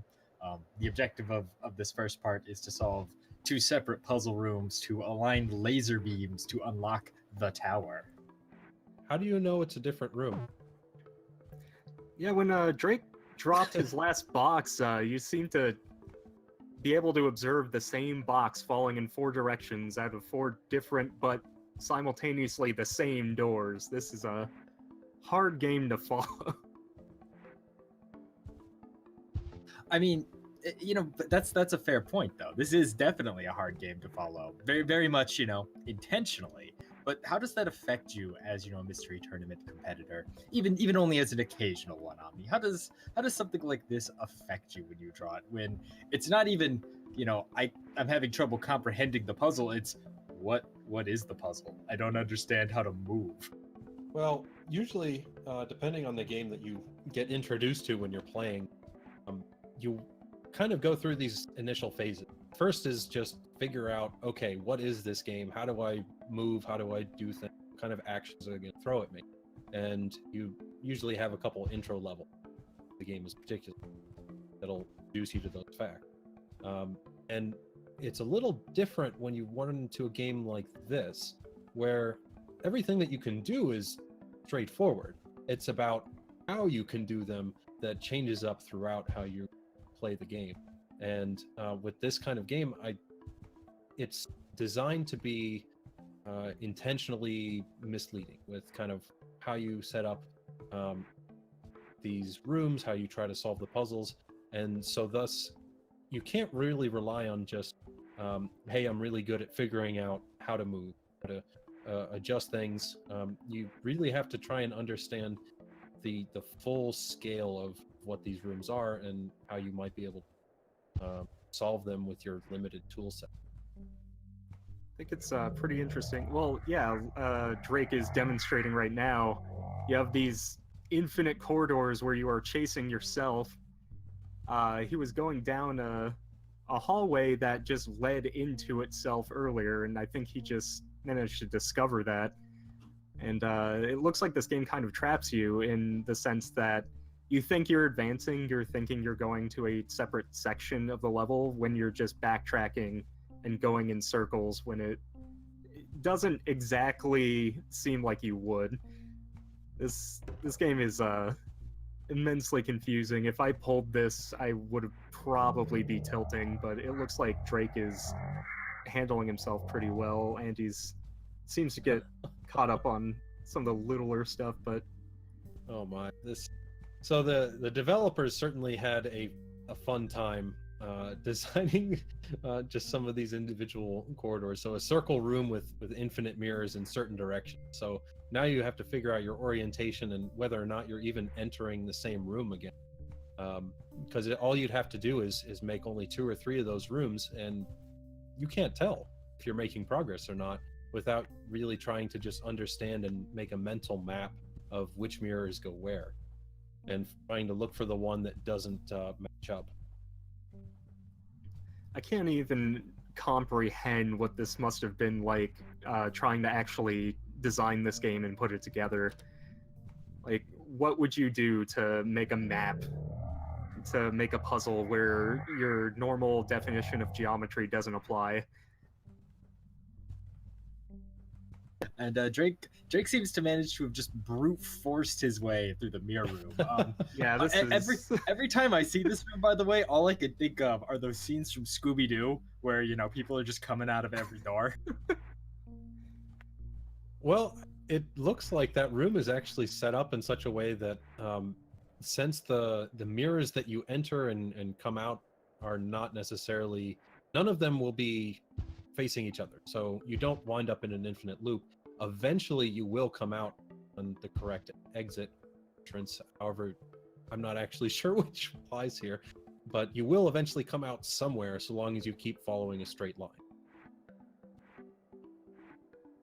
Whereas if you tried to follow the normal maze logic of put your hand on a wall and just follow that all the way through, I'm pretty sure that would have actually caught you up in an infinite in this case.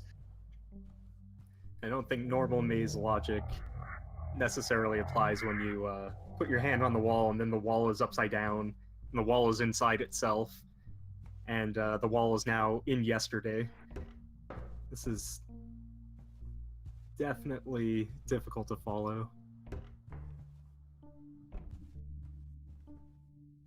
It looks like Drake right now has to find some way to reverse his orientation, so what is currently on the far wall is meant to be under him, so he can drop these blocks onto that wall. I'm just not sure how he's able to do that. One thing I will say right now, though, is I have no idea where the two competitors are in relation to each other. Yeah, this is... It looks like they're working on entirely separate puzzles, and I have no idea which one might be further. But, yeah, it's just kind of one of those games. I do believe Drake has a at least a 1 or 2 puzzle lead at this point from the looks of it. All right. As Andy finally figures out what he was doing. Yeah, and I think he's about to go towards the Hall of Mirrors we just saw Drake in earlier. Favorite. Meanwhile, it looks like both of them are trying to do some amount of tightrope walking on these individual pieces, and I'm wondering if that's intentional or if it could lead to something. Whatever Drake is doing, unintentional solution. Oh, look at that! What Drake is doing is entirely not intended, but What you know the what? He's heck? making it work. Well, somehow he's done it. He's shifted the orientation of the room and came out sideways, but he wouldn't be able to retrieve those blocks. That's certainly not what you were supposed to be doing.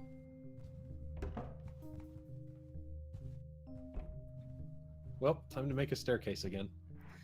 Yeah, it seems like he might stuck be able on to. that idea. Yeah. If he gets to that upper railing, he might be able to reach the blocks from there and pull them up after him. But I'm almost positive this isn't the way you're supposed to be doing this puzzle. Well, I think even if he manages it, I think he needs all three of those blocks, which is the issue.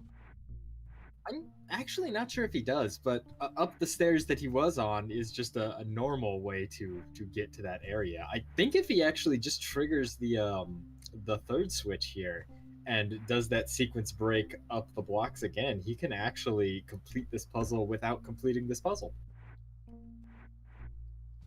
Putting that speedrunner cap on at all time. Yeah, he doesn't know any other way. That's how he lives his life. It looks like Andy is on the same puzzle, and he seems to be figuring out a lot faster than Drake was doing before he found the non-sequence breakaway to actually drop the boxes down. So he might be able to pull ahead here. So this is sorry, Omni. But this is something I was talking about a little bit yesterday, and I kind of wanted your guys' opinion on it. You know, sometimes I know personally when I'm playing a puzzle game blind, or one of these open world games blind, I have a really bad habit of just getting a little too cute. Oh man, I found maybe a potential sequence break, and I could stand on these boxes and jump here and there and everywhere. And at the end of the day, Andy just gets ahead by doing the puzzle the intended way. I would say that at least for mystery tournament games, you can find some of those approaches and you can actually use them to save time if you know right away that this can lead to a fixed end solution. I think the problem with Drake is that he's actually getting too caught up on, hey, I found a thing that I can do, and doesn't actually know whether or not that will lead to a final solution for the room.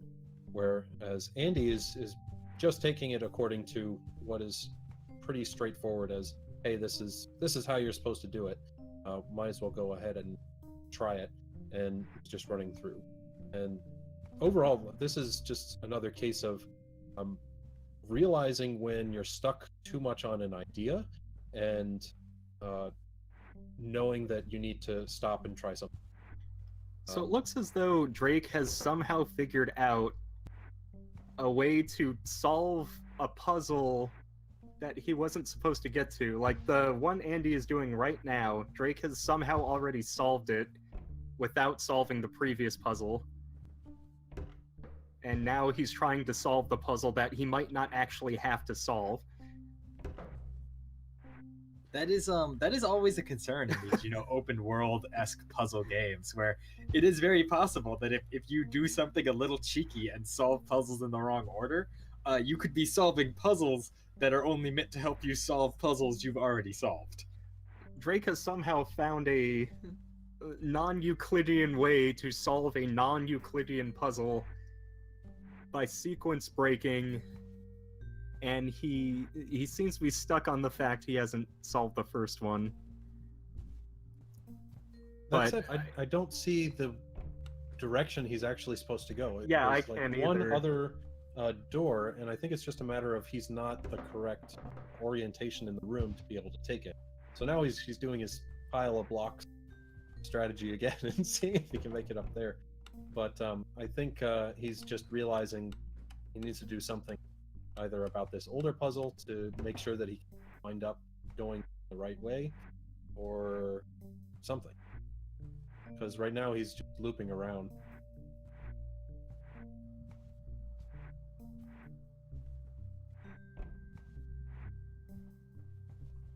Drake has finally gone up the stairs in their entirety to figure out the correct way to solve the puzzle. And that'll probably open this door that's right next to him that he just jumped away from without looking, so I'm not sure. He just wanted more block. Gotta stack more blocks. Forget the puzzle. Acquire blocks.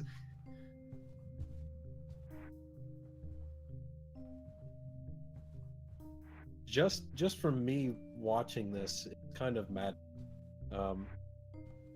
Because I'm obviously thinking the same way that either the competitors are, but you go into this room and I still can't quite grasp which way or door sequence matches up between them, and it's just kind of throwing me entirely off. So I can't even follow necessarily what I would do in this situation, because it's all still a mystery about how it all connects up. But either the competitors have their own way of looking at it, so they can follow along with something a lot more straightforward than currently work with.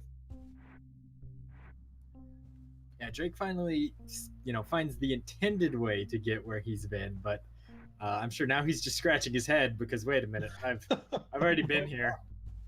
What the heck? Is that room he's looking at the room he's currently in? If he jumped to it, would he just jump back to where he jumped from? I'm actually not sure about that, but I do know that this game has a 3-minute speed run. That's it would. See, the trick is to solve the game before you actually boot it up. Oh my gosh.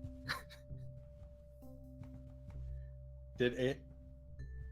Okay. What? Andy made it through with he did. pile of blocks.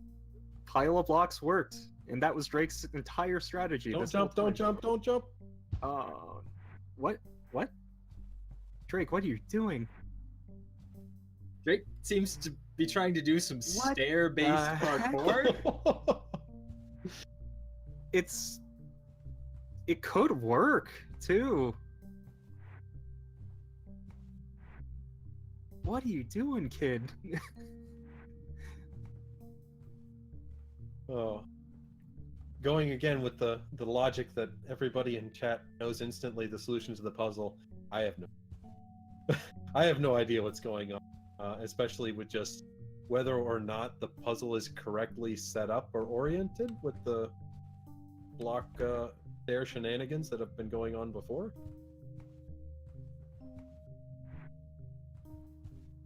I wonder if Drake is supposed to go through that door, turn around, and jump on that stairwell. But I missed the solution on Andy's side, so I'm not totally sure. But there's no guarantee that the same solution will work because of all the zany crap Drake has been trying.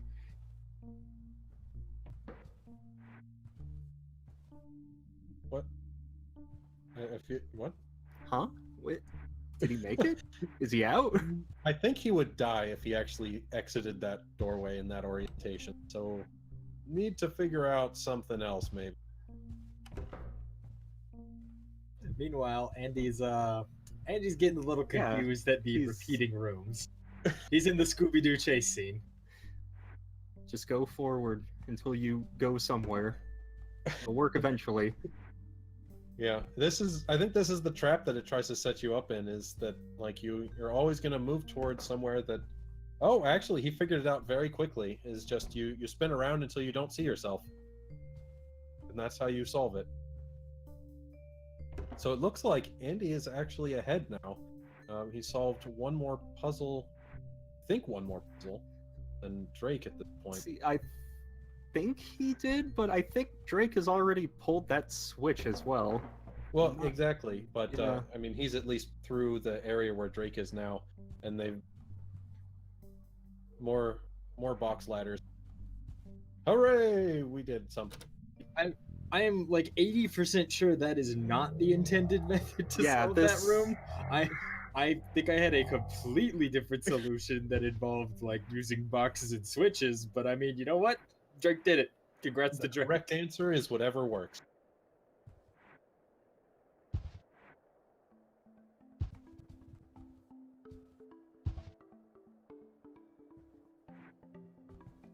So this is another case.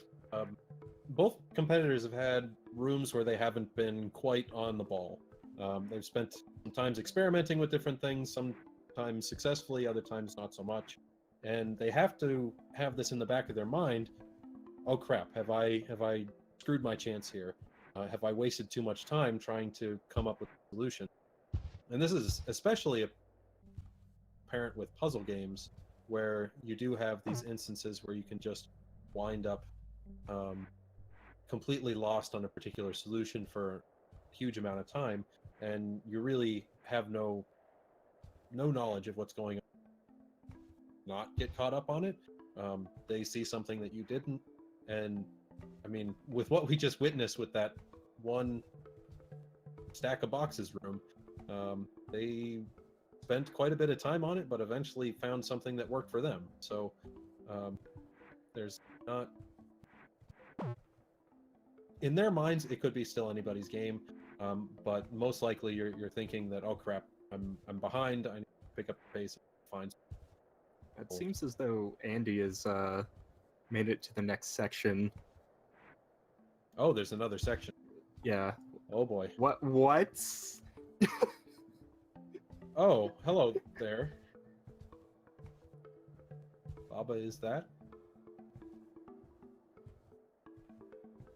I don't know if I'm okay with this. Okay, Squid Man, what do you got for us? To be continued. Is that the end of the goal? That is the end of the goal. Oh, okay. I didn't want to spoil the scene where you meet Euclid. That is the man who invented geometry. He's a giant squid person, you know, whatever. I would trust a giant squid person with geometry. So yeah, Drake, unfortunately, you know, he did manage to solve that last puzzle, but he got a little caught up trying to figure out how to correctly reorient himself on the overworld to actually reach the gate that they opened by solving all of these puzzles. Drake was actually near that area too, and I think he had pretty much all the tools to end the game. He's just getting lost. But with that, Which is, Andy resets the advantage. So now it's just down to a regular old best of 3 instead of our prior best of 5 effective. So yeah, just 2 more game wins for each competitor. I'm excited, one way or another.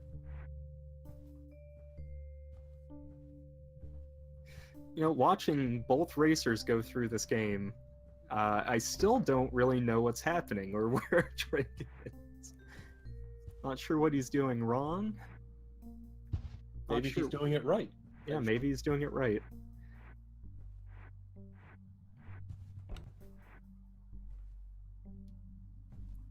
It seems like this game's entire design philosophy is going through, you know, every permutation of puzzle game where the chat immediately knows the answer, and they're like, okay, you think you're so smart? Let's see you think your way out of this one. Yeah, like I was saying earlier, just from as an onlooker, you kind of have your own way of pulling in all the details of the rooms, and it's really frustrating when you aren't actually in control of being able to gather more information. So, like, I'd like to be able to... Oh my gosh, that didn't look healthy. No, he just shaved his legs off. But you'd want to be able to pick up the right information to know how you can solve the puzzle. And when you don't have control of your character or where you can go or look or try to pull up that new information, it actually disrupts your learning ability. So you aren't able to pick up on, hey, I want to be able to figure out where this doorway leads so I can pick that up. Why aren't you going over there? You end up missing out on all that they're going through in that instance as well. So this game is actually really hard for anybody chat to just look at and say, oh yeah, for a lot of those reasons.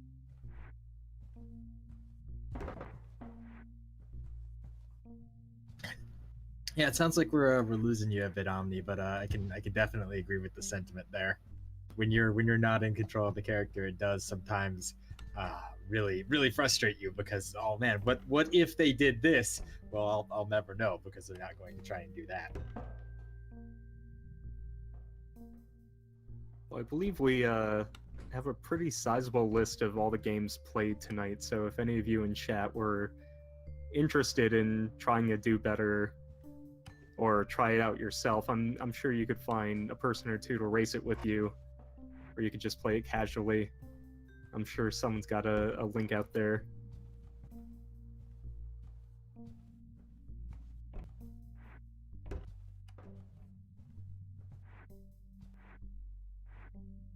Okay, so we're one game through. There's another 2 or 3 to go. Based on just that first game, what are you guys thinking about the competitors' mentality? Are you thinking that they're fired up, ready to go, or are they kind of cold on some things? What do you think of their momentum going into these next couple matches? Ted, I'll let you hit that one first. Well, it kind of seems to me that, like, while it's tied up, Drake is in a position where he's pretty much exactly where he was against Andy in Winners Finals, and he might be thinking, you know, if I can take Andy out once in a best of 3, I can do it again.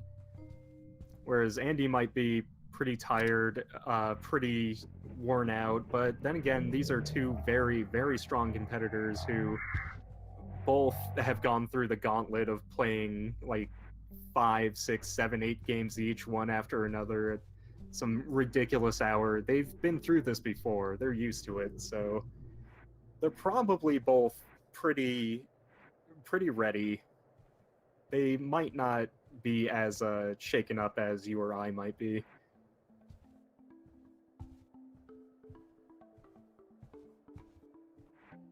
What I'm thinking right now is that all of these prior matches have actually helped Andy to kind of get in the zone.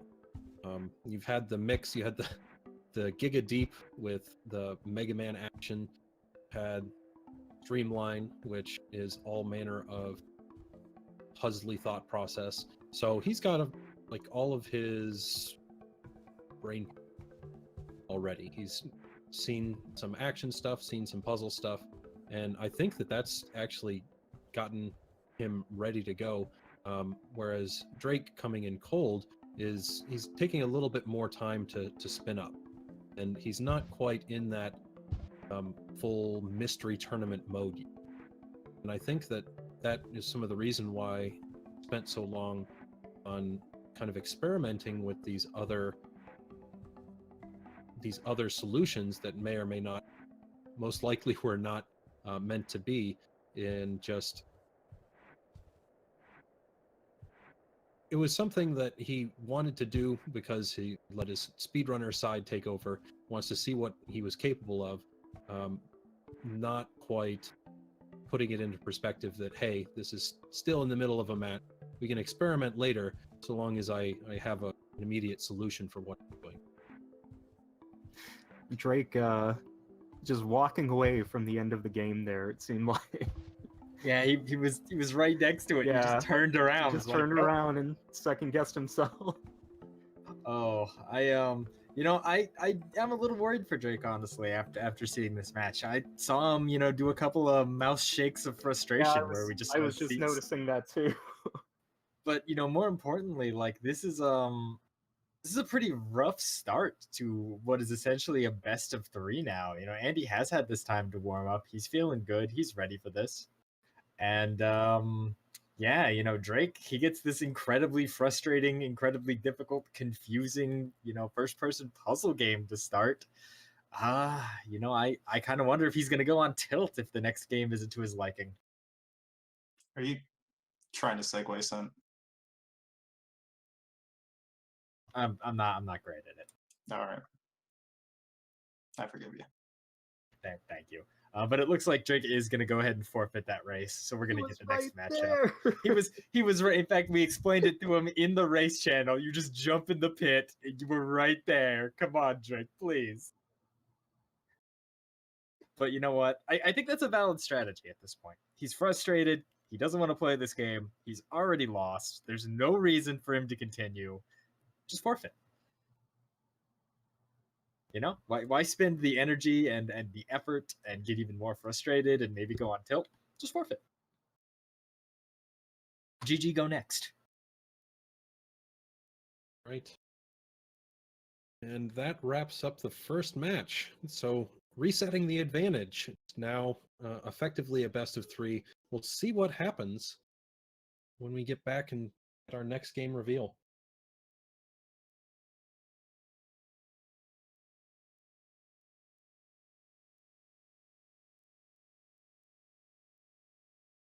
Yep, looks like we're getting set up for that here shortly. So, you know what, to piggyback off of that, Tet, Omni, how do you guys feel about, you know, in a best of 3, in a best of 5 scenario, in Mystery Tournament, or just, you know, in any kind of sport, esports, what have you, playing a match out just to give yourself time to think and, you know, feel good, maybe have that moment of triumph, versus, you know, forfeiting, just going to the next game because, hey, you know, I still got 2 games to win here.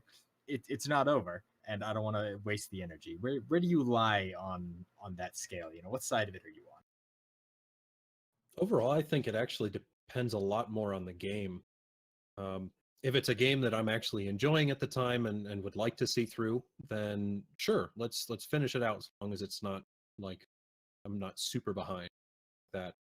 But in some cases, especially with some puzzle games, like if you've been spending the last 15 minutes on one puzzle and you're not confident that you're any closer, sometimes it's better just to take that loss or take that forfeit right away. Give yourself a chance to breathe, let yourself get out of that mode of trying to think through, hey, these are my options in this puzzle, and here's all the different ways that I can try to accomplish this. You really need that time and just that immediate step away from whatever you're doing to prepare for what's next. Yeah, I'm absolutely going to agree with Omni on this one. It really depends on the game and how my experience with that game has been going. Like in Drake's case, I can absolutely see just forfeiting, moving on to the next game, and not getting hung up on something that's frustrating you as a viable strategy. Because as we saw, like, he had the frustrated mouse shakes. He wasn't sure where to go. He was entering his front door, coming out the window, under the shed, and all he needed to do was jump into the sky. There's no way for him to know exactly how that was going to go down. If he's frustrated, it's easier to just walk away, move on to something that's a little bit easier to handle.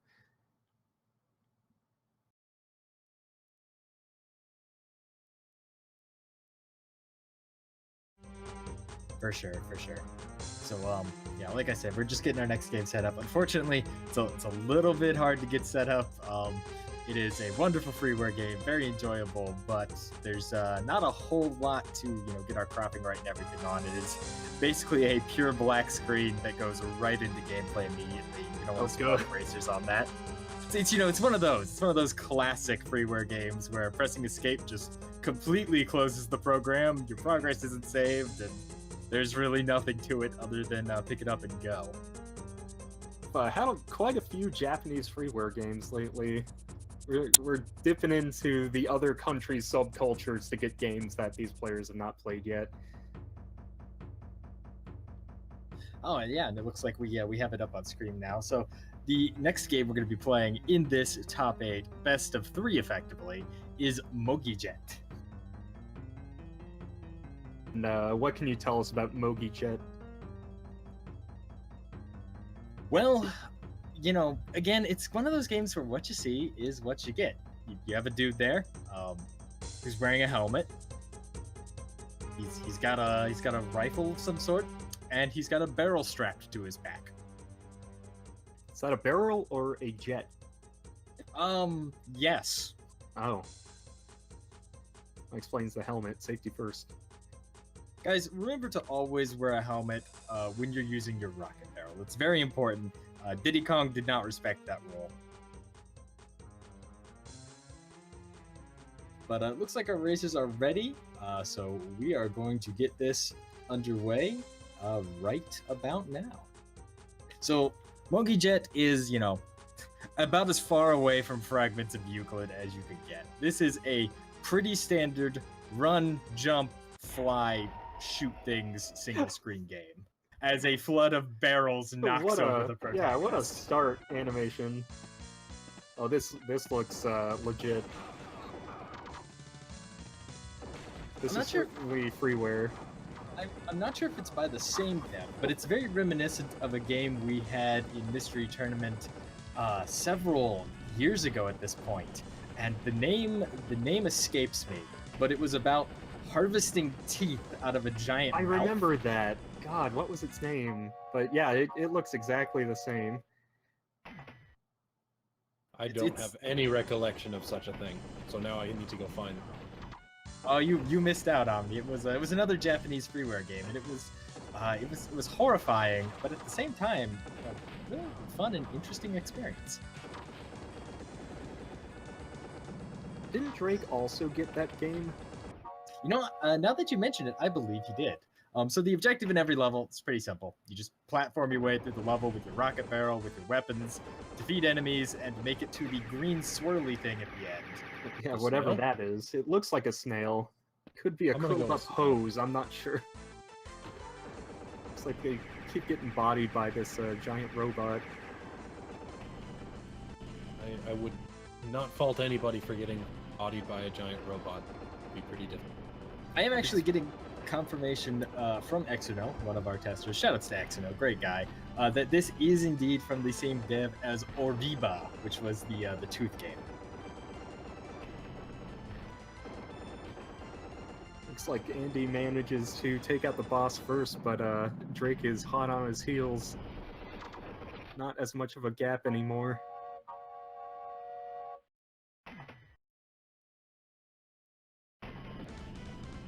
It seems like a very straightforward jump and shoot kind of game. And both competitors are pretty strong at those kinds of platformers. I'm wondering when the twist is going to happen. Partly is just me being meta, because this is a Mystery Tournament Finals game, so I feel like there's going to be something that really sets it apart, whether we've seen it already or not. Find out. This is also reminding me of some of the other games that we've seen more recently. Two Mystery Tournaments ago. I do not remember what it was called, but it featured a fox going through some particularly devious laboratory-like That was Toby Fox, right? Yeah, that one. Yeah.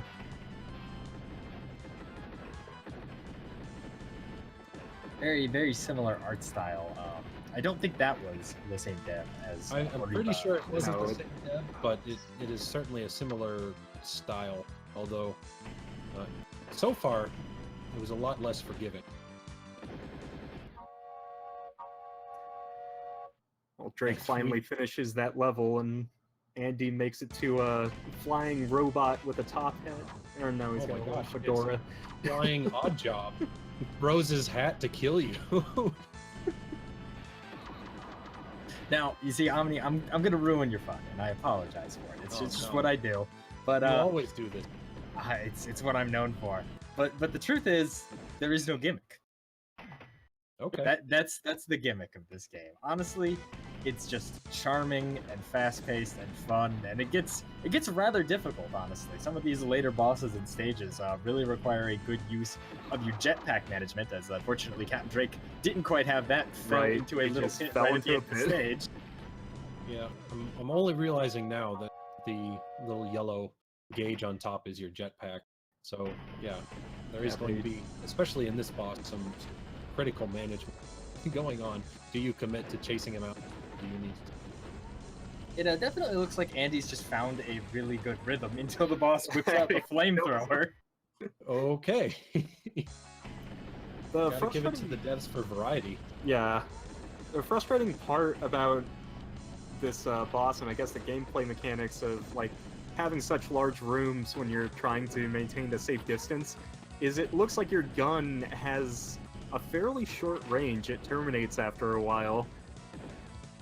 So you really have to get right up in there to damage the boss at all. Yeah, there are several different weapons available. You can find them in crates and levels. I think there's a shotgun and a three-way fire hidden in the crates in this boss. And they all have different ranges, but your basic weapon really does not have very much range. It can make it very difficult to fight this boss if he wants to kite away from you. It looks like Andy is taking care of that boss while Drake's still kind of struggling. Might be able to get off a win here. But Andy is just trucking along, and Drake finally gets it. And this level complete notification is something else. Something that I've noticed so far that at least seems to be fairly kind is that there's no hurt boxes on the enemies themselves. So you can go through the enemies without taking damage so long as they don't start firing back.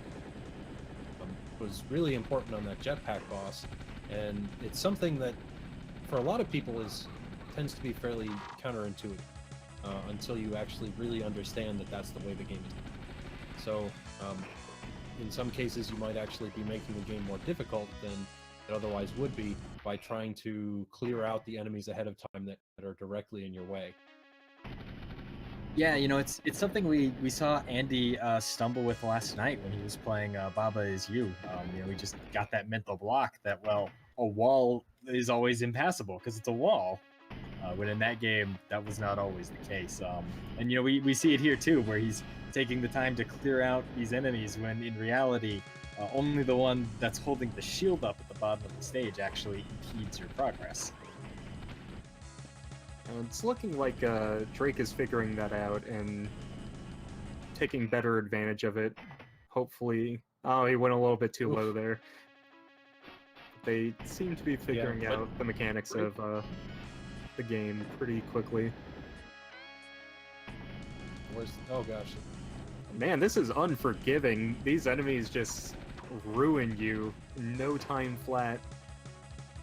But I think both Drake and Andy have a good idea now of what you need to do in order to actually make it through. So they're starting to avoid these enemies, at least to the point where they can manipulate the shots that they know are following.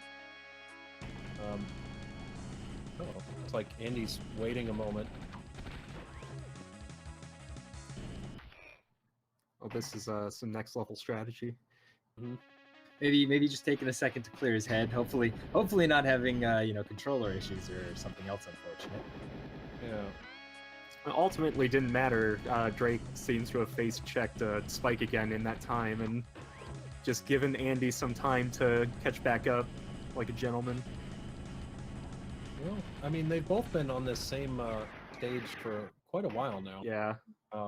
So they both have an idea of what they need to do. It's just a matter of executing it. And they have a general path and strategy, just who's going to actually be able to pull it off first. Yeah, and you know, like you mentioned, you do have a health bar in this game. It is right above that jetpack bar, the little red bar in the upper left corner. But the enemies will absolutely shred through it.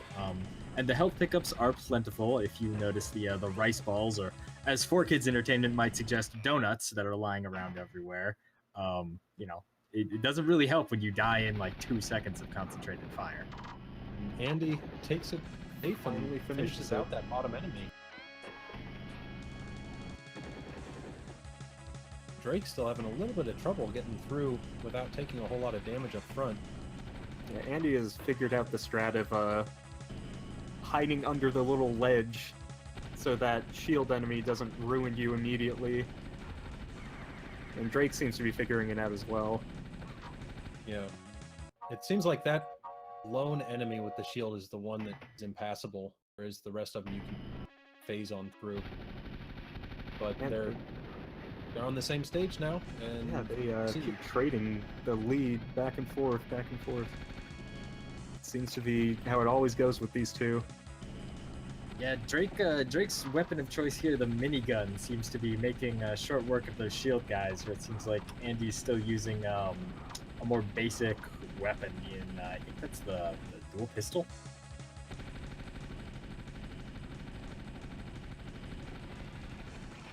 I actually could not tell the difference. But, yep, it seems like you're right. Looking at the little icon next to the tea kettle, I have no idea what's what are the. Yes, I have no idea what that is. We're gonna go with tea kettle. Yeah, it is a ballistic tea kettle. It helps you shoot more accurately. As tea kettles often do. That is the intended use. And both of them getting kind of stuck here, not really realizing they need to probably push that button over there. I think they both see it. It's just a matter of getting to they it. both managed to hit it. Looks like they both figured it out at right about the same time. That okay, I didn't shoot it last time. So and you know that's usually the case with these two. They trade going. Oh man, that was close. Yep. They trade going back and forth perpetually, and they're usually at the same pace almost all the time. It's incredibly interesting. I'm starting to gather some of the differences between the different weapons. So the one that they had to use to be able to reach that far button is this rifle. And they're sticking with it. I don't know if they can just swap freely or if it's something you have to pick up at the stage. But at least right now, I seem to be relying on... Wow, it actually does a ton of damage to this. Yeah, it seems to be why they're both using it. Yeah, this Kirby Superstar Pokeball on the middle of the screen here. That's a great description of it. Kirby Superstar Pokeball. Oh, wow! Andy just going with the all-out strat. Yeah, and I think he's going to try it again. Just if you can really keep up your well. rotation faster than the shield, can do some real damage. But it looks like it also speeds up the longer that it's rotating at any given time. Yeah, he's got to be really careful, but that seems to be working. Yeah, one more rotation if you can get. Oh gosh. Yeah, it's gonna do it. Seems to have gotten Andy, it. Yeah, Andy definitely found the strat there. that's Drake gonna save him some time. Drake's really struggling with this game of Ring Around the Rosie he's trying to play with the orb here. Oh, we got the auto scroller, of course. You need that. I mean, you've destroyed the reactor core, and now you have to escape with the wall of flames chasing you. This is a very slow wall of flames. Well, hopefully Drake can finish off this boss and cross his fingers that Andy messes up somewhere late in the auto scroller. So something really important to note. Something really important to note with mystery tournament games. Oh no. Oh, Drake. Oh. Dang, that's painful. Yeah, that was gonna cost him some time. That was really unfortunate. But I was gonna say with auto scrollers, I mean, normally in just regular speedruns, you get to an auto scroller and it's like, okay, this is free time. If you run into an auto scroller in a mystery tournament, that's dangerous, because that is lost time if you screw up. Normally, like, you've played a game 1,000 times, you know exactly how to get through an auto scroller, no problem. But if it's something that you haven't seen before, if you don't make it through right away, and you have to die, that's just straight up lost time that you really can't do anything to make up. So auto scrollers, you do have to be very careful. And I would advise, if you run into some in your mystery tournament games, always be on the safe side and make sure that you don't do anything too risky. We got another one. Looks like Andy is figuring out the switches he has to press.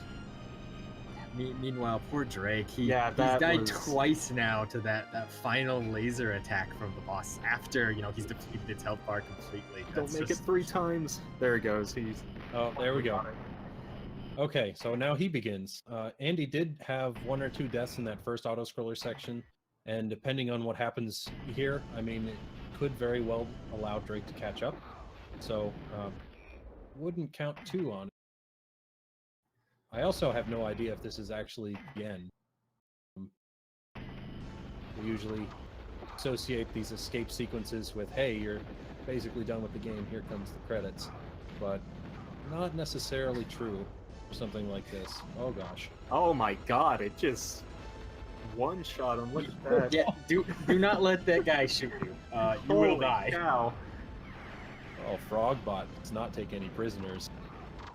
Yeah, just straight up 50% of health, just like that. And they still are sticking with the... Oh, and he Kamehameha too? Yeah. Dang. They're still sticking with this rifle. Can you elaborate on whether or not they actually have like an arsenal that they can swap between, Sent? So it's kind of like Metal Slug style weapon power-ups, just without the ammo. Okay. And as I say that, Andy just completely destroys the frog What on a- like his second try. What a windscreen. 12:26 game time. Oh my gosh. Won't stop.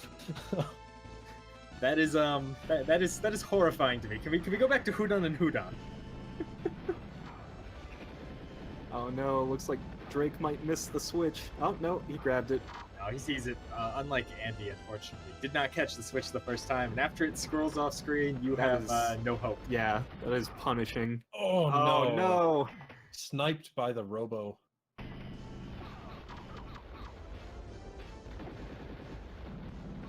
Looks like for now Drake is electing to continue on, which is a fair choice. I mean, this is like I was describing earlier. You come onto these elements, you're like, okay, yeah, we're basically at the end. So he just needs to follow through, clear out these couple auto scrollers, and ready to go for the next one.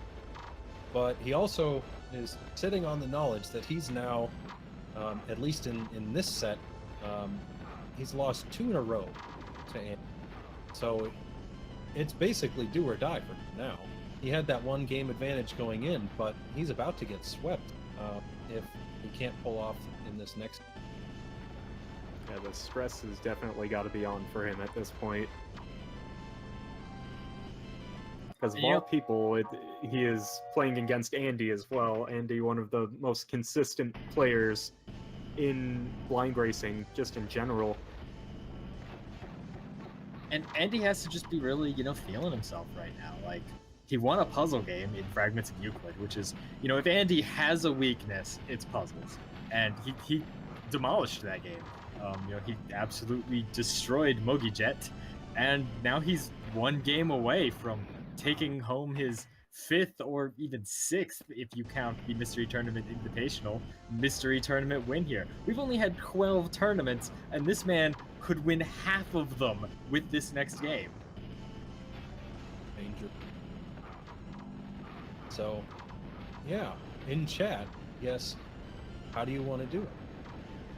Is it better to root for the participant who has remained in winner's bracket this entire time, who has his own set of victories behind him as well, past mystery tournaments, or do you love to hate the King Andy with his 4-peat plus 1, the mystery tournament queue? And what do you think? Are you going to root for him to take it all home again, or do you want Drake to pull off this turnaround sweep? I'm sorry, Ted, go ahead. Oh, it's not really a difficult question for me. They're both good friends of mine. They're both really good people, great gamers. But I tend to want to root for the underdog. I mean, Andy has just had nothing but winning on his mind for years at this point. He's taken first in almost half of the mystery tournaments we've had. And it feels weird to call Drake an underdog, but in this case, I want to see Andy work for it. I want to see Drake try to turn this deficit into a win. Gosh, Drake having a lot of problems. Yeah, Last he stage getting definitely sniped at is. the end. I'm gonna be honest again. For me, it's not a it's not even a contest. I love Andy. He's a great guy. He's actually a local dude.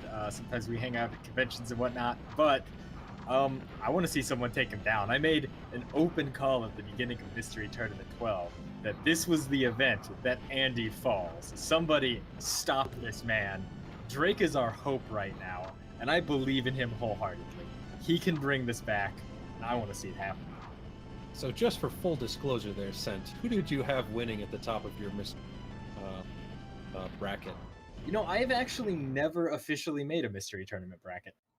Oh, all right. But unofficially. I prefer to remain impartial when it comes to that. But, you know, unofficially, of course, I have Drake smashing Andy in Grand Finals 3-0. That's a good course. answer. Drake has forfeited now. I think he was just getting a little tired of having to deal with that section of the auto scroller. So we will move on to our next match, potentially match point.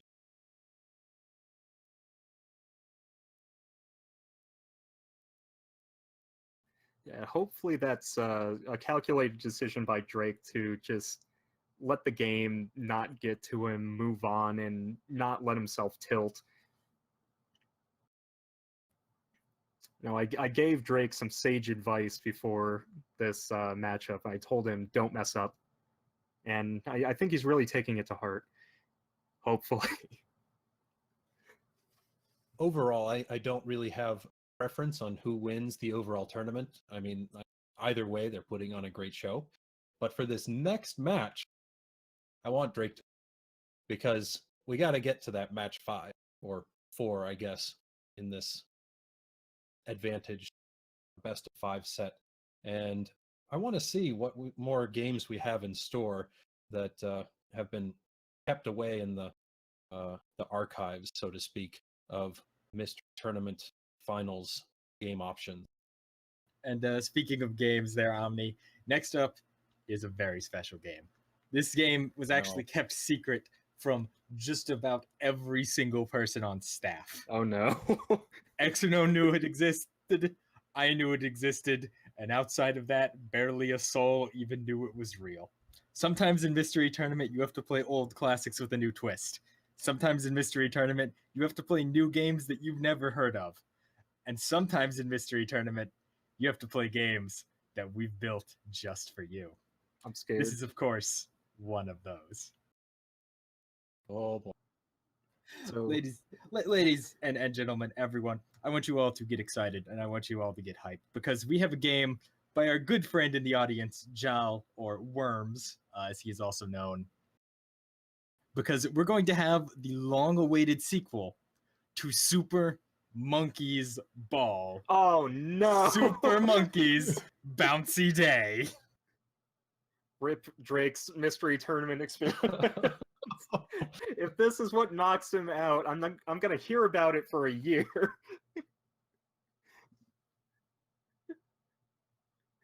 Oh my.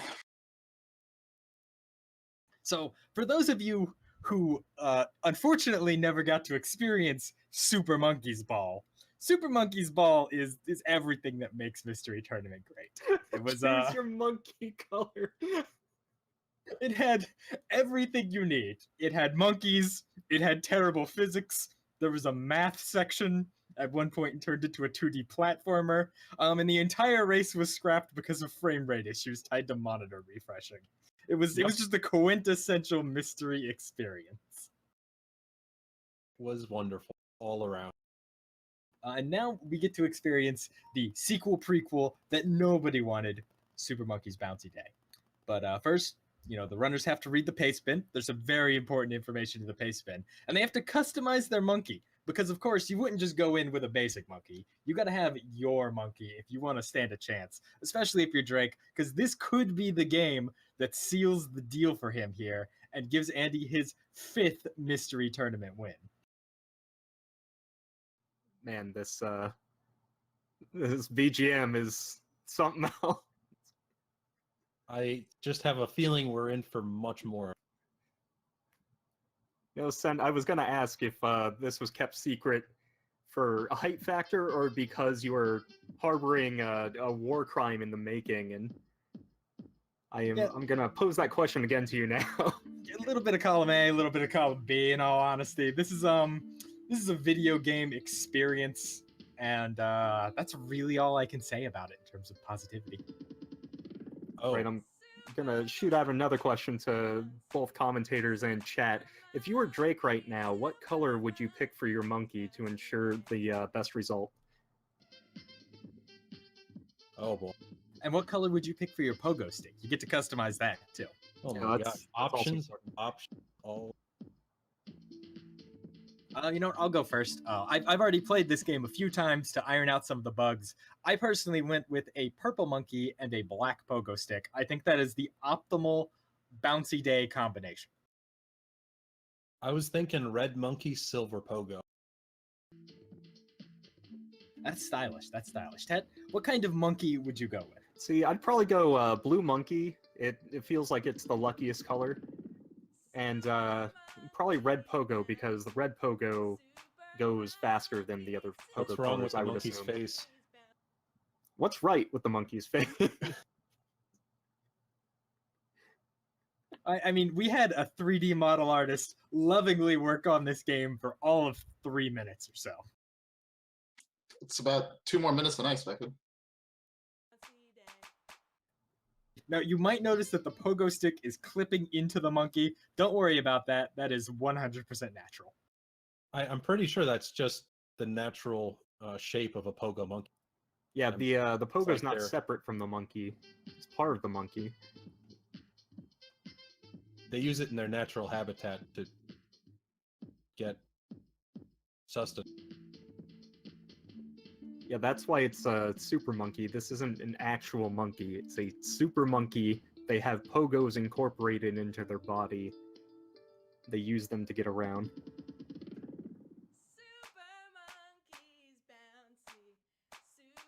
We got a great line from Andy in the race channel. I thought the monkey was just wearing a tie. Oh, that's another way to do it. The Yeah, DK most did. monkeys do, yeah. I'm not sure if Andy has ever seen a tie before. I fear for his dress clothes. And he's just walking outside with a pogo stick tied around his neck. Go to business events. What? It's stylish. And I'm getting excited about that bounce. Well, Guys, and they're off. the bounce has begun. So you might notice some immediate similarities to another mystery classic, Monster Rancher Hopabout. Oh yeah. Of course, the classic Sweet Monster Lord. Rancher Hopabout. And what was the other game that was just like it that we had last mystery tournament? I don't know, but it was terrible. So if I you don't look think at that the one was too bad. if you look on the left side of the screen, you'll see a fuel gauge. Pogo sticks require an inordinate amount of fuel, and if you run out of fuel, your pogo stick it stops, and you also die. Oh, even if you're in the air. Oh, that's sad. So they are gonna need to go fast. These levels are designed so that you do not have time to sit around. This is not a game for pogo amateurs. If you are not familiar with monkeys, if you are not familiar with pogo sticks, this is not going to be the game for you, man. This is Super Monkeys Bouncy Day, not Junior Monkeys training with a pogo stick day. Oh god. But you can still honk the horn. Honking the horn is very important. It I uses recommend up you do all it the constantly. fuel. It's not a dab button, but it's something. No, Drake. So I'm gonna have to give Drake this one, and here's why. Because back in Mystery Tournament 6, I believe it was also during Grand Finals when they played Monster Rancher Hopabout. It was Drake versus Andy, and Drake beat Andy. Then I think he just has that kind of experience in pogoing to fall back on. That may be true, but we do see Andy clear level 1 first. So, level 1, it was just the basics. Like, hey, understand that you're going to be playing as a monkey on a pogo stick collecting gas canisters on floating islands, suspended in the void. Standard There's really stuff. nothing confusing about that. Yeah. I mean, every video game's done it. Level 2 is where we start getting interesting. Do you mean this wasn't already interesting? Oh, it's going to get more interesting, Darkman. Don't you worry. The exceptionally small shadow is bugging me and also amazing. because that's your one point of reference it's for pretty where the heck am useful. As we can see, Drake clearly was just giving the first level to Andy. He recognized that, well, as he falls into the pit, clearly just giving him another chance at beating him, but it probably won't be enough. Drake has much more pogoing experience. Andy is taking it risky, taking out all the stops. Just is unironically paying off. Look at him go. Yeah, I think Andy like trained in the mountains with a secret hop about master after his last loss because he understands. So Andy's moving on to level 3. Blue tiles spring you forward. Pink tiles spring you back. Oh god. Yeah, maybe you're right. Maybe Andy just got a Chinese pogoing master. He trained for a very long time in the mountains where Drake was just resting on his laurels. Oh no, Drake! Drake having a little bit of trouble just finding the right sequence of ways to approach this. Just hopping back and forth on these colored squares. This is a nightmare. One of the secrets to this stage, in all honesty, is that first gas canister you see, don't go for it. Just ignore it. It is positioned perfectly, and I have to assume this was intentional by Worms to make it incredibly difficult to get. But you have time to get to the second one, and you will get to it every time if you just hold forward. Sheesh. But you know what? Andy doesn't care, because Andy, like I said, he's been training. He went to the Tibetan Pogo Master. He knows what he's doing. He is absolutely destroying this game right now. Oh, but the end of stage 3, that's the tricky. Yeah, you got to avoid both blue and pink squares there, or you are going to get absolutely destroyed.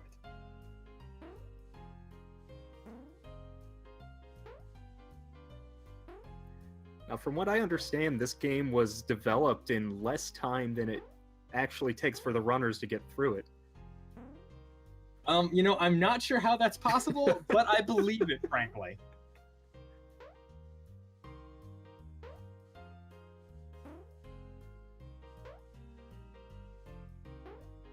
Oh. Ooh, that was close. Drake is just taking it risky. We have an important question in chat. Can I run this game on my TI-80? No. That card is too good. This game will absolutely reject it. It was developed specifically to run on most toasters.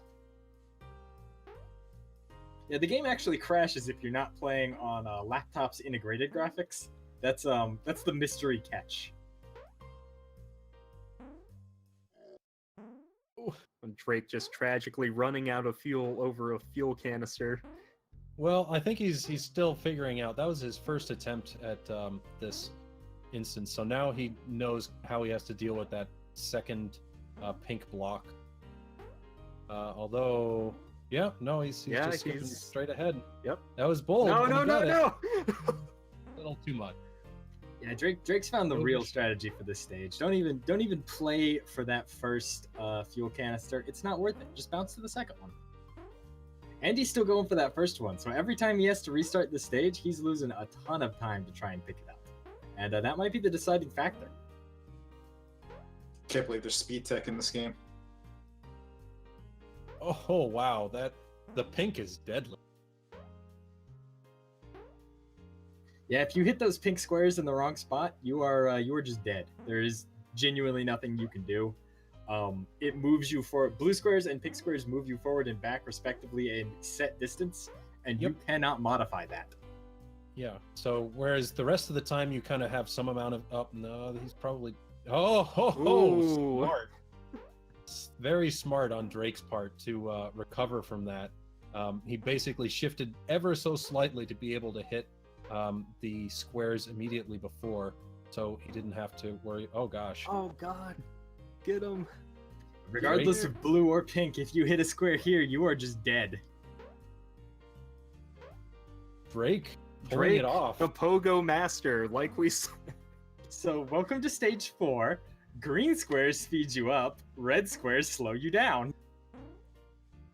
So now you have to actually know your momentum ahead of it just time. stays.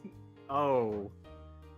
Wow, Drake is making short work of that over there. Uh-oh, he did that's he not okay. delayed. He A hesitated. little bit of hesitation was too much. Yeah, and Andy's still having trouble with this first one because he keeps trying to set up to get this gas can. Has not realized that you can just skip it entirely and get the second one. So that's what's costing him so far. He had the early advantage. His initial Tibetan pogo training was keeping him through, but just an error in strategy right now is what's keeping him from progressing. Oh, and there it was just a poor judgment call to go for that extra bounce. And Drake does an amazing job actually of getting that last gas cow. Oh, but no! He falls off right at the end. That part where you need to transfer from going forward at full speed to going completely horizontal on that bar is an absolute nightmare. You just have so much momentum, and obviously, like you mentioned earlier, Omni, the pogo casts such a small shadow. It's incredibly difficult. You really have to know exactly where you are before you can get to that. And of course, here you cannot hit too many red squares, or you're just going to slow down too much, and stop in place, or just not be able to clear those gaps at the end. So Drake having a little bit of trouble with the ending there. That said, he still has a significant knowledge advantage over Andy, who's still stuck on this pink and purple stage. So Drake has a significant advantage. At least he's going to be pretty close to cleaning out this stage, and that an advantage over Andy, still one behind, hasn't even seen it, doesn't know the mechanics, hasn't figured out what kind of gimmicks await him.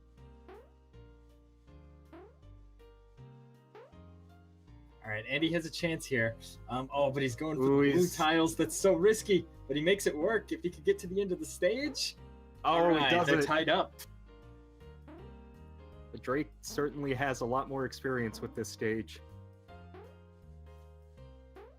Drake isn't quite sure how to take it. Oh man. I will say it is so hard in this game to stop your momentum. If you just go like a few pixels too far, you're done. And it looks like the tiles are arranged just right to make it really kind of painful. You have to fully commit or not. And if you don't lean into it all the way, you're not going to wind up in a place. Oh no! Oh, he got the fuel tank. This jumping part at the start, these tiles are actually spaced perfectly so that if you are going full speed, you will miss them. You have to constantly modify your speed in midair to make sure That's you hit horrible. all of the tiles.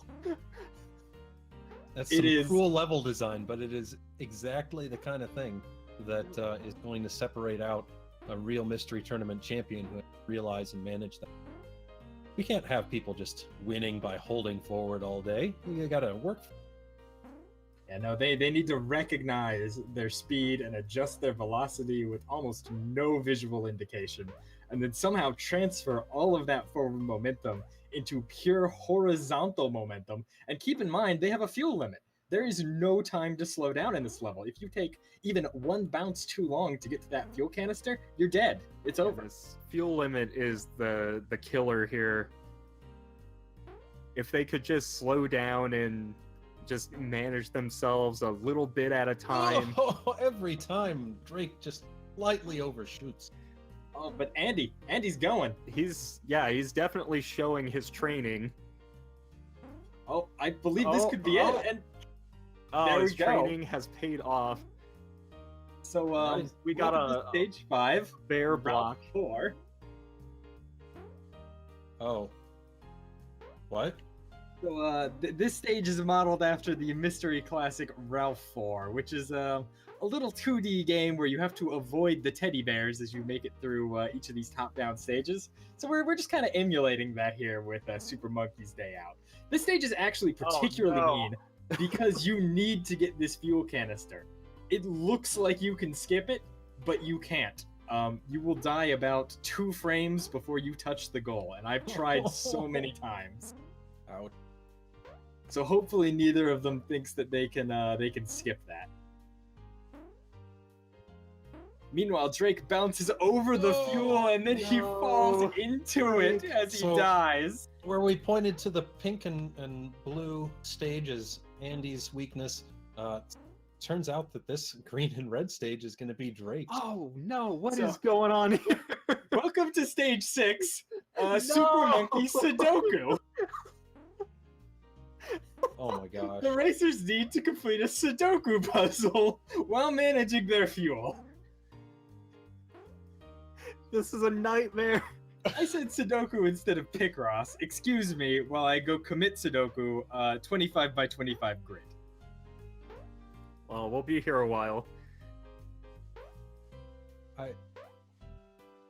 No, I've just remembered a harrowing fact that might throw a wrench in Capndrake's mystery tournament aspirations here.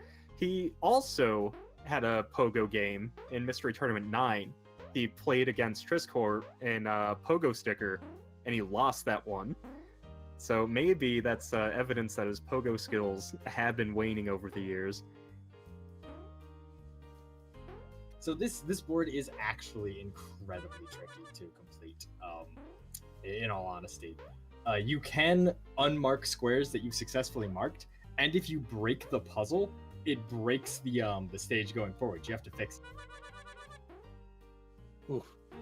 It's like, hopefully Drake's... Yep, Drake made it Drake through. has just run through that. They're caught up, but now Drake has to quickly Sudoku, so who is the better Sudokuer? This is Picross. Excuse that that Oh, misnaming I'm sorry. there. Yeah, no, I'm bad at puzzles. I'm so overwhelmed by the Super Monkey's day out here. And these patterns are thankfully very simple, so they should be easier to do at a glance. But again, you have to manage exactly where you're landing. You know, there's no time to stop and think because every bounce is important. You're constantly running out of fuel, and yeah, you know, if you mess up, you're back to the beginning, and you got to do that first puzzle again. But it looks like It is a sad fate.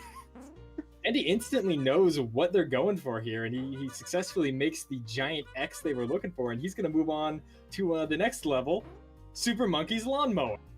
No! Oh, no. So the pogo stick, of course, has a lawnmower attachment, as all good pogo sticks do. If yours doesn't, I'd recommend getting a new one. The objective here, obviously, it's lawnmower. You got to cut down all the grass. I'm not sure what that green square is at the start.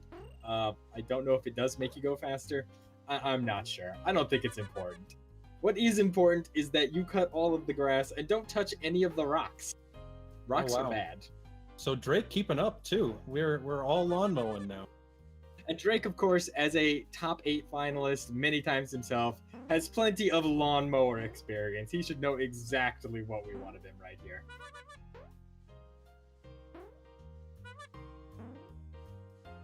Oh gosh. If you are unfamiliar with the lawnmower genre of Oh, mystery no. games, the objective is pretty simple. Mow all the grass before you run out of fuel, and don't touch the rocks. They consume a lot of fuel.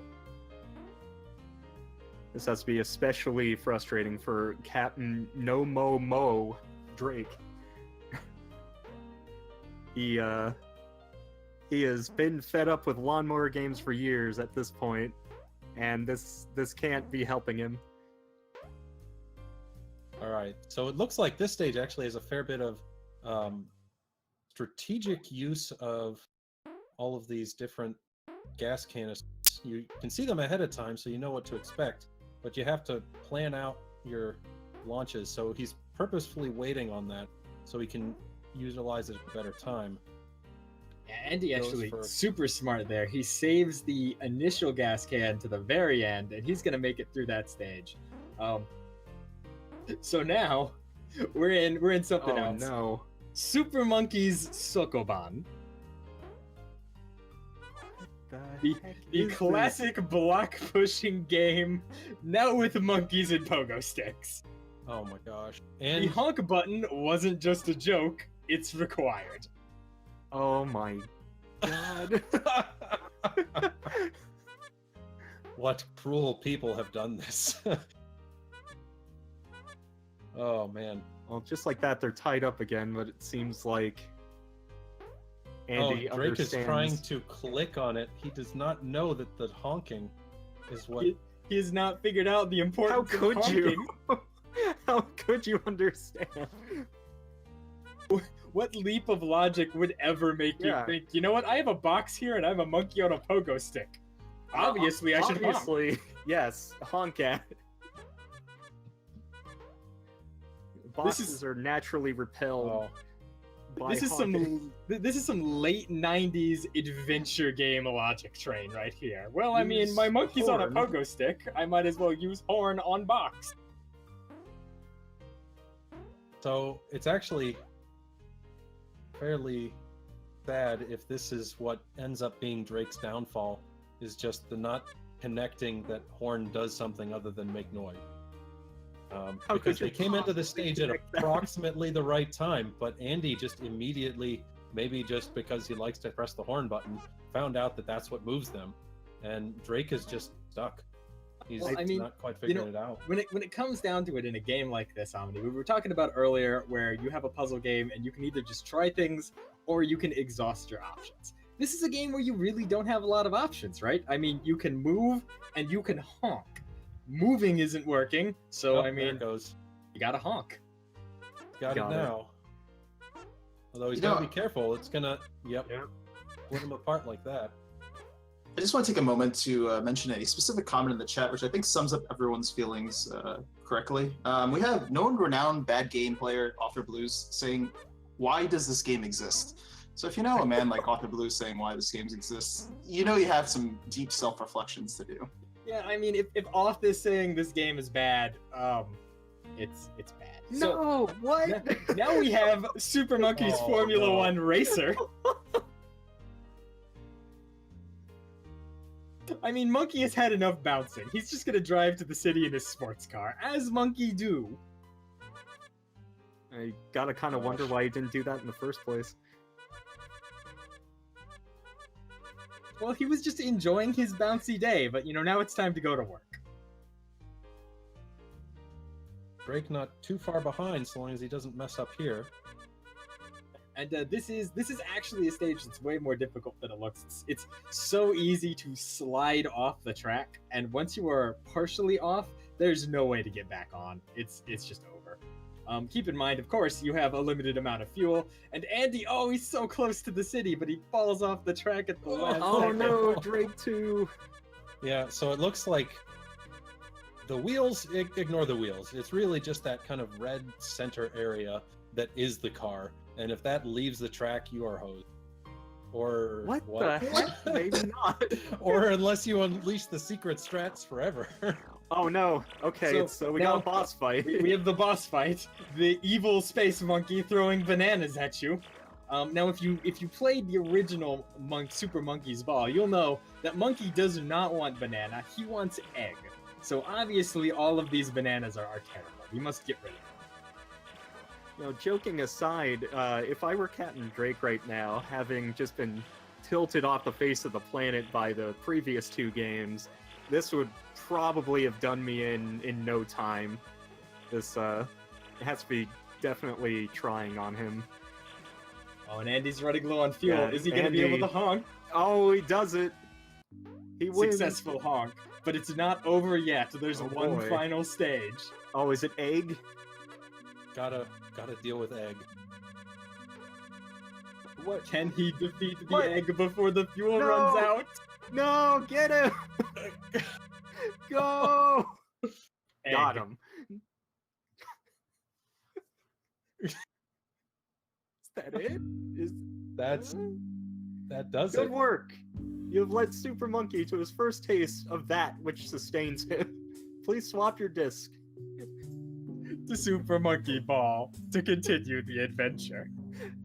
And with that, it looks like Andy has taken another mystery tournament. Wow. Just finishing it out with a sweep.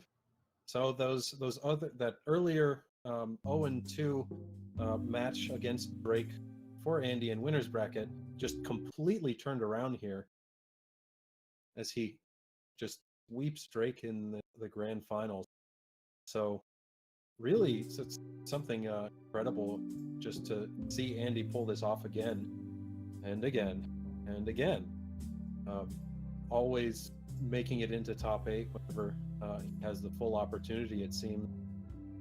just showing that he's really got the stuff when it comes to working out on these mystery games. And just phenomenal outcome from Andy. Clearly, his time in the underground pogo ring, deep in the Tibetan hills, it's certainly paid off. But a great job by both competitors and indeed everyone who's been in mystery tournaments so far. This was a great top 8. This was a game. This was I have absolutely no words. I have no words for this entire top 8 set. We had some amazing stuff. I mean, shout out so much to Jal, to Worms, for making whatever that was.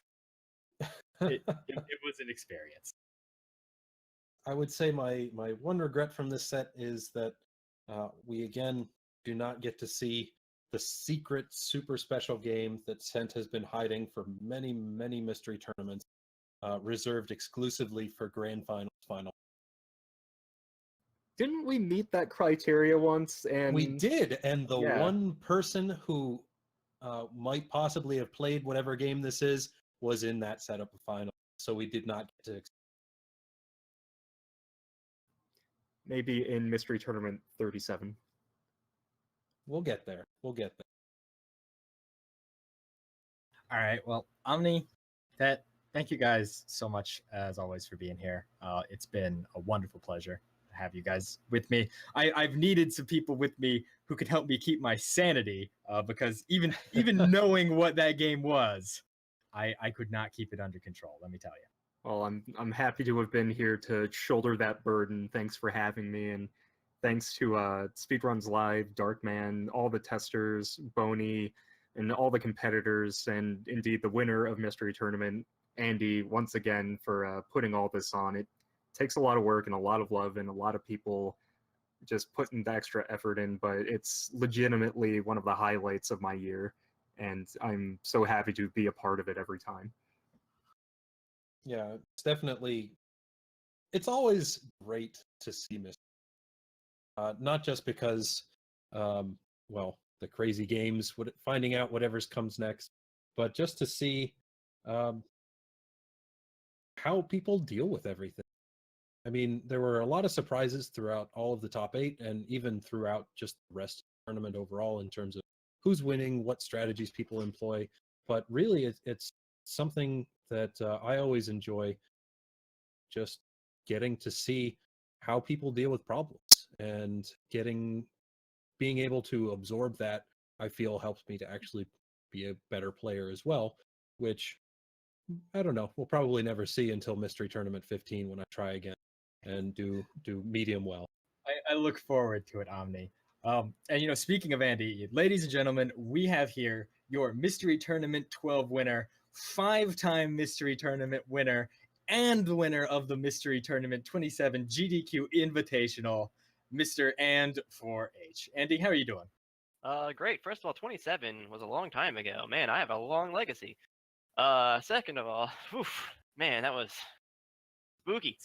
I mean, let me just get your direct thoughts. I'm sure everyone wants to know, how are you feeling about that? Oh, great now. When I saw Picross, I literally screamed out loud. Like, I just literally just screamed. I believe it. I can understand that reaction. A question for you. Yesterday, Drake just kind of ran you over. There's no other way to say it. The man just destroyed you 2-0 in a best of 3. Today, you came back and you repaid the favor 3-0. What do you attribute to that? Was it game selection? Was it just being, fired up and ready from all the matches you had to play today? What was the source of your power? I think a little bit of column A, a little bit of column B. It helped to come directly off of a win into it, like just coming off of winning against Adam. I already was kind of pumped up and ready to go. And then beating Drake in a puzzle game kind of gave me like a big momentum push as well. So it kind of felt like I was put back into the driver's seat after yesterday. The rest also helped, like rest just in general, sleeping it off. I definitely did want to ask you about that as well. We've said it before. we can say that you have any weakness when you don't know a game, it would probably be puzzle games. You know, you detest puzzle games. We often get plenty of feedback from you about how you would like less puzzle games in your top 8. 100% true. You know, how did it feel, you know, going in, seeing Fragments of Euclid being the first game in this pivotal best of 5 set where Drake's already up a game? What are you thinking going into that? And more importantly, what are you thinking when you come out of that as the winner? Well, like I said, coming into it, I was a little bit scared because, again, it looked like it was going to be really confusing, and I'm not the quickest at picking up on puzzle game mechanics, just in general. Once I kind of have a vague understanding, it gets a little bit better, but at the start, I kind of looked like an idiot for 5 minutes. But getting the win out of that, kind of, like I said, it was a nerve-wracking win, by the way, because I couldn't find the end. But once I got the win, I kind of, like I said, it evened it up. It felt like I was back in the driver's seat, just literally and figuratively when I was driving a car monkey. Sure thing.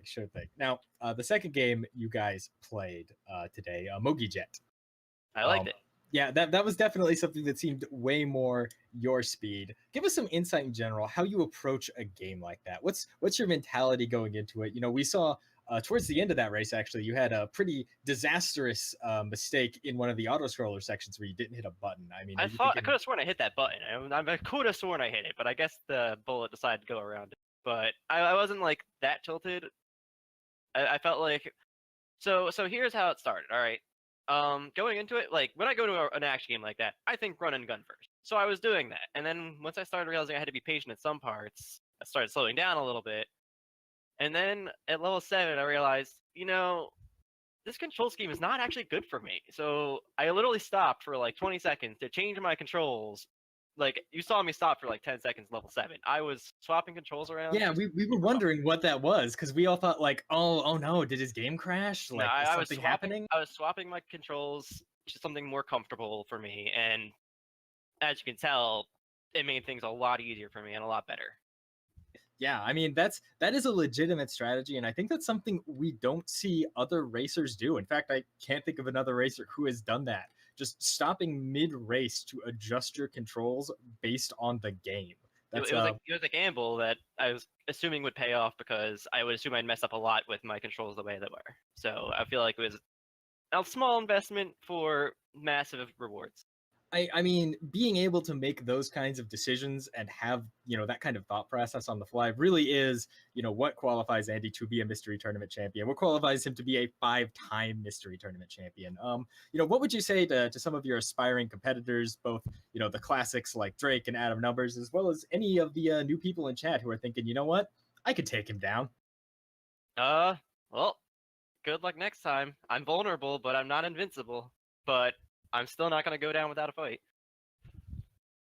Of course. And, you know, Andy, one last question for you real quick. You know, we've heard a lot from a lot of different commentators and even from Boney, the organizer of Mystery Tournament himself, about what they love, about what makes Mystery Tournament special to them.